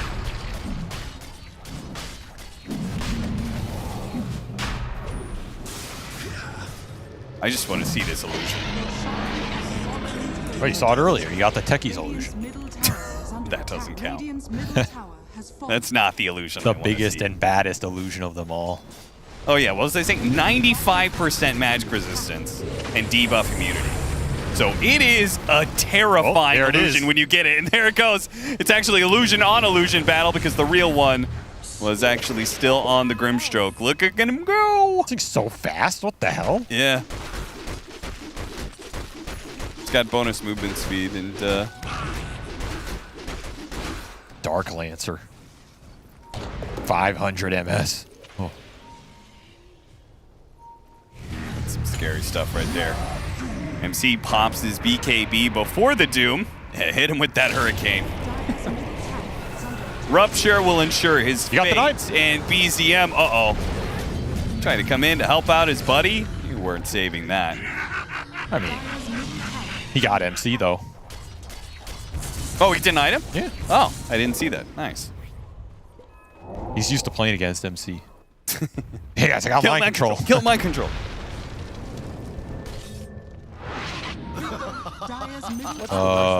What's the worst that could happen? It's Okay. fine.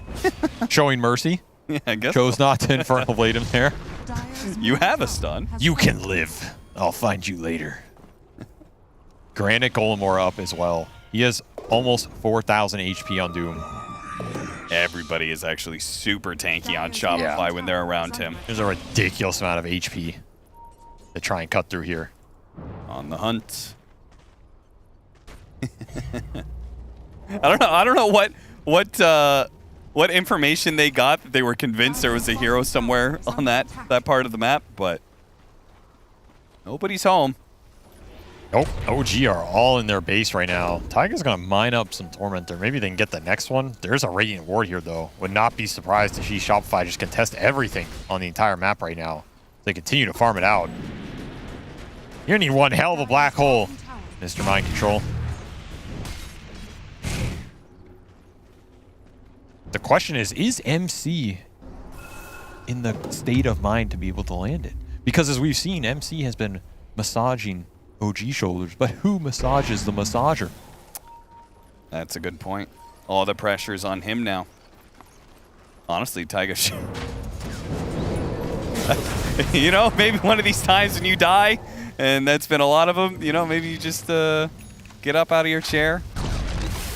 See how Mike is doing. You know? Are you allowed to get up from your chair in the middle of competition? I mean, I don't think there's a rule against it. So I'm assuming it's fair play. I mean, I don't think you can leave like the booth area, but surely you, as long as you stay behind the PCs, it's all good. BZM wishes he could leave this game all right, now. MC's going to try. Oh, BZM tried to deny himself with the Forge Spirits. Didn't work, though. Man, Saberlight's had his number. That's his 12th death. He has Time Warp Aura. Damn, I've never seen the icon for this. Oh, he's got the cooldown reduction one? Yeah. From the 11% cooldown reduction for this Doom to get it even lower on top of Octarine. That's cool. Cool stuff. Bro, this icon looks like something out of Warhammer 40k or something. It's crazy. Yeah. This Taiga will get found again and stunned again. That's actually pretty cool. Yeah, just give him the minefield. We all want to see it. That's the combo, right? You drop the minefield. You black hole them in the minefield, and they're getting spun around in it. Yeah, yeah. Boom, boom, boom, boom, boom, pop. You know what I'm saying? Oh, okay. I'll do you one better, though. Okay. New technology. Ooh, I like new tech. Shard on Invoker. Yeah. That's a little vacuum. It upgrades the EMP, so it actually pulls people in and does more damage. So now you can pull them in together in the mine, pull them on top of the minefield sign, and they get the black hole off of that pull-in. Wait, if you... I'll do you one better. Okay, hit me more. Let's go. We can do this. Then you get the Enigma Ags. Now you're pulling them in while you're pulling them in through a minefield. It's a vortex of insanity and death. All right, that's it. This game's over. OG is won. You just spin cycle them into the next game. Oh, yeah. The spin cycle's coming. It's coming right now. That actually sounds pretty nasty. I know we're memeing, but like... yeah, it kind of does. It does sound pretty good. Gotta get there, though. That's the problem that OG are facing right now. They are still 1,000 off of that Techie's Aghanim Scepter, and they have lost another Tormentor. Shard to Doom? Why not? I mean, they're very rapidly going to peak out on Shards here. They've only got 2 left. And that's the Bloodseeker and Kraid. Kraid has actually dodged the Ag Shard upgrade 3 times now. Because all 3 times he was in the bottom 2 net worth. Wait, does Time Warp? Does Time Warp not apply to you? It only applies to allies? Speeding up the cooldowns of all nearby allies. That would be so weird if it didn't apply to you, but I think you're right. It works on him. I wonder if he knows that. Also, so I'm presuming, what? Is there any other CDR aura? How does that work? Does that apply just like if you cast it while you're in range of the aura, that lowers the cooldown, and then, you know, then it's just good from there? I have no idea, dude. I have to imagine that's how that works. I've never seen this spell. We're talking about the Doom, by the way, for anybody who's wondering what we're talking about. He has the level 20. This was the icon I was 15 talking talent about, where he by the got the Ancient. And Look at that thing, dude. Who made that? He ate one of the smaller Frost Shaman dudes. And these guys have a Time Warp aura, which is very rarely seen, I would say. I'll keep track of it. By that I mean I'll forget about it, but if someone else can let us know. It's a cool idea. I mean, again, we see the aura on the creeps around him, but not on the Doom himself. It does not work for him. It'll work for other people. It's not working. But he still has that level 20 talent in Octarine, so he's not short of CER anyway. Yeah, that's true. Not short of much in this game. And with that Ogre Seal Totem, literally trampling over Taiga right now. Looking for more. Ooh. Got out. MC is going Ags. Okay. The vortex of death. It's coming. Oh, boy. The minefield combobulator. He's pretty close, too. Dude, I cannot believe it. Happened? I mean, I guess I kind of get it. Pop. Lincolns, they got the dust on him. And the Inkswell to ensure the stun. Yeah, I got it. Once again, the Ogre Seal toe. Is he stuck? I feel like he's fine here. What? Are you saying BZM's fine? You were talking about Saberlight, right? He's trying to give some hope. Hey, he's good. Walk I mean, it off. that's death 13. Let me tell you something, though. Uh-huh. Okay, let me tell you something. Nobody kills BZM 14 times in a single game. Nobody. Nobody has done that yet, or nobody ever will? Nobody in the history of this man's career. Oh my God. It's very one-sided. Abed has 0. He has more deaths easily than Shopify combined. It's been a rough game. It's been a very rough game. As another shard goes Shopify way, that is number 4. Hey, crit won a 50-50 for once. Probably the one 50-50 you really didn't want to win, because Bloodseeker shard would be kind of sick, but, you know. Yeah, Arteezy gets left out alone. The only non-recipient of a shard. He'll have to buy his own as he buys it. God damn it. I'm the one who killed all these. That is actually true. I like how the Ice Frog is kind of forced carries into doing something for their supports. Against their will. Yeah. That's true. It's about time. We have years of damage to pay back. Iraqi will finish Ags. There's some bounce and lances. And we're closing in on the minefield. 20 gold. 20 gold there. We have Where's MC? 100 gold there. The combo. The EMP shard, the only missing component. Yeah, can BZM get with the goddamn program here? Oh, God. He's alive. I mean, there's still a lot to combat. Like, you have AC for Artur. Abed did go the Radiance. So you have Radiance up. There's no Shivas yet. That's maybe the one missing component. But you have Ags on Saberlight with 4,100 HP.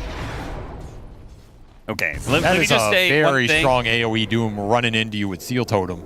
Let me just say one thing about this minefield sign. Okay, only one.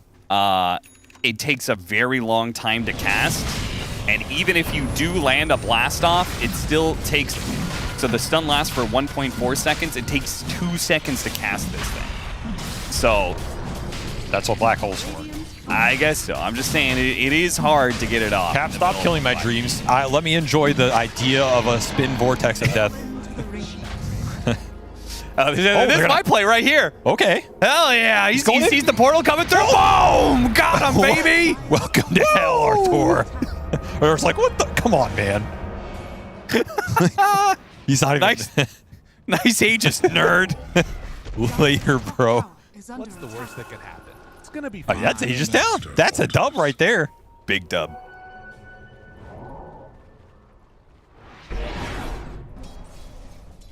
That is the ultimate surprise meme. You know, I'm not going to say the second half of that meme.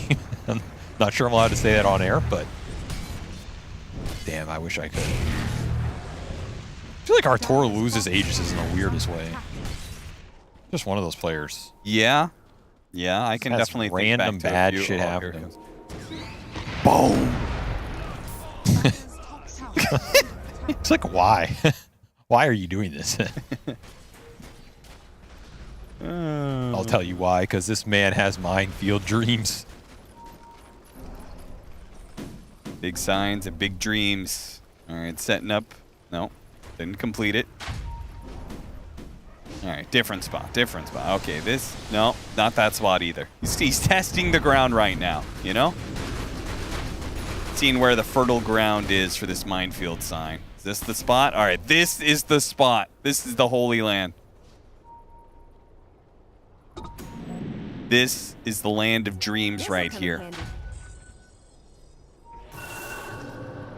Now you just got to get them to all walk into it together. All right, PCM's baiting it out already. All right, guys, I'll show on mid. he's giving the all the whistle. Yoo-hoo, Saberlight. Here, boy. Don't you want to do me again?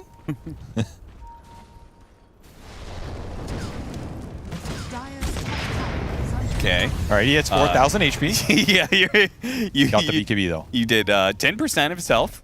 I mean, MC was actually there. That was a potential kill.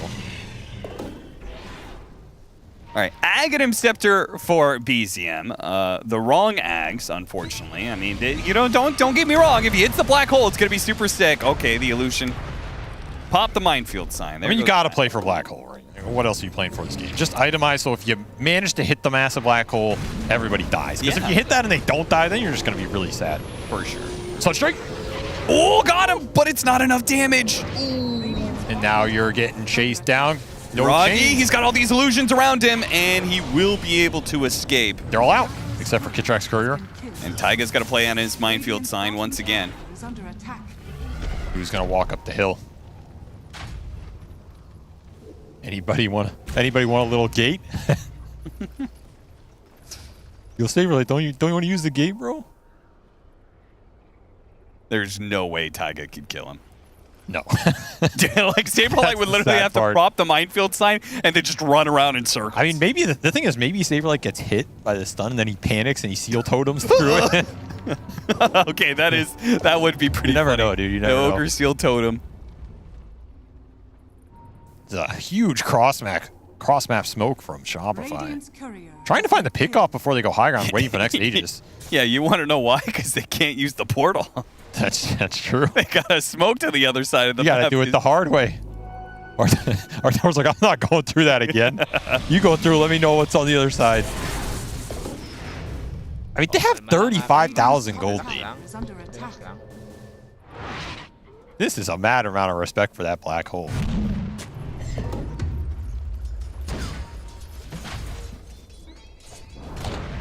Radiant's top tower has fallen. New Tormentors are coming up. I mean, they're capped on shards.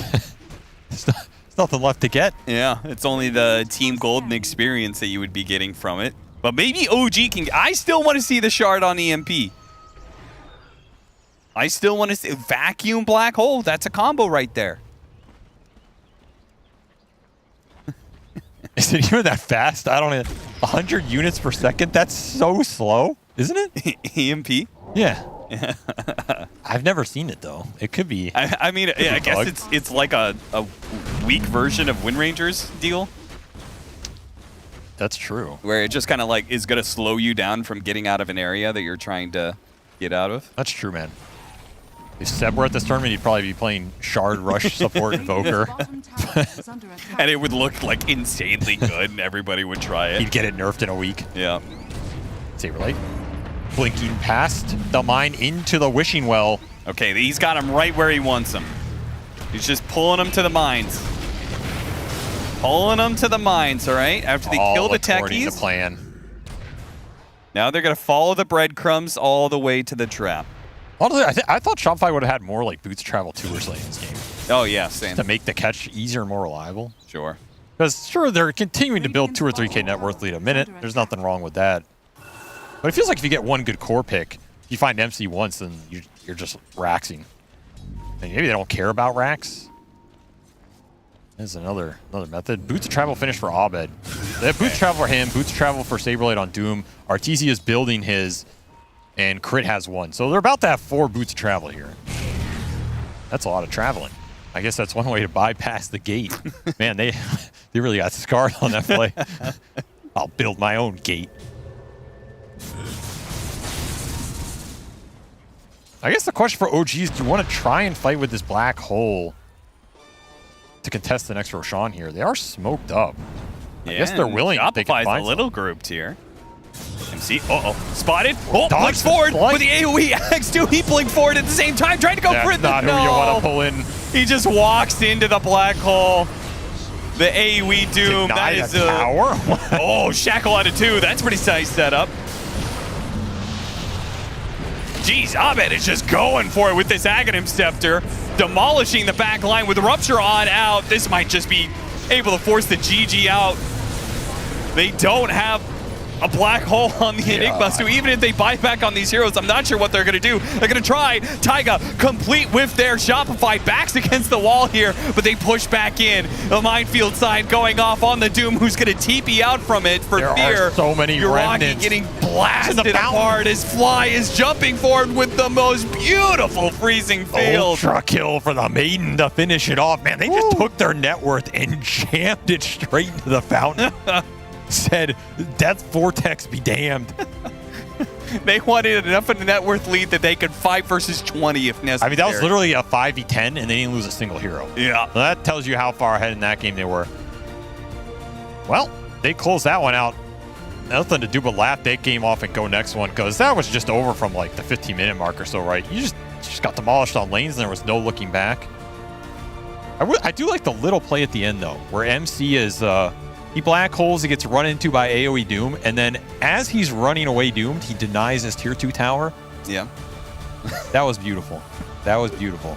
And I believe this is kind of looking like Shopify are pretty close to securing themselves top spot. As OG and Tundra already have. We didn't necessarily talk about that, but That is OG true. already locked in for the top half. So maybe they're group. experimenting a bit more. You know, like, Yeah, we're maybe. already up a bracket. We could try some first phase Yeah, Phantom maybe Lancer. Tyga's like, no, I'm playing techies no matter what. Yeah, what's guys. the worst that can happen? Well, either way, OG hasn't lost a full-out series against anybody here in this group stage, and I think they would like to continue that record. We'll see, though. Because Game 2 is going to be coming up shortly after the panel. If they want to continue it, then perhaps they will need to choose a lineup that doesn't involve them getting slaughtered, Brian. Straight up taken to the meat factory, chopped up into bits, and sold and packaged in grocery stores. I appreciate your hype about that game, Tsunami, because that was about the most boring 42-minute game I've watched in a while. I hate to see a team do this yesterday, OG, where they just pick greedy, do-nothing lineups, and then they lose. Like, it's not at all good. There wasn't any sign yesterday that it had potential, and then they did it again. So I don't know if they're, like you said, experimenting because they're guaranteed to be upper bracket, but they're better than this. We know they are. They know they are. Then why did it take 42 minutes for them to GG out, Effie? Was there no potential whatsoever? I mean, they tried, right? They did. They tried to do some funny little lane skipping, some techies shenanigans. They tried to go for some cheeky black holes, but it did not quite work out. Honestly, Shopify played very well. I mean, it felt like Ovid was all over the place. We talked about how hard it is for Grimstroke to get an early dark portrait because so many things happen in a game where you can't just rush that item or you get punished. But when you're 20k ahead, it's easy. And all of a sudden, you have this failsafe versus a PL, who is their win condition. And I don't know, Shopify just played a great game. Not really sure what to add to that because it was just such a dumpstering. But I will say that normally teams will pick Bloodseeker versus Enigma. Right? If like an Enigma pick comes out, it's one of the carries that you consider when you want to counterpick it. So picking an Enigma into a Bloodseeker lane as your aura buyer, that is so suspicious. And then he didn't buy auras, so. He did the jabs. He bought the Blink Midas BKB. Yeah. He went Midas Bros with his mid Invoker, and they rode off into the sunset together with a combined KDA of 0 to 200. Oh, well, would you like to know the actual numbers behind this KDA? I have a feeling which one's going to come up on the screen in a Pull second. me up a guys. Predator head-to-head of our mids. Oh, boy. This is... Oh, boy. If you combine their 3 stats, there's a triple-double in there. That's so painful. That is easily the worst KDA we've seen come from BZM ever. He looks mad about it. He looks like he's judging us for judging him about this KDA right now. I think maybe the reason OG didn't GG out was they wanted to see how far they could go. If they could beat the Guinness World Record of how many times the mid-hero gets doomed in one game. I think he got doomed literally 10 times this game. That's what it feels like watching this. It was literally just a cavalcade of, oh, here we go. Let's see. Do we get some more? All right, let's count here. Let's hope we get all of them. That's one. Oh, shit, I got doomed. I hope that doesn't happen again. Too bad, brother. It's going to come again. All right. There's some Ruptures too. Ruptures too, Synerin. There it is. Oh, there it is. There it is. All right, 2. That's 2 dooms. There's some soul binds in the mix as well. By the way, can I just say I loved Saberlight this game. I think the way he played There's the a doom. Rupture. There's a All right. Rupture. Now he needs to Well, get if doomed. He gets tornadoed back, right? Doom. Yep. Oh. Oh, the Rupture tornado combo. back. Wow, they could have doomed him. Yeah, I wanted to quickly touch on Saberlight's play in this game because, as the casters pointed out, it was really beautiful to see Saberlight just taking towers as Doom with Vanguard. He had a completely perfect read on the game. He was like, okay, I'm really strong. They need time to build up. I'm just going to play like I'm Dragon Knight and literally go stand in front of towers and hit them with my... Unfortunately, SVG called it a guitar. It is a bass. I do want to point that out. It has 4 strings. Pretty bad lore management there from SVG. I believe he does play at least one instrument, so even more disappointed. Very but, uncultured. He's a drummer. He's a drummer. Okay, I mean, that explains it. I guess he understands Beastmaster then, so that's good enough. But He speaking got- of Saberlight, he showed up just because of how well he was doing, he showed up mid with such an early Crimson card, and they were just able to overpower OG in the mid lane. OG had no way to counterplay into that Crimson guard. It was just so awful to watch, honestly.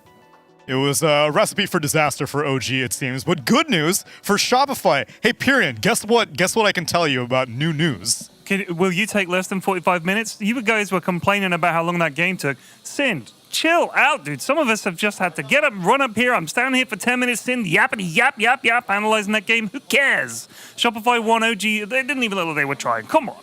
Oh, I'm sorry, Pyrian. Was something more pressing I used to like on your this mind? guy. I'm not impressed at all. I was watching the game.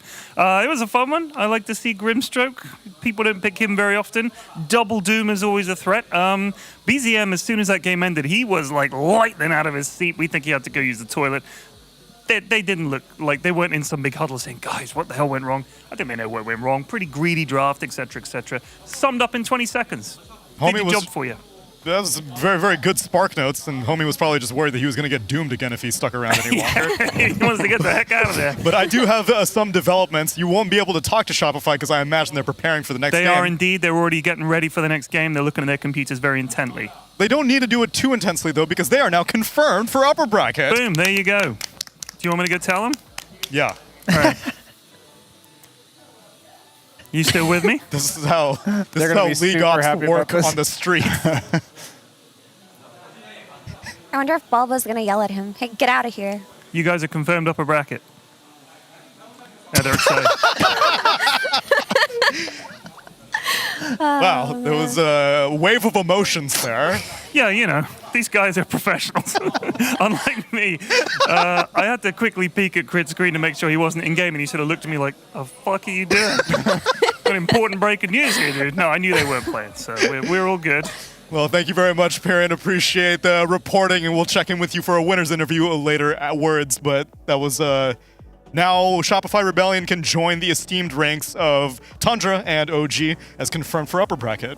Now at this point, playing for seeding, playing for glory, because the other thing that was mentioned was that OG have not lost a single series yet. They've split series, have not gotten 2-0'd yet. Could definitely happen. I mean, I called this a draw before we started. I still think it's a likely outcome. I think OG, if nothing else, based on this and the game that Brian is referring to from yesterday, I feel like they should start seeing the red thread in why these games are so terribly hard for them. And just, if nothing else, if they get these losses out of their system now, they're going to appreciate that later in the tournament, that they've run the greedy stuff and be like, all right, this just didn't work, and then just don't go back to it again. It's a fair point. I've seen many teams do well in the group stage, and then they don't know what to do when they lose because they haven't had to adapt yet. So perhaps this is the solution, is to last pick Enigma into a Bloodseeker, and then pick apart what went wrong. And will they get a solution for game number 2? Well, we're about to find out. Get ready, everyone. It's Shopify Rebellion versus OG. Game number 2 after a break. He's going to need that.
You love it, you wear it. What's your style? Get your merch at shop.eslgaming.com.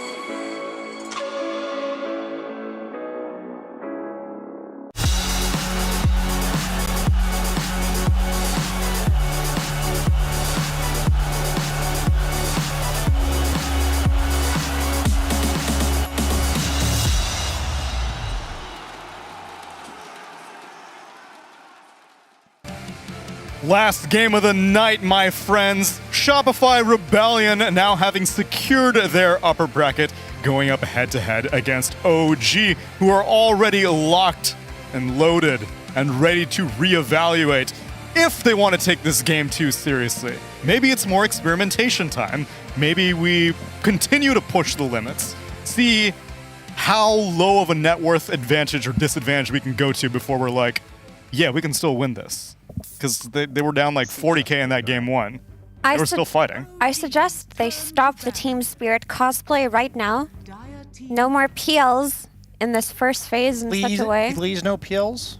That's like a lot of PLs. Pull, like you like abbreviate please with PLs. Hey, did you guys know that BSJ was vomiting? Oh.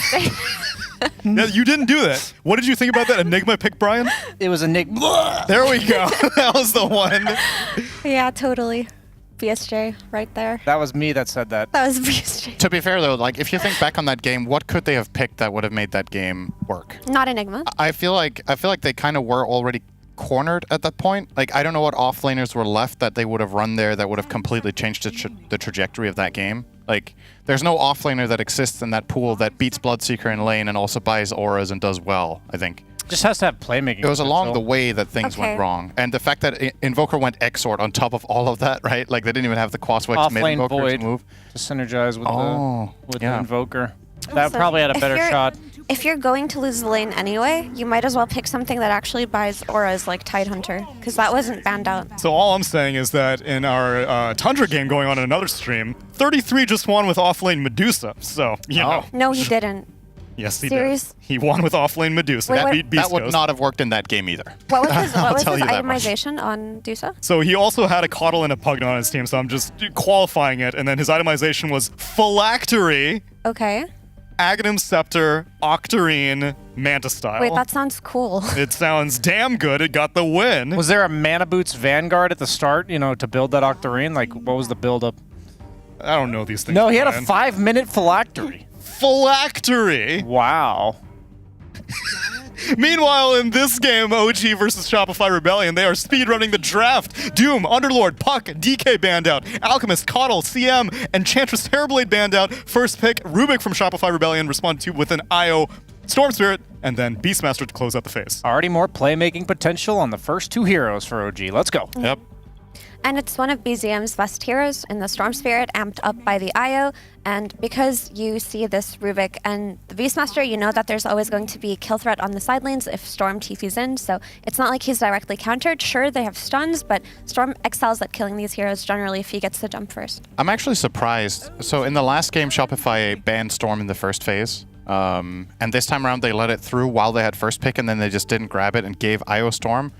I feel like there was merit to just banning Storm again. You ban Storm, Coddle, first pick Alk. It's what a lot of other teams would do in this spot in the tournament, it feels like. But again, they're locked in. I don't know if they heard Pyrion. I don't know if they know they're locked in. They probably do. Or if they trust Pyrion. You would imagine they know they're locked in, but either way, this could prove to be pretty challenging. This OG opening looks so much better to me this time with what they're up against as well. Ooh. Very quick silencer pick. So what I'm looking for Shopify now is a hero that can catch the Storm, and then they can just punish him with global and kill him off so that they can't relocate save. That'll do. That's cool. I like this Void Spirit pick a lot. There aren't really any disables on the side of OG supports. Relocate is going to get cancelled by global almost every time on the side of Shopify.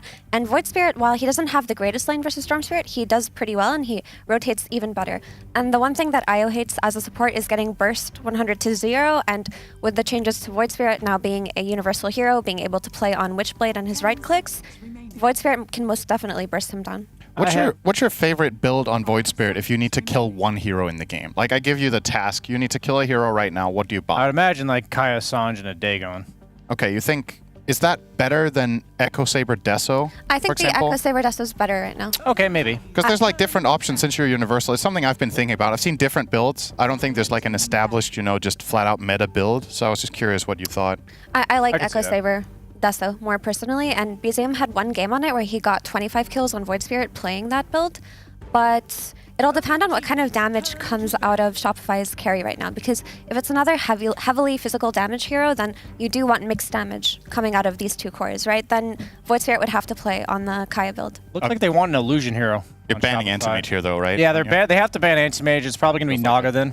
It just has to be. I've got a prediction. Go. Shopify Rebellion picks Slark, because if Silencer steals Int, Slark steals Agi, then Medusa will have 0, 0, 0 stats at the end of the game. Naga left Anti-Mage. That's what I'm saying. 0 strength, 0 Agi, 0 Int. But they left Anti-Mage. They did leave Anti-Mage. So this is obviously by design from OG. They might feel like if Shopify pick it, I mean, you know this is coming, so or at least you know it's a real possibility. So they might have. They might just have a timing read here that they're like, sure, you guys can pick AM. We're going to crush him in at 20. Like, we're not even going to get to the stage that's dangerous. Speaking of crush, Crush. That's the only two answers, Slardar and Legion. You know it's coming every single time. So they obviously... Okay, so what happened was Shopify... True. Banned Brewmaster and Darkseer. These two heroes, like, best matchups in the entire game are Illusion heroes. So OG opted to ban out the Illusion heroes as opposed to the Anti-Mage, which means they knew they had an answer, which had to be Slardar or Legion. That's just what these teams always pick. It's been that way for, like, eternity. And I do like OG's draft a lot better this game. I'm just wondering how unplayable Medusa is into Anti-Mage now that, like, 100% of her health pool is mana. My perspective here is, can Anti-Mage get to play? He's playing against Io Slardar. This lane is really bad for AM, and they don't have good supports to solve it. Yeah, I like OG. I agree with Synderen here entirely. The Medusa versus Anti-Mage matchup now feels like which carry is enabled better, and I feel that Medusa is enabled pretty well. Also, versus heroes that want to go in on her team, she can just press Stone Gaze, right? And then you have this Beastmaster running away, you have this Void Spirit running away until that Stone Gaze is over. I think Slardar counters Anti-Mage very well on lane. XG had a last pick Slardar versus Anti-Mage, and they actually won that game, and XG hasn't been looking so solid. So I am a believer in this OG draft as well. I want to see an offensive tri-lane from Shopify. I'm not going to lie to you. I think they got to do some weird stuff in the laning phase, because if they get past the first 5 minutes, I love their draft, but I am having the same concern about the Io Slardar problem. Tri-lane into Undying, though? It's dangerous, but it might be the best option. It might be the best option. All right. Well, it seems like these two teams are just eager to get home, because that was a speed run of a draft. Let's see how quick this game is. Game number 2, Shopify Rebellion OG with Cap and SVG. Yeah, blink and you miss it. That draft went by really quickly. I looked up and I was like, wait a minute, we're on the last picks already? All right. Shopify are in a bit of a conundrum here, Avery. They are on the side of losing lanes. Oh, now the video works. Oh, now it works. You should always be prepared for it to work. Of course it's going to work. You don't even want to know what my bit was. It's not even good. You're gonna have to. It wasn't even that good. Yeah, now we've really built this bit up into some comedic genius. That I just thought it was funny that BEZM was playing too easy for Arteezy. Wait, so was that who's it too easy for? Yeah, and had the sunglasses and everything. Yeah. All he would tell me about his bit was that he was wearing sunglasses. Well, it got ruined. So either way, just a question of whose game gets ruined more this time around. The AM into the Io Slardar or the Dusa into the AM? That's a big question mark. Might come down to the early laning phase and how much MC can get done with this pair. A pair he is confident playing on, has played before a lot of times with GH, but now he's playing it with Taiga. Can you have the same level of synergy? Can you accelerate the game to the same pace? First Blood would do a lot here. That is going to be First Blood going to MC. And honestly, I think in this game, you want to give it to the Slardar. If I'm picking one hero to have First Blood on, it is MC. Okay. However, they're going to get lane dodged. What would you do with that? Like, would you... Like, he has Vanguard queued up, but do you think, like, if you get First Blood gold, do you think, like, a fast Treads would be a more offensive option to threaten the AM, or what? Treads. You can also go phase boots on this hero sometimes. I'm not sure what the build is now. I feel like it probably is Treads, Vanguard, maybe Mom, maybe Midas, into how you want to scale. Ags is also solid on this hero if you just want to play the front line with that tank ability. And the thing about what Shopify are doing here is they're going to dodge lanes, but you have gates now. Yeah, does dodging lanes do anything I don't think the it gates are there? Does. I mean, it's going to help you for one wave, but you don't have to commit teleport anymore. And they're just going to go straight through the gate. MC back bottom. So Kitrak also held the wave. The wave got split. MC misses nothing here. Absolutely nothing on top of that First Blood. And Arteezy's got a TP top. But what does this do? I'm not sure because... Don't you just TP now? Or just go through the gate? I mean, if you're Slardar, you probably just go through the gate. You've got easy access to it. No, he TPs. Now, is Arteezy going to go back through the gate? Round and round it goes. Where it ends, nobody knows. I mean, this is... They did need to change the laning phase somehow. God, he's going through the gate. No way. This is so clowny. Is this good? Oh, they're going to get a kill. Yeah, I mean, Kid Track. Uh-oh. Yeah, some stick charges, but that's +2. And then back through the gate. Okay, to be fair, the AM with Blink should be able to more efficiently use the gates than the Slardar. I don't know if this was the intended purpose, but I guess they're making it work. I mean, the ultimate question is he going to end up with more net worth or CS than he would have in a just straight on lane scenario? If that happens, then it's all worth it. So far, it's doing okay for him. What is the other option? Because the panel was trying to figure that out, and they're like, maybe they need to aggro tri-lane, but then it's versus Undying. That sounds like an impossibility. Don't really have another option. We did see AIMS do okay versus Slardar in some of the other lanes, but I think IO Slardar is way too hard to combat, especially with Silencer, who just does nothing in that lane. Yeah. Like, I kind of like it from Shopify. Just make it clowny as possible. I mean, they are called the Twin Gates, not the Clown Gates, but sometimes it pays off. And the Clown Car. Everybody hop in. And now, like... And they've given up. Yeah, it is settled. I mean, if any team is going to... Like, I feel like Shopify is the ultimate lane swapping team. They will never give up. They really are. I've never seen them give up first. There's no team in the world that will do this more than they will. In fact, I remember watching it against you guys, and you guys would always give up before they did. I'm getting flashbacks, man. Don't remind me. One of those things this team is just hella annoying about. The Crush will come through with some punches, but... A lot of damage with that Blood Grenade plus the Boar on top of Taiga. If they could just get a bit more damage, but no. Saberlight's absolutely copping a lot here. You're really looking for like the 3 to 5 area for the Slardar to power up the kills. Especially Vanguard into Boots is when he's going to be deadly. But you don't feel as good the fact you're not laning versus AM. The flip side, though, for OG is why I think they may have not cared too much is it's pretty hard for AM to lane the offlane versus Undying. Yeah, and against a range carry as well. Yeah, you just get beat up anyway. Like, this is not that fun of a lane. Arteezy has 7 CS, and he's going to have to go to Fountain here off the double Wraithband build. We'll see how it pays off for the long run, but he's definitely not happy with it. How's this mid lane matchup? This is the one that has just been a straight even 1v1. BZM versus Abed, Storm Spirit versus Void Spirit, and it looks like it's pretty damn even. I mean, Storm Spirit getting a little revenge. Yeah, you know, there's actually there's a hit in the... Why do you have to say it like that, man? Oh, what a hit. Damn. Send him back to base. I did not expect that to do enough. You actually don't know the Storm Spirit Void Spirit battle? Void Spirit is responsible for Storm Spirit being summoned in the first place. And Storm Spirit did not want it to happen. He was forced into existence, and now he is rampaging through towns, taking his revenge. And he does not know it was Void Spirit who planted the scroll for the Elementalist Thunderbrew to summon him. I cannot believe you memorized all this. I read a lot. I read way too much. Why can't you just read the patch notes instead? Taiga will go down here.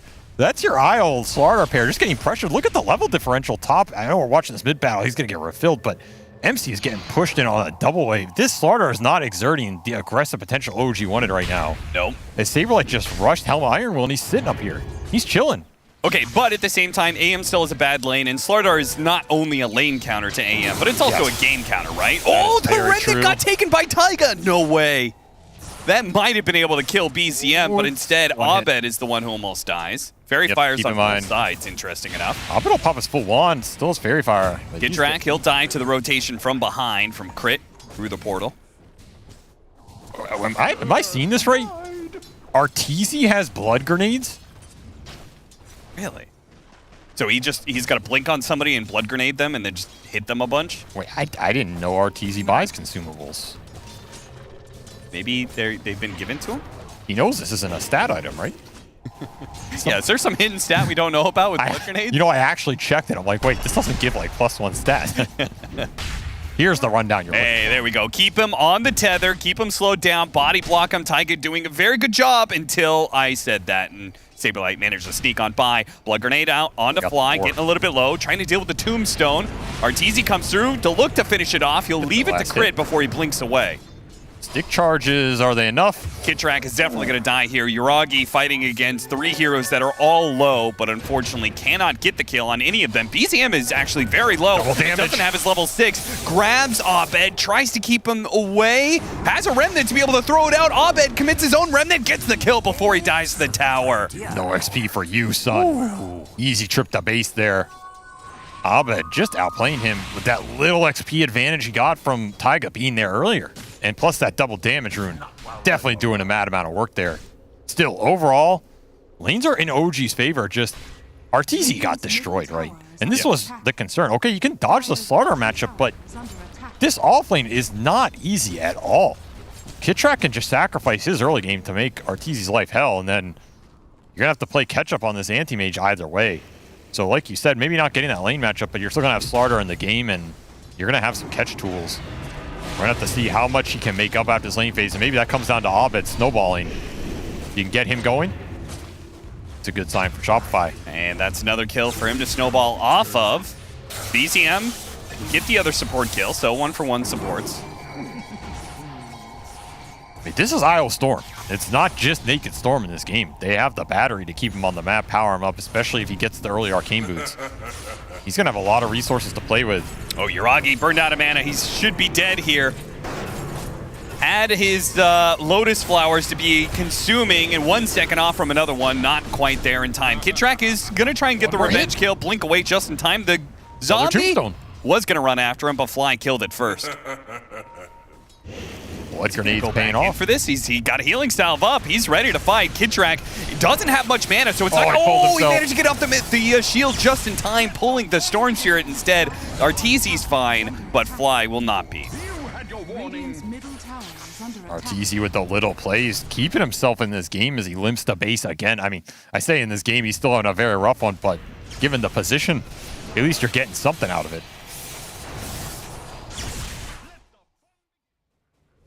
Back in real time where Abed, he's going to match the Storm Spirit on these rotations.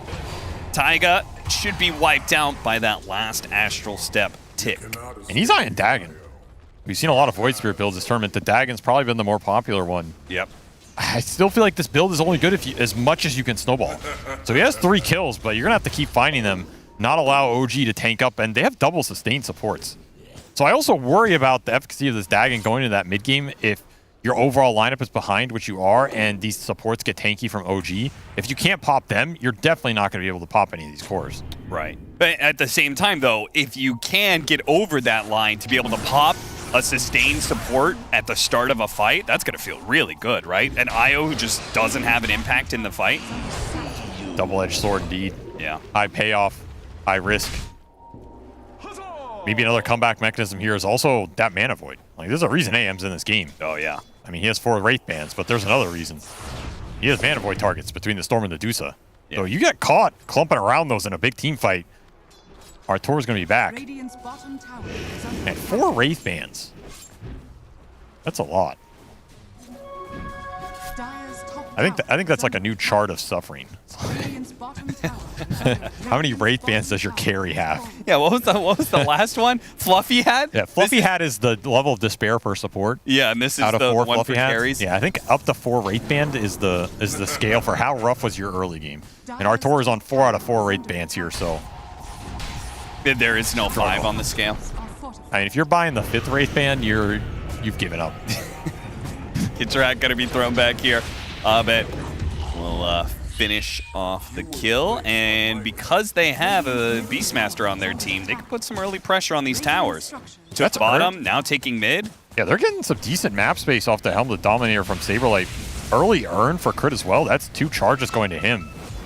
And then you have to keep in mind, Fly has levels as well. He's level almost 6. He has 10 stolen int off that laning phase. So honestly, Shopify supports are feeling pretty damn good in this game. Spellsteal already up, level 3 Snake. they're in a decent place to skirmish, and now it's just all about making space for this anti-mage to catch up, continue playing around Abed here, who is the most farmed core in the game, and try and abuse the fact that OG do not have the catch to punish Void Spirit right now as they try and lock him down. And Crit going to be the target, pulled back. Abed can't really do much to help him out. Nice telekinesis, a brief stun. That's going to help out a lot with the Primal Roar onto the Storm. Lightning. Storm is dead. The Tombstone easily dealt with, and Kitrak going to be pulled back in by Abed.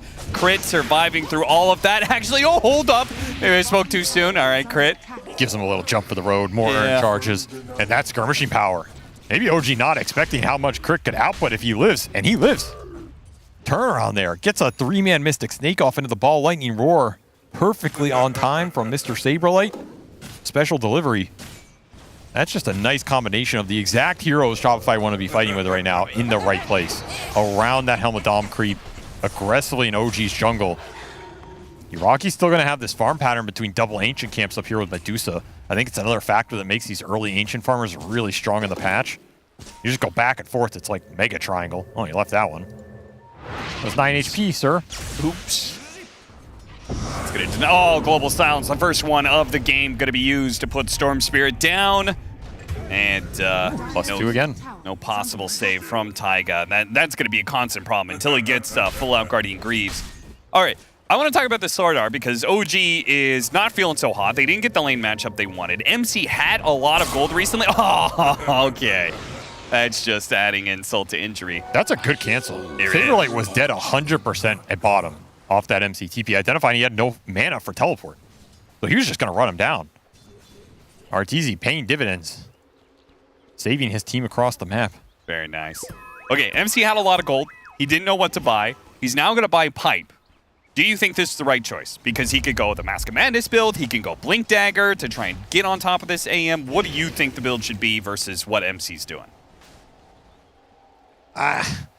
It's a tough call. Like the way their lineup plays, he has two really good scaling cores that if you buy auras for, you feel really good, especially with double sustained supports. Keeping them alive versus Void Spirit Dagon Burst is going to feel really nice with this pipe. Yeah. But at the same time, it's like you're picking Slardar to kill AM, right? Yeah. And having him scaling in that department probably gives you the highest chance of comfortability. Okay, so this is actually a very tough one. I'm not sure which theoretically is the best. I would probably lean towards the scale. Like with Blink, Mom, something like this, but it's really tough. It also depends on how strong you think you are in terms of going for early Roshans. Like if you think you're just going to get early Roshans off the Slardar AM with Undying in the pit, then the auras are also better. I totally agree with you, and this is why I brought this point up. Well, then I'm going to change everything I just said. Mind Control is standing in for OG.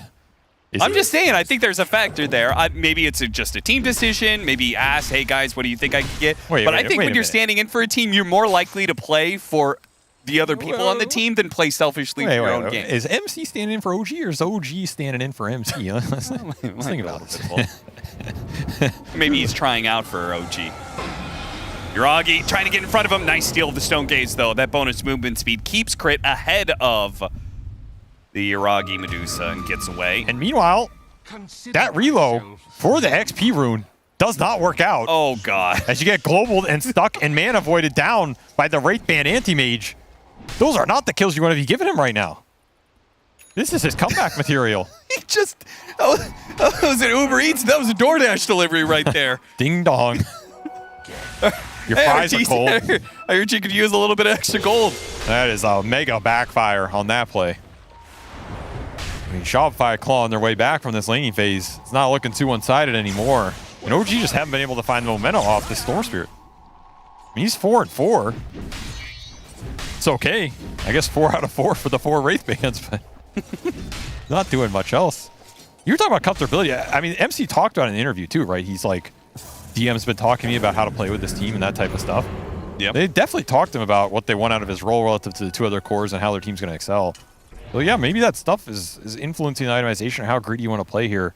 I don't think there's any easy decisions in this game, especially with how clowny that early game was. Yeah. And I think you have to use it. You have to use the Slardar net worth for something in this game in terms of objectives or AM slaughter. Make it count. And this is, like, I fixate on that because it is one of the parts of Dota that I really, really like. This is a decision that there is no clear answer, and maybe even multiple answers are right here. Kidtrack is going to be stunned up. Relo behind with the Relo Slardar. behind to get on top of Saberlight, but the stolen Stone Gaze is just killing him right now. They are still going to be able to catch Saberlight, it looks like. Taiga, he's taking a lot of damage, but he relocates back. That Corrosive Haze stolen by Crit was doing a lot of work there. He's been getting some good spells. And he goes back into the hands of Arteezy. So he had Corrosive Haze on him. Arteezy had full vision. This man's just getting deliveries. All the time. No delivery fee whatsoever. He's getting it for free. But yeah, I think it's cool. I love decision making in Dota, especially when there is no clear answer. And like it becomes more about player preference. Well, if I've learned anything from playing pro over these years, it's that someone out there knows the right answer, and they always make sure you know they know. So that is true. Chris been getting some good spells this game. He really has. Stolen Amp, stolen Deuce ulti, stolen Tombstone later if he can ever nab it. Those are probably the 3 big ones he's looking for. And he will just grab Tombstone now, so completes the 3-for-3 trifecta here. When you Corrosive Haze the Slardar, when he sprints, is he just constantly getting the water movement then? So they had this change where Corrosive Haze now leaves a pool of water. And when you steal it on the Rubik and you put it on the Slardar, then he's dropping water. The question is it dropping behind you or is it dropping on top of you and he's constantly getting the bonus? I mean, I don't know. What came first, the Slardar or the puddle? It's all Global Silence with the AM. That has got to be a freebie. These globals have been destroying BZM. Yeah. Every single one has guaranteed a storm kill, which is more catch-up gold for your anti-mage. He's ahead of him. Shopify just outplaying the map right now, up 2k gold, despite Yuragi farming every ancient camp possible. And Battle Fury is completed here. I mean, it's not the fastest timing I've seen, but he's pretty damn farmed given this situation. Relocate behind Saberlight once again. I mean, this is Pipe Slardar. Can you chase him down? Kidtrack. Okay, he's going to use the... Oh, no, he ran up accidentally. Okay, it's still fine. The extra movement speed will help him get out of there, so... This is where the Aura Slardar is going to suffer. Catch on the map, so... I think you just have to do Roche. I think you have to do Roche on, like, either here or very soon. Put an Aegis on Storm so you can play this game. Oh, this part sucks. They take away the vision. BCM. Oh, he got silenced. Trouble. Abed going to be able to pull him back in. Taiga going for the heals as much as possible. BZM living for now. The vessel's ticking on him, but he made a long sip. The curse. He's good. Oh, he's got 9 wand charges. He's fine. He's fine. Taiga, not so much, though. Goodbye, Taiga. Another +2. Man, Abed 6-1. Dag and bots. This is paying off. He's been able to keep up the farm a lot and keep up the levels. And now he's just going Ags.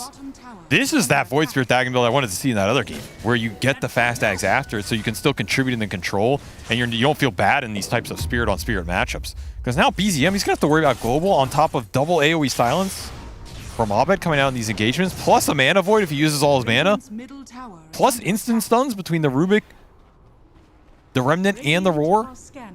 I know BKB kind of sucks right now, but I'm super surprised he didn't go BKB. Oh, MC! Finally gets the bash and will get the chain stun necessary to get this kill. You are outside the pit. They are. They're going to catch up to the Helmet Dom creep. He's trying to protect it with the boars. It won't happen, so an extra 100 gold. And the boars. That's a lot of experience. I feel like Shopify and they're content in being in rat mode this game. Like with the Boots of Travel, Void Spirit, plus the Anti-Mage is going to be blinking around. It's going to force OG to have to catch them at some point because I feel like Shopify are pretty happy continuing to scale in this game. Like with the big Mana Void targets, feeling like this AM pick got the other 2 cores. Are you that afraid of Pipe Slardar ruining your AM's late game chance? I mean, maybe if it comes down to full 5 and 6 slots, it's a different question, but at this rate, I think Shopify are going to hit a pretty nice mid-game timing, or if they get that one fight with the big Mana Void, you're going to be pretty happy. So if I'm OG, I'm wanting to pick up the catch right now. Like, I'm getting this blink on Slardar. I'm picking up the reloads, maybe getting some early smokes, and just to try and find the AM once or twice, maybe find Void Spirit once or twice, instead of BZM being the one gone on with Global. I mean, they just reached a huge timing. I think Deuce has been totally free farming. The problem is Deuce is hard countered by the AM. But Butterfly, that gives you a significant window where the Deuce doesn't feel nearly as bad against the AM as she would. Deuce is incredibly strong right now. It's just, what can you do with it? Looking for the double damage kill with Global. He committed deep for this one. Primal Roar. Now the Disable's running out. He committed in deeper for that. Oh, what? I cannot believe he zipped inwards. BZM. He really wanted him. I mean, he probably felt like he's out of mana, so like, if I just leave, I'm dead on the map anyway. I might get chased down. I kind of respect that go, but it's just another package from Mr. Artur. Man, big mana void kill to continue the AM's acceleration in this game. Good Pavis by Fly to help protect those last couple of hits needed to kill the Beastmaster. And both Wisdom Runes get stolen. Crit gonna steal OGs as Taiga Reload steals the 21-minute one. Yeah, I mean, they have such mobile heroes on the side of Shopify. Meanwhile, you've got this ranged tank in Medusa. You can see how Shopify could just play anywhere else that Medusa isn't. So the lanes are constantly pushed in. Look at the minimap right now. Yeah. A lot of OG heroes in mid and every Shopify hero on the skirts of the map. And it reflects in the net worth. Their supports are pretty rich. They got double Philosopher Stone running on these ranged supports that are clearing through waves. Nice. Like, there are good support items coming out between Crit and Fly here. Bavis, Drums, full Veso, Glimmer on the menu. Shard for Crit as well now. They've been causing a lot of issues in these skirmishes. Both having very good games. As BZM continues to search for any ounce of momentum. He has a regen rune. He has his Kaya Sage completed. Just can't find anybody. And Ag's done for Abed. His life continues to get harder. Yeah, that AoE silence is going to be brutal. And it combos nicely with the silencer as well. Makes Curse Battle. Now, we have been waiting for this Roshan attempt. Finally, OG is going to pull the trigger on that one. I don't think Shopify are too worried about it, though. No. The Roshan contests were never in the plan laid out by Bulba in this game. That is for sure. You're just going to give them up and continue to rat the map. And we see it in the itemization, like how much the supports are farming, the early bots on Abed. This is a clear just play the map game plan. Beastmaster is probably the best hero at letting you do this for your other cores as well. All the Hawk Vision, all the lane push with summons, that's pretty hard to punish. Now you have Manta AM running around. Like, are you going to be able to catch and threaten AM anymore in this game? Not that you ever really did. I mean, we should mention RTC's 5-0. He's having technically a perfect game here, and he's second in net worth. And he's going to blink forward aggressively here. Oh, the silence nabs him just before the big crush hit. Either way, that was still the 5-mana Saberlight and the rest of the boys. Yuragi's going to show up, though. Tombstone lived. And they want to be able to fight away from this guy as much as possible. Pulling back Saberlight, getting a lot of heals out. Fly, he should be finished off. Saberlight, let's see if he can limp out, or BZM, he'll slow him down enough for a double kill. But Arteezy's here, goes for the Mana Void, does manage to get the kill eventually here, commits onto the next one. Ultra kill. It's just Yuragi. Godlike. They cannot touch this Medusa, but they can just destroy everyone else. I mean, they're going to try and poke him here. He's all you alone. have the Aegis on the Medusa, so the first life, not a big deal. Let's see if they can do it a second time. Abed's low on mana. They're going to buy back the Isle to try and salvage Yuragi. He might just be dead twice. Oh, God, the mana is being burned out. The Butterfly's just not doing enough here. The heal's coming out. Taiga does get the relocate, so the buyback does save Yuragi's life. He both needed it, and they do manage to get it. This game is just out of OG's control, though. Yeah. Like, absolutely out of their control. They're not getting the fight dictation they want. MC gets a very fast blink off here, but it's into AoE pulse. So it doesn't do him any favors. And even though this Tombstone lives on 1 HP, it does some extra work. I mean, the damage is done. And the thing is, this fight goes on for so long that eventually RTC can come back in after Stone Gaze and just clean up the Storm Spirit. Nice attempt by Taiga to re-up his mana battery here, but not enough. And that is going to be an ultra kill for the godlike anti-mage. Back inside the game, though, OG not to be deterred, they just went for it and got a pick off on the silencer as they push down mid. I don't think Shopify expected this bit of aggression. They're going to go for even more. Nice precast telekinesis by Crit. Tosses back Taiga into the arms of Arteezy now as Kitrek getting low as well. With Corrosive Haze onto Arteezy. He needs to get out. Well, he's holding his ground for now, seeing if there's an opportunity. See if he can help Crit. Crit is certainly going to be dying, though. This combo of Slardar Dusa is pretty dangerous, the fish duo. Medusa has amp on her right now. Got the crush onto Arteezy, and they finish him off. BZM locked it down. Now, there is very little mana on Yuragi, but without the AM, I think Shopify are done. Does Abed want to try and go back in? Not with the Corrosive Haze on him, I think. It's just too much damage. That was pretty scary of a team fight. Like, if you get another big mana void off there, you're looking at a very different engagement, especially with Stolen Haze coming out from Crit. It's just so much amp off these jaunts, off the AM Blinken. Still OG finally able to connect the crush on the Anti-Mage. MC lands it, and boy, was that timely because he had a massive streak, right? Who ended up getting all that gold? And all of a sudden, the game back to 50-50. BZM got 1,000 plus 700 to the 4 heroes off that AM kill. They built up the streak and collected the pot of gold at the end. And now he has a BKB.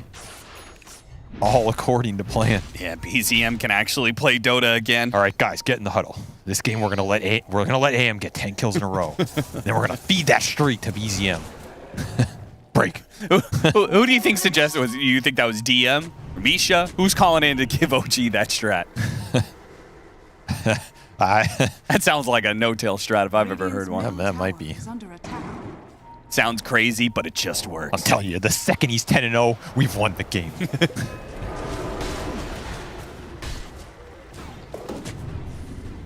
Shopify looking for the fight. Dagging 2 up for Abed. Still looking for those pops with the Vambrace amp. Daedalus for Yuragi. It's hitting a little harder now. It's all about how much mana you can get out from this Medusa, how fast and where that mana void goes. Halberd for Artur going to try and disarm. They spot Taiga. They're going to go for him while simultaneously stopping the Slardar, trying to catch him. Taiga does get a little bit of distance. They went for the mana void, didn't do the damage, and now the Stone Gaze. It's causing Shopify to have to retreat with the Corrosive Haze being so much damage being done. Shopify have to get the right initiation. Otherwise, the Corrosive Haze starts getting put on more and more heroes, and the Dusa just goes to work. To pull him in. Got one hit off. Is it enough? It is enough to get the amp, and they're going to run him down. And you're right outside Shopify's base. Oh, dear. With a low HP tier 2, you have a glyph. You're going to have to expend him here because Daedalus Butterfly Medusa, he does not care about anything right now. This is your time to get racks. This is what this hero's designed to do.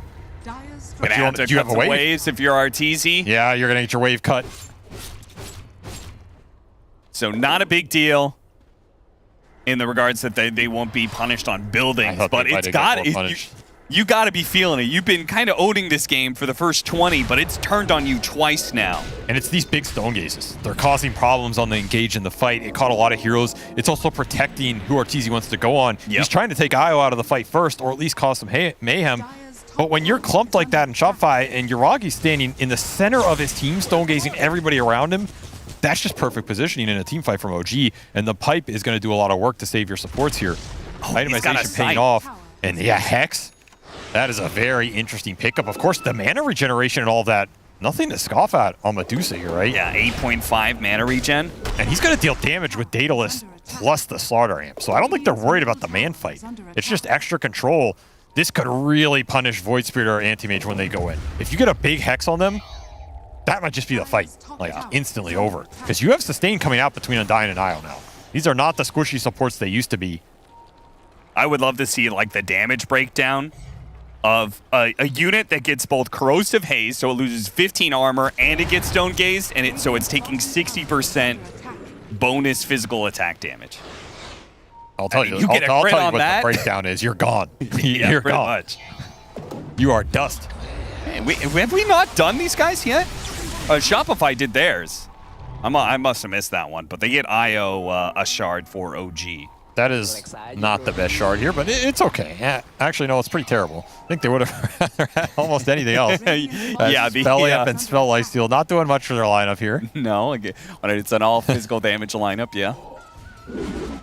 And I must have missed it. Crit did get the shard on the side of Shopify, it looks like, so He's got that telekinesis throwback for allies. Or Tor. Can't get caught here. How fast is this man? Pops it, but the crush still hit him. They had to cover him with the global silence just in case. The Manta dodge god. So damn close, man. That was such a fast... Was that even based on him seeing them? I feel like he was just doing that to farm. Maybe. Either way. It's just too easy for Dodge TZ as he gets out of there. You know RTZ plays those Manta Dodge minigames? Yeah. He's played so many of custom them. game training ones, yeah. That's hard work paying off. Time in the gym.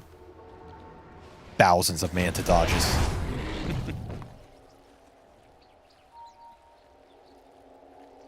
Those are big core kills to dodge if you're Shopify too, because every one of those just leads into more objectives for OG during this Medusa window where they feel really confident pushing their advantage. They're going to go for a second Hex on BZM.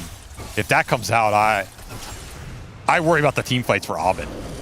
Is there... I don't know if Arteezy's able to output enough damage on his own to win the fight, and I feel like at that point, you're just getting guaranteed Hex somewhere on this Void Spirit in the engagement between two Hexes. And again, this Dagon build. You're going Dagon E-Blade now. It's a lot of single target burst, but if you can't get that burst, you just feel empty. You feel naked. It feels like the game is swung really heavily in OG's favor. Is there a timing for Shopify that you feel like it swings back a bit, or do you think it's going to be an OG lead for the rest of the game? Like, as in, they're going to have to, Shopify's going to have to outplay their team fight pretty much. I feel like Shopify have a decent chances. Like, I don't think it's that one-sided. Honestly, it might just come down to gameplay. Okay. Like, this AM Medusa matchup is really weird, right? It's super dependent on who's ahead in items. If you have Butterfly versus MKB, who gets the jump? Do you get the Abyssal Manta mana burn on Medusa, or does he get batteried up by an IO? Like, just a lot of weird things that can happen in that engagement. I think it's more about skill than the matchups here. Okay. And of course, I think laking Void Spirit is pretty terrifying in his own right if you can get to 5 and 6 slots. So is Storm. Like, if you get Ags on Storm with these AoE pulls, something that can cause Shopify a lot of problems in its own right. Yeah, I guess that's just my biggest concern is I'm not sure if Beastmaster and Void Spirit are going to be able to keep up with this game. I tend to agree, especially with how tanky MC can get on the starter. If he finishes AC here, like, there's so much room to grow in the tankiness for OG. You still have a Crimson Guard MC can get off this Vanguard. He can still get AC. You can still get starter Ags. That is going to be a hard fish to bring down.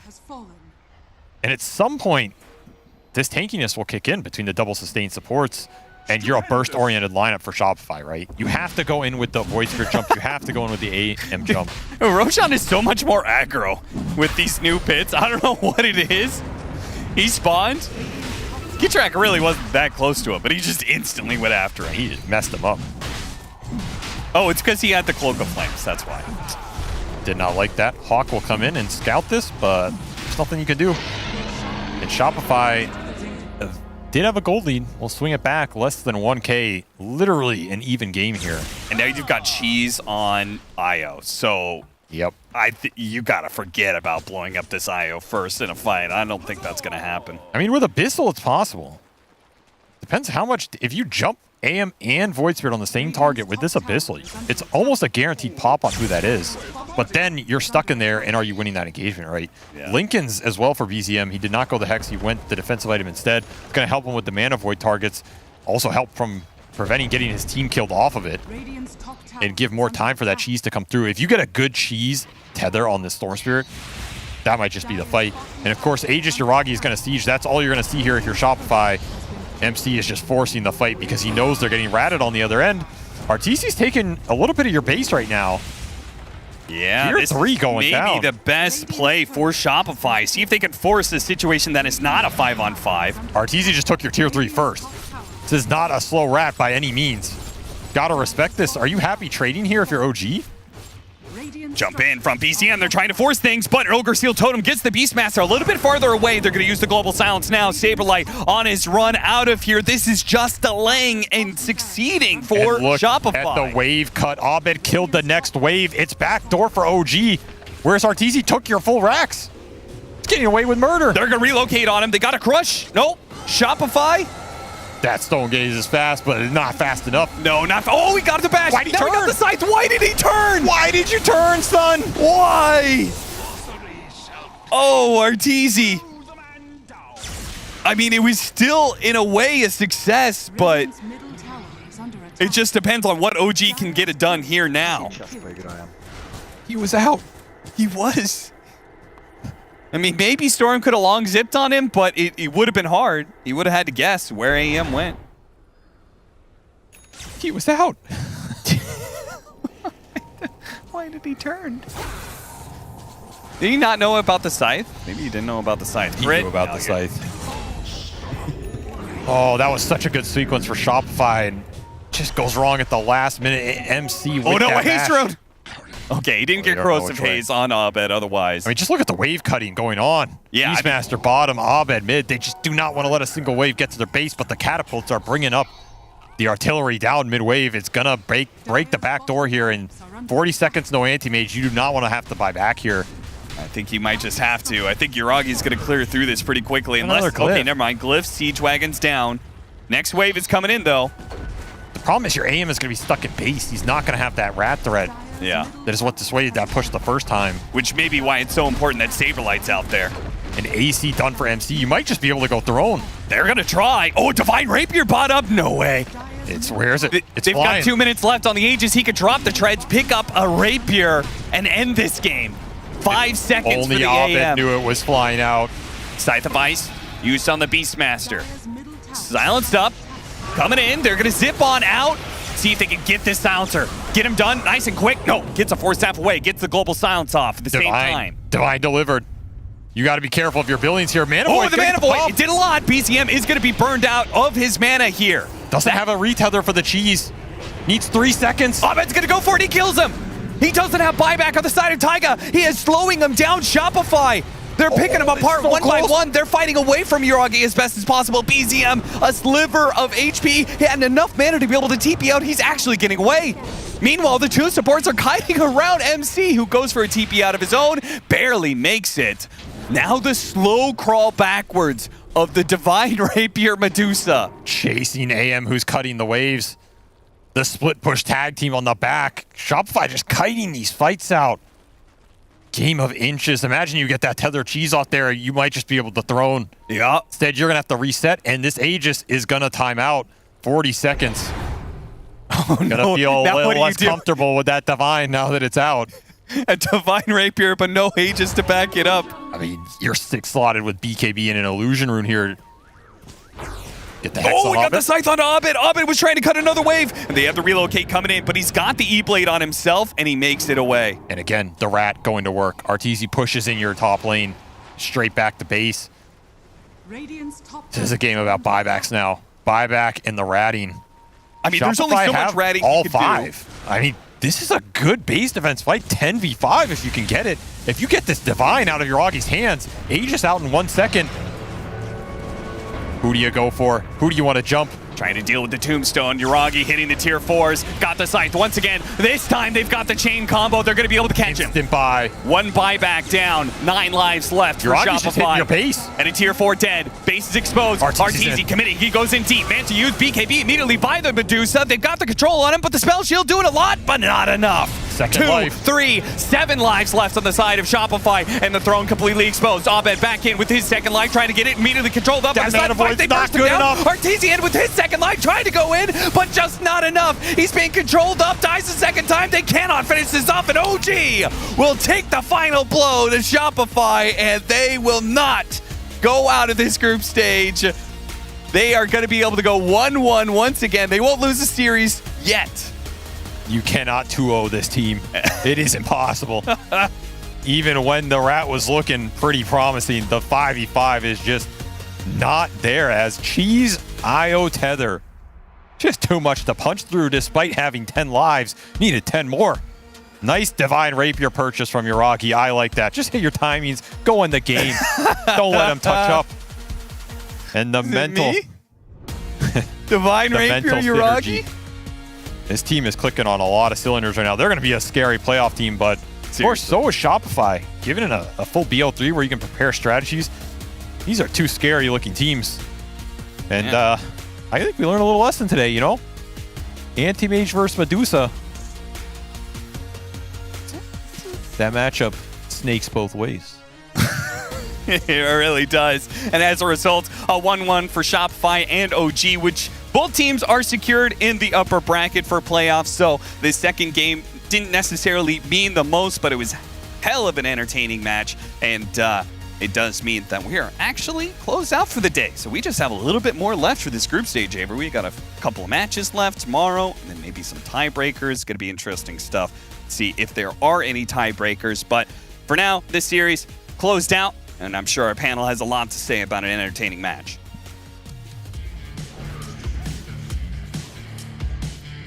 These two teams were intent on putting on a show for us at the end of the day, and I couldn't have been happier with the result. A 1-1 split, but a very, very exciting game number 2 as we learned that Anti-Mage versus Dusa, it ain't free.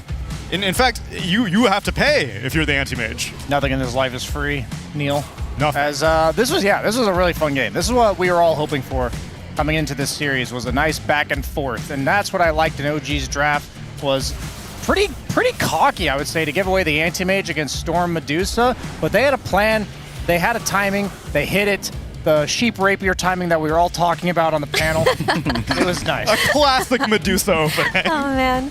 The butterfly rush. No, so this game, they baited out the Anti-Mage because they wanted to lane Io Slardar versus it, but then Shopify got super stubborn with their lane swaps. Like, they made it so that no, they refused to lane the Anti-Mage versus the Slardar no matter what, but even then, Anti-Mage was laning versus Undying anyway, and that's not the easiest lane for Anti-Mage. And sure, they did get the kill on Dusa the one time Undying was away, but it didn't feel like enough. However, I have to give kudos to Aved on that mid lane. I did not expect it to go the way that it did.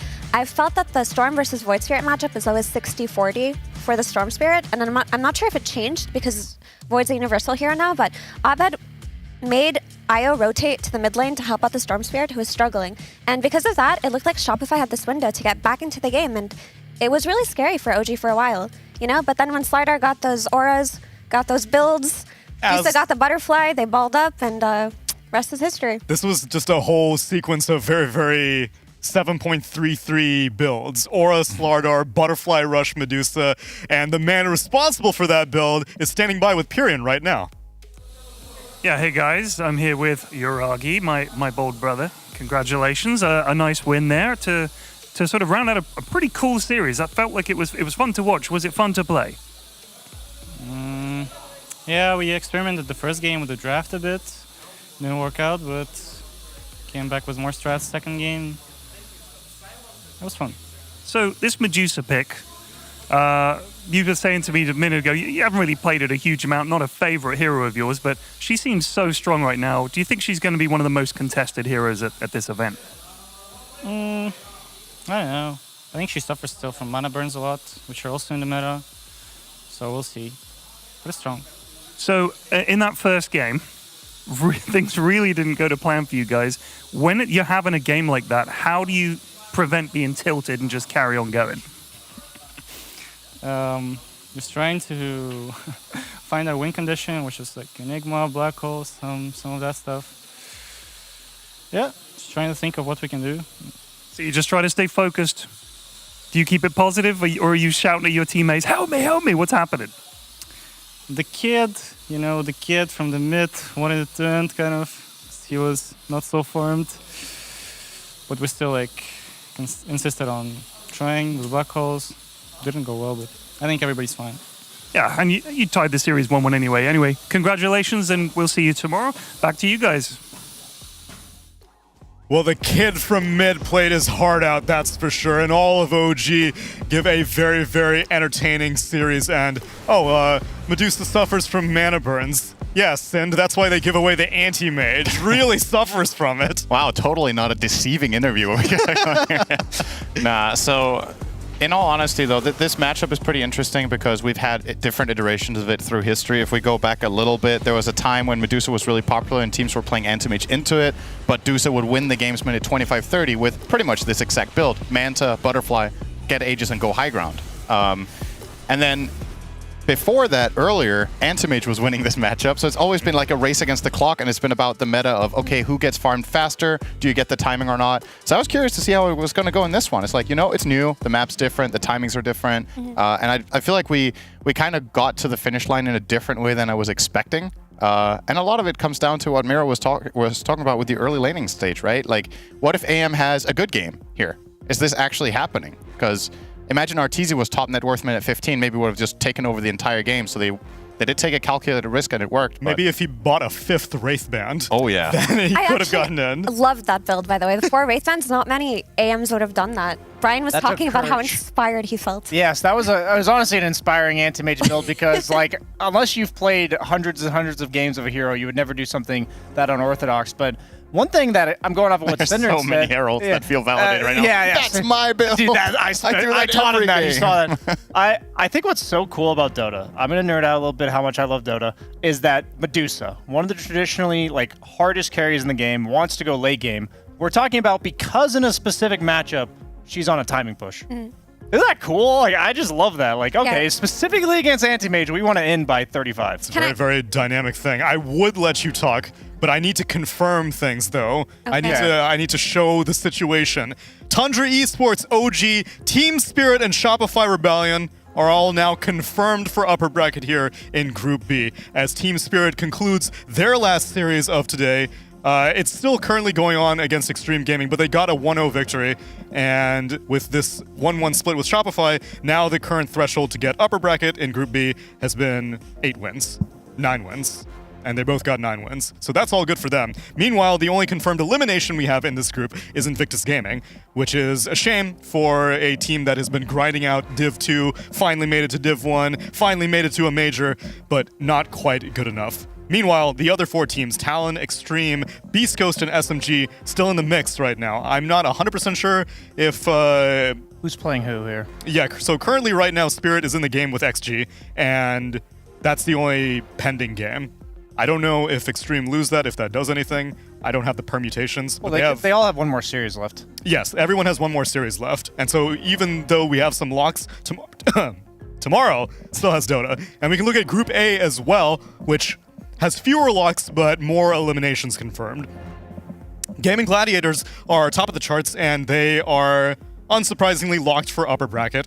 Meanwhile, the only confirmed eliminations are Execration and TSM. Everyone else is still very much in the middle of the pack, which leads me to believe that there might be tiebreakers, but the series for tomorrow, we don't have a proper schedule because we still have some tiebreakers to attend to, and they may be on different streams, but LGD still has to play BetBoom, TSM still has to play Gaiman, Liquid still has to play EG, and 9 Pandas still has to play Execration. Isn't it crazy? Didn't BetBoom start in 3rd today? They started in 3rd or 4th, and then they got 2-0'd by Execration, who are eliminated. Yep. And that could just knock them out. Because if they had even drawn that series, they would have had a way better spot here. But they have a tough opponent left in LGD who seem to be picking up steam, and they have to win. Even a tie might not be enough if... Or, well, a tie would give them a tiebreak against Aster, I suppose, for elimination. Right. But, damn, this is... BetBoom have got to be shaking a little bit. This is a team that is, a superstar team from Eastern Europe, but just hasn't produced those international results. And now they find themselves in the dangerous spot again. It's not a good look. Can I just say that that's the SEA specialty? They play really well just before they get eliminated. Yes. Every single time. Yeah. It's why couldn't you do that 2 days ago? I know. That is something that consistently happens in their DPC also. There'll be a team that is 3rd, 4th place tiebreaker or Div 1 relegation tiebreaker, and then all of a sudden they play amazing. And I'm like, where was this team for the first 2 weeks? Where did it all come together so quickly? Have you ever had a project in college where you have 3 months to do it? Yes. And then you don't do anything until the last 2 days? I'm a chronic Back procrastinator. against the wall. Time is now. Guys, it's simmering inside of me. I have to talk about it. I know that we're done talking about it. I interrupted you. I apologize. No, it's okay. I just you. think that the one thing we didn't mention that we should have mentioned is that when Taiga bought back to save Yuragi, I feel like if he hadn't done that and reload the Medusa out, OG would have lost the game. That was so instrumental. So Taiga, great job. Now you can talk about other things. Oh, I'm down to rave about that because we were all being like, yo, give Arteezy the rampage. Medusa's running away. Kill him, kill him. And then the game turns around dramatically. Homie ends up with a rapier at the end of the day. Very, very exciting series, and I'm glad to see that both these teams make it to upper bracket, because that means that they will get double elimination territory. So it doesn't matter, once we get into the playoffs, they are allowed to lose 2 series, but both these teams have championships in mind. And now as we wrap up our 4th full day of group stage, closing thoughts, Senderin, on the past 4 days of Dota that we've witnessed. We started out not knowing what the hell was going to work. I feel like we're starting to get a way better understanding right now. I think the teams are as well. Seems to be favoring teams that want to fight, want to play relatively fast, have aura playing offlaners, etc. So my big question mark for tomorrow is the teams that are on elimination, like right on that cusp of elimination or getting to the upper bracket, like what are they going to bring? Is there going to be some new flavor, or everybody just going to, kind of figure out, right, this is what we do now? Because sure, as much as we figured out the meta a little bit, I think some new heroes will be making an appearance. Even yesterday we saw a couple of new ones in the offlane in particular. Yep. So I'm just curious to see if somebody comes up with the new secret sauce to stay alive. Who knows? Maybe 33's offlane Medusa might be the new best place for this hero. But Sende, it was a pleasure having you on the panel. It's been a pleasure having all of you watching the show. One last day of groups remain, and then a few tiebreakers. We'll be back with more of the Berlin Major 2023 tomorrow.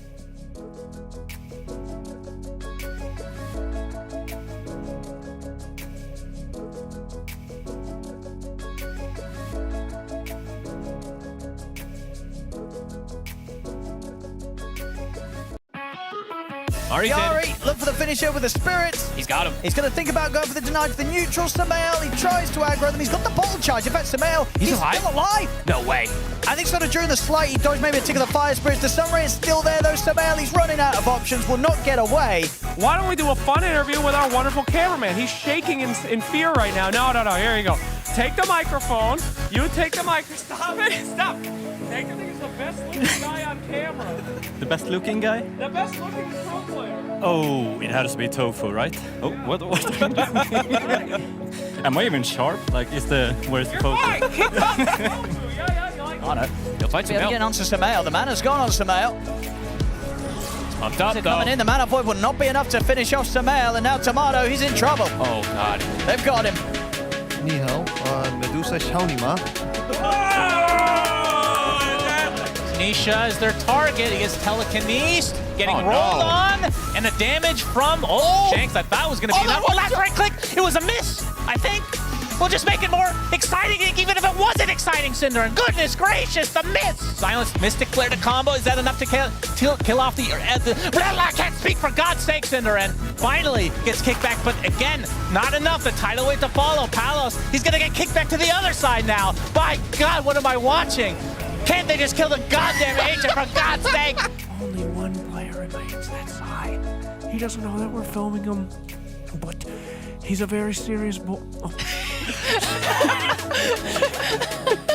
He knows. Yeah! Oh my goodness! Let's go, JJ! But, okay, he lives. Is this the greatest bait of all time? Perhaps. DY is down here. The supernova. No, Soxa needs to die. Oh, the egg. It died so quickly, and now one frostbite kills Paparazzi. All right, that's it. This game's over. OG is won. You just spin cycle them into the next game. Oh, yeah. The spin cycle's coming. It's coming right now. Yeah, can BZM get with the goddamn program here? Oh, God. Oh. He's alive. You guys are confirmed upper bracket. Yeah, they're excited. 9 lives left for Shopify. Your base. And a tier 4 dead. Base is exposed. Arteezy committing. He goes in deep. Man to use BKB immediately by the Medusa. They've got the control on him, but the spell shield doing a lot, but not enough. Second 2, life. 3, 7 lives left on the side of Shopify, and the throne completely exposed. Abed back in with his second life, trying to get it immediately controlled up. That mana void's not good enough. Arteezy in with his second life, trying to go in, but just not enough. He's being controlled up. Dies the second time. They cannot finish this off, and OG will take the final blow to Shopify.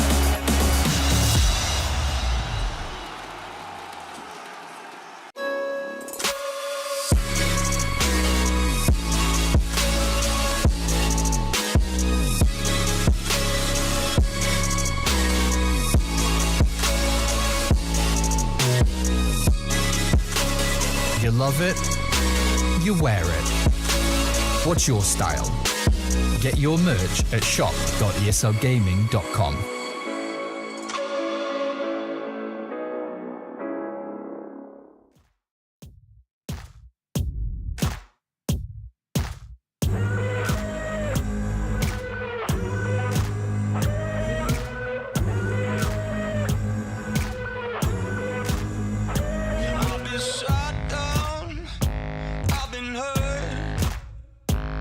I've been left down in the dirt. I've been lied to, I've been cheated, but I'm never coming to my